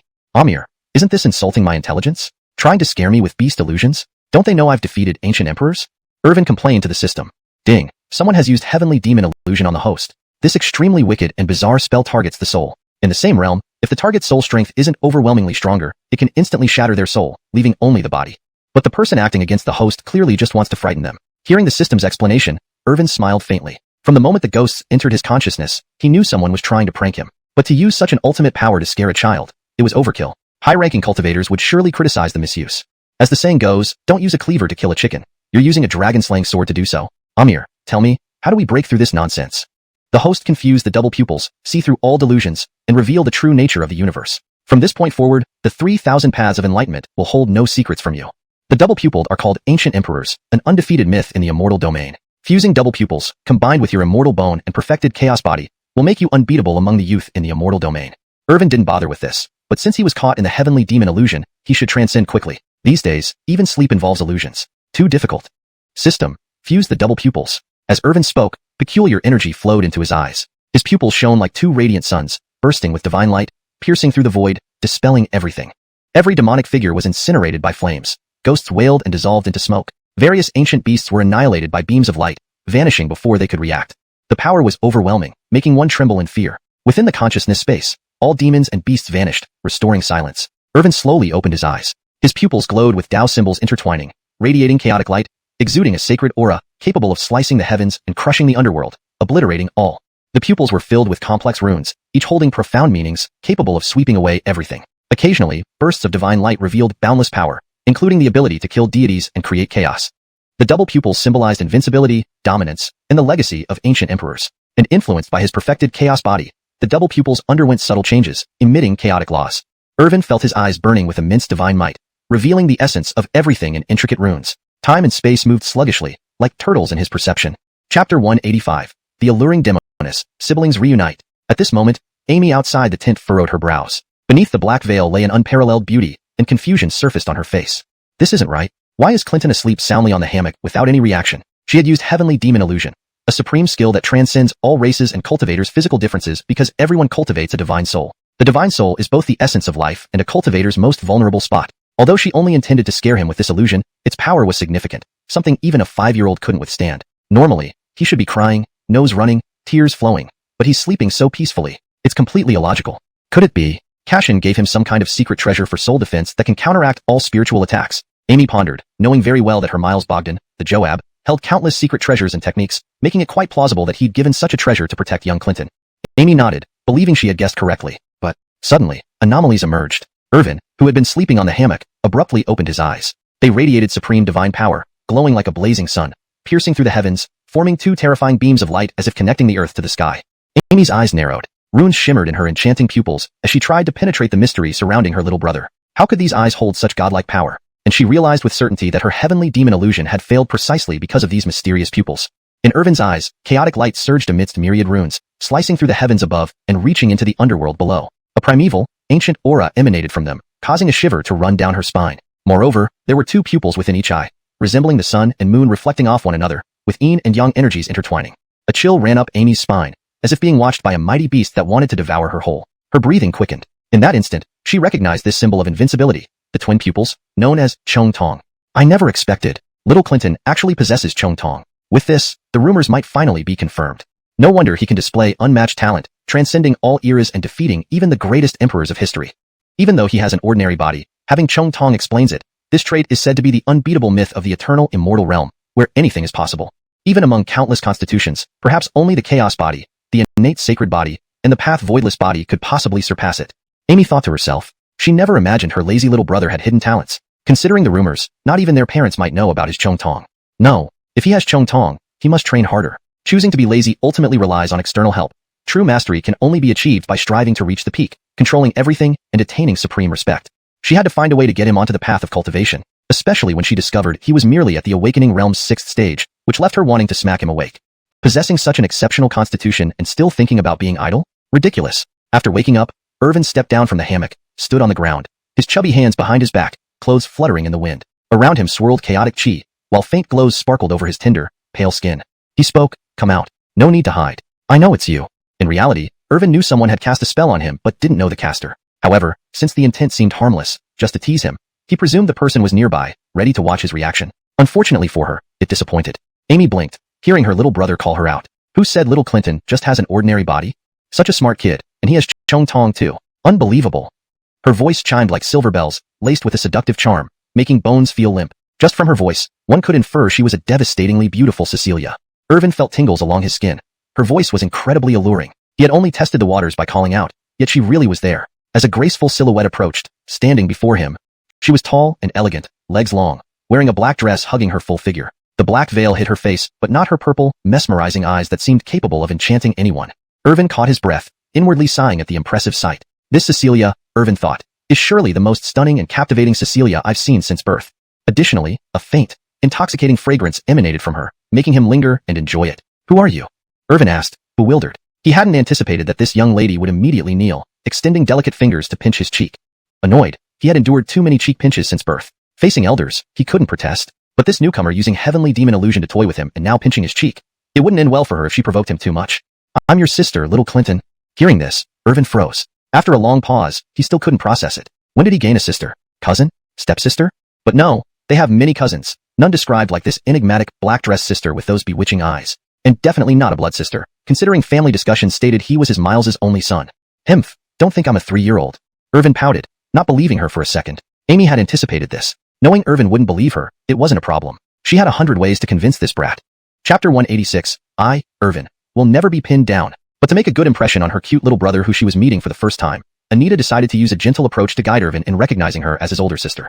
Xiao Clinton, big sister knows you are the only heir of the Joab lineage. Do you know that you have an ancient forbidden land bet? Cashin and mother should have mentioned her to you, right? Anita said softly, pinching Irvin's chubby little face, playfully shaping it. Irvin couldn't muster any resistance. Inside, he was furious, already planning to bully the system once his sister left, taking out his frustration on it to release his pent-up anger. But upon hearing what the Cecilia before him said, he immediately reacted. Ewing's, he had an ancient forbidden land bet. She was now one of the supreme beings in the divine realm, though he didn't know exactly at which level she resided. According to his Miles, this sister of his wasn't easy to provoke. She left the family during her youth to seek her own path and achieve the highest truth. Enduring countless hardships, she ultimately attained her path through slaughter, carving out a path through mountains of corpses and rivers of blood. Devouring countless deities and demons, she established her supreme way, becoming a mighty force within the divine realm. As for what exact level she was at, his Miles never explicitly said, and he hadn't bothered to ask either. He only knew from the family members that she and many top warriors of the Myriad Ages Ewing family were currently warring outside the domain, resisting dark entities and slaying extraplanar fiends. It seemed the chaos outside had finally calmed down enough for his bet to return to the family and happen upon him. Sis? Irvin tentatively called out, his voice soft and adorable, with his pink, chubby little face being reshaped by Anita's hands. Underneath the black veil, her breathtaking beauty revealed an exceedingly rare smile. Never before had she thought having a little brother could be so much fun. She truly adored him, especially after hearing that, sister. She felt as if her soul was elevating, completely enthralled. With the attraction mode boosting the effect, Anita picked up Irvin and embraced him tightly. Irvin was mentally exhausted, merely wanting to be a laid-back person, sleeping peacefully. Ewing fate had other plans. Of all places in the vast Myriad Ages Ewing family, like a small world unto itself, why did he bump into his recently returned bet right in the courtyard he chose, and then got toyed with mercilessly? Moreover, without even saying hello, she used celestial devil illusions to scare her little brother. Of course, this was just a silent complaint. In reality, Irvin was utterly entranced by her gentleness. Especially the enchanting fragrance from his bet seemed to captivate his soul. Irvin enjoyed it immensely, feeling incredibly warm. Xiao Clinton, you've really hidden yourself well. The twin pupils signify the mark of ancient emperors, the symbol of invincibility, hailed as the unbeatable legend, absolutely able to stand out in this golden era, slaying all foes and securing the destined throne. But you concealed it, letting everyone believe you're just an ordinary mortal. Irvin regretted it bitterly. If only he hadn't fused the twin pupils to dispel that damned celestial devil illusion. Now his secret was out, impossible to hide anymore. You ain't. Anita looked lovingly at her smiling little brother, gave his cheek a kiss, and whispered, but don't worry, Xiao Clinton, this is your secret. Big sister won't let anyone know. Irvin was deeply moved, truly living up to being half-siblings. She was righteous. Simultaneously, he felt relieved. Fortunately, she hadn't discovered his perfected chaos body or the immortal bone on his chest. Otherwise, he didn't know how such a discovery would end. Just as he thought, Anita continued, Xiao Clinton, with your twin pupils, you're destined to be the protagonist of this turbulent age. You should diligently practice to achieve the supreme state. How can you be a laid-back person? But Irvin grumbled, pinching his index finger, clearly not interested in his sister's preaching. He had his own way, the laid-back way, the way of being a couch potato. Why endure such arduous cultivation? All paths lead to the divine. Though thinking this, he didn't anticipate that his sister would be equally sly. Her red lips parted, and she said through the veil, you must cultivate diligently. My dear little brother, you wouldn't want others to know about your twin pupils, would you? Irvin was stunned, looking at his enchantingly alluring, bewitchingly beautiful bet. Now he understood why she was called a demoness. not only due to her supreme cultivation and ruthless nature, but also because of her mischievous personality. Still, it wasn't enough to sway him. His heart was set on being laid back and wouldn't be easily shaken. However, it seemed Anita anticipated this and laughed seductively. My darling Odudo-sama, you may not know yet. Before returning to the family, I visited the Jade Pond Holy Land. I met my future sister-in-law, the Jade Pond Edie with the Tine sacred body. Truly stunning and captivating, especially her graceful figure. Any girl would admire her. She has already reached the Divine Terrace realm, an elite among the young generation, incredibly powerful. Next month, I'll take you to visit the Jade Pond Holy Land. Wouldn't you want to impress your fiancé instead of embarrassing yourself? After all, you're still just a 6-layer awakened child, unable to break free from constraints. Hearing this, Irvin's eyes widened in shock. What cruelty! This sister was indeed a devil. She whispered lightly in Irvin's ear, naughty brother, lazy brother, don't embarrass yourself in front of girls. That Jade Pond Holy Land is full of female disciples, each more beautiful than the last. If you keep slacking off, you'll be forever pinned down by your fiancé, never reaching the top. Irvin grew increasingly fearful, his pupils trembling. He resolved within himself, I, Irvin, will never be pinned down. Chapter 187. Forced to be invincible, there's nothing left but to break through. He, Irvin, absolutely cannot be pinned down. He has to be on top. As a man standing tall under the sky, how can he be pinned down by a mere Cecilia? But what he didn't expect was that his fiancée would be so formidable. How long had it been since the cold poison was expelled? Her cultivation soared like a rocket, unmatched in the world, and she pushed the functions of the supreme in sacred body to its limits. At just 21, she had already become a true sacred maiden, inheriting many of the powers of the Jade Pool sacred land from his mother. With resources poured into her hands, divine weapons and treasures at her disposal, she even achieved the divine platform realm. Oh heavens, he was beginning to suspect that his fiancée was the daughter of fate.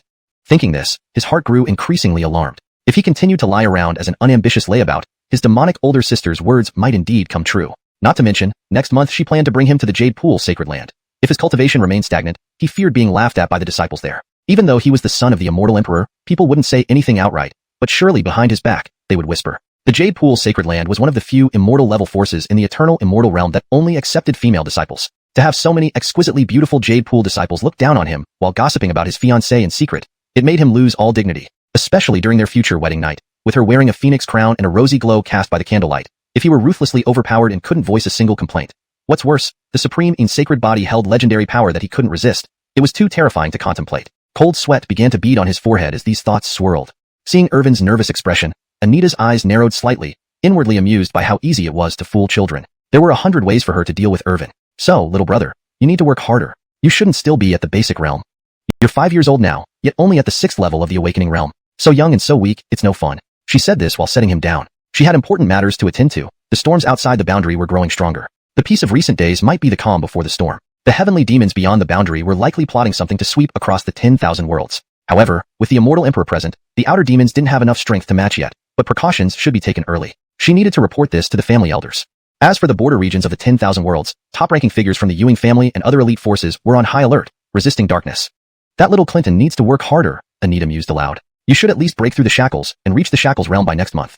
If you achieve that, I'll reward you with a big kiss next month. Anita's exquisite face leaned close to Irvin's, separated by a black veil, her amethyst eyes captivating and mesmerizing, releasing a faint fragrance that was hard to resist. Even Irvin, with his steadfast Tao heart, was momentarily captivated. Hearing his demonic older sister's words, Irvin felt uneasy. Although there was nothing wrong with this, he vaguely remembered being the only child of the immortal emperor, meaning his half-sister giving him a kiss. Oh no, Tao Jiju. Hee, your sister won't tease you anymore. Look at you, sweating from fear. Anita gently wiped his forehead. Irvin stood uncomfortably, feeling completely manipulated. Ever since he was born, it was always him teasing the maids or being teased by them. Never had he felt so helpless, truly a demon of unparalleled charm. Little brother, goodbye. See you next month at the Jade Pool Sacred Land. Work hard, don't disappoint me. For some reason, Anita's gaze often glanced downward while speaking. Damn it, I'm your brother, not your little brother. This is an age issue, an age issue. Anita just smiled seductively, then left in a spatial distortion. Damn it, Tongzi, come out. Irvin called out mentally, today truly being his unlucky day. Things went so poorly. Not only was his peaceful slumber interrupted, but it was by his own sister who caused him anger he dared not express and even teased him. Tongzi, did you hear that? Boost my cultivation.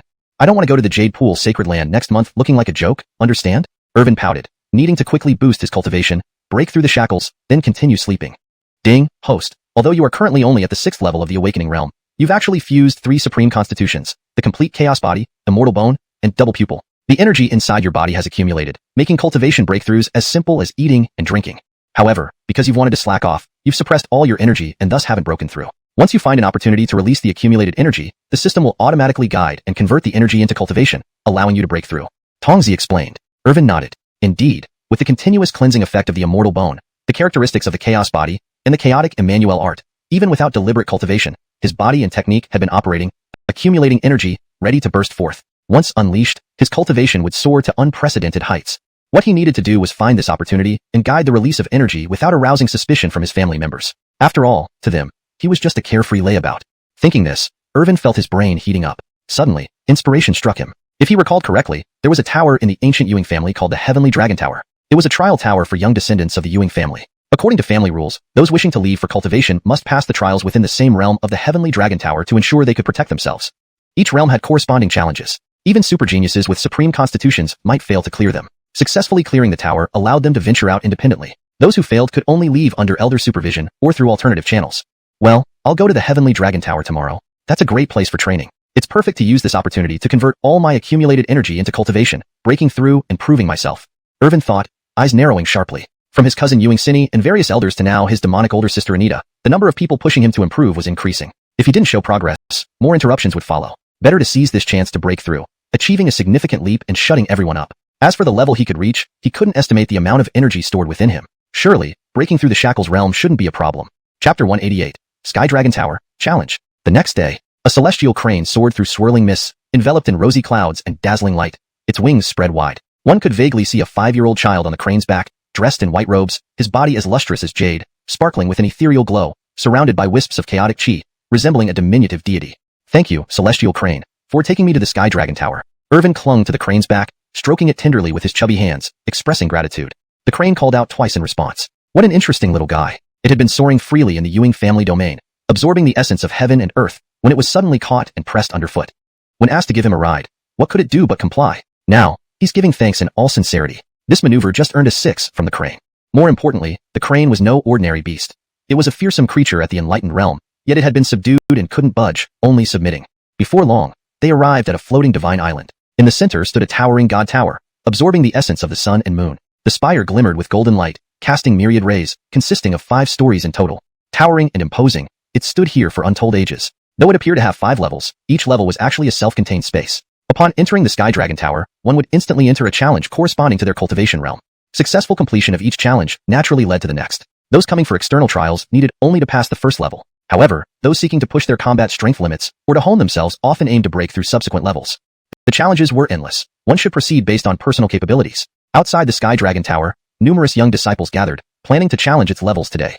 Among them were disciples seeking external trials and geniuses striving to enhance their combat prowess. Irvin glanced around but didn't spot any famous young sovereigns from the myriad ancient Ewing family.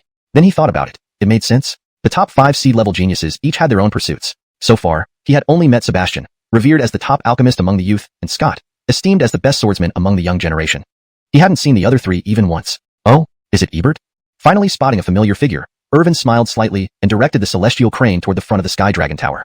Well, this Sky Dragon Tower trial is too difficult. Ewinga, each level features geniuses from countless races, possessing formidable power, special bloodlines, or extraordinary constitutions. Those sacred sons and daughters might not be able to defeat them. What insane tests has the family set up? But if you succeed, you will indeed have the means to protect yourself outside and be unmatched in your realm, putting the family head at ease. The young disciples murmured anxiously, looking worried. To go out for trials, one must attempt the Sky Dragon Tower, at least passing the first level corresponding to their cultivation realm. But the difficulty was overwhelming, disheartening. With a scream, a white light portal appeared, ejecting a disciple in brocade robes from the Ewing family, who crashed to the ground, dust flying everywhere. He supported himself, blood trickling from the corner of his mouth, muttering, "Damn it!" He had faced a genius from the flame spirit race, born controlling blazing golden fire, seemingly composed of flames, immune to regular secret techniques, making it extremely hard to defeat. Despite battling hundreds of rounds, he was still felled, unable to pass the challenge. It was incredibly difficult, not only testing strength but also endurance. Facing geniuses from various realms within the Sky Dragon Tower, bolstered by its power, would take more than a month to conquer. Meanwhile, Irvin descended from the celestial crane, arriving at the outermost area, moving quietly and cutely. "Hey, isn't that Jethro?" One disciple noticed him and exclaimed. Everyone turned, and Irvin, previously engrossed in observing, became the focus. I just wanted to come here incognito to complete a challenge. All this fuss. Am I going to be the center of attention again?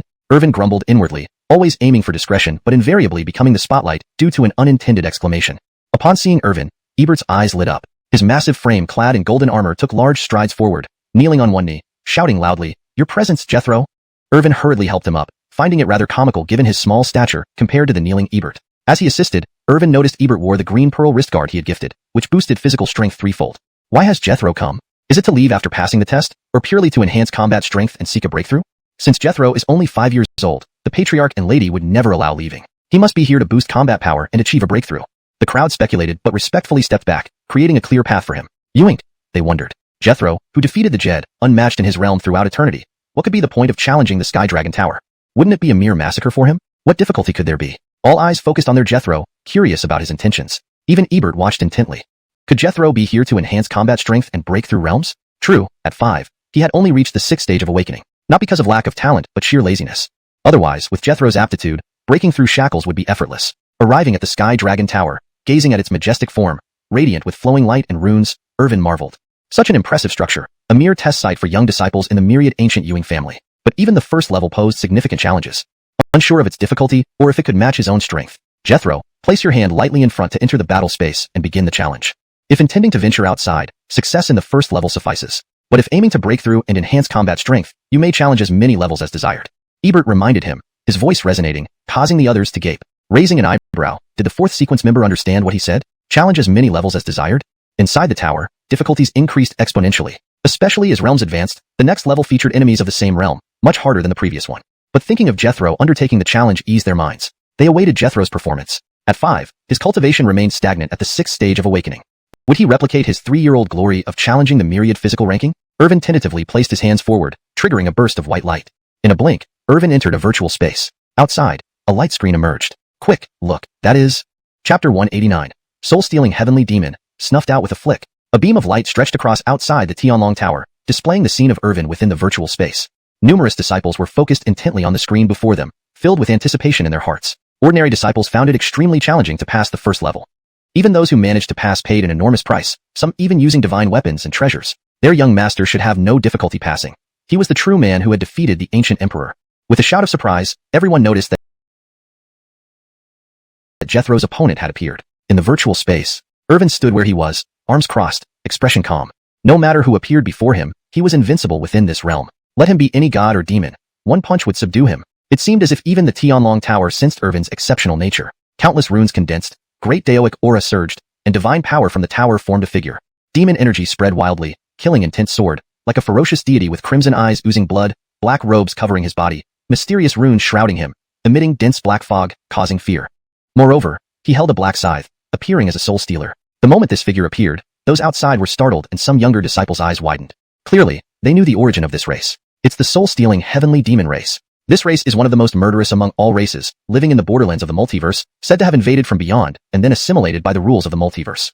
They can't be considered native, but also not entirely alien, making them anomalies among all races. The elites of the soul-stealing heavenly demons are equally fierce, bearing notorious reputations. Using their soul-stealing scythes, they can devour spirits and strengthen themselves. Even though this is just a mark, it still exerts immense pressure on us.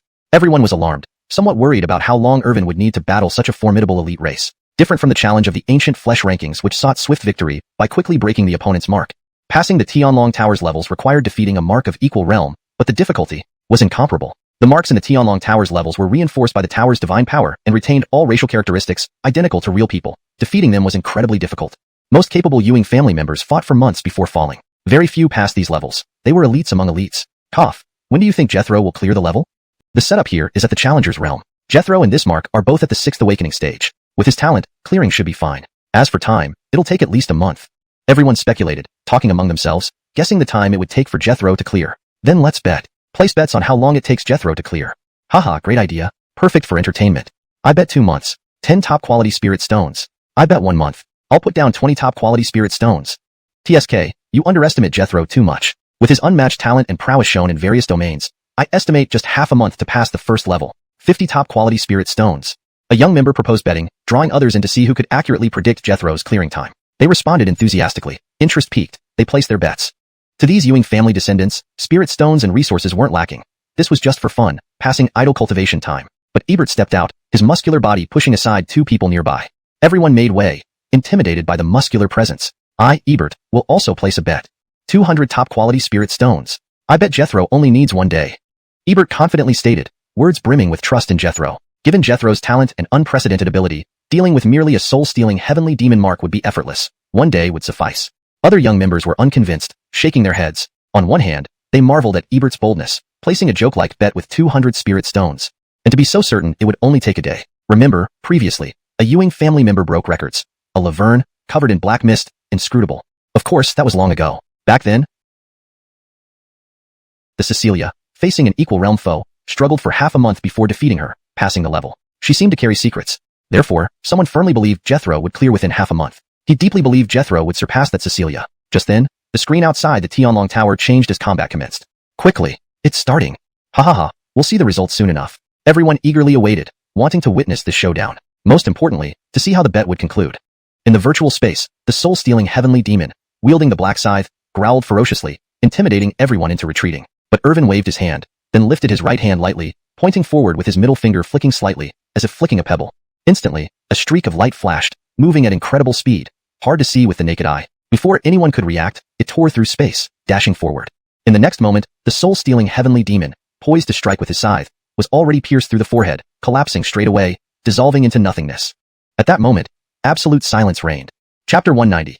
Heavenly Dragon Tower Spirit, Garuda Clan, dispersed with one palm. Silence prevailed in the universe, so deep that even breathing was audibly clear to everyone present. The young disciples had fallen into a stupor, struggling to believe what they had witnessed. Therefore, the first seal within the first stage of the Heavenly Dragon Tower is often the easiest to deal with, yet its difficulty cannot be underestimated and causes much concern. Even within the same realm, it requires serious effort, and the second, third, and subsequent seals only increase exponentially in difficulty. Thus, this first stage has already filtered out the majority of young disciples. Even if they could break the second seal of genius imprints, there is still the second, third, and so on. But even the top geniuses of the Ewing family didn't handle the first imprint so easily, did they? A prestigious genius from the soul-seizing demon race was actually pierced by their young master's single finger without any fierce battle. Just one simple finger crushed him. Is this the strength of our young master? It's terrifying. No wonder he could defeat Hatcher and ascend to the top of the 10,000 Ancients' physical body rankings. With such talent, not even a second person can be found across the eternal, immortal realm. I thought our Ewing family's 5 seed-level geniuses were invincible at their level. Today, we realize that Jethro Irvin truly deserves the title invincible at his level. The crowd marveled, eyes brimming with anticipation. This first stage isn't just one seal but includes 10 in total. The first seal is merely a probing attack, yet its power is heavenly, far beyond the capability of ordinary geniuses. And this is just the first stage. Subsequent stages see very few challengers, their details varying and exceedingly complex. Afterward, everyone continued watching the light screen, hoping for Irvin's performance. Ewing Gang clenched his fists tightly, heart pounding. He had been confident that the young master would pass the first stage within a day. Now it looked like he had bet correctly. Inside the virtual space, Irvin stood with arms crossed, eyes slightly narrowed as if drowsy. Suddenly, his body shone like jade, energy surging through him like tidal waves, converted into cultivation by the chaotic Emmanuel art.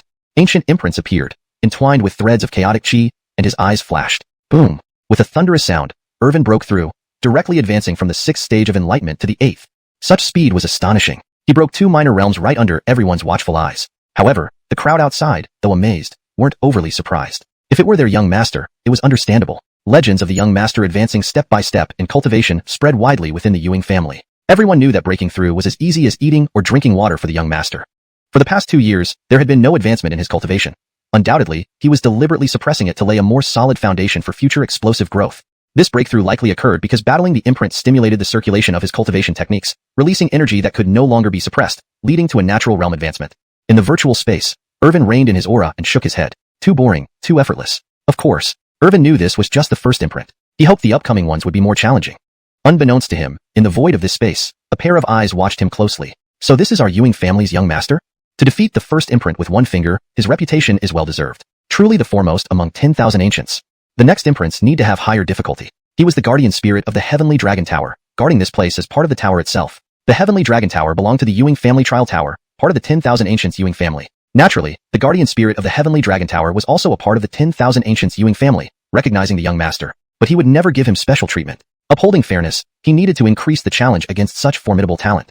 Then, the Heavenly Dragon Tower guardian spirit said, "Given that Jethro Irvin of the Ewing family is an unparalleled prodigy unseen throughout the ages, I will hereby increase the difficulty."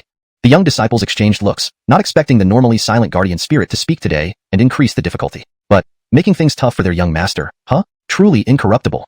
Inside the virtual space, runes spun, chi interlaced, and strands of law formed according to specific procedures, revealing a massive figure. Twin wings sprouted from its back, vast enough to shake mountains and rivers with each flap, clad in steel armor, its hollow gaze emitting a lethal aura.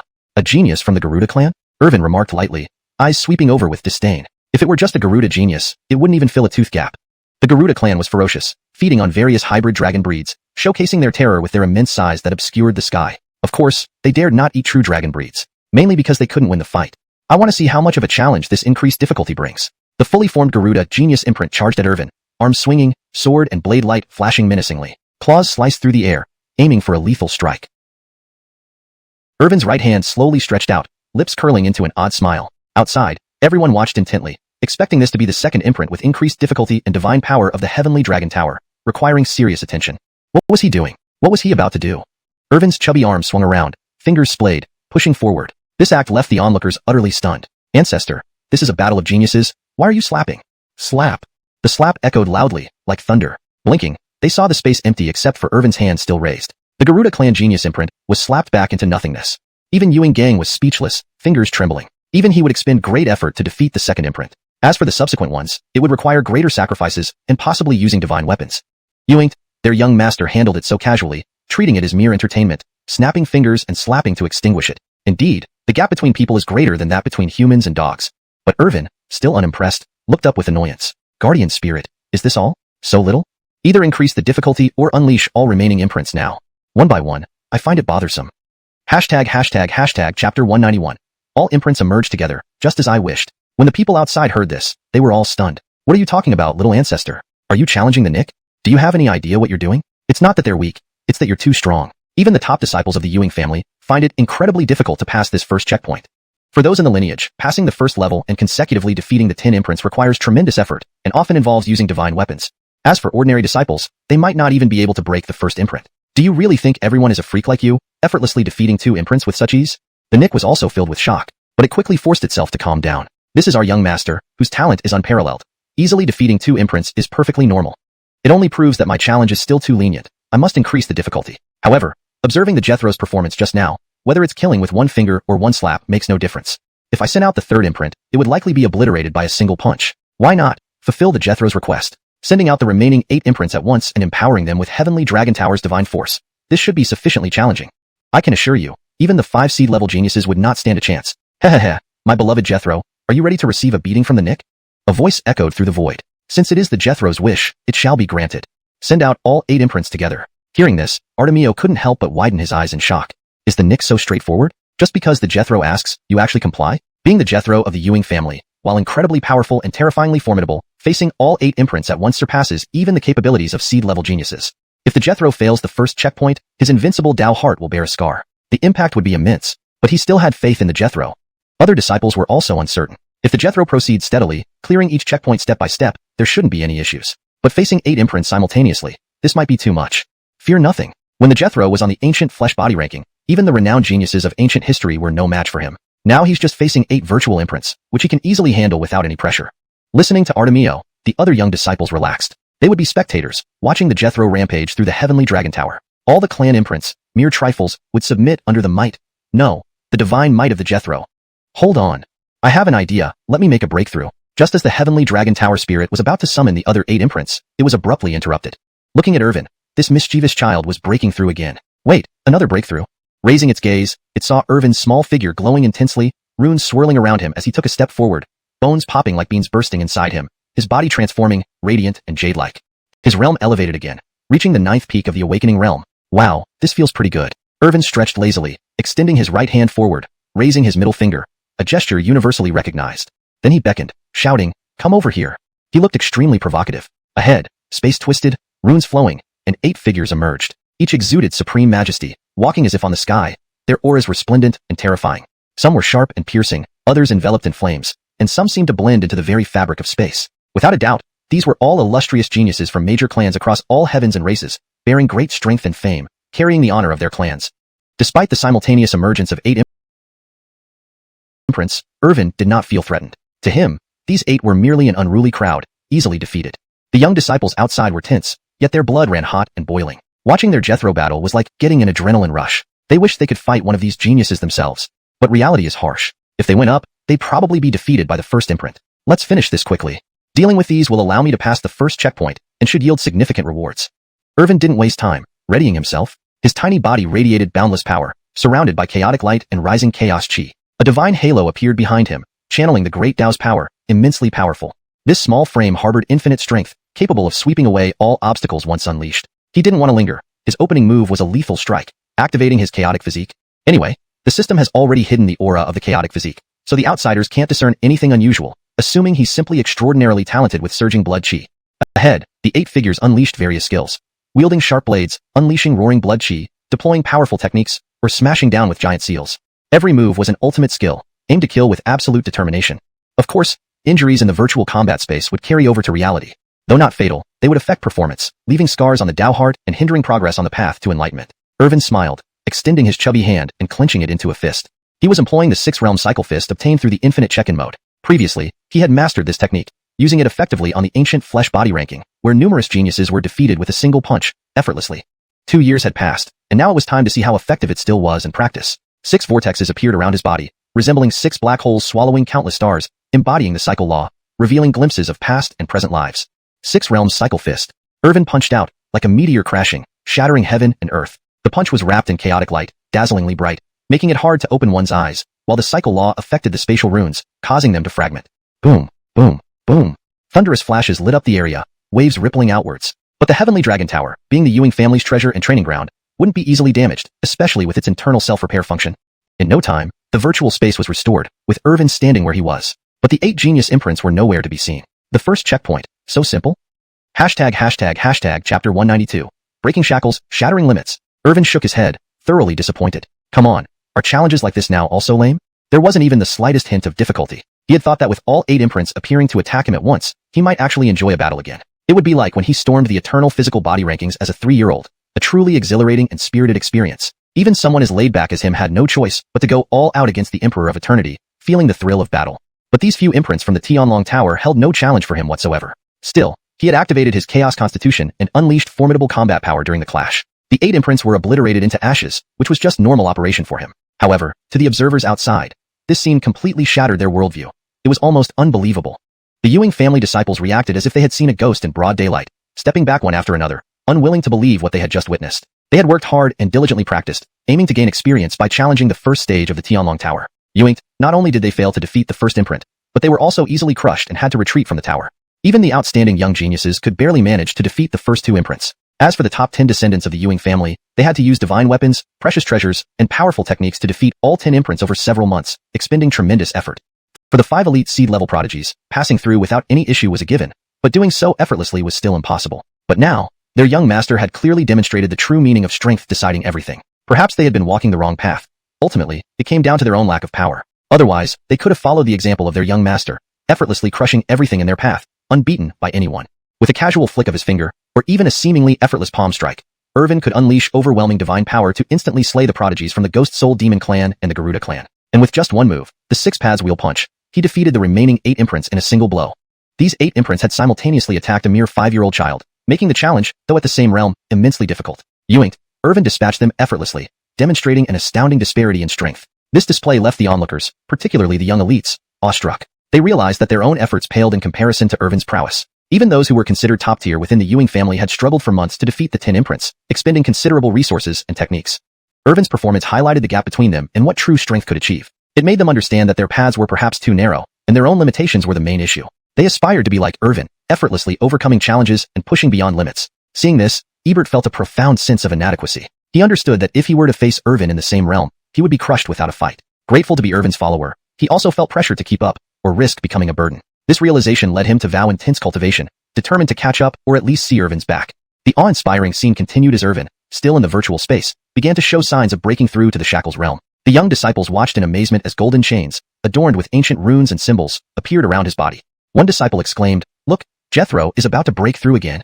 Another responded in disbelief, "Is it possible? He was only at the 6th heaven of enlightenment when he arrived, and now, after just passing one level, he's about to reach the shackles realm. What a remarkable talent." Many felt an even deeper reverence for Irvin, recognizing him as a guiding star, someone they could only aspire to follow from below. This further solidified their resolve to train harder and strive for greatness.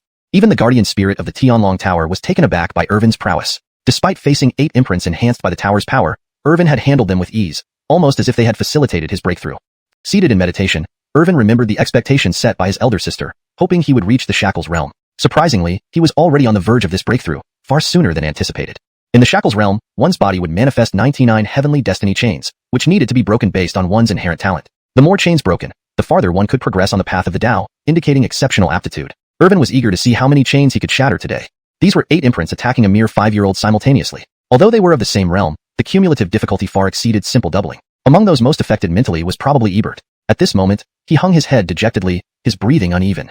So, this was the gap between him and the young master. One in the heavens, the other on the earth. Undoubtedly, if they were at the same level, the young master could crush him with just one finger. Fortunately, he chose to follow the young master. But if he couldn't keep up or even catch a glimpse of his back, wouldn't he become a burden? Thinking this, Ebert fell into deep self-reproach. To clear the first stage of the Tianlong Tower took him an entire month, and he needed to use powerful killing arts and divine weapons. Even the emerald bracelet cuff given to him by the young master, used constantly to triple his physical strength, was crucial to breaking limits. But the young master, faced with an opponent of the same realm, even an elite prodigy from one of the great celestial clans, could dispatch them with just a simple palm strike. No, I must at least be able to see his back. After this matter is resolved, I will seclude myself for cultivation or embark on adventures. Possessing the Vajrad divine body, he didn't believe his potential was limited to just this. He had to break through, progress, and shatter his limits. Quick, look, is the young master about to break through? A young disciple shouted, immediately drawing everyone's attention. Many young descendants watched Irvin within the virtual space. Though his body appeared small, it radiated immense divine power, obliterating everything before it. To everyone's surprise, outside Irvin's body, golden chains began to faintly appear, extraordinary and remarkable, covered in ancient runes and imprints from bygone eras, suggesting they were governed by supreme cosmic laws. Could it be? The young master is about to reach the Shackles realm? Can't be. When he arrived, he was merely at the 6th tier of Awakening realm. Now, after just one challenge, he is about to directly break into the Shackles realm. What an incredible talent beyond words. That's our young master. We young disciples can only look up from below while he shines brightly like the starriest night, high above, illuminating the sky. Many young disciples' admiration for Irvin grew even higher. At the same time, they became more determined to train diligently. The young master was their role model. Unknowingly, Irvin had inspired a wave of motivation among his family members. Even if he knew, he wouldn't care much. He was just a laid-back individual, yet somehow became a role model for others. In the hidden virtual space, a pair of eyes watched Irvin, whose body was enveloped by golden chains, and was greatly surprised. As the guardian spirit of the Tianlong Tower, he had seen countless prodigies. Even the 5 elite seed-level geniuses hadn't gained any advantage against him. Today was the first time he miscalculated. He never expected that even with the addition of the Tianlong Tower's 8 great imprints appearing together, it didn't help at all, but instead made things easier for Irvin. Initially, each imprint would have needed to be suppressed individually. But now, 8 appeared together, and Irvin dealt with them all in one punch, saving considerable time. Irvin sat down in meditation. If he remembered correctly, Magdalena hoped he would reach the Shackles realm. He hadn't expected that before a day had passed, he was about to formally enter the Shackles realm with lightning speed. The Shackles realm, as its name suggests, involved the automatic manifestation of 99 heavenly fate chains within the physical body during breakthrough. The more chains broken based on innate talents, the further one could progress on the Great Tao path, symbolizing exceptional talent. He was curious how many chains he could break today. ###Chapter 193. Breaking all heavenly ordained shackles. In the virtual space, Irvin sat in meditation, his small body surrounded by swirling energies as the laws of the universe intertwined and emerged around him, forming a grand existence of immense power. He had just passed the first level, instantly defeating all 10 marks of heavenly pride, causing an uncontrollable surge of energy within him, like a tidal wave breaking its banks. He would now use this surge to achieve a breakthrough into the Shackle realm. This way, when a month passed, and the Bet met him again, she wouldn't treat him so frivolously. Without further ado, he began making seals with his hands, performing incantations. Of course, this was merely for show in front of the many members of the Ewing family. He needed to appear as if he were meditating for a breakthrough. Otherwise, with the attributes of his Chaos body and the Chaos Emmanuel technique, he could easily stand up and take a few steps before breaking through. That would be too shocking and defy common sense. System. Haven't you already broken common sense enough? Meanwhile, even the eyes in the void watched closely. Unexpectedly, even after increasing the difficulty of the first level, Jethro managed to pass it effortlessly and was now preparing to break from the Awakening realm directly into the Shackle realm. By doing so, it essentially meant he was receiving help to break through. The guardian spirit of the Tianlong Tower also watched with great interest, curious about how many heavenly ordained shackles such a supreme genius, who possessed unparalleled talent, could break. The Shackle realm, as the third fundamental realm for cultivators, is inherently mysterious and represents the foundation of the Tao.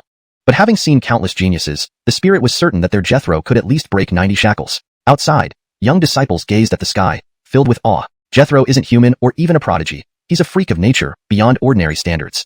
One shouldn't speculate about Jethro anymore because you can never guess the outcome, someone remarked. Just like in the recent betting round, where Ebert got lucky and won a lot of high-grade spirit stones. Ebert, after putting away his winnings, lightly coughed under everyone's gaze. Thanks to Jethro's incredible performance, what should have taken a day was accomplished in an instant. How many heavenly ordained shackles do you think Jethro can break? In my opinion, at least 90. One replied confidently. Why are you so confident? Most cultivators come with 99 heavenly ordained shackles. Breaking 60 is extraordinary and worthy of being called a genius. Another disciple asked, puzzled. Even more so, reaching 90 is far beyond the top tier of the Ewing family's top 10 disciples, they added. A disciple interjected, remember, even the 5 top-tier geniuses only broke 90 shackles, but Jethro's talent and strength surpassed them all. Realizing this, everyone understood. Meanwhile, Ebert suggested another bet on how many shackles Jethro could break, but the surrounding disciples looked at him with disbelief. Brother, winning once is enough. Do you want to drain us dry? Though we aren't short on high-grade spirit stones, giving them away isn't something we do lightly. Ebert chuckled awkwardly, knowing he had gone too far. He felt a bit guilty for winning so much from his fellow clan members. While appearing to focus on incantations and hand seals, Irvin was almost asleep. Boom, boom, boom. Suddenly, the sound of explosions resounded, signaling the arrival of a limit, emitting a vast and profound aura, ancient yet sacred, terrifying beyond measure, rippling through the surrounding space. Chaotic light ascended like divine brilliance, incredibly fearsome, illuminated by sacred rings. 99 chains appeared around his body, forged like gold, engraved with Tao laws, symbolizing the shackle realm breakthrough. Opening his large, watery eyes, Irvin curiously touched one of the chains. Feeling discomfort and intense heat, he quickly withdrew his finger. Just go through the motions and finish quickly, he thought.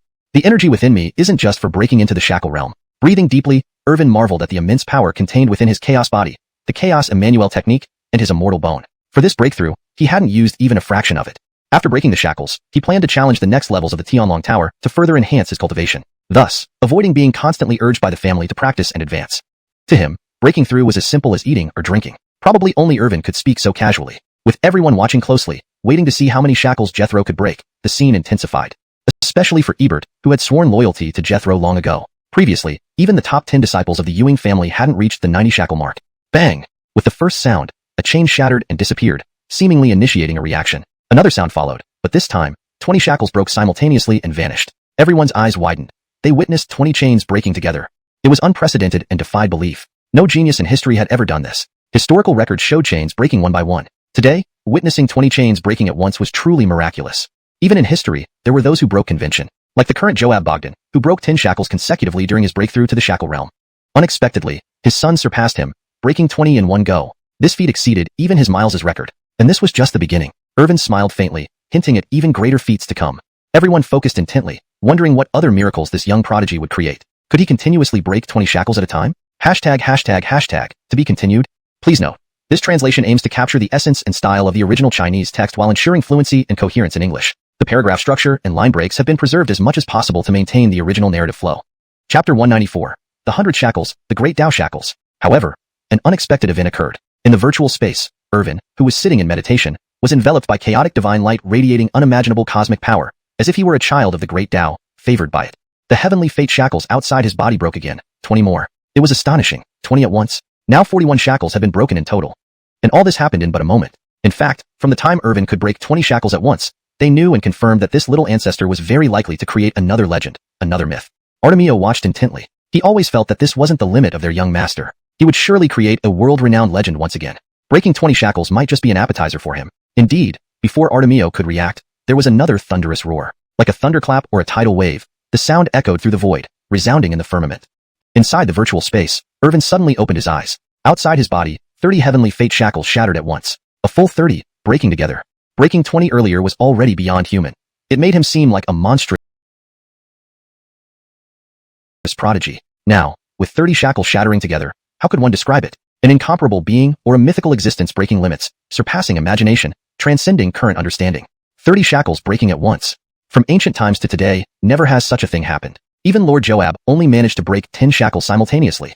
The terror of the Joab son is unparalleled. We cannot even fathom this, let's just watch. The Ewing clan disciples trembled. The everlasting Ewing clan indeed produced many great geniuses, 5 seed-level geniuses and 10 top-ranked figures, each invincible, proudly claiming supremacy. Even in the eternal immortal realm, they wielded considerable renown. Younger generations bowed respectfully, none daring to defy. But nothing compared to the emotional upheaval caused by these events, truly stunning them. Since the appearance of the Joab son, all common sense was shattered, their perceptions refreshed, creating miracles frequently, far outpacing contemporaries, becoming unreachable. Though all were members of the Ewing clan, they realized they lived in the shadow of the young master. Sensing the external reactions, Irvin frowned slightly. Isn't it just breaking fate shackles? Is it really so surprising? After all, he is still part of the everlasting Ewing clan. Why act like they've never seen anything? At this moment, the system's voice echoed in his mind. Host, do you really not know how powerful you are? First, 20 shackles broke simultaneously, then 30, unmatched throughout history. Do you know even your Joab Miles could only break 10 shackles at a time when he was breaking the shackle realm barriers? Breaking 20 or 30 was beyond him. And right now, without any system intervention, this is all due to your innate talent. Listening to the system's serious reply, Irvin nodded. So, even his Joab Miles could only barely break 10 shackles at a time. Dog system, you really know a lot. That's expected. As they say, the kind of host you have determines the kind of system you get. Scram. The system was about to shower its host with flattery, hoping to leave a deeper impression, but was abruptly stopped. Not knowing what else to say, the system thought, how long must I grovel before standing tall again? But at this moment, the remaining 28 shackles shattered with a loud bang. Thus, 99 heavenly fate shackles were broken by Irvin. Witnessing this, the onlookers exchanged glances. What sorcery is this? Be it the elite descendants of the everlasting Ewing clan or the pillars among the young generation, breaking through the shackle realm required immense effort, often enhancing potential and talents to their peak at certain moments to shatter the shackles. Only after much hardship could they achieve optimal results. For example, the 5 seed level geniuses almost all broke 90 shackles. But Irvin's method seemed special. Just sitting meditating, using no special techniques, simply letting his inherent talent break the shackles, achieving transcendence effortlessly. Our young master truly lives up to his name, towering like a mountain we can only look up to. One young disciple remarked, his eyes filled with admiration, like a devoted fanboy. Others also marveled. In the everlasting Ewing clan, their nerves were constantly stimulated by their young master, challenging their preconceived notions. Same old story, get used to it. As everyone thought it was over, Irvin remained seated in the virtual space, not even recovering. Instead, he rose slowly, radiating brilliance, surrounded by 3,000 great Dao shadows. Look at the young master. With cries of surprise, Artemio and others quickly turned to the virtual space. Inside the heavenly dragon pagoda, Irvin was surrounded by the 3,000 great Dao, appearing godlike, with divine rings and chaos intertwined, eyes flickering with divine light, commanding awe as if gazing upon ancient deities. Could it be? The legendary 100th shackle truly exists? Artemio trembled, wide-eyed, standing transfixed, lost in thought. Brother Jean Gang, what is this legendary 100th shackle? Ordinary disciples, not understanding, asked, hoping for clarification. It's a legend about the shackle realm in our eternal, immortal realm. Hardly anyone knows about it because it seems too implausible, known only to a few geniuses. Legend says that when a being appears whom even the supreme Dao fears, it will intercept during their birth. If it fails, a curse will descend. This curse, formless yet influential, grows stronger as the person does, manifesting mostly during realm breakthroughs, hindering progress. In the shackle realm, this forms the 100th Dao shackle. If unbroken, success eludes the individual, eternally trapped. Everyone, hearing this, shuddered. The supreme Dao, the true ruler. Recalling the blood eye and apocalypse thunder at the young master's birth, everything had a basis. So now, their young master is cursed by the supreme Dao. Chapter 195. The Path's Curse, a Struggle of Physiques. Deep contemplation brought fear and unforeseen worries. The many young disciples surrounding them felt a chill run down their spines after hearing what Ebert had said. It turned out that their young lord was targeted by the great Dao from the moment of his birth. It tried to obstruct his birth but failed. After his birth, it was the celestial blood eye that appeared and summoned the apocalypse thunderstorm to execute him on behalf of the great Dao, aiming to stifle the young lord in his cradle. Yoinked, this was easily thwarted by Joab Brecken. Moreover, if it were so, could the Blood Sea Prohibited Zone, along with the Flame Demon Clan, Bone Demon Clan, and Hell Lion Clan, these 3 immortal forces, wanting to ignite a major battle at the full moon feast to eliminate the young lord, be influenced by the great Dao behind the scenes? After all, how could these 3 forces and the Blood Sea Prohibited Zone, being so foolish, not know that the myriad Eons Ewing family stood atop all worlds, far beyond their reach? Everyone exchanged uneasy glances, speechless, beads of cold sweat appearing on their foreheads, their breathing trembling slightly. At this moment, Ebert also decided to immediately report to the family elders once this matter concluded. But why can't I feel any effect of the great Dao's curse on the young lord? The young lord still ascended to the top of the myriad Eons physical body rankings in the Chi and Blood realm, sweeping across ancient and modern times, defeating the myriad Eons emperors and becoming the greatest ever. And in alchemy, swordsmanship, or any other field, he has displayed remarkable talent, even casually drawing masterpieces of art. A disciple asked, filled with confusion. By all logic, the curse of the great Dao should have been insurmountable. Merely surviving would be considered lucky. Yoinked, their young lord defied all odds, standing supreme across all eras, with great adepts from various fields praising him endlessly, marveling at the rise of new talents surpassing the old. Perhaps they couldn't fathom that what was known as the great Dao's curse was nothing more than a joke in the system's eyes. System, no, serving the host is my duty. As long as the host doesn't find me annoying. In the virtual space, the heavenly Dragon Tower's guardian spirit was barely better off than the young disciples outside. Witnessing the legendary 100th chain of the great Dao left it unable to remain calm either. Young lord, are you really that powerful? To make the great Dao wary, why do you come here to challenge my heavenly Dragon Tower? If you want to bully me, just say so. Why bother with all this secrecy? However, it continued to watch silently, curious to see if the young lord could break the 100th chain. Damn it, I won't believe we're losing this time. Let's start a betting round. A Ewing family disciple who had previously lost put forward another 100 supreme spirit stones to recoup his losses. I'm not afraid of you. I'll join the bet too. Where one spoke, others followed. Within moments, over 20 or 30 young disciples joined the betting round. Ebert took an immediate interest, having absolute faith in the young lord. He knew for sure that the young lord could break through. He laughed heartily and said, Come, I'll join in too. This time, I'll put up 300 supreme spirit stones. Ebert had just won big, accumulating countless supreme spirit stones which he stored away. Now, putting up 300 didn't seem stingy at all. However, upon hearing Ebert join the bet, many of the young disciples glanced at him, their expressions darkened, seemingly accusing him of treating them unfairly after winning big earlier. Seemingly sensing the awkwardness, Ebert cleared his throat twice. All right, make it 500 then. This finally calmed everyone down. However, the number of participants in the betting round increased significantly. Previously, the young lord's success seemed guaranteed.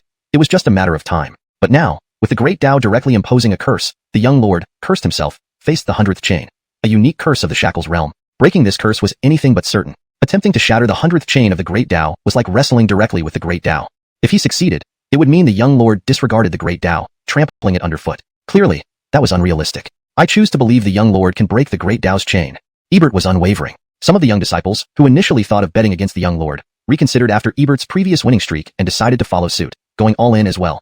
They watched closely as their young lord, Irvin, remained seated in midair, runes swirling around him, chaos intertwining, powerful energy surging. Boring, truly boring. Feeling idle, Irvin, if not restrained by his breakthrough and needing to avoid exposing his secret to the young disciples, would have simply wandered away. The system similarly felt bored, almost ready to stop working. In fact, Irvin found the situation quite speechless. The great Tao's chains weren't much of an issue. The system had already explained this to him.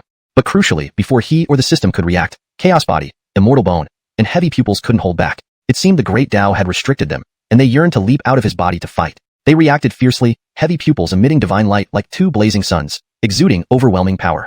Chaos Body released the primordial aura of all things, chaos essence radiating, unmatched, embodying its own path. Immortal Bone burst forth with myriad rays of immortal light, akin to a celestial sovereign. These three supreme physiques inside him were fiercely battling the 100th chain of the great Tao outside his body. Who understands, folks? I haven't even started worrying, and they've already begun fighting. Hashtag chapter 196. The D's thought, Heavenly Dragon Tower 2nd level. The great Tao shackles encircled around Irvin's body. Unlike the previous 99 Heavens Will shackles, this great Tao shackle was incredibly sturdy, radiating with a 5-colored glow. Various ancient runes were inscribed on it, emitting an overwhelmingly fierce aura that made one tremble. But the Chaos Body, Immortal Bone, and Heavy Pupils, these three supreme constitutions were not to be trifled with. A myriad of immortal lights blossomed, destroying the great Tao shackle. The primordial chaos energy emanated as if it could collapse everything, its power indescribably fearsome. Irvin and the system stood there calmly, almost like they had nothing to do, watching the struggle between the three supreme constitutions and the great Tao shackle, which seemed somewhat boring. He thought that after the appearance of the great Tao shackle, he would have to put in some effort to break it and enter the shackle's realm. Who knew that these three supreme constitutions were more eager than he was?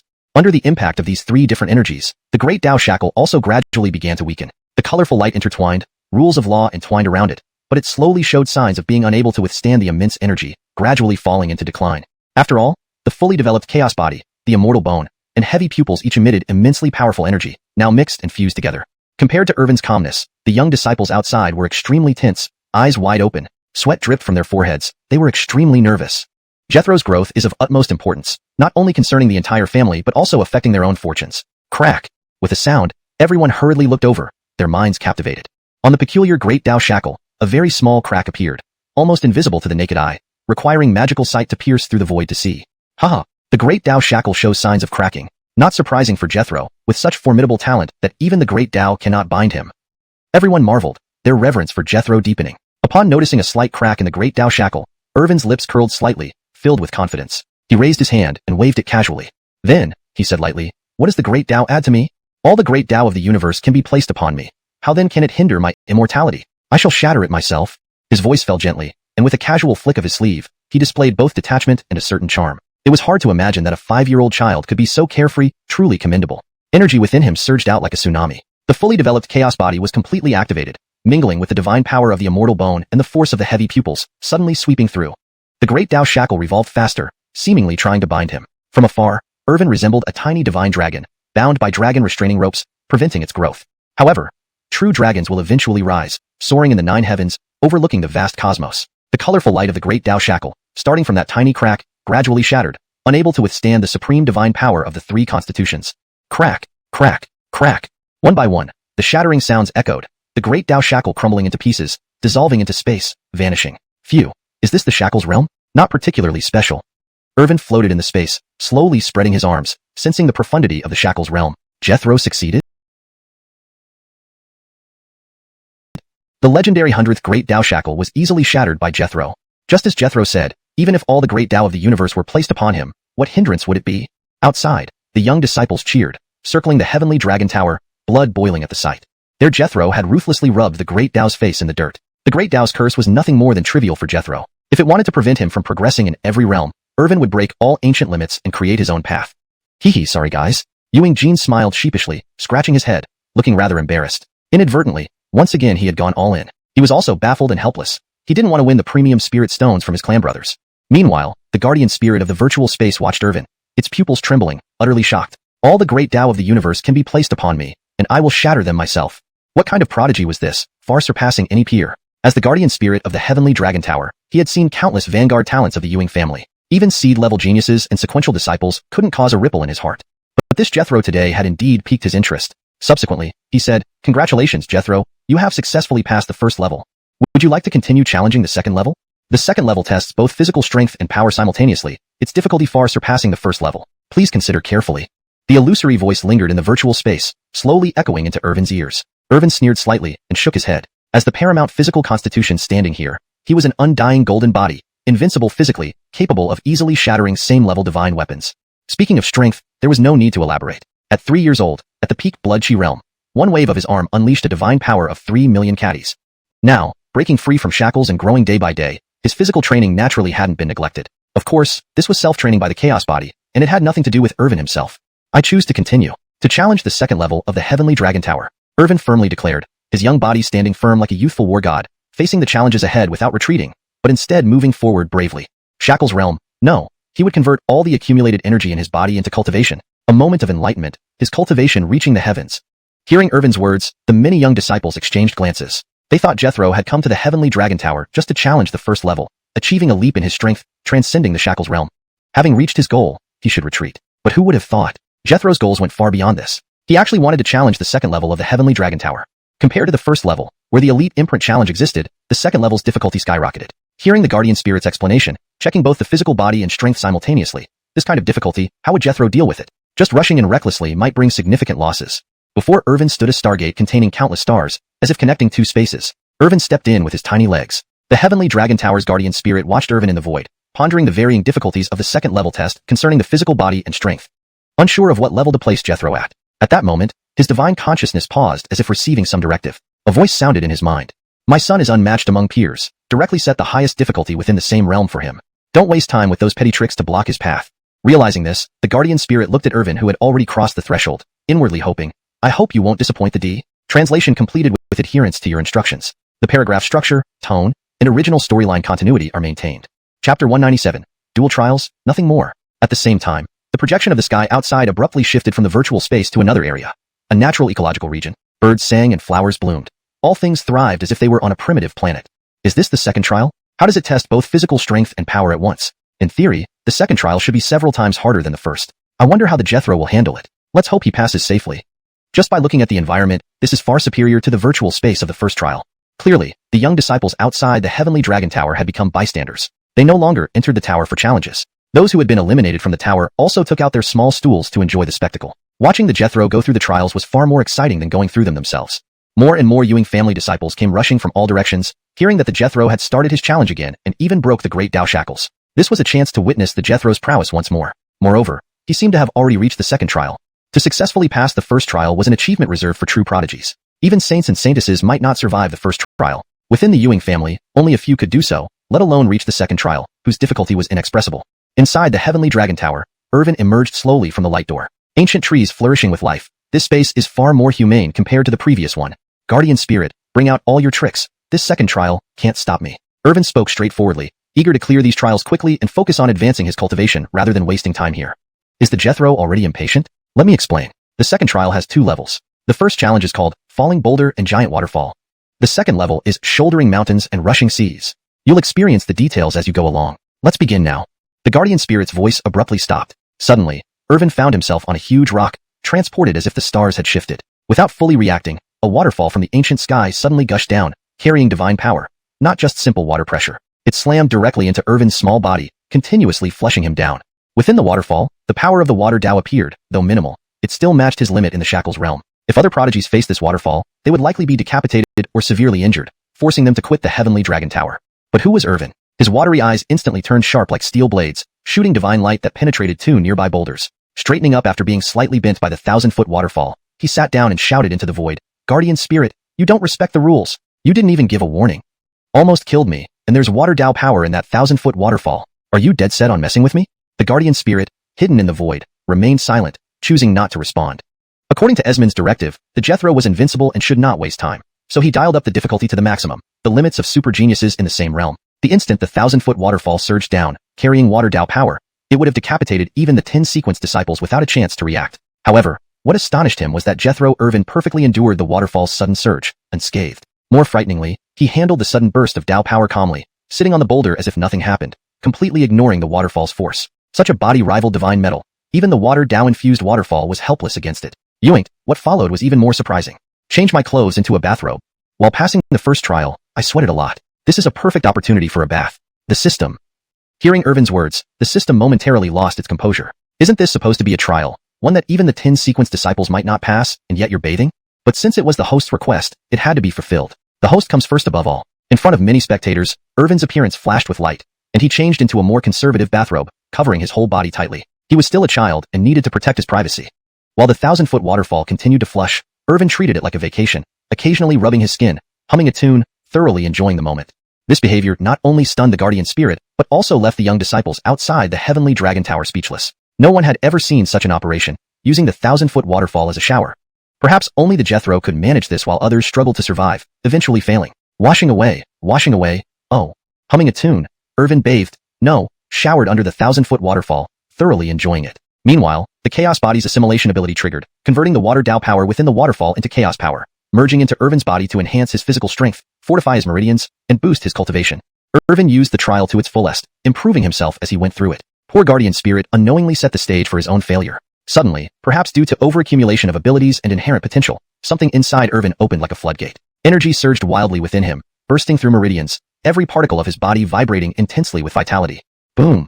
With a thunderous roar, Irvin's shackles realm leaped from the first to the third stage. Irvin achieved a breakthrough while showering. Huh? I was just taking a bath. Why did I break through again, and 3 minor stages at that? Irvin felt his state. His mana flowed exceptionally smoothly, marking a successful realm breakthrough. He had planned to try breaking through after the bath, but hadn't anticipated his Chaos Body's urgency, assimilating water Dao energy for the breakthrough. Lord Jethro has broken through. Damn, what am I seeing? Using the 1,000-foot waterfall for a bath, he breaks through in mid-shower, continuously. No one can stop me today. I'm going in for a shower too.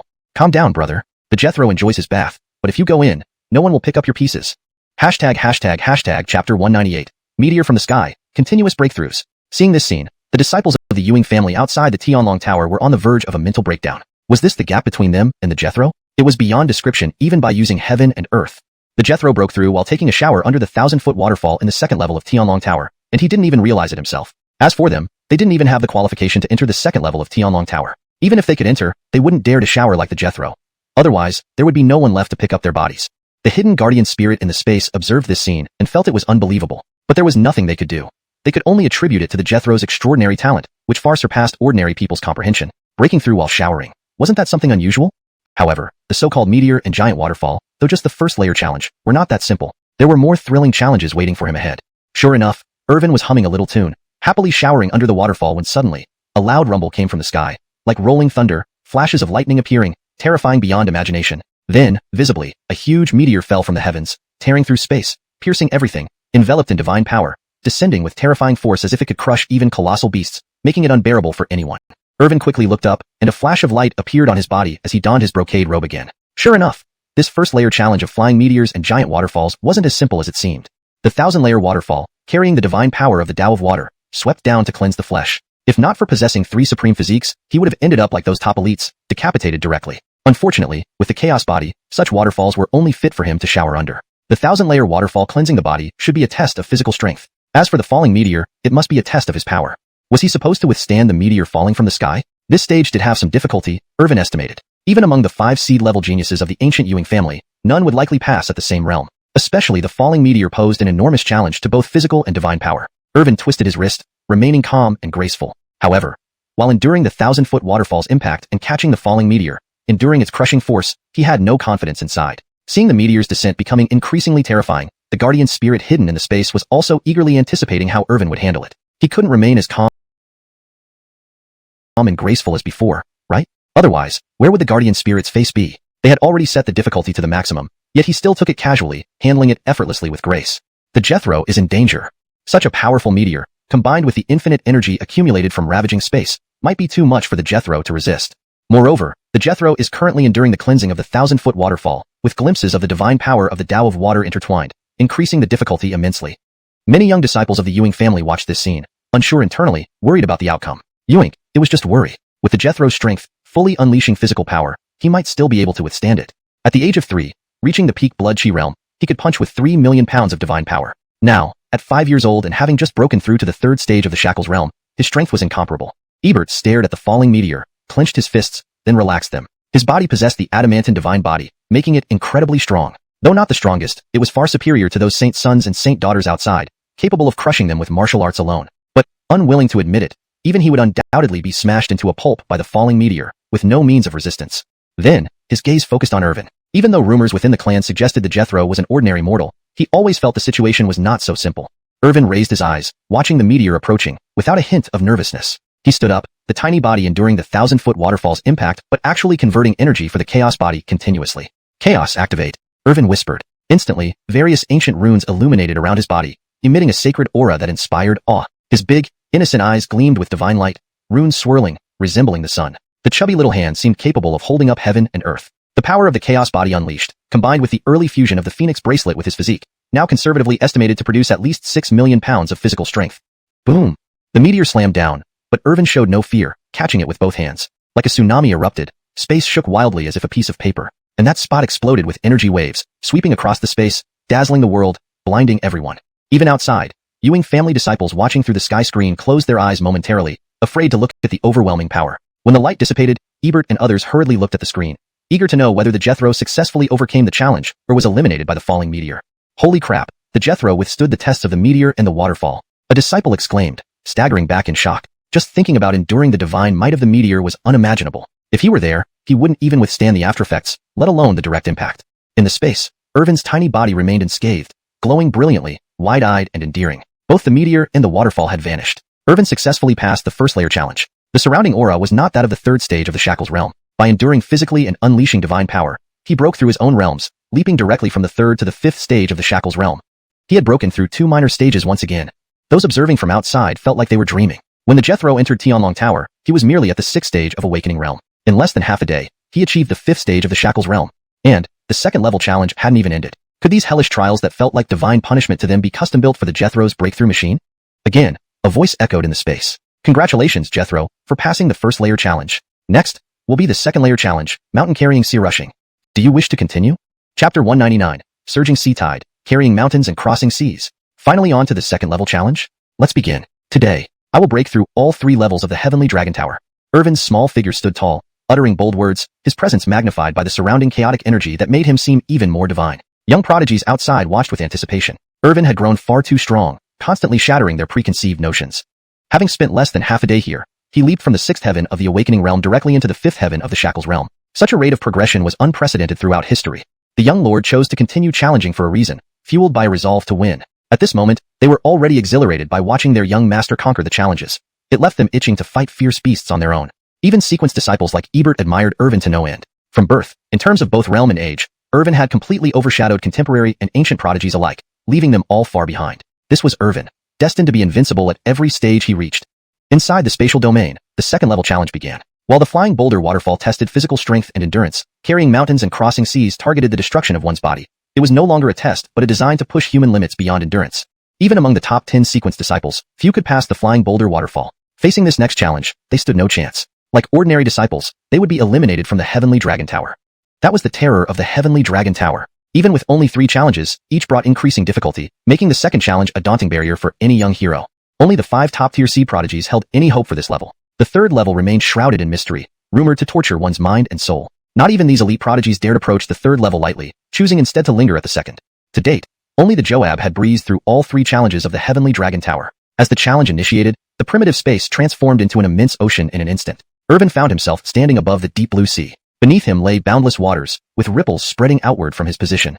Stretching endlessly, sea creatures floated and played harmoniously on the surface. Irvin smiled faintly. This was all a simulation within the Heavenly Dragon Tower, a created microcosm that was ultimately just a mirage.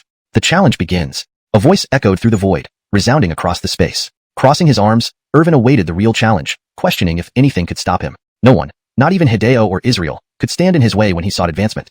True enough, thunder roared overhead. Dark clouds amassed rapidly, creating an apocalyptic scene. Irvin furrowed his brow slightly. This dramatic setting seemed cliché and hardly suited to intimidate anyone. If increasing the challenge meant adding theatrics, then so be it. He preferred to clear it quickly and focus on the enigmatic third level instead. Whereas this level tested his body and strength, the next must challenge his mind and spirit. Suddenly, the playful sea creatures vanished, replaced by raging storms that threatened destruction. Enormous waves surged skyward, embodying parts of the Tao's power specifically tailored for him. Such power was beyond what other prodigies could endure, but perfectly matched his maximum capacity. Irvin suspected the guardian spirit of the Heavenly Dragon Tower was targeting him. Unbeknownst to him, it was due to his Miles's confidence, which prompted raising the difficulty. Imperial Pin emerged. Opening his right hand, the Imperial Pin appeared in his palm, etched with runes glowing faintly. Holding the pin, Irvin swiftly drew a lotus platform beneath his feet like a small boat, providing a stable stance without drifting on the water. With the ultimate drawing mode, he wielded the Imperial Pin effortlessly, manifesting creations into reality. As Irvin steadied himself, the sea tide grew fiercer, resembling a monstrous beast trying to consume him. Yoinked, he remained composed. Standing on the lotus, he endured the relentless surges. His small frame glowed faintly as chaotic light enveloped him, interweaving the powers of Tao and law. Ancient symbols radiated brilliance around him. Irvin remained calm, his eyes clear and unfazed, not like a 5-year-old at all, but more like a divine being who had witnessed countless eons. Is this all there is? Not even a drop of water penetrates my clothes. What kind of challenge is this? Absolutely nothing. In fact, it's less strenuous than taking a bath in our hot spring. With folded arms, Irvin commented calmly, his gaze relaxed. Preparing for a rigorous challenge, he felt disappointed by its simplicity. Perhaps his expectations for the Heavenly Dragon Tower's challenges were too high. In the void, the guardian spirit remarked, "The best part is yet to come." Lord Ewing is truly confident, Ebert muttered. But he has earned that right. It seemed this second challenge would also be easily conquered. Amid the ongoing tempests, endless green-blue waves howled like ancient beasts, terrifying and immense. Boom! The tidal wave shook violently, accompanied by lightning flashing in the clouds. Powerful hurricanes churned the sea into vortexes, presenting an apocalyptic sight. Ewing Irvin stood unwavering on the lotus platform, steady as a mountain. Then, in the ancient sky, a massive mountain materialized, dwarfing everything below. Hovering between the stars, its descent would unleash unimaginable power. So, this is the true, carrying mountains and crossing seas. Irvin smiled faintly, unaffected by the surging tides, lifting his gaze to observe. The vast mountain hanging in the sky, appearing like a miniature planet, loomed over him, an insignificant speck in comparison. Its mere presence induced a sense of crushing pressure, as though ready to crush everything into dust at any moment. Chapter 200. A finger supports the mountain, straight to the opening of the spirit realm. The young disciples outside almost gasped for breath, feeling as if they were about to suffocate. The ancient mountain hung in the starry sky, vast and incomparably immense, evoking awe and rendering any thoughts of resistance futile. It was unimaginable that such a colossal mountain, if it were to crush down, would require what kind of divine power to withstand. Although the trials within the Heavenly Dragon Pagoda are adjusted according to the challenger's realm, this was the difficulty level for a locking realm challenger. Even they found it outrageous. Even an opening spirit realm cultivator would be instantly crushed into powder. Furthermore, one had to endure the pressure from the ancient mountain while resisting the sweeping waves of the raging sea. Carrying the mountain and driving back the sea, the name did not deceive. Ebert could guarantee that if he were inside, even without the ancient mountain's presence, just the sweeping waves would be unbearable. Even with his adamantine body activated, he would still be torn apart by the raging torrents. Everyone then remained silent, continuing to watch the projection outside the Heavenly Dragon Pagoda. They no longer dared to speculate on the Jethro's strength. This little ancestor always seemed lazy and carefree, enjoying life to the fullest. But when he acted, it was truly earth-shattering. It turned out that breaking through realms for the Jethro was just a matter of raising a hand, far easier than eating or drinking water. Inside the spatial dimension, Irvin endured the tearing waves while looking up at the sky, waiting for the ancient mountain to crash down. Unlike the previous meteor showers, this ancient deity couldn't be shattered by brute force but had to be supported with divine strength. If he failed, he would be flattened and eliminated. Enduring the divine might of the mountain while bracing against the sea's onslaught, Irvin remained relaxed and unperturbed. Even the invincible bodies like Immortal Ancient Sacred Body or Heaven Sacred Body couldn't resist this, leading to immediate elimination.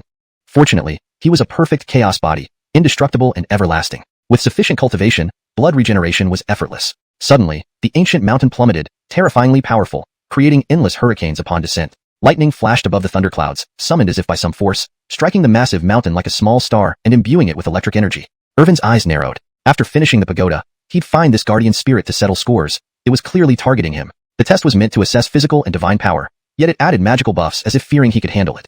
But Irvin wasn't worried. He simply extended his arms, infinite divine power coursing through him, emitting 10,000 beams of immortal light to enhance his strength. His twin pupils activated, slowing down everything hundreds of times over. He would use this opportunity to further integrate his perfect chaos body, immortal bones, and twin pupils for smoother application. The system teased him, noting he wanted these three supreme physiques to have autonomous defensive abilities for future ease. As the massive mountain fell, turning the surrounding sea into steam, water ripples formed a vacuum area, terrifying beyond belief. Observers trembled, retreating in fright, imagining how their Jethro could possibly endure. Suddenly, a voice reassured Ewing family members. Is this all? Not even enough to tickle me. Under the colossal mountain, Irvin stood upright. Did our Jethro manage to withstand the pressure? Someone asked, hopeful. Holy shit, look. Is that our Jethro? Indeed, amidst the raging sea attempting to tear him apart, Irvin stood calmly on the lotus platform. Not strained as expected, he simply raised his right arm, supporting the mountain with one finger. The contrast between his tiny body and the mountain, akin to a small star, was absurdly comical. Yoinked, the sight shocked everyone profoundly. Our Jethro's power cannot be described in words. He is a human-shaped beast, the ultimate celestial calamity. This ancient mountain alone would flatten us. Our Jethro lifts it with just one finger. Even the Joab might not catch up at this age. Our eternal Ewing family truly gets stronger with each generation. Not only the observing disciples, but even the hidden, heavenly dragon pagoda guardian spirit was astounded, covering its mouth in amazement. The recognition shifted. Throughout history, no same-age genius had achieved such feats. Regret tinged his heart for increasing the difficulty, unknowingly offending an infinitely potential genius. He must apologize after the trials. However, rewards awaited after 3 tests. Using this chance, he would establish a good relationship. Meanwhile, inside the spatial dimension, energy surged within Irvin, following the flow of the chaotic Emmanuel technique, converting much stronger energy after the intense ordeal. Blazing divine light erupted from Irvin, piercing through dark clouds, making him like a small sun shining brightly. With a thunderous boom, Irvin broke through again. Not just once, but continuously. Locking realm 6th level. Locking realm 7th level. Opening spirit realm 1st level. Breaking through 5 levels straight to the opening spirit realm. Hashtag chapter 201. Effortlessly breaking through realms. Seeing this scene, the Nick's intestines were nearly regretting their decision. The shock inside him could no longer be suppressed, and he burst out with profanity. What the hell? Where did this little ancestor come from? How can such a heaven-defying being exist in all the realms and universes? Never seen anyone break through realms as easily as walking or drinking water. At this moment, the guardian spirit was speechless, unable to express his emotions. This was too shocking. No, he was witnessing a legend unfold before his eyes. He had seen countless prodigies, children of the elders, and outstanding young men from both main and collateral branches, all growing under his watch. Meeting Irvin today refreshed his understanding of what it meant to be a prodigy. Compared to Irvin, other young prodigies were nothing at all. No, he must form a good relationship with this prodigy. Earlier, he raised the difficulty to the highest level upon the D's instructions. But he had indeed offended this person. After Irvin completely passed the 3 challenges, not only would he have to give the deserved rewards, but also dig deep into his own pockets. Otherwise, with such a prodigy remembering him, he wouldn't dare close his eyes at night. However, as the light faded, Irvin landed back on the lotus platform. The guardian spirit exhaled, ready to relax, but what happened next was unexpected. Irvin opened his eyes slightly, seeming to have achieved a higher state. 2nd stage of the spirit awakening realm. With a light flick of his right hand. 3rd stage of the spirit awakening realm. It seemed he had adapted to the environment. Those chubby little hands neatly adjusted his clothes. Another thunderous sound. 4th stage of the spirit awakening realm. At this moment, everyone present lost their composure, seemingly about to go mad. Not mentioning the guardian spirit, who was jumping around in midair, unable to speak. Just the many young disciples outside the heavenly dragon tower were overwhelmingly excited, their pupils trembling as if looking at a deity, wishing they could kneel before Irvin directly. What kind of prodigy is this? Could he be the reincarnation of an ancient D? This is Jethro? I knew he was talented, but to be so monstrous. Could he be the reincarnation of an ancient D? Otherwise, why would his breakthroughs defy logic like this? Is this even called breaking through? It makes no sense. If they hadn't witnessed it themselves, they would have thought they were seeing ghosts in broad daylight. How could breakthroughs be so trivial? Raising a hand, opening his eyes. This is breaking through? Then what were these young disciples striving night and day for, seeking just a glimmer of opportunity to break through? They probably couldn't even be considered trash. In fact, witnessing this scene shattered their entire worldview. Can you believe that when Jethro came to the heavenly dragon tower, he was merely at the 6th stage of the enlightenment realm? Now, he has transcended major boundaries, entering the 4th stage of the spirit awakening realm. If news of today's breakthrough spreads, it will certainly cause a massive upheaval throughout the eternal immortal domain. Breaking through repeatedly within half a day. What an outrageous feat. Unprecedented. As for Ewing Gang, at this moment, Irvin was his god, the only god. As long as he followed Irvin, there would definitely be a bright future ahead, no doubt about it. Fortunately, he had keen insight and had already pledged allegiance to Irvin, willingly becoming his follower. All in success, faster than other lineage disciples. Inside the space, Irvin stretched lazily.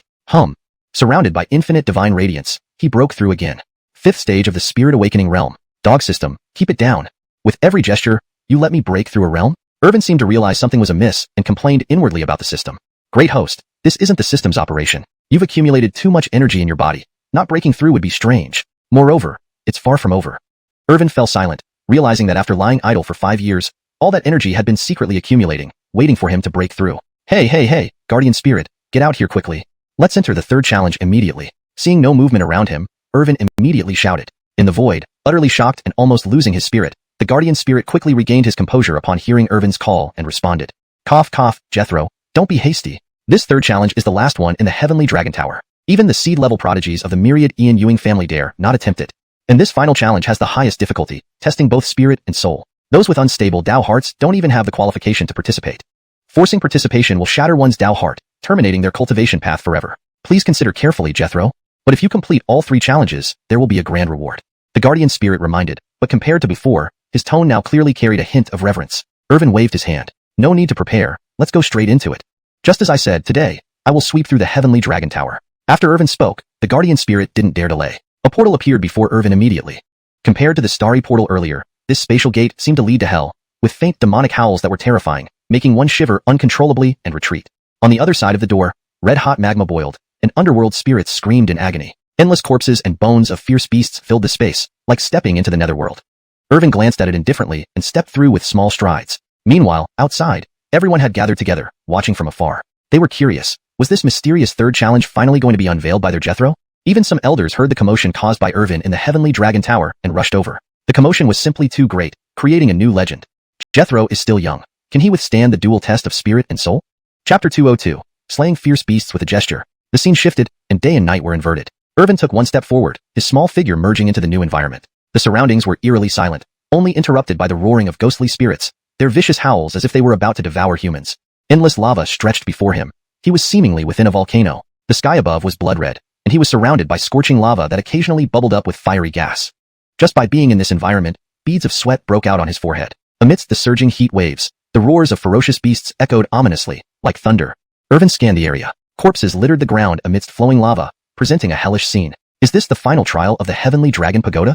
Compared to the previous 2 trials, this one is far more interesting. Irvin spoke casually, a glint of light flashing in his eyes as he tried to pierce through the essence of this trial. The oppressive atmosphere here was several times stronger than the previous trials, almost unbearable. No wonder even the seed-level geniuses of the 10,000 ancient Ewing clan dared not easily venture here. This scorching hot environment, combined with the fierce roars of beasts and spirits, seemed ready to burst forth from the lava at any moment to slay all present. On a steep cliff nearby, a lizard engulfed in flames emerged, its tongue sizzling, and saliva dripping to the ground, causing Irvin a shudder despite knowing it was virtual.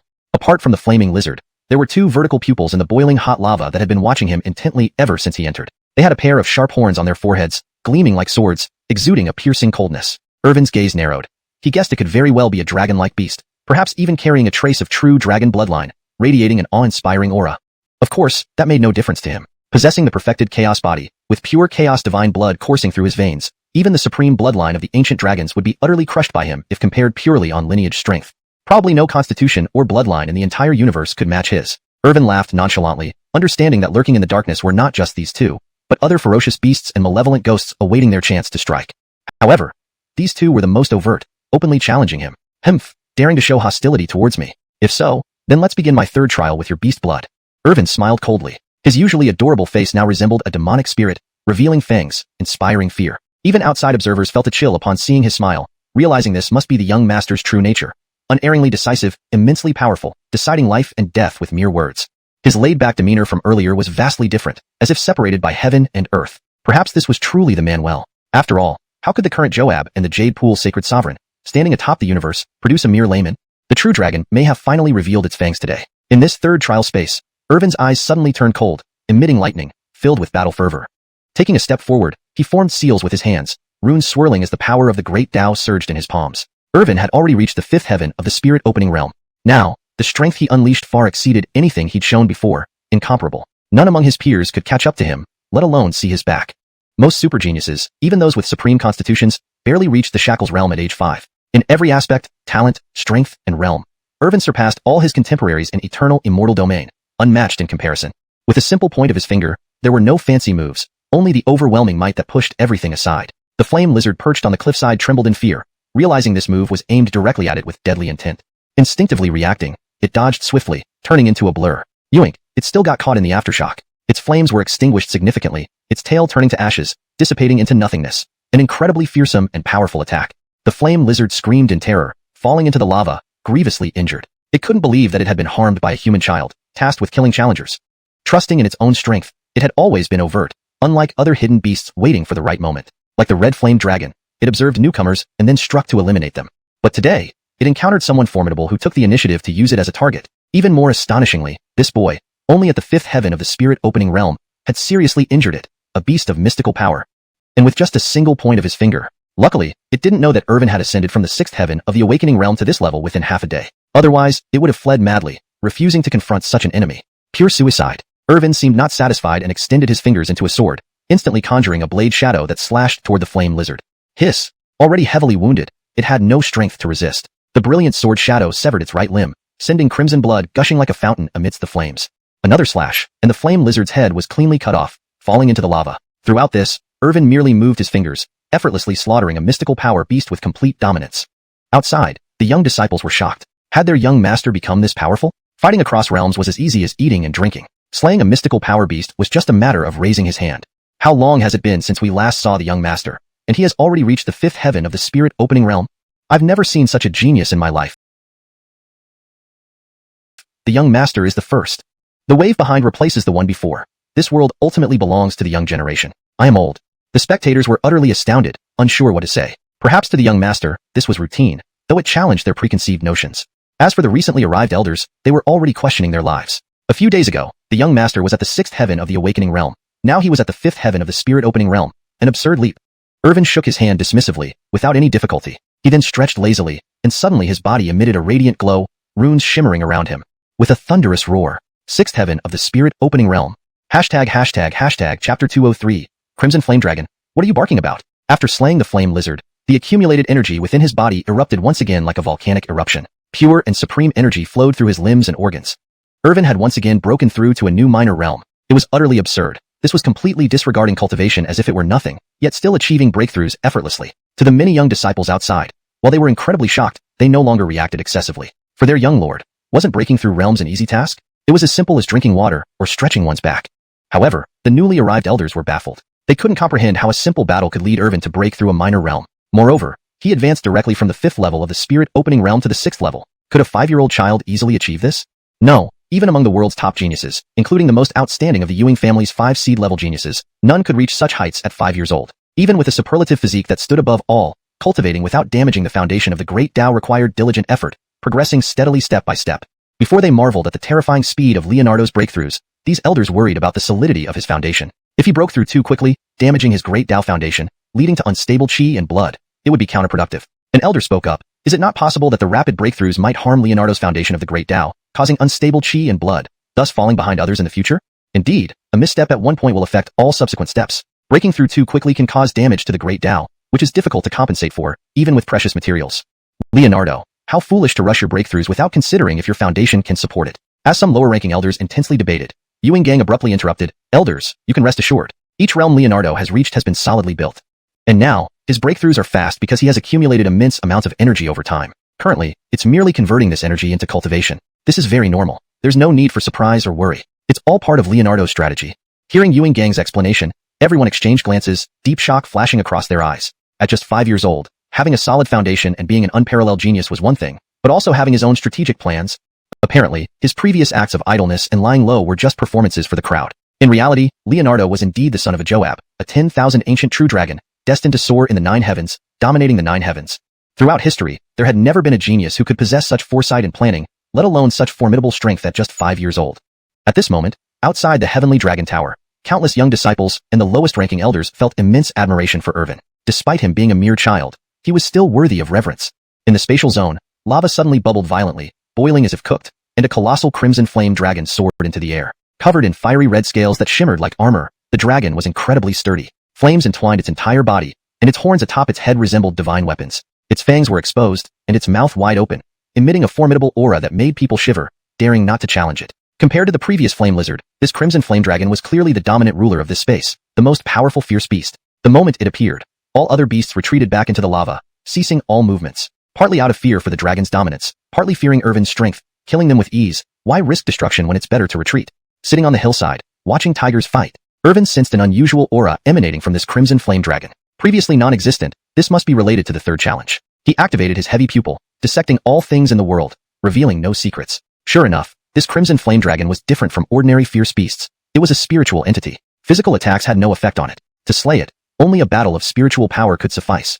This was a complete test of the soul. When the crimson flame dragon opened its vast mouth, swallowing flames, its eyes emitted boundless cold light, radiating intense pressure. A black flame slowly formed in its mouth, charged with divine power. Once expelled, it could destroy space itself. A slight smile flickered on Irvin's lips. The first challenge was defeating 10 imprints. The second challenge had 2 layers. If guessed correctly, the Crimson Flame Dragon was just the appetizer for the third challenge. The Nick, hidden in the void, watched with interest but still gave a reminder. Defeating the Crimson Flame Dragon is the first layer of the third challenge. The third challenge tests both spirit and soul, and this first layer does so similarly. The Crimson Flame Dragon's realm is at the peak of the mystic skill realm, one step away from becoming a divine mansion. For a genius with a superlative physique, leaping across such realms to defeat a dragon is an overwhelming suppression at the spiritual level. As a spiritual entity, only by leaving your body can you fight it, testing your soul's strength. If your soul cannot defeat the Crimson Flame Dragon, you will be eliminated. Listening to the explanation echoing in the void, Irvin remained indifferent. To him, this Crimson Flame Dragon was no different from the previous Flame Lizard, merely a slightly larger insect. Even if it had special techniques targeting the mind and soul, they were trivial tricks unworthy of attention. This was Irvin's confidence, the supreme confidence to suppress all enemies in the world. Even in a battle of souls, he remained invincible. Seeing Irvin's disdainful attitude, the Crimson Flame Dragon became furious. As Irvin guessed, it possessed a trace of true dragon blood, though only a small amount. With formidable cultivation and early enlightenment, it could communicate with humans. It could tell that this boy was openly mocking it, not taking it seriously at all. Roaring loudly, roar. It would not allow its dignity to be challenged. Facing past challengers, it had always been the one to despise, never the one to be despised, especially by an unruly child. Its temper flared uncontrollably. However, Irvin wouldn't tolerate such behavior. Waving his hand, he yelled, "What are you barking about? Why are you yelling? Try barking one more time." Initially, the Crimson Flame Dragon was genuinely frightened, immediately stopping its roar. But realizing what happened, its face flushed red. It had been intimidated by a mere child. Humiliation. Great humiliation. Chapter 204.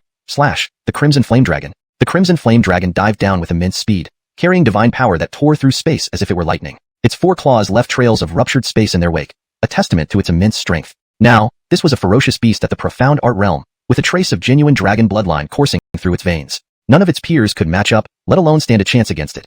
Facing a mere child who was only at the 6th heaven of spirit awakening and had not even reached 5 years old, this creature had absolute confidence. Otherwise, how could it survive in the world of ferocious beasts? Thus thinking, its sinewy claws ripped through the air and arrived before Irvin. The Crimson Flame Dragon intended to crush this child with sheer physical power, showing him the consequences of underestimating it. Unfortunately, ordinary prodigies would crumble even from a tail swipe, not to mention this overwhelming physical divine force that would tear them into pieces. But it faced Irvin, a perfected chaos body, the ultimate corporeal form among all beings across realms. At this level, none could match his physical prowess. Otherwise, they were merely courting death. Even leveraging spiritual power, Irvin could still overwhelm any ferocious beast, remaining undefeated. Irvin smiled indifferently, savoring the challenge. He closed his eyes, emitting an aura like the sun with hints of chaos. Above him appeared a miniature version of himself, his spiritual body, while his original form remained seated on the ground, calm and composed. Spiritual body versus spiritual body. Facing the claw that sliced through space like a gust of wind, Irvin raised his right palm upward, enveloped in grand runes, glowing golden like an indestructible body. When the massive claw collided with the tiny hand, ripples surged out, causing boulders to roll down the cliffs and plunge into the lava below, sending molten rock flying. Yoinked, the Crimson Flame Dragon's eyes widened in shock. It couldn't believe it was evenly matched by a 5-year-old. Utter disgrace. No, something wasn't right. As it realized, its claw felt entrapped in thick mud, immobilized and completely suppressed. Just a measly eel dares to defy me. Irvin sneered coldly, appearing cute and innocent to outsiders, but like a grim reaper to the dragon. Its colossal body began twisting uncontrollably. Irvin rose slightly off the ground, using his chubby little hands to control the dragon's claws. His gaze narrowed, then he applied tremendous force. Roar! The Crimson Flame Dragon roared, its body entirely under Irvin's control, now turned into a toy being swung wildly, slamming into surrounding cliffs, sustaining internal injuries, and spitting blood. But that wasn't all. Another surge of power erupted from Irvin's palms, overwhelming like a mountain or tidal wave. With one final swing, the dragon's body was hurled into the lava, leaving Irvin holding a broken limb. Sorry, I got carried away and snapped your forelimb, Irvin said with a guileless smile, lacking any real remorse, treating it like a minor incident. He tossed the broken limb into the lava where it dissolved entirely. If this were outside, he might have been interested in devouring the beast's flesh as a snack. But here, within the Celestial Dragon Pagoda's inner world, everything was illusory, a test. Outside observers were shaken by what they saw. The power of his spiritual body is terrifying. This kid plays by no rules. Damn, that's savage. He's a walking human ferocious beast. Decisive and fierce, with an unruly nature. Truly a demonic little tyrant. Somehow, my heart aches for that Crimson Flame Dragon. Many of the younger members of the Ewing family stared wide-eyed, struggling to process the scene. The lower-ranking elders conversed amongst themselves, all sharing expressions of shock, adding another layer to Irvin's reputation. An unruly brat, yet an unparalleled prodigy and mischievous demon king. Higher-ranked opponents like the Crimson Flame Dragon were rare, even for the 5 top-tier prodigies. Confronting such an opponent purely with his spiritual body was unheard of. Inside the pagoda, lava churned and swirled into a vortex. A massive silhouette erupted once more, determined not to give up, despite one of its limbs being severed. an almost comical sight mid-flight. Irvin chuckled at how much the dragon resembled a worm. Roar! The dragon's roar shook the heavens, and black flames gathered in its mouth, along with magma drawn in as sustenance. This attack aimed to incinerate Irvin's spiritual body into ashes. I'm done playing around, time to finish this quickly. It seems this third trial is just an empty title, utterly lacking in difficulty. 6 Realms Reincarnation Fist.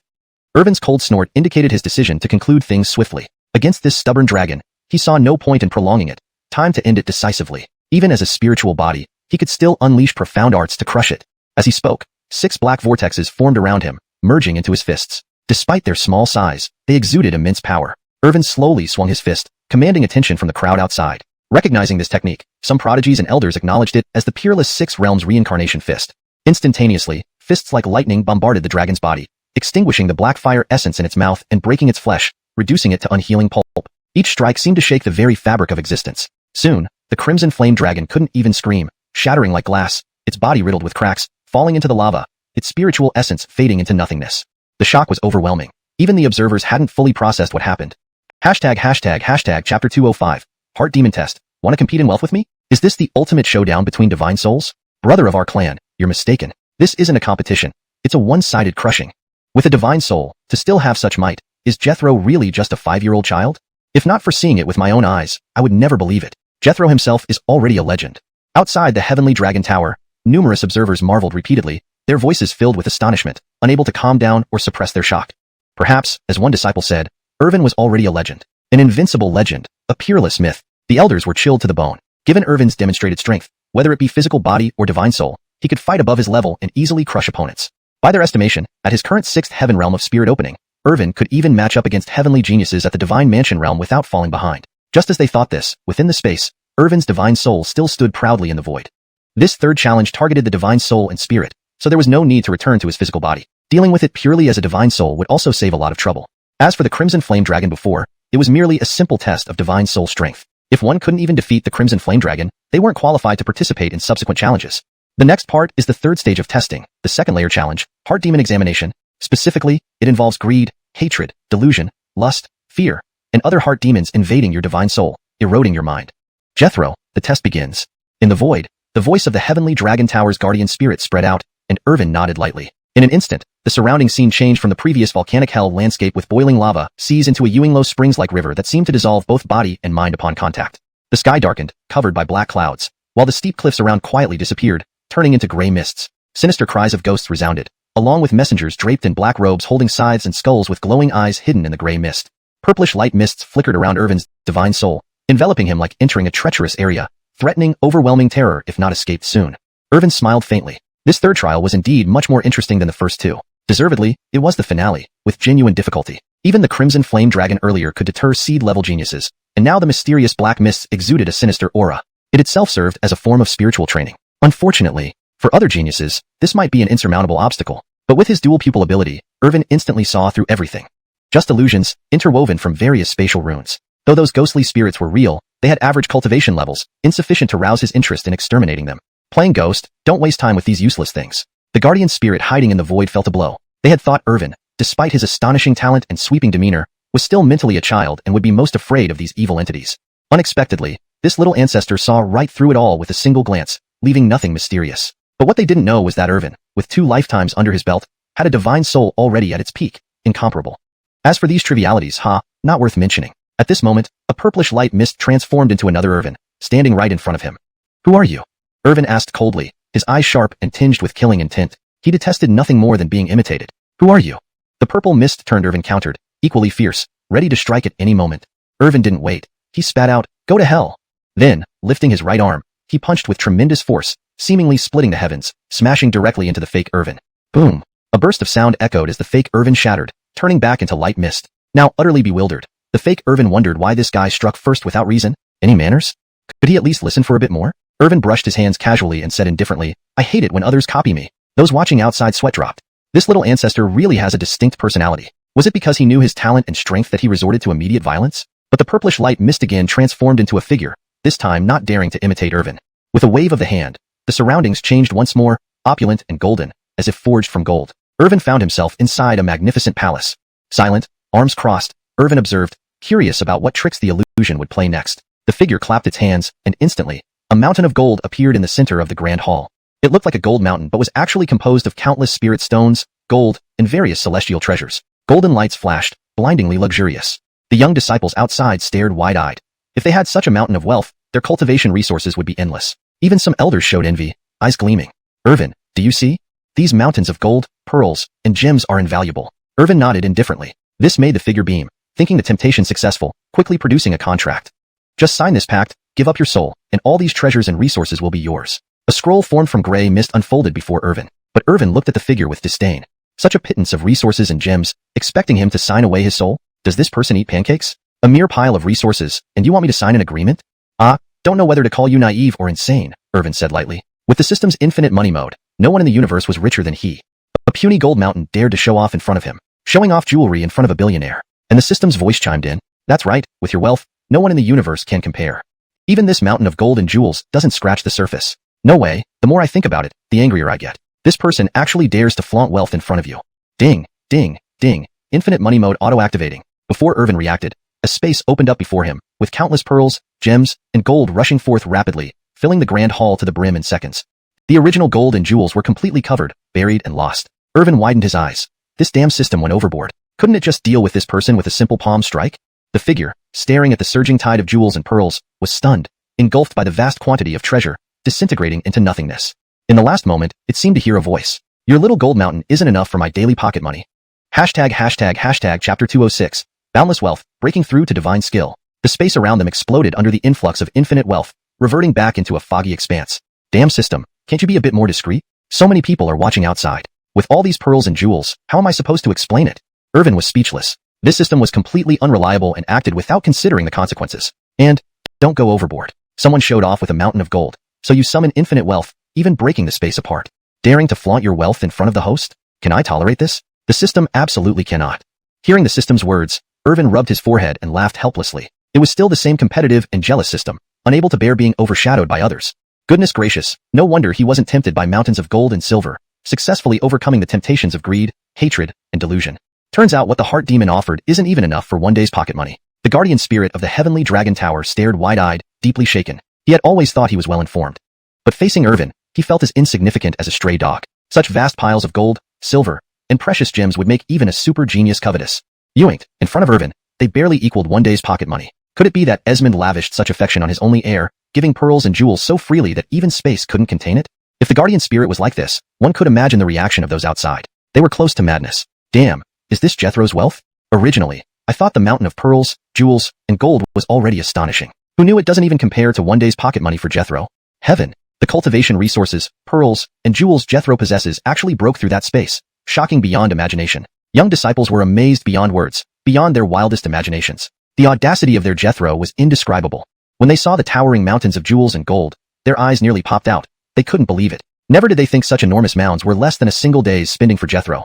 As for the gemstones Jethro possessed, they could break through any space. Even some elders looked at each other in shock. Yoinked. No one doubted Irvin's wealth. With the D as his miles and a powerful ant like Sky, who had businesses across all realms, such wealth was understandable. Inside the space, Irvin yawned slightly, feeling somewhat tired. Suddenly, the energy within him erupted like a landslide, unstoppable and overwhelming. Ancient runes appeared outside his body, indescribably sacred, with divine rings surrounding him, like an almighty deity. Boom, boom, boom. Thunder-like sounds echoed inside him, shattering numerous restrictions. After defeating the Crimson Flame Dragon, the accumulated energy within him burst forth, converting into cultivation, ready to break through. However, he was directly pulled into the illusionary space for the second-level challenge before he could advance. Now, with accumulated power bursting out, it was the perfect time to break through. Taking a step forward, a sacred and ancient aura emanated from him, like a small sun dispelling the surrounding fog. His whole person seemed to ascend.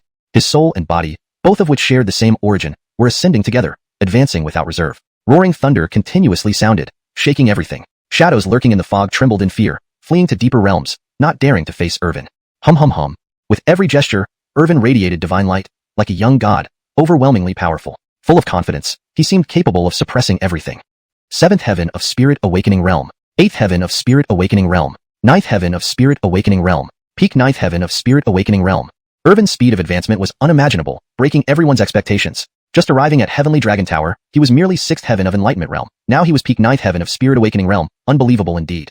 And this happened in less than half a day. But there was more yet to come. Irvin's eyes shimmered, reflecting scenes of deities and demons spilling blood, sages falling, a world-destroying scenario, as if he were the ruler of the universe. The immortal bone on his chest glowed brightly. First heaven of divine skill realm. Irvin broke through another major realm, directly reaching the divine skill realm from the spirit awakening realm. The guardian spirit of the heavenly dragon tower gulped loudly, covering his thumping heart. Watching Irvin, he was speechless, unsure what to say. Throughout history, no one had seen such a prodigy, treating breakthroughs so casually. It was as if talking, stretching lazily, or kicking his legs could lead to a realm advance. Eating and drinking required effort. This guy broke through as he pleased. People outside didn't know what to say. Jethro was a true legend, beyond comprehension. Quietly watching was best. If they marveled now, what would happen when Jethro achieved another miracle later? Better to suppress the astonishment for now. They had once considered themselves prodigies, easily suppressing others in their respective regions. Today, meeting Jethro, they realized how vast the world was. There were greater heights above the heavens, geniuses far surpassing even prodigies. In the space, Irvin's breakthrough ended. He clenched his fists lightly, feeling inexhaustible strength. A single punch made the space tremble. So this is the divine skill realm? The previous realms, blood chi, enlightenment, unlocking, and spirit awakening, are just the foundation of cultivation. Now, entering the divine skill realm truly qualifies me as a young genius. Combining the Chaos Emmanuel art and the three supreme physiques, my real combat power can at least match those at the divine platform realm. Irvin felt refreshed. Continuous breakthroughs enhanced his physical body significantly. He had grown up considerably, resembling a child around 7 or 8 years old.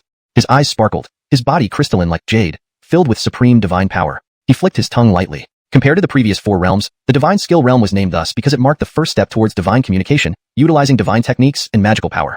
From then on, in battles, the physical body would be the foundation, while divine skills would serve as attacks. As cultivation grew, one would command myriad paths. Only at the divine skill realm could one truly be considered starting out as a cultivator. However, except for the undying powers and top-tier forces, ordinary small sects and wandering cultivators achieving the divine skill realm were rare. People were stunned largely due to Irvin's transcendent achievement. Countless people struggled in the eternal immortal realm their entire lives and might never reach this realm. Yet Irvin broke through effortlessly. At that moment, a bewitching voice echoed from the fog. Little brother, your constitution is very sensitive. ####Chapter 207. Dare to tempt me? Aren't my little attendants more alluring? Accompanied by an alluring voice, Irvin turned back and saw a young girl emerging from the mist. Though she was a young girl, her slender figure exuded grace with every movement, captivating the heart and stirring the mind into fantasies. Her perfect body proportions were astonishing, especially the 2 prominent peaks on her chest. Her beauty was such that even Irvin was taken aback and stepped backward in surprise. What kind of enchantress is this? In any mortal empire, she would be a disaster for the nation. Unfortunately, in his ancient Ewing family, she would only be considered average. He still had 2 little attendants waiting for him in his palace. Compared to Marjorie and Una, this Cecilia paled in comparison, lacking their exquisite elegance and divine transcendence. What she had was nothing more than an insidious allure embedded deep within her bones. Therefore, seeing such a Cecilia only made Irvin feel repulsed.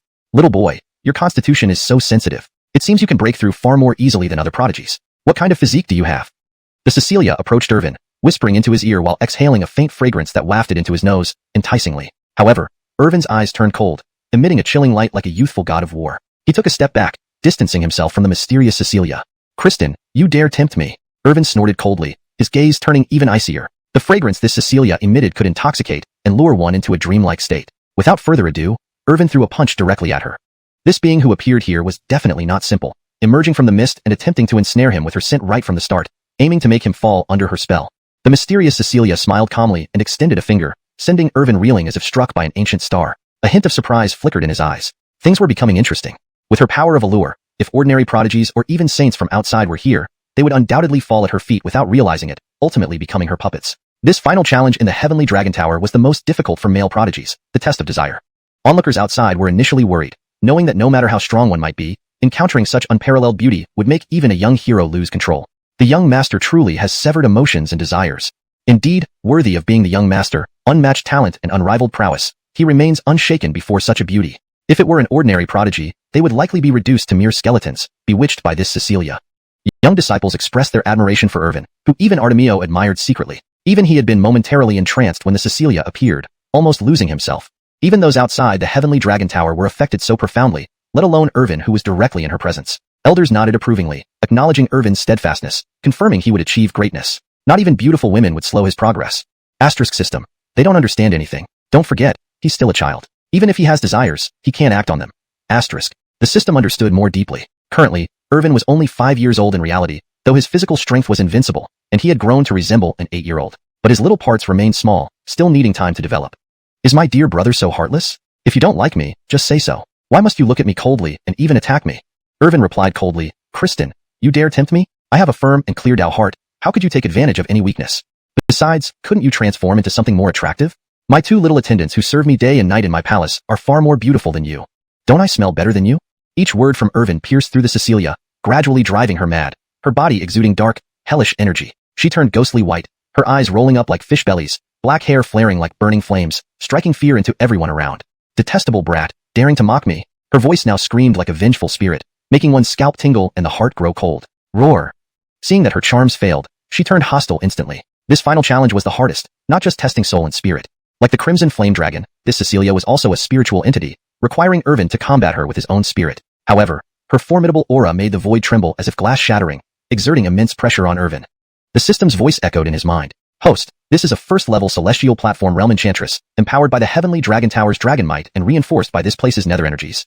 This is the last test. Defeat her, break through the Heavenly Dragon Tower successfully, and there's hope to reach the Divine Mansion realm directly from the Mystic Realm using her power. Chapter 208. Swordsmanship unmatched, suppressing the netherworld. Interesting. The demoness before me must be a mini-boss of this dungeon, Irvin chuckled. The Heavenly Dragon Tower has 3 levels, each with different challenges. Alone, he had passed through many gates, cutting down countless adversaries, finally facing the ultimate boss. Surprisingly, he was receiving additional power from the Heavenly Dragon Tower, and the added power from this netherworld. As a result, this demoness had reached the first stage of the Divine Platform Realm, 2 major realms above his own mystic realm. Transcending these major realms is only possible for those with supreme constitutions or unique cultivation techniques among young supremes, and even then, it requires great effort. Not to mention that this demoness was 2 full realms higher. Even well-known young supremes excelling among the elite could barely manage to challenge across one major realm. But Irvin was not worried at all. He shrugged his shoulders. This trip into the Heavenly Dragon Tower was worthwhile. Breaking through to the mystic realm required a thorough and intense battle to consolidate himself. So let's begin. It'll be a good way to stretch my limbs. But, as a divine soul entity, she's in a position of complete dominance, being 2 realms higher. As Irvin thought, radiance flickered around him, his divine soul leaving his body, solidified and robust. Runes illuminated outside it like a deity descending. Just then, the system voice echoed. Ding ding ding, detected host dissatisfaction with their divine soul. In adherence to serving the host, the highest principle. The system awards the host. The 1 chi divides into 3 purities method. Mastering this technique, you can transform into the 3 purities of heaven and earth using the mixed primordial chi. Once perfected, you can form 3 dharma bodies representing past, present, and future, wielding control over all dimensions, identical to your original body, with equal cultivation and distinct thoughts, subservient to your will. Irvin was preparing to act when the system presented him with this method. He was speechless but knew of this mythic technique, unheard of even by immortal Emperor Bogdan. Unexpectedly, the system brought it into his hands. The system guarantees quality. Use it with confidence. Subsequently, an arcane and abstruse grand rune flowed into Irvin's mind, holy and potent, eventually forming a Tao scripture. 5 large characters appeared, heavy as mountains, pressing upon time itself. 1 chi divides into 3 purities. Before he could study it, the demoness screeched like a banshee, emitting boundless darkness toward him. With waves of black mist surrounding her, Irvin's gaze sharpened, finger-like sword emerging. In an instant, gathered spirit energy became a long sword, slashing forward. The cold sword light cut through the sky. This was the 3 swords beyond the horizon learned directly after enabling full-level swordsmanship mode, taught by Sword Pavilion's heir, Etienne. Despite 5 years passing, the mode ensured it remained imprinted in his mind, refined to perfection. The slash shattered space, severing Netherworld's influence. Unmoved, the demoness perceived the impending blade, fear creeping in. She lashed out with green-fogged claws, slicing through space itself. Unexpectedly, the mighty sword chi shattered her claw prints, continuing undiminished towards her. Hiss! She was horrified. Being in the divine platform realm with domain power support, her abilities were nullified in the first exchange. A resounding whine echoed as the sword pierced through her right arm, leaving a bleeding wound with dark blood flowing profusely. How dare you hurt me? Her eyes filled with venomous hate, wanting to tear Irvin apart. The wound on her right arm wouldn't heal. Is that all you have? Irvin lost interest, sighing. Earlier, he believed his combat strength could rival a divine platform cultivator, but now, even enhanced by domain power, this netherworld creature couldn't match him. Clearly, his real strength exceeded divine platform. Frustrated, the demoness, sensing underestimation, grew enraged. Meanwhile, Irvin summoned Clint sword. It shone brilliantly, infused with divine symbols, about 3 feet long, wielding unimaginable power. One of the 5 supreme godly swords within the divine sword box, its might surpassed everything. Sky-cleaving sword technique. Irvin's eyes flashed coldly. The sword moved with incomparable force, almost severing reality. This ancient technique was unmatched in the eternal, immortal domain. Suddenly, the gray mist dispersed, creating a vacuum centered on Irvin. Holding the sword, radiant beams emanated, every step amplifying his aura like a descending mountain, exerting immense pressure. The demoness, sensing terror, tried to escape, but her surroundings felt sealed, unable to move. Roar! 10,000 demons sunder universe. Unable to flee, she unleashed her final card, instantly absorbing vast amounts of gray mist, expanding grotesquely, hair ablaze with black flames, numerous netherworld ghosts emerging around her. Her body transformed into myriad demons, shattering the sky, enveloped in thick, black fog. Holding the divine sword, Irvin emitted a luminous beam, subduing evil spirits, striking the strongest blow. Translation completed, maintaining the same structure, tone, and flow while ensuring coherence with previous content. ##### Chapter 209. Piercing through the Tianlong Tower. Irvin's divine sword radiated with myriad rays of immortal light, its blade slicing through the sky, its sharpness and resoluteness akin to a meteor streaking across the heavens. Under the slash sky sword technique, all eerie and mysterious shadows were rendered visible, being severed by the sword's brilliance. Irvin then lightly tapped the air, like a pillar supporting the heavens, crushing down from the void. A faint aura of harmony with the Tao enveloped it, intertwined with mystical patterns and laws, resembling a divine mountain. This single finger press sent shockwaves through the heavens, almost piercing through the sky itself. Thousands of demons screamed as they were obliterated into nothingness. Lightning danced across the skies, illuminating the entire space. The divine sword in Irvin's hand became even sharper, cutting through the spatial fabric and creating rifts with each casual swing. Buzz, buzz, buzz. The Dawn God Sword was already a supreme imperial godly weapon. Each casual swing far exceeded what ordinary spirits could endure.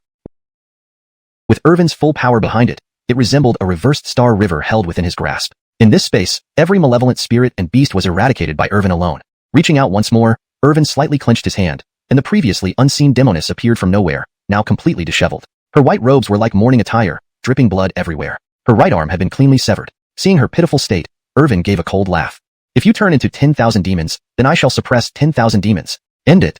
Holding the Dawn God Sword, Irvin stabbed towards the demoness with a radiant glow, penetrating all existence, shaking the very void. A divine beam surged through the sky, piercing straight through her. She had no strength to resist, dissolving into smoke, disappearing into nothingness. This beam penetrated 10,000 feet of void, bursting out from the top of the Tianlong Tower and shooting straight into the heavens, sweeping away the clouds. The residual power alone left countless elites awe-stricken. Nigel, actually killed through the final trial of the Tianlong Tower's first level. Where is Nigel's limit? Just the aftereffects make us tremble. Young disciples watched in fear. Throughout history, only a handful had managed to pass the Tianlong Tower. No one had ever done so as effortlessly as Irvin. Even the Joab couldn't achieve this in his prime. The guardian spirit of the Tianlong Tower shuddered in the void, unable to comprehend such an existence. After guarding the tower for countless years, he had never seen such a monstrous prodigy. His perspective had truly expanded today. With Irvin's successful breakthrough, the space gradually vanished, slowly dissipating. Irvin's soul and body merged again, turning into a ray of white light and appearing outside the Tianlong Tower. He had boasted about killing through the Tianlong Tower, and he had indeed done it. However, things were far from over. Before anyone could pay homage to Irvin, they saw his small figure surrounded by five-colored light, auspicious chi always present around him. Golden lotuses sprouted from the ground on the divine island, and rainbows illuminated the sky. Various runes circled Irvin, interwoven with great Taoistic principles, as if he were receiving a divine blessing. Boom! With a thunderous roar, all restraints shattered, leaving no trace of constraint. Second level Transcendent Power Realm, third level Transcendent Power Realm, eighth level Transcendent Power Realm, ninth level Transcendent Power Realm. Everyone present fell silent, unable to find words to describe what they were witnessing. Only the astonishment in their eyes lingered. Initially, everyone thought that reaching the Transcendent Power Realm would be the limit for Nigel after this Tianlong Tower trial. They never imagined that his limits were far beyond that. Yuangjin, who was also just at the first level of the Celestial Altar Realm, stood dumbfounded. At only 5 years old, Nigel had already reached the peak of the Transcendent Power Realm, capable of overwhelming him. The other elders were equally stunned, merely watching in silence. Irvin's eyes suddenly opened, causing the sun and moon to seem to invert, as if the heavens themselves could be trampled beneath his feet. An overwhelmingly powerful force emanated from him, directly breaking through to the Divine Mansion realm. Completing the 3 trials of the Tianlong Tower, Irvin's physical strength, mental power, and soul underwent a qualitative improvement. All stored energy was converted into cultivation, allowing him to leap to unprecedented heights in just one day. His immortal bone, repeating eyes, and chaotic body achieved perfect harmony, making him a flawless Taoic body, merging with heaven and earth. Now at the Divine Mansion realm, it was time to forge his Divine Mansion. All spectators stepped back, giving Irvin ample space to forge his Divine Mansion. Compared to the Transcendent Power Realm, the Divine Mansion realm represented another significant transformation. Using one's Tao, forging a Divine Mansion was the true entry into this realm. Generally, the more Divine Mansions one forges, the stronger they become. Ordinary super geniuses can awaken up to 7 Divine Mansions. Those who can awaken 8 are destined to become true deities. As for 9, only ancient prodigies or forbidden elite geniuses could achieve this. Within the ancient Yuang family, the most elite members could awaken all 9 Divine Mansions, while some seed-level geniuses had even reached perfection with 10. Everyone eagerly awaited how many Divine Mansions Irvin could awaken. The guardian spirit of the Tianlong Tower also emerged from the void. Unlike expectations, it appeared like a tiny sprite with 2 fluttering wings, delicate and white as jade, holding a small staff. Its large eyes filled with astonishment as it watched Irvin's breakthrough. The staff nearly slipped from its grasp. Do realms mean anything to this guy? From the start, the guardian sensed something extraordinary about this young master, but he never expected. He was just a monster. The guardian retreated to a corner, waiting for the young master to complete his breakthrough before presenting the grand prize. It also intended to see how many Divine Mansions Irvin could awaken. Given his earlier performance, at least 10 was the minimum. Slowly ascending into the air, surrounded by lightning and glowing runes. Irvin's body sparkled like jade. A halo encircled him, emphasizing his sacred and pure demeanor. Threads of stardust swirled around him, making him resemble a lord of the cosmos. To awaken divine mansions, huh? 10 divine mansions, perhaps not my limit. Chapter 210. The Soul Divine Mansion, uniquely ancient. Irvin murmured, glancing at his own hands. His body shimmered like a sun, brimming with boundless energy that cycled unceasingly within him. Entering the divine mansion realm was marked by awakening one's divine mansion. He was also eager to see just how far he could go. Then, intricate and abstruse runes began to flow in his mind. Irvin formed hand seals, guiding the vast ocean of energy within him, starting to awaken his divine mansion. Standing tall in the void, the myriad paths resonated together, shrouded by primordial mists. Transcendent light rose up as if protecting the sovereign of all things. Despite his small stature, Irvin exuded boundless power, forming a vacuum around him. The spiritual energy gathered like an ocean, dense like liquid. All the Dao Qi on the floating divine island surged towards Irvin, cleansing his flesh and bone. His physique was a primal body, in harmony with the breath of the universe's beginnings, incredibly formidable. His body was invincible, sweeping through all realms, wielding Dao's power effortlessly, destined for supremacy. Moreover, it had the characteristic of devouring and assimilating all things, even Dao itself. Countless spirits and immense energy washed over Irvin's body, being assimilated by the primal body, causing ancient runes to densely manifest on his bones. His body became increasingly crystalline, like fine jade, yet contained forces capable of splitting heaven and earth. The primal spirit sea within him churned more intensely, swept by countless spirits. Behind Irvin, a crack slowly opened up, signaling the embryonic form of the divine mansion space. Irvin was deducing and attempting to open his first divine mansion. As spiritual energy converged and Das rules infused, the crack gradually took shape, like a rising sun, shining across the sky. So, it's this simple? Irvin smiled faintly, initially thinking opening a divine mansion would be arduous, but it turned out to be just a gesture. Instantly, he was filled with determination. Forming seals behind him, for cracks instantly split the space, transforming into divine mansions like blazing suns. In one breath, 5 divine mansions were opened. Witnessing this, the young disciples of the Ewing family were speechless, unable to describe such fear. Even they hadn't found it so easy when they opened their divine mansions. After continuous exploration and mastering the knack, they proceeded cautiously to open their divine mansions. Being descendants of the ancient Ewing family, their talents were naturally not lacking. Most opened 6 divine mansions, while some managed 7. But none matched Irvin's ease. He did it casually. Above the void, Irvin continued to deduce. Suddenly, 4 more cracks appeared behind him, emitting an ancient aura. One could vaguely hear the roars of 10,000 beasts or the explosions of stars, truly terrifying. These 4 cracks, after absorbing Dao rules, expanded fiercely, resembling 4 large suns traversing the void. Along with the previous 5, 9 divine mansions span the sky, their power boundless, illuminating heaven and earth, brilliant beyond words, shaking the world. Has Jethro opened 9 divine mansions? A disciple asked tentatively. You underestimate Jethro. These 9 were almost opened simultaneously. In other words, 10 divine mansions are now certain. An adjacent young disciple replied, his voice slightly trembling. With high expectations met, a sharp gleam flashed in Irvin's eyes, sharp like a blade. On top of the 9 divine mansions, a massive crack ran horizontally, releasing an ancient aura, enveloped by raging red flames, like a giant sun hanging alongside the other 9.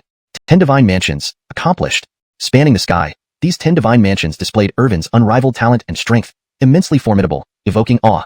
Seeing this scene, the many young disciples felt only slight astonishment, not overly shocked. After all, they had expected Irvin to open 10 divine mansions. At the moment 10 divine mansions appeared, many nearby Ewing family members noticed, gazing at the 10 sun-like structures, admiring Jethro's extraordinary talent.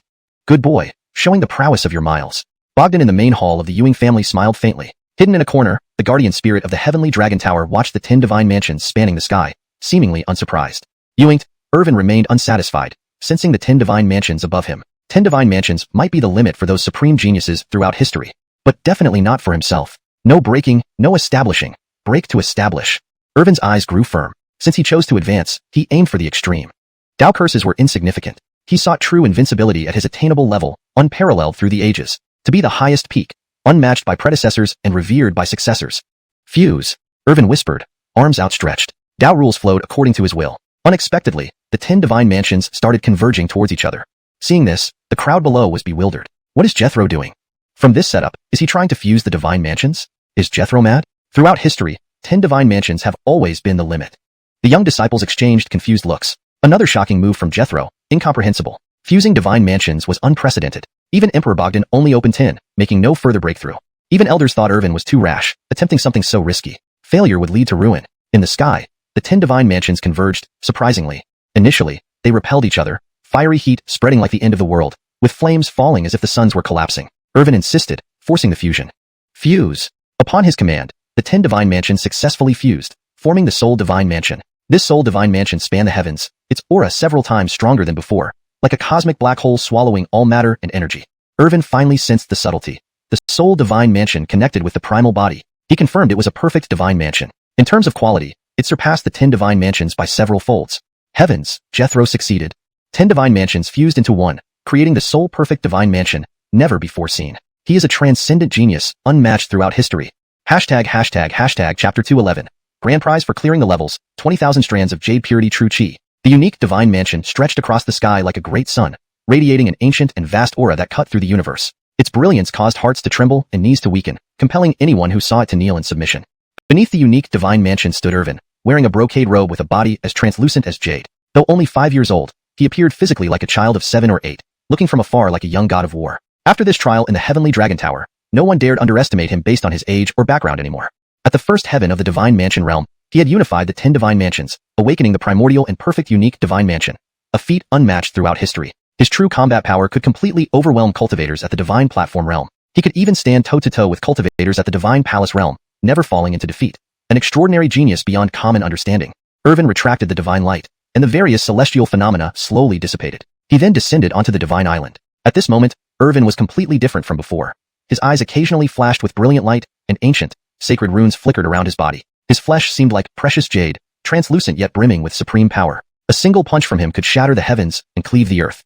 Pay respects to Jethro. Your divine might is unmatched, surpassing all others of the same realm, dominating the world. Pay respects to Jethro. Your divine might is unmatched, surpassing all others of the same realm, dominating the world.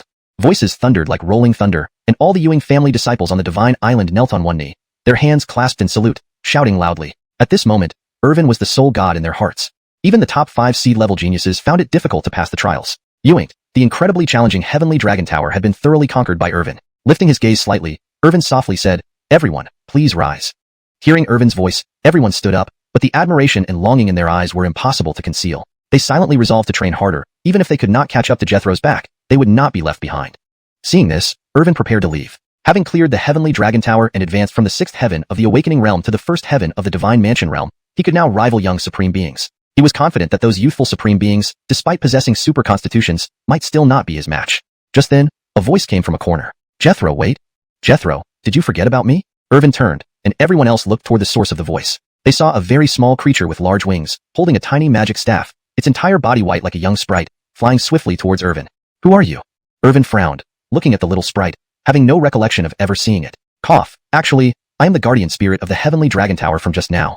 The little sprite scratched its head with the staff, looking quite cute and a bit sheepish. "Well, it turns out you were the one increasing the difficulty and secretly targeting me." Irvin's temper flared, though, to him, whether the difficulty increased or not didn't matter much since he could clear it with a wave of his hand. Still, this little sprite was quite mischievous. The little sprite lowered its head silently, not daring to say anything more. It couldn't possibly expose the divine emperor, so it bore the blame quietly. But Irvin wasn't an unreasonable person and quickly regained his composure. "Since you've already passed, why come out to find me?" Irvin asked curiously, intending to leave but stopped by this guardian spirit. Knowing there must be a reason, he waited to hear what the spirit had to say. "Jethro, don't forget that passing all 3 major levels of the heavenly dragon tower grants a reward." The guardian spirit waved its small staff, and the once calm heavenly dragon tower suddenly erupted with brilliance, shooting straight into the clouds like a pillar supporting the sky. At the top of the tower, countless beams of immortal light gathered, forming a light orb that slowly descended before Irvin. "I report to Jethro, this is 20,000 strands of jade purity true chi. It can aid in cultivation, improve strength, and enlighten the mind. Many benefits indeed. Jade purity true chi is inherently valuable and offers significant help at any cultivation stage. The stronger one becomes, the greater the demand for it," explained the guardian spirit. In truth, the reward from the heavenly dragon tower was 10,000 strands, while the additional 10,000 strands were provided by the spirit itself as an offering to create good karma. Perhaps in the future, Jethro would also look after him. The Ewing family disciples looked at the light orb in amazement, exchanging glances. They hadn't expected such a generous reward for clearing all 3 levels. To receive 20,000 strands of jade purity true chi could assist in cultivation, enhance comprehension of techniques, and solidify foundations. The benefits were immeasurable. For them, jade purity true chi was like the sun in the sky or the moon at night, something they'd heard of but never possessed. Only some young heroes or lineage disciples who contributed to the clan, completing tasks and earning exchange points, could obtain it from the clan treasury, but in very limited quantities. Today's sight of 20,000 strands was unprecedented. The elder members of the Ewing family also felt a jolt in their eyes, sharing astonished glances. To get 20,000 strands of jade purity true chi at once was truly enviable. Even these powerful individuals who had entered the divine realm felt envious and a bit bitter. For them too, the 20,000 strands were a considerable temptation. Of course, they wouldn't stoop to asking a junior for it. To Irvin, however, these 20,000 strands of jade purity true chi were almost negligible. But even a small amount was something, so he decided to accept it. This attitude would likely cause many young geniuses and even saint-level prodigies from outside to lose their Tao hearts in disbelief. 20,000 strands of jade purity true chi would tempt even accomplished powers. How much more so for these young geniuses walking the path of greatness? But to Irvin, it was just a trivial resource. With a casual wave of his hand, he stored it in the system space, planning to feed half to the young Braden sapling and keep the other half stored in the system space. Thank you. Irvin made a gesture of gratitude, and the guardian spirit returned the salute with its small staff. Irvin then left the area, heading back to his imperial city. A young disciple watched Irvin's departing figure and said dreamily, "The eternal immortal realm is going to be shaken." Note: translated as per instructions with attention to maintaining the original tone and style, ensuring natural flow, coherence, and correct paragraph structure. Chapter 212. The genius despairs, the Tao heart is clouded. In the blink of an eye, half a month had passed. Irvin single-handedly stormed through the Tianlong Tower of the 10,000 ancient Yuan clan, completing 3 levels in one go and setting a record. This feat spread rapidly, sweeping through the young generation of the eternal immortal realm, becoming a legend that defied imagination. The Tianlong Tower of the 10,000 ancient Yuan clan, I've heard about it. It's said that even sequence descendants find it extremely difficult to pass the first level and must pay a huge price. Yuangs, even the various holy sons and daughters of the eternal immortal realm, may not necessarily pass the first level when they challenged the Tianlong Tower. The son of the Joab is truly monstrous, shocking beyond measure, actually creating such a myth again. Young geniuses who heard of Irvin's achievements were amazed, secretly sighing with emotion. On the surface, Irvin was just a 5-year-old child, but his talent and strength were such that even veteran cultivators would have to reassess him and dare not underestimate him in the slightest. However, some young members of other immortal forces expressed doubt. Could the difficulty of the 10,000 ancient Yuan clan's Tianlong Tower have been lowered for Irvin? Hence, allowing a 5-year-old child to consecutively pass through levels and ultimately win the grand prize. However, another piece of news soon spread throughout the world, causing worldwide shock and astonishment. When Irvin, the son of the Joab, first arrived at the Tianlong Tower, he was merely at the 6th heaven of the awakening realm. But in less than half a day, he stormed through the tower, consecutively passing through levels, and his cultivation directly leaped to the 1st heaven of the divine mansion realm. His vitality was abundant, and his foundation was incredibly solid. Moreover, during his breakthrough to the divine mansion realm, a great sun appeared in the sky. He first awakened 10 divine mansions, and then merged them into one, creating the unique perfect divine mansion of ancient times, its power overwhelming and boundless. It was several times more powerful than 10 divine mansions combined, making his strength immeasurable. Furthermore, the difficulty of the Tianlong Tower did not decrease. Instead, it was raised by the guardian spirit of the tower. Yuan Irvin still passed through effortlessly and calmly. This rumor spread like a flood among various Tao realms and numerous immortal forces. That young master of the Yuan clan actually created the unique perfect divine mansion of ancient times. A holy master from a sacred land soared into the air, gazing into the distance, his eyes filled with caution. In this era of great competition among geniuses, this young master of the Yuan clan must be closely guarded. He must warn his disciples not to provoke him, or else they will face endless calamity. This kind of thing was happening across many immortal forces. How can this be? It completely shatters the established notions of cultivation levels. A 5-year-old should still be lingering at the Shackles realm, building a unique divine mansion? This is something one wouldn't dare dream of. Some heirs of immortal forces or holy sons from major sacred lands, upon hearing this rumor, felt as if they had been struck by heavenly punishment, frozen in place. Some geniuses with unstable mental states felt their legs go weak, collapsing to the ground. Looking at their own hands, they felt the vast disparity in the world, their pupils shrinking to pinpricks, filled with fear. To think, a genius could reach the divine mansion realm at the age of 5, not only establishing 10 divine mansions but also merging them into a perfect divine mansion, becoming the unparalleled figure of all time. Is this even human? To describe him as a prodigy is insufficient. No, this is already a freak, an incomprehensible existence. No, this can't possibly be true. A disciple of an immortal lineage pounded the ground weakly with his fists, so forcefully that blood dripped from between his fingers, his lips slightly bitter. What do we compete with? We can't compete at all. Whether it's background or talent and strength, the son of the Joab far surpasses them all. Moreover, at just 5 years old, he could create the unique perfect divine mansion of ancient times. As for himself, with the resources of a holy land lineage and possessing a supreme physique, he was over 20 years old and still mostly remained at the divine platform realm. Comparing actual combat prowess, a 5-year-old child could suppress half of the young overlords in the eternal immortal realm. After all, along with the news of his realm increase, it was widely reported that Irvin, wielding the Shinsword Clinton, cleaved the head off a god-level demonic ghost at the divine platform realm with one sword strike. From the 6th heaven of the awakening realm straight to the perfect divine mansion realm, skipping shackles, enlightenment, and divine abilities altogether. It was simply astonishing. The absurdity of this event surpassed any myth Irvin had previously created. Its absurdity was equivalent to a blood chi realm cultivator farting and killing a god realm powerhouse. Therefore, the Tao hearts of disciples of some immortal lineages were clouded, feeling a sense of uncertainty about their future, as if everything was chaos, unable to continue pursuing the Tao.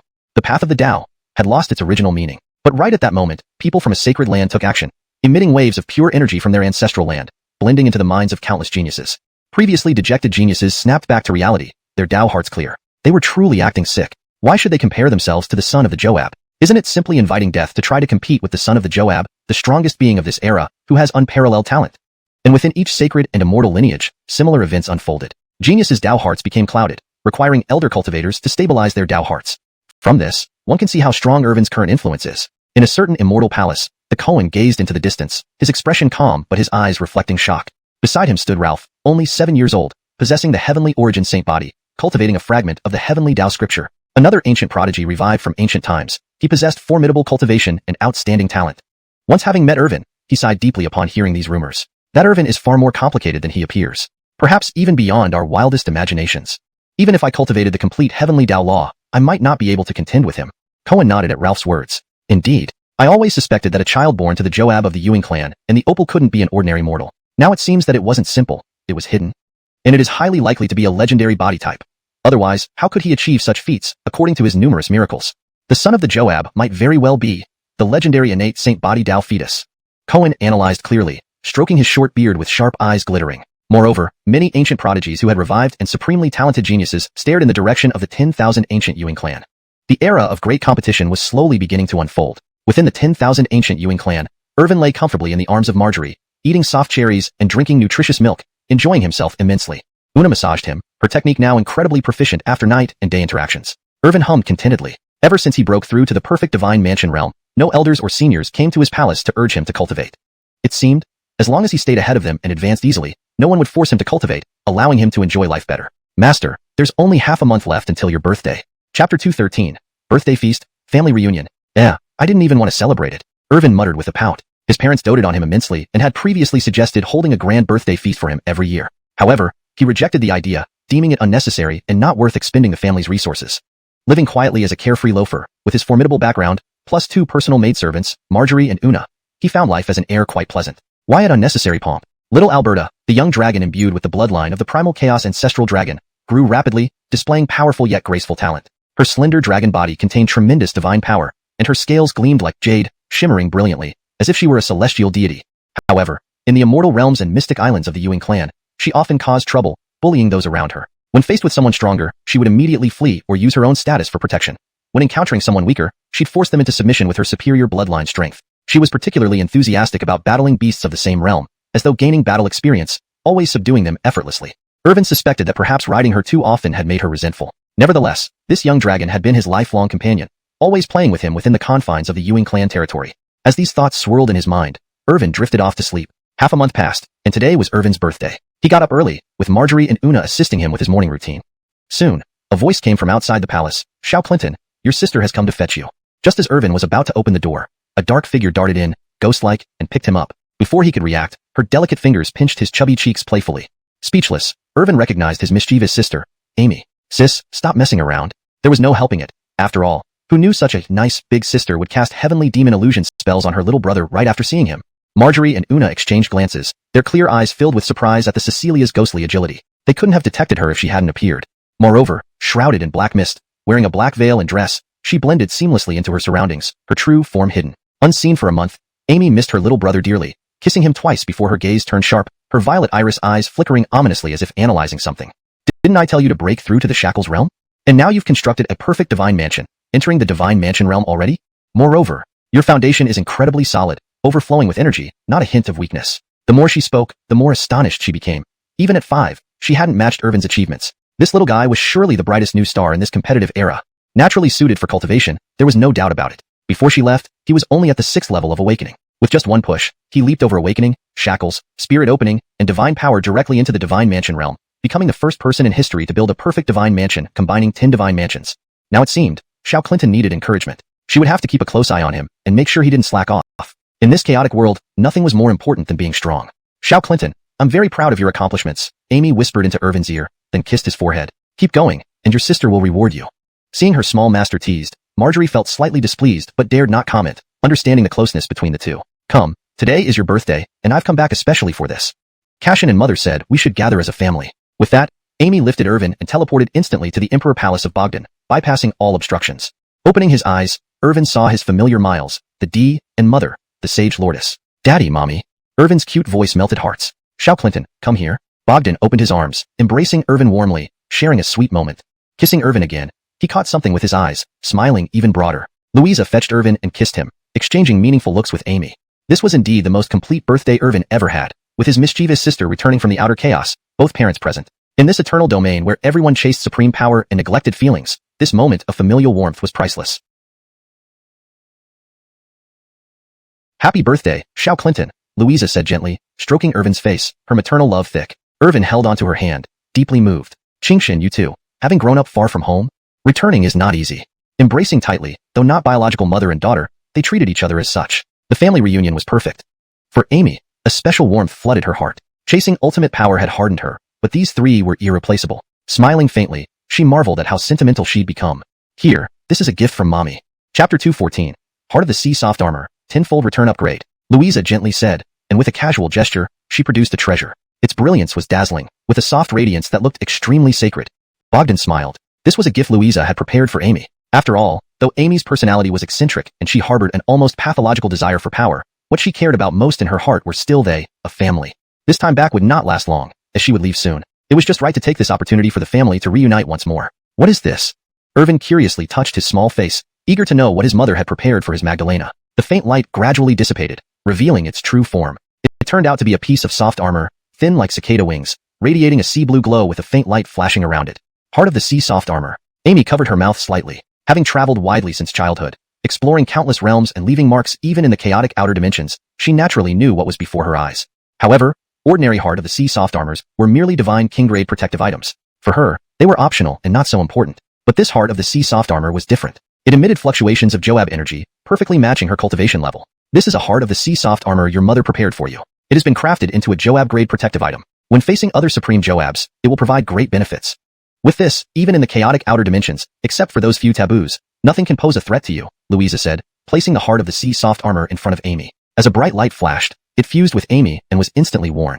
If outsiders saw this scene, they would undoubtedly have their minds explode, losing stability in their Dao hearts. A Joab-grade protective item was essentially on par with a Joab-grade weapon, both belonging to the same tier. In other top immortal forces, such items would be absolute treasures kept in reserve, only brought out during significant events, otherwise enshrined and revered. Viewing unexpectedly, it was casually given away with just a few words. To the four people present, however, this seemed completely reasonable and appropriate. Even Irvin felt the same. So, human joys and sorrows do not always resonate. What was a top-tier reserve treasure for other immortal forces was merely a casual gift to Bogdan and Louisa. As for Irvin, he had seen so much that a Joab-grade weapon was just a toy to him. After all, he had quite a few Joab-grade weapons himself, like the 5 great divine swords in the sword box. Clintoner, today is your birthday, and your parents have also prepared a birthday gift for you, Louisa said as she picked up Irvin. Extending her slender jade-like hand, a sphere of light appeared in her palm, containing boundless power, akin to a beast roaring and raging, unwilling to be confined within this world. Clintoner, guess what this is? Bogdan chuckled, tickling Irvin's nose and inviting him to guess his birthday gift. I don't know. Irvin shook his head softly. Actually, if he wanted to know, he could easily ask the system or activate his innate idugens. No matter what existed in this world, nothing would escape his sight, and it would be revealed instantly. But this was a birthday gift prepared by his parents. To enjoy the fun and sentimentality, how could he spoil the surprise? Clintoner, look.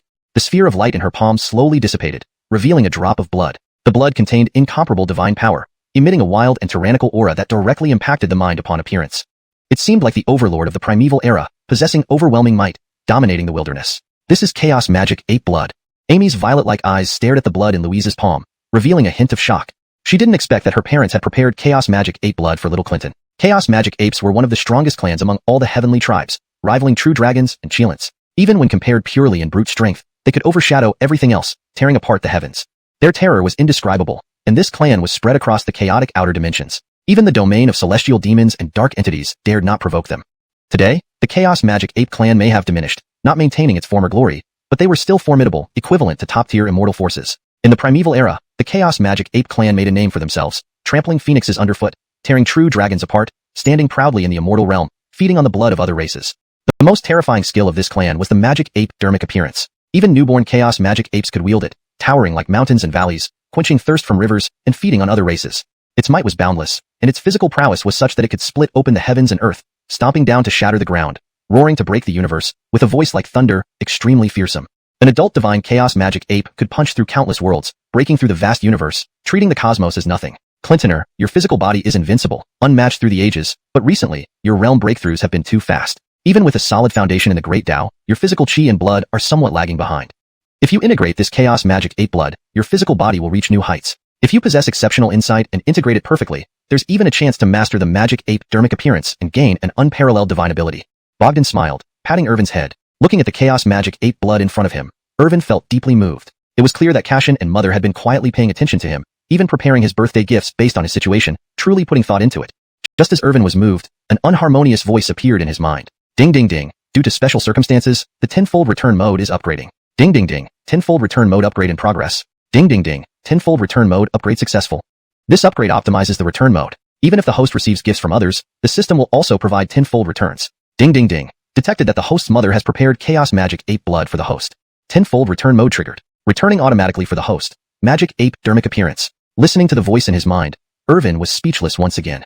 Celebrating a birthday, and his parents' gift got involved. This doggy system was indeed fully dedicated, working non-stop, 24/7 without rest. But unexpectedly, it wasn't over yet.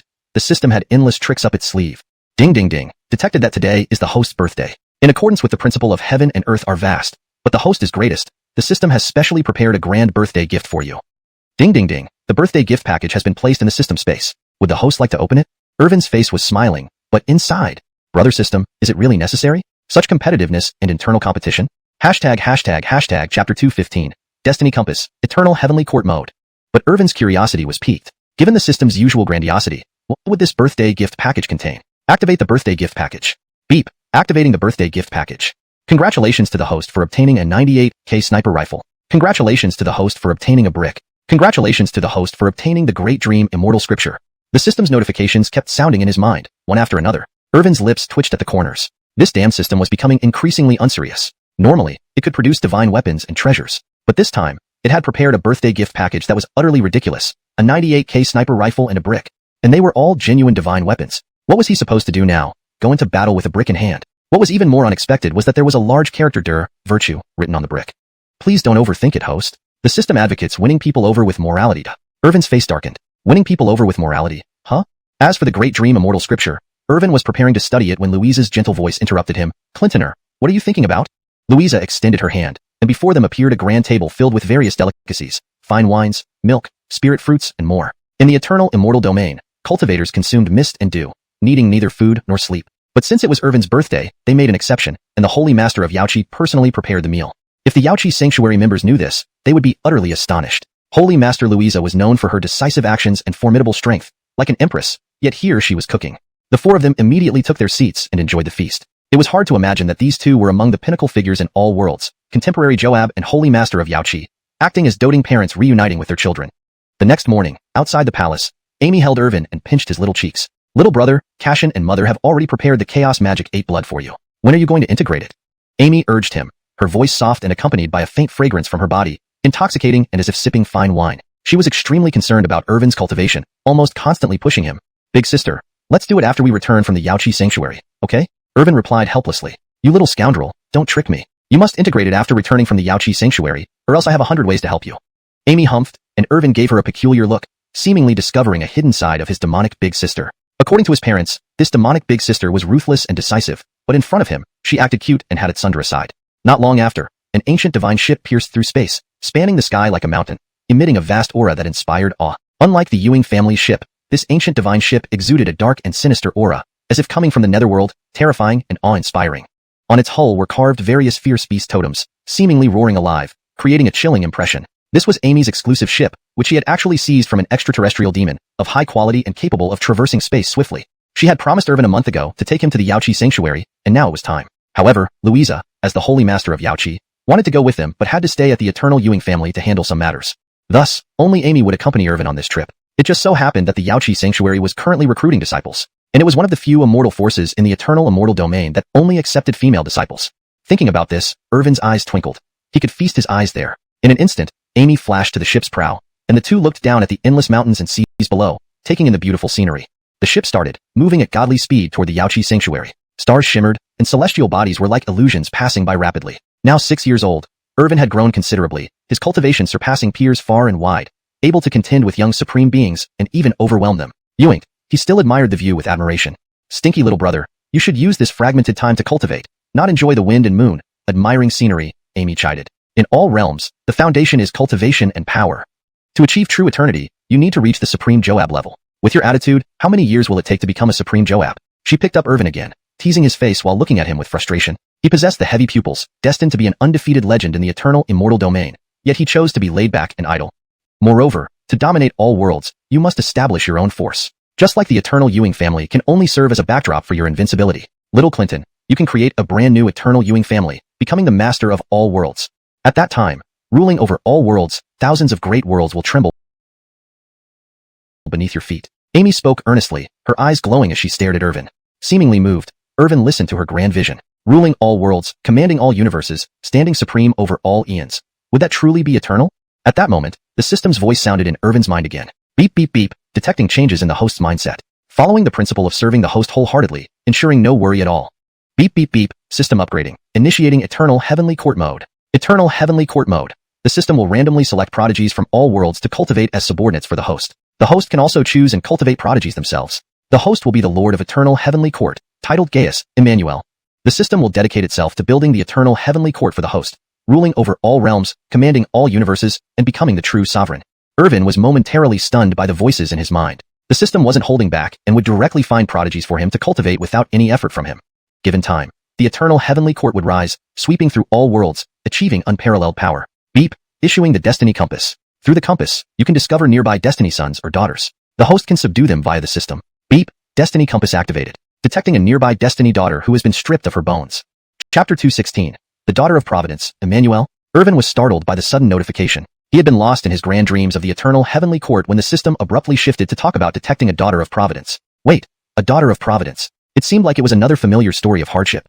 After having her bones extracted and falling into abject despair at death's doorstep, she would later encounter a stroke of luck, rise meteorically, and eventually stand alone as the eternal divine ruler, suppressing all enemies. If he could bring such a prodigy under his Eternal Heavenly Court and have her work for him for free, wouldn't that be perfect? He promptly decided to act. Once his Eternal Heavenly Court was established, he would command the cosmos under the name of the Emmanuel, achieving supreme dominion. Any who dared rebel or cause chaos would be crushed under orders from his heavenly army. With this thought in mind, Irvin quickly disengaged from his demonic sister's embrace. He said obediently, "Thank you, sister, for reminding me. I will remember your teachings and strive to practice diligently, aiming to reach the peak and establish the Eternal Heavenly Court. One day, I will shine over myriad worlds."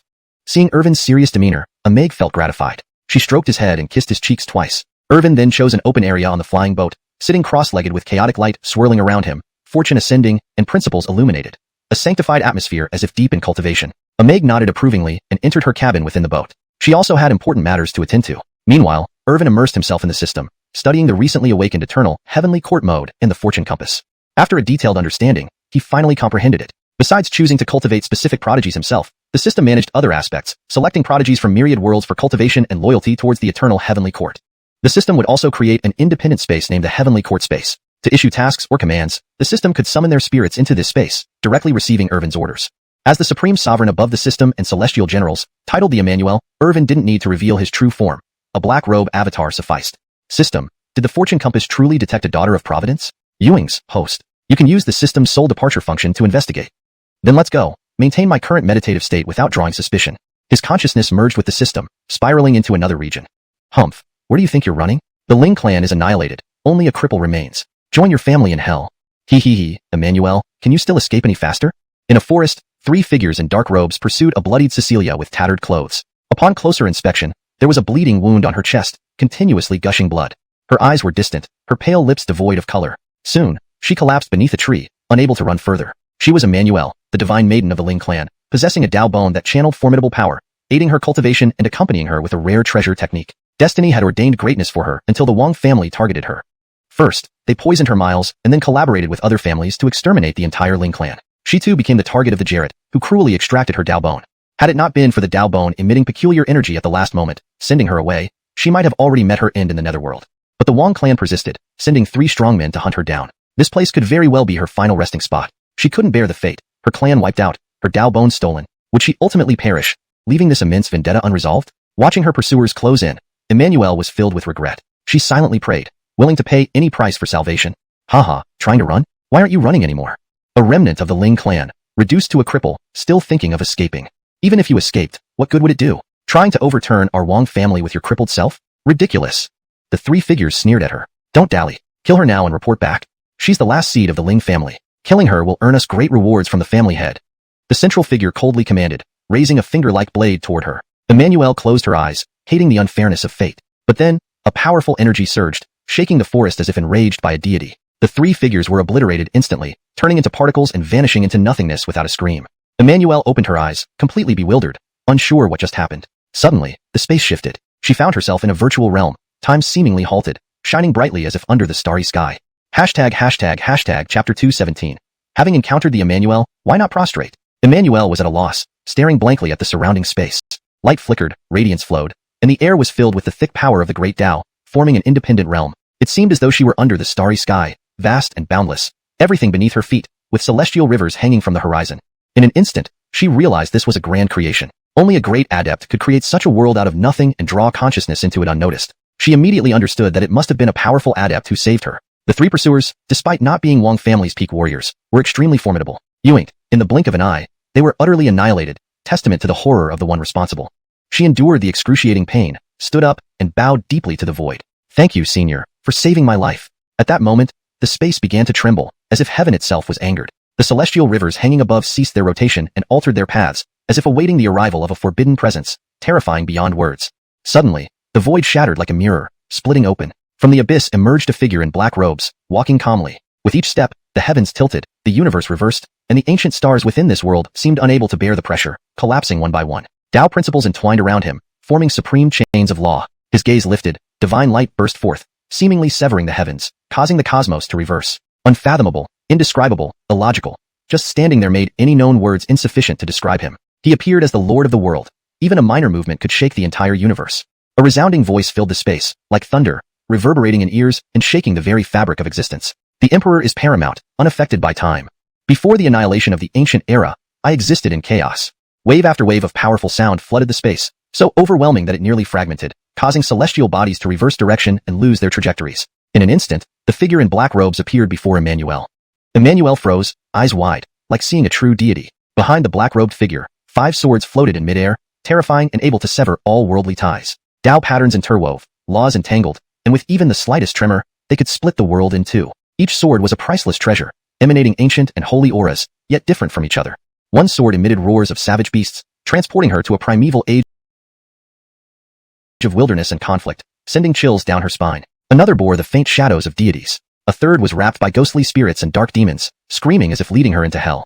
These, 5 supreme divine swords. Emmanuelle's eyes widened. Although she had never seen them, she knew about them from ancient family records. The 5 supreme divine swords, Tian Yao sword, Tian Imo sword, Gaia sword, Clinton Shun sword, Tian Huang sword. Each was a divine royal weapon capable of cleaving through heavens and piercing countless realms. But no one had ever gathered all 5. Today, however, she saw all 5 divine swords in one person's possession. Moreover, he exuded an ethereal sacred glow, supreme and invincible, as if even a thread of his aura could crush the universe. At this moment, another black-robed figure appeared before the black-robed man, dressed similarly but lacking the same imposing aura. To encounter the Emperor and not prostrate is to forsake heavenly destiny, abandoning the Tao, forsaken by all paths. Having encountered the Emperor, why do you not prostrate? The voice boomed, shaking heaven and earth. Emmanuelle felt her soul being torn apart, unbearable pain making her kneel and tremble on the ground. The black-robed figure carrying the 5 divine swords was Irvin. However, according to the system, his voice was frail, unsuitable for speech. His attire, the black robes, 5 divine swords, and phoenix bracelet, were all arranged by the system. This cunning system always sought to display its power, wanting to act arrogantly at every opportunity. The second black-robed figure was a virtual terminal created by the system to indoctrinate and recruit top geniuses, nurturing them as seeds for the eternity heavenly court. The scene felt oddly familiar, intensely similar to a puppeteer system, using a front figure, her, to display power, akin to the relationship between an emperor and eunuch. Who is this black-robed strongman? Emmanuelle's face was pale, trembling, fear overwhelming. The Emperor. The Emmanuelle. The system responded telepathically, its voice vast like a sea, furious waves crashing, resembling a supreme deity questioning her, divine light radiating. Vaguely, images of countless fallen saints and battling deities flashed, terrifying and hellish. Emmanuelle's internal turmoil was greater than ever. Even during the extermination of her clan, she had never felt such chilling terror. Emmanuelle, prostrating to meet the Emmanuelle, prostrating to meet the divine envoy. Her heart pounded wildly. Yoinked. She genuinely felt the divine power in the space. Time ceased, her chest wound stopped expanding, lessening the pain. The Emmanuelle is the supreme ruler of the eternity heavenly court, commanding myriad lives, enlightening myriad realms, overlooking all heavens. Unmatched throughout history, traversing heaven and earth, invincible across all ages. The system's avatar spoke, each word imbued with supreme power, crushing the ages, incredibly awe-inspiring. Irvin was speechless. Why can't the system stay on topic? Finally letting it out once, it only wants to show off. Hey, system, can you say something useful? Quickly recruit this fortune-blessed maiden into the heavenly court, keep her free range. The system was speechless, hardly letting it out once. Can it not let it show off for longer? But as the host command must be followed, it did so. Sensing the believer's plea, the will of the Emmanuel manifests here. I am the messenger of the heavenly court, speaking for the Emmanuel. I have come to save you. Are you willing to join our heavenly court and become one of our generals? Chapter 218. System bug, a body of immortal bones. Upon hearing the words of the celestial envoy before her, Emmanuel's eyelids flickered, and she slightly raised her head to look at the black-robed envoy. As for the supreme Emmanuel, indescribable, unseeable, ineffable, he had already transcended all her understanding. She, a mere ant, could not fathom him. But upon hearing the envoy's words, it was as if she had grasped a lifeline, hastily bowing down in reverence. I am willing to join the heavenly court. Her voice was firm and decisive. Though she didn't know the true power of the heavenly court, it was clear that it was among the most formidable forces, possibly even a hidden Jinji force that operated from the shadows. Revised. Though she wasn't sure of the true might of the heavenly court, it was evident that it stood at the pinnacle of power, perhaps even a forbidden force lurking in the shadows, influencing the world unseen. Note, Jinji seems to be untranslated. It should either be removed or properly translated as forbidden. I assumed it was meant to be forbidden, and revised accordingly. However, she was now like a dog with no home, her entire Ling clan annihilated, leaving her homeless. If they could save her and show her a way forward, everything else would be secondary. And being able to submit to such a powerful force would bring her both glory and honor. Otherwise, relying on her alone, seeking revenge for her family's destruction and overthrowing the Wang family would take more than just time. It might as well be an impossible feat. The Eternal Heavenly Court mode activated automatically, and in Irvin's view, additional characters appeared. These were the details about Emmanuel, now included in the Eternal Heavenly Court's records. From this point onward, Emmanuel would be one of the heavenly generals of the Eternal Heavenly Court. Her life would be tied to the Heavenly Court, and any betrayal would result in immediate death. Irvin hadn't expected this journey to go so smoothly. A single sound wave from the system had instantly killed the three pursuers. Then pulling them into the Heavenly Court space, intimidating them with a few words, made them obediently submit. The efficiency was astonishingly high. Irvin lifted his eyes, a divine light flashing in them as he glanced at Emmanuel, who still had a bloody wound in her chest. He was even more convinced that this scenario would inevitably lead to her regaining strength and retracing her path to invincibility. Such a prodigy must not be let go. Yoink, absolutely. She couldn't be kept within the system for nurturing. True prodigies are forged through mountains of corpses and seas of blood, experiencing trials until they finally achieve enlightenment. Letting her roam free would be the best form of training for these fortune-bearing women. And a thought suddenly arose in Irvin's mind, to break and rebuild. Unsure, the system promptly chimed in. Host, you can play around with the tenfold return mode without worry. With the system here, nothing will go wrong. Alright, system, extract the immortal bones from my body and transplant them into Emmanuel, Irvin said inwardly. Emmanuel's Dao bone had been excavated. If she received his immortal bone, she could surpass her previous self, retaking her path as a prodigy and recovering her former realm. A bright light emerged from the black robe, arriving before Emmanuel. The system's consciousness said, "This is the grace of the Emmanuel, granting you immortal bones to retake your path as a prodigy." What? This is the legendary immortal bone. Emmanuel stared incredulously at the light before her, her pupils wide, her expression filled with shock. Dao bones, compared to immortal bones, were practically insignificant. If her Dao bone was a bright star, then immortal bones were like the blazing sun hanging in the sky, emitting radiant light, illuminating an entire world. They were incomparable, one heavenly, one earthly. Never did she expect that after her Dao bone was excavated, the Emmanuel would grant her immortal bones. Grateful and humbled, Emmanuel bowed repeatedly, her forehead turning red and swollen. Thank you for the great kindness of the Emmanuel. From now on, my life belongs to the Emmanuel. Then, holding the light orb, it gradually dissipated, revealing its true form. It was a jade-white bone, covered with intricate runes, radiating divinity, and emitting faint ethereal light that warmed her entire body. Under the illumination of the immortal bone, her previous disheveled appearance vanished. The immortal bone then fused into her chest, replacing the missing piece. Emmanuel sat cross-legged, the flesh lost due to the forced excavation growing back. Gradually merging, she bathed in a divine light, appearing sacred and pure. Her body emitted a faint glow, repairing itself as Dao power enveloped her surroundings, and her cultivation steadily rose. In Irvin's mind, the system's voice rang out again. Ding ding ding, detected host granting Emmanuel immortal bones. Triggering tenfold return mode. Returning to the host. 10 immortal bones. Ding ding ding, returning. Ding ding ding, system malfunction, system malfunction. Ding ding ding, system malfunction, returning to the host. A complete set of immortal bones. A total of 206 immortal bones. Hearing this, Irvin was bewildered. What happened? The system malfunctioned, and the tenfold return mode gave him a full set of immortal bones. That meant all 206 bones in his body were now immortal bones. Damn, giving away one bone had resulted in receiving a full set of immortal bones in return. System, fess up, was this your doing? Ding, reporting to the host, the system also doesn't understand. It seems the tenfold return mode found you too handsome and couldn't help but give you extra immortal bones. Speechless, Irvin wondered if such a thing was possible. Immortal bones, ranked among the strongest physiques, capable of sweeping through the 8 desolates, creating unparalleled legends. Possessing just one immortal bone was enough to call oneself a born emperor, a great fortune bearer, destined for invincibility. And now, he had 206 of them, a fully equipped setting. Ding ding ding, integrating immortal bones. With the system's reminder, Irvin closed his eyes, feeling warm and comfortable as his entire skeleton was replaced by immortal bones, hammered by immortal Tao laws, marked with countless runes, emitting a divine aura, encasing him in ethereal light, like a king among immortals. The system silently blocked his pain receptors, ensuring no discomfort during the bone replacement process. System, I know I'm the warm-hearted one. After a while, Irvin opened his eyes, runes flashing in his gaze, divine rings floating behind him like a god ruling the world, ethereal energy spreading through the space. The chaos body, chaotic divine blood, double pupils, and now a complete set of immortal bones had fused perfectly, causing Irvin to exude a transcendent, flawless aura. Emmanuelle, basking in the light, also opened her eyes. The immortal bone integration was complete. She not only recovered to her previous spirit mansion realm but ascended further, reaching the deity platform realm directly, awakening an orange-colored deity platform, second only to the red-colored one. To awaken an orange-colored deity platform was an achievement achieved by only 1 in 10,000 prodigies. Even those young emperors blessed with supreme physiques mostly awakened yellow deity platforms. Emmanuelle stepped out of the light, looking completely different from before. Her long hair cascaded down her shoulders, smooth as silk, wearing a green jade dress that highlighted her long, slender legs, reminiscent of bamboo, evoking endless imagination. Her face was exquisite, her skin delicate and flawless, almost transparent with a youthful glow. Unfortunately, a bit flat. Indeed worthy of being the goddess of the Ling clan, quite affluent, young, and already owning her own airport. Prostrate before the Emmanuelle. Emmanuelle knelt once more, her heart changed from fear to reverence. Different from her previous fear, this prostration was filled with awe and heartfelt respect. The power to casually grant such an immortal physique was truly unimaginable. Chapter 219, Xianxia Holy Land, the Great Disciple Acceptance Ceremony. Looking at Emmanuelle, who had recovered completely and resembled an ethereal fairy, Irvin nodded inwardly. Instantly, he recalled the system's historical strongest romance luck granted to him during the newbie package opening. Could this be anything but fate?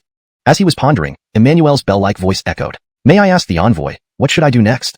Now, having become a member of Heaven's Court, she naturally had to accept orders. She was no longer free. There is no need for you to follow us. What has manifested here is merely the will of the Emmanuelle. The true Emmanuelle knows all and can do anything. His form spans across countless worlds. When you are needed, you will be summoned. But if any general of the Heaven's Court encounters difficulties, we will certainly lend a hand. The system's consciousness declared solemnly, its voice booming through the void, shaking the heavens and the earth. Irvin was speechless. Why did the system always like showing off as if it were just playing pretend? But alas, the system felt aggrieved, having finally been released to flex its power after waiting for so long. How could the host say it was playing make-believe? Nevertheless, it couldn't stop the system from showing off. As for the matter with the Wang family, if the time is right, pray to Heaven's Court. Our eternal Heaven's Court will naturally dispatch troops to help you subdue the Wang family. But, as a member of our Heaven's Court, focus on cultivation. Subduing the Wang family is up to your actions. Emmanuelle's pupils trembled. Was this the power of Heaven's Court? Even an envoy could perceive everything and understand the enmity between her clan and the Wang family instantly, and still offer help in resolving it. Thinking of this, Emmanuelle was filled with immense joy. If her cultivation was sufficient, she would certainly be able to subdue the Wang family and avenge the extermination of her clan with the aid of Heaven's Court. However, she was alone now. Where should she go and how could she acquire cultivation resources and gain favor to once again walk the path of unrivaled genius?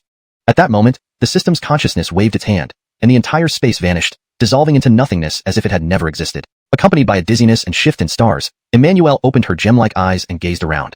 If not for the immortal bone within her, she might have thought it was all a dream. And a voice echoed in her ears. Xianxia Holy Land. Emmanuelle looked towards the distance and muttered, Am I to go to Xianxia Holy Land? But, Xianxia Holy Land is currently holding a disciple acceptance ceremony. With my immortal bone, I will surely receive significant cultivation support. Her gaze became determined as she resolved to seek opportunities at Xianxia Holy Land. On the divine spacecraft, Irvin's consciousness returned, and he opened his eyes, reflecting on the events. He marveled at the effectiveness of the eternal Heaven's Court mode provided by the system. Without leaving his body physically, he effortlessly subdued a daughter of fortune and reclaimed an immortal bone, reaping great rewards. Checking his inner state, he realized it hadn't even been half a day since the system's action. The Chaos Heaven Earth Art and Chaos Body technique had automatically run, along with the fusion of the immortal bone, unexpectedly pushing him to the third heaven realm of the Divine Mansion stage, directly advancing 2 minor stages. Cultivation breakthroughs were simpler than eating or drinking. Such cultivation speed would drive outsiders mad with envy and bewilderment, unimaginable in their wildest dreams. Yoinked, Irvin was seemingly guided by heavenly assistance. He moved to the ship's edge, overlooking the mountains and rivers below and gazing at the celestial bodies above. The vast cosmos held everyone's pursuit of the Tao, and this beauty was solely enjoyed by him. As for his bet, needless to say, she was immersed in cultivation, unable to extricate herself. Reaching the divine realm meant more than simply absorbing spiritual energy, enhancing one's Tao force, and practicing techniques to improve oneself. It required integrating one's own Tao into the myriad laws of the universe, continuously refining one's Tao until transcending the universe, uniting self with Tao, making self the supreme law. This was the cultivation path of the divine realm. Irvin ceased his thoughts. If he wished, he could easily steer the spacecraft to Xianxia Holy Land in no time. However, he preferred to enjoy the scenery, rest well, and live comfortably. Arriving at Xianxia Holy Land in time for the disciple acceptance ceremony would allow him to see the potential of his newly acquired heavenly court generals and the level they could achieve under the cultivation of Xianxia Holy Land. 3 days later, Yaoqi Holy Land. Elegant pavilions stood majestically between heaven and earth, radiating sacred brilliance. Floating islands and divine mountains dotted the sky, home to various auspicious creatures and playful spirits, emitting faint divine glows, enchantingly beautiful. Yaoqi Holy Land was a small world itself, recently interconnected with the outside world due to the disciple recruitment. However, it was unique, admitting only female disciples, a tradition left by their founding ancestor, passed down through countless generations. Many women came, princesses and noblewomen of ancient kingdoms or geniuses of prestigious sects, hoping to be chosen to join Yaoqi Holy Land and receive superior cultivation resources. The competition was fierce, with many applicants. An ethereal fairy observed the bustling Yaoqi Holy Land with yearning and determination, resolved to achieve greatness using her immortal bone. Otherwise, how could she repay the benevolence of the Emmanuel? Chapter 220. Young Emperor's Sister, another scheme. At this moment, the Yaoqi Sacred Land was teeming with people, its gates wide open, suspended between the realms of illusion and reality. Numerous female disciples gathered at the mountain gate of Yaoqi Sacred Land, each one exceptionally beautiful, their faces like flowers in full bloom, possessing beauty that could topple kingdoms. If placed in the outside world, they would be goddesses admired by countless suitors. Unfortunately, Yaoqi Sacred Land lacked nothing, especially not extraordinary-looking female disciples, who were abundant. Boom, boom, boom. A thunderous sound echoed, originating from an ancient bell within Yaoqi Sacred Land, struck by an elder to signal that the grand ceremony for recruiting new disciples was about to begin. Before the entrance of Yaoqi Sacred Land, a massive stone appeared, standing solemnly between heaven and earth, exuding an aura of supreme sanctity. Various Tao patterns entwined on the surface of the stone, emanating profound and ancient forces, making it seem like a pillar holding up the heavens. Just its presence alone evoked awe and reverence, even fear, compelling one to kneel and bow. Especially so among the women present, delicate cries filled the air. An elder of Yaoqi Sacred Land then appeared beside the stone pillar, her figure slender and graceful, her chest ample, like ripe peaches, radiating irresistible allure. She loudly announced, "This is the testing steel of Yaoqi Sacred Land. Place your hand on this steel, and it will display your cultivation level, talent, and physique, followed by a comprehensive evaluation. The ratings on this steel are divided into 10 levels, from 1 to 10 stars. Achieving 6 stars allows entry into our Yaoqi Sacred Land to study the Supreme Tao. If you reach 7 stars, you can become a disciple of an elder, enjoying higher-tiered resources. But if you achieve 8 or even 9 stars, you can compete for the sole position of personally taught disciple of this generation. A personally taught disciple is directly taught by the Sydney of Yaoqi Sacred Land, holding a high-ranking position second only to the Edi." The female elder's words were enticing, giving everyone hope. Below, many female prodigies could hardly contain their excitement, eager to step forward for evaluation, not just to reach 8 or 9 stars, but to vie for the solitary position of personally taught disciple. Even just reaching 7 stars was enough. Becoming a regular elder's disciple in Yaoqi Sacred Land would grant access to abundant resources, ensuring future greatness. Though she might not rival those legendary prodigies in contending for the heavens mandate and ruling a region, cultivating without worries would allow her to bear the glory of the sacred land. Emmanuel, with her icy demeanor resembling a celestial being descended from the heavens, wearing a green silk dress, walked gracefully forward. Her slender figure, jade-like skin, and long legs like bamboo instantly drew everyone's attention. Such as Cecilia, surpassingly beautiful, stood out among mortals. However, amidst the crowd stood another equally exquisite beauty with a bewitching charm. Her legs were clad in black stockings, her body tall and elegant, with vivid red lips. Seeing Emmanuel, her eyes blazed with a chilling light, harboring a deadly intent, dark and menacing. This girl was Tinsley, the divine maiden of the immortal clan Wang family, also the younger sister of the young Emperor Rocky. During the annihilation of the Ling clan, she had played a part. Seeing Emmanuel standing unharmed before her, she clenched her teeth in fury, her eyes blazing with bloody light. She cursed softly, "Damn it, how is this little bitch still alive? She actually stands here intact, planning to join Yaoqi Sacred Land's recruitment ceremony? Those 3 idiots really failed us, despite receiving stipends from my family. It seems those 3 failures have met their doom, but they deserved it. Humph, little wench, since you escaped my family's pursuit, I won't let you rest easy in Yaoqi Sacred Land either." Tinsley spoke darkly, much like a wicked Cecilia uttering foul words, repulsive to all, making others want to avoid her. Actually, the complete extermination of the Ling clan wasn't solely to extract Emmanuel's Dao bone for Rocky and divide the Ling clan's resources. There were also personal motives involved. The Ling clan possessed a golden token that allowed their prodigious offspring to enter Yaoqi Sacred Land as personally taught disciples, enjoying special privileges. This information was a closely guarded family secret, known only to the key members of the Ling clan and core personnel within Yaoqi Sacred Land. However, Tinsley had a close relationship with a core disciple of Yaoqi Sacred Land. This core disciple was a personally taught disciple from the previous generation, originally poised to become the Edi, gaining substantial resources for cultivation and participating in the struggle for the elusive heavens mandate. Unfortunately, Stephanie eventually became the Edi. From then on, this core disciple secretly opposed Stephanie out of resentment. Since Stephanie had once collaborated with the Ling clan, establishing a good relationship, the core disciple, seeking revenge against Stephanie, revealed the existence of the Ling clan's golden token to Tinsley. Subsequently, numerous events unfolded.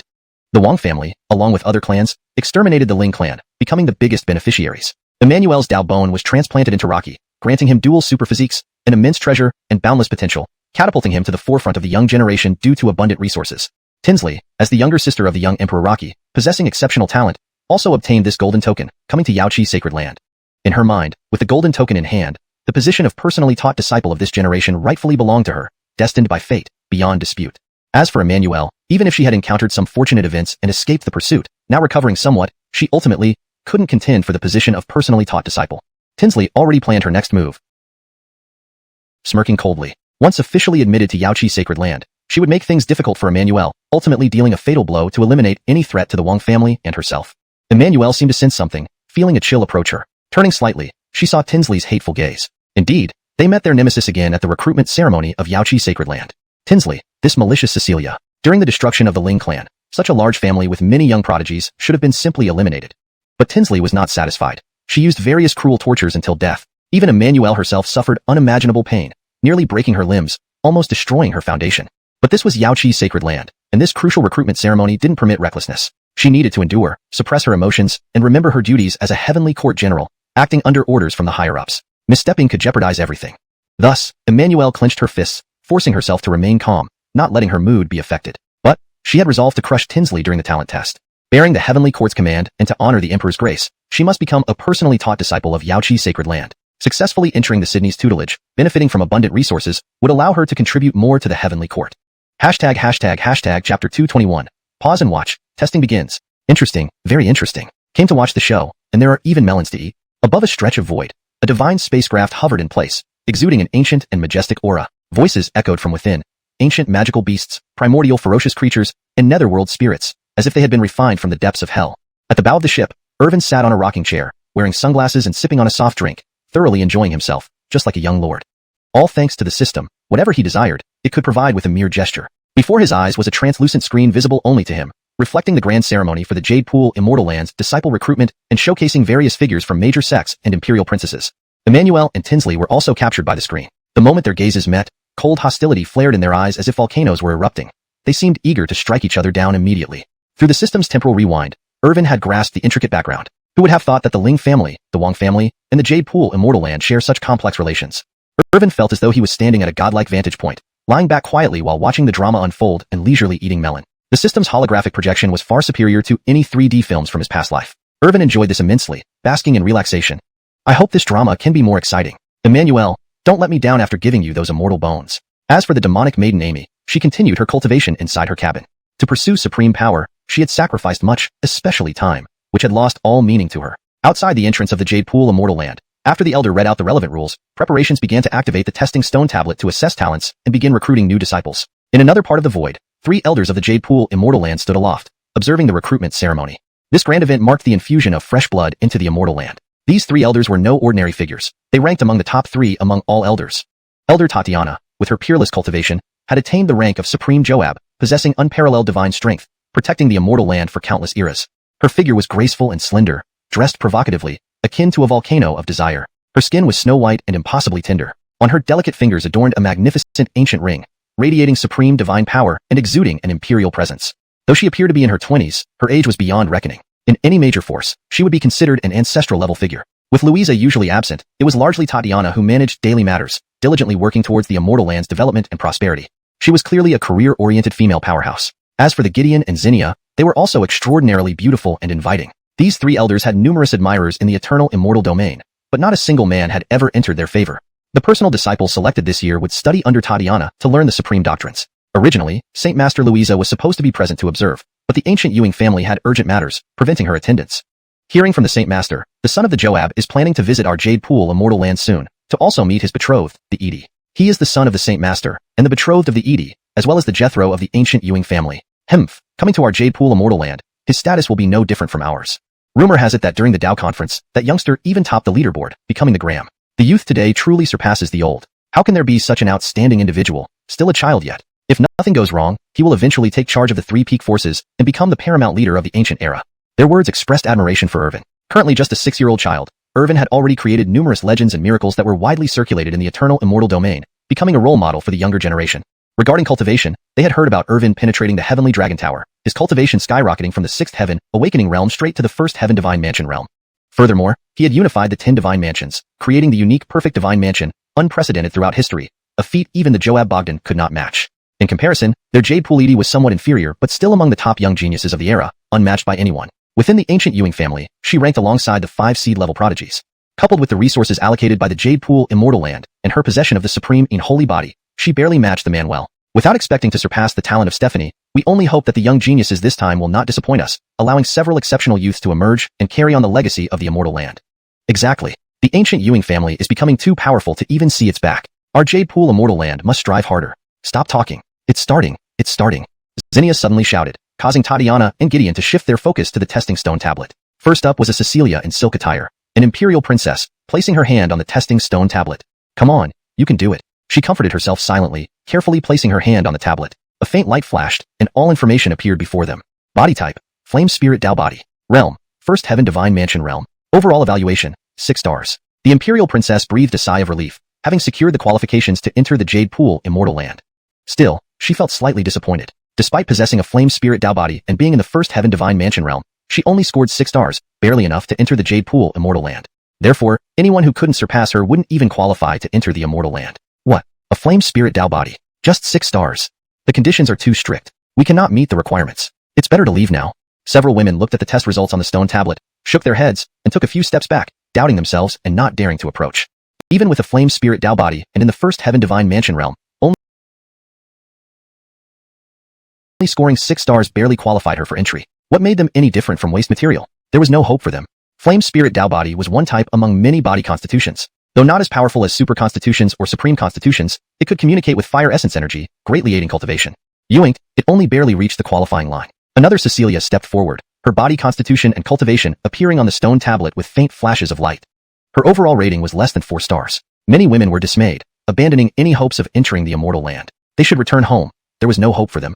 Then, more women stepped forward to take the test. But the majority scored below 5 stars, with very few reaching 5, let alone 6. Only those with special body constitutions, and at least the Divine Mansion Realm had the qualifications to enter the Immortal Land. Chapter 222. You are just a miserable thief. Witnessing this scene, the 3 elders of the Jade Pool Holy Land visibly showed their disappointment, sighing slightly. Particularly Tatiana, who was previously brimming with confidence, now appeared utterly disappointed. She sighed deeply and said, alas, could it be that despite the arrival of the Golden Age, it does not favor our Jade Pool Holy Land? They say outstanding geniuses shine like stars, as bright as meteors. Why do they not choose our Jade Pool Holy Land? They longed for the prosperity of the Jade Pool Holy Land more than anyone else, but reality was starkly harsh. In truth, the entry requirements for the Jade Pool Holy Land were indeed too high. Even possessing a special physique, one had to at least reach the Divine Mansion Realm, which eliminated most candidates. To date, only a few female cultivators with an overall rating of 7 stars had emerged, taken in by the higher-ranked elders. In the past, the Jade Pool Holy Land had been incredibly glorious, with each grand disciple recruitment ceremony producing numerous 7-star disciples, akin to spring bamboo shoots after rain. Now, however, it had withered to such an extent. They seriously suspected that the great era of cultivation had left them far behind. The few remaining 7-star geniuses were eagerly sought after by senior elders who scrambled to claim them as their own disciples. Among the many female cultivators, Tinsley smiled coldly, muttering under her breath, a bunch of trash. If it were solely based on innate talent and strength, she herself could have become a direct disciple. With graceful steps, she moved forward slowly, her demeanor arrogant and condescending, disdainfully looking down upon the surrounding female cultivators. A powerful aura emanated from her, causing people to naturally make way for her. Yoinked, there was no affection for this Cecilia. Especially when passing by Emmanuel, Tinsley released even stronger pressure, intending to embarrass her and subdue her with this might. Unfortunately for her, Emmanuel was no longer ordinary. Standing firm, her long legs straight, her gemstone-like eyes sparkled with divine light, almost like a sharp blade. This actually made Tinsley's hair stand on end, a chill running through her heart, filled with fear. Then, her gaze turned even more vicious, as if she wanted to flay and bone Emmanuel. Just a worthless cripple who had her bones excavated dared to glare at her and evoke fear. Wait and see. Once Tinsley became a direct disciple of the Jade Pool Holy Land, she would find ways to torment this little wretch, making her suffer from various torments until she went to hell to join her kin. Tinsley sneered coldly, composed herself, and approached the testing stone tablet. This monumental tablet stood like a small mountain, adorned with Tao patterns intertwined with sacred laws, radiating an extraordinary divine aura. Placing her delicate hand on the stone, it emitted a noticeably brighter light compared to before, visible to all around. If the previous instances of luminescence were like the glow of fireflies, then this time, it shone like the moonlight. Even Tatiana and the other 3 elders were now paying close attention. Could it be that a true genius Cecilia was finally about to emerge? Shortly after, various details shimmered into view. Physique, Celestial Fox Bloodline. Realm, First Heaven of the Divine Platform Realm. Overall rating, 8 stars. Upon seeing this information, everyone present was stunned. 8 stars, the first 8-star candidate to appear today. Among the women below, all were overwhelmed with shock. An 8-star genius was someone eligible to vie for the position of a core disciple. Below the platform, a mix of emotions prevailed: admiration, envy, reverence, worship. Tinsley basked in these reactions, savoring the feeling of superiority. Then, she glanced at Emmanuel, wanting to see her expression. Deep fear and trembling, surely. Huh. To her surprise, Emmanuel remained completely unperturbed, standing still with closed eyes, utterly indifferent to Tinsley's presence. How is this possible? As an 8-star, she should easily qualify for the position of a core disciple. And she possessed a golden token that guaranteed direct qualification. How dare she act this way? Tinsley seethed inside and sneered again, deciding to become a core disciple immediately, cutting off Emmanuel's hopes of joining the Jade Pool Holy Land entirely. May I ask the elders of the Jade Pool, can this golden token grant me direct entry as a core disciple? Under everyone's watchful eyes, Tinsley produced the golden token from her hand. Though small, it seemed forged from pure gold, glowing with Tao essence under the sunlight, exuding a holy aura. At the sight of the golden token, Tatiana and the other 3 elders were thrown into confusion. This golden token, sent out by their high-ranking officials, was unique and supposedly held by the Ling family, a family secret and a sanctuary secret. But regarding its function, anyone familiar with the Jade Pool Holy Land would know of it. Presently being shown by this Cecilia put even the elders in a dilemma. Similarly unsettled was Emmanuel. It was hers. Hers. The Wang family had not only excavated her Dao bones, but also stolen the golden token from her family. Well done. Indeed a thorough distribution. The Dao bones were transplanted into Adebayo, the young lord of the Wang family. And this golden token, granting direct access to become a core disciple, ended up in Tinsley's hands, bringing her here to the Jade Pool Holy Land. Emmanuel took a step forward, emitting an overwhelmingly powerful aura, with faint traces of immortal intent weaving through myriad rays of divine light surrounding her. She spoke deliberately, word by word. That was mine. And you are just a miserable thief. Chapter 223. Immortal Bone, Tinsley's Greed. The everlasting Wang family is no less despicable. You only dare to use underhanded tricks. If we had an official war between my Ling clan and you, the outcome would remain unknown. Emmanuel slowly moved forward, her eyes sharp like steel knives or daggers, captivating everyone's heart. With one step forward, her body was surrounded by divine light, appearing holy as if she were a fairy descending from the heavens. She walked gracefully with a coldness that made people feel intimidated. Even the elder in charge of the recruitment test involuntarily stepped back 2 steps, as if being targeted by a fierce beast from prehistoric times. As Emmanuel passed, numerous female cultivators below spontaneously created a path for her. Her power was overwhelming. The aura of immortality she emitted induced fear, humility, and caused them to retreat silently. If this was the reaction of bystanders, it was unimaginable how Tinsley, who was under Emmanuel's piercing gaze, must have felt. What are you talking about? I don't understand, Tinsley retorted with a sneer, her eyes full of disdain. Although many sacred families knew that the Wang family, in collaboration with multiple powerful families, had obliterated the Ling clan, they tacitly chose silence. Publicly, none of them wanted to expose this hidden truth. However, Emmanuel directly accused Tinsley in front of everyone that the golden order in her hand was forcibly taken. This effectively brought the enmity between the Wang family and Ling clan out into the open. The truth about the annihilation of the Ling clan could now spread among the crowd. Tatiana and the other 2 elders from Yaoqi exchanged uneasy glances. They had heard rumors before that the Ling clan was indeed annihilated through the joint efforts of the Wang family and several other major families. But since the deed was done, there was nothing much that could be changed now. It seemed logical that the Yaoqi Golden Order would end up in Tinsley's hands. However, Yaoqi had announced that whoever held the Golden Order could become a personal disciple. Now that Tinsley possessed the order, it put them in a difficult position. Looking at the venomous Cecilia before her, Emmanuel wished she could kill her on the spot. Yoinked, she bore a mission from heaven and lacked any significant identity herself, a mere wandering cultivator. Killing her now would invite swift retribution from the Wang family, so caution was necessary. Moreover, today's grand ceremony explicitly forbade private duels within Yaoqi. Therefore, she stifled her rage and walked towards the talent testing monument. Joining Yaoqi and becoming a personal disciple, wielding supreme authority to secretly accumulate power and ultimately overthrow the Wang family, was now her main goal. She was not an impulsive person. Every move she made was carefully considered. With the immortal bone bestowed upon her by Chaz, becoming a personal disciple should be feasible. Meanwhile, Tinsley retreated to the side, watching Emmanuel begin her talent test with disdainful and hateful eyes. This little wretch dared to openly accuse her, causing her embarrassment. Just wait. Once her Dao bone was removed, she would merely be a cripple. Even if she had an unexpected breakthrough and recovered from her injuries, how could she restore her Dao bone? Furthermore, after her cultivation drastically declined, performing poorly in the test would be likely, possibly even failing to qualify for entry. Even if she barely entered Yaoqi, Tinsley planned to torment her until she wished for death, showing what happened when someone crossed her. At that moment, Tinsley harbored deep resentment toward Emmanuel, just waiting for the right time to take revenge. Emmanuel felt the same. High above in the vast emptiness, Irvin sipped his sugary soda, munched on snacks, and enjoyed the sunshine, watching the screen showcasing Yaoqi's grand recruitment ceremony. He was checking to see if Emmanuel, who integrated the immortal bone, could shoulder the heavy responsibility and excel in Yaoqi's talent test. He didn't want his first heavenly court commander to be useless and unable to suppress other talents.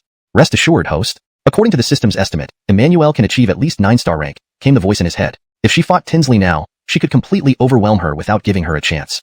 Listening to the system's prediction, Irvin nodded slightly. Though his family was truly invincible through the ages, he preferred not to involve them in personal matters. Relatives might help, But for private affairs, it was better to use trusted intermediaries who didn't know his true identity. Therefore, his heavenly court commanders needed to be exceptional, capable of being peerless and suppressing all challenges. As for when they could assist him, geniuses should naturally behave like geniuses. Thinking this, he continued to observe the ongoing recruitment ceremony. Emmanuelle gently placed her hand on the testing monument. Everyone waited anxiously, staring intently, especially Tinsley, who awaited to see what grade this wretch would get for daring to oppose her publicly. Female cultivators below also paid close attention, afraid to miss a single detail. Earlier, they sensed her extraordinary presence as she passed by, radiating an ethereal aura akin to a celestial maiden. They believed she could achieve remarkable results in the test, showcasing boundless potential. After a breath's pause, the testing monument emitted a faint glow. Two beams circled around Emmanuelle, as if searching for something. Shortly after, a bone in Emmanuelle's chest shone brilliantly, emitting holy light, while intense divine energy burst forth, terrifyingly potent. Complex runes intertwined with incomparable power, as if collapsing time itself and stunning space. The bone was as white and lustrous as jade, glowing brightly like blooming flowers. Coinciding with the appearance of the bone, the sky simultaneously revealed the sun and moon, creating an yin-yang divide in the world, a magnificent sight that left everyone stunned. Immortal Bone. It's actually the legendary Immortal Bone. A possessor of Immortal Bone is destined to surpass all enemies, known as the Supreme Being, an incredibly strong constitution. This Cecilia possesses an Immortal Bone, destined to soar high, becoming a true dragon or phoenix. The female cultivators below exclaimed in shock, discussing fervently and marveling at Emmanuelle's immense talent. Tinsley, however, stepped back, disbelief clouding her face as she shook her head. How is this possible? Wasn't Emmanuelle supposed to be a cripple? Her Dao bone was removed and transplanted to her brother, Adebayo, the young emperor of Wang family. Yoinked. Why did she awaken a superior Immortal Bone? An Immortal Bone, renowned for its unparalleled strength, far surpassed a Dao bone. There was no comparison, akin to the difference between a phoenix and a sparrow. No wonder the three pursuers failed. Perhaps there was more to this than met the eye. Emmanuelle must have experienced some mysterious encounter that allowed her to recover fully and awaken her Immortal Bone. Contemplating this, Tinsley's eyes filled with greed. Initially, she sought the Dao bone within Emmanuelle's body. Transplanting the Dao bone to her brother, Adebayo, the heir of Wang family, would make him an unrivaled genius. While she had to settle for the Golden Order and come to Yaoqi. Now, with the awakening of the Immortal Bone, if she could obtain it and transplant it into herself, Tinsley could rise swiftly, becoming a genius comparable to her brother Adebayo. In that case, who among the younger generation could rival their family's geniuses? Besides, this wasn't all she stood to gain. Awakening an Immortal Bone unexpectedly surely meant she had more treasures. Thinking this, Tinsley even revealed a sinister smile. Hee. Unbeknownst to her, her nightmare was about to begin. Chapter 224. Immortal Bone stuns the world, Jade Pawn quakes. The appearance of the Immortal Bone had even alarmed the three elders of the Jade Pawn Sacred Land. Tatiana, who was originally standing gracefully in midair along with the two other elders, now stood motionless like a cicada in winter. Her gem-like eyes widened in disbelief at what she saw. It was an Immortal Bone. An Immortal Bone is one of the supreme constitutions, its possessor hailed as a born emperor, capable of suppressing all foes in the world. Among countless constitutions, it ranks at the top and contains profound primordial techniques. Such a prodigy had actually come to the Jade Pawn Sacred Land. And this person seemed to be the sole survivor of the Ling clan. Emmanuelle, the Edie of Jade Pond, Stephanie, previously had an excellent relationship with the Ling clan, and their sacred land also had many interactions with the Ling clan. Tatiana exchanged glances with the other two elders. Such a fine seedling must remain within the Jade Pond Sacred Land. The Jade Pond Sacred Land lacks fresh blood. Now that an Immortal Bone has appeared, we absolutely cannot let it slip away.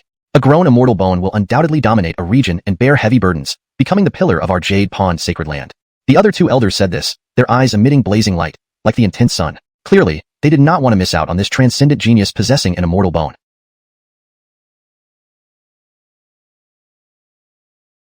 They could also take care of this lone survivor of the Ling clan while at it. However, it would certainly provoke the Wang family. Of course, the three elders did not hold the Wang family in high regard. Eternal lineages fighting and encroaching upon each other were very common. But the Jade Pawn Sacred Land wasn't to be trifled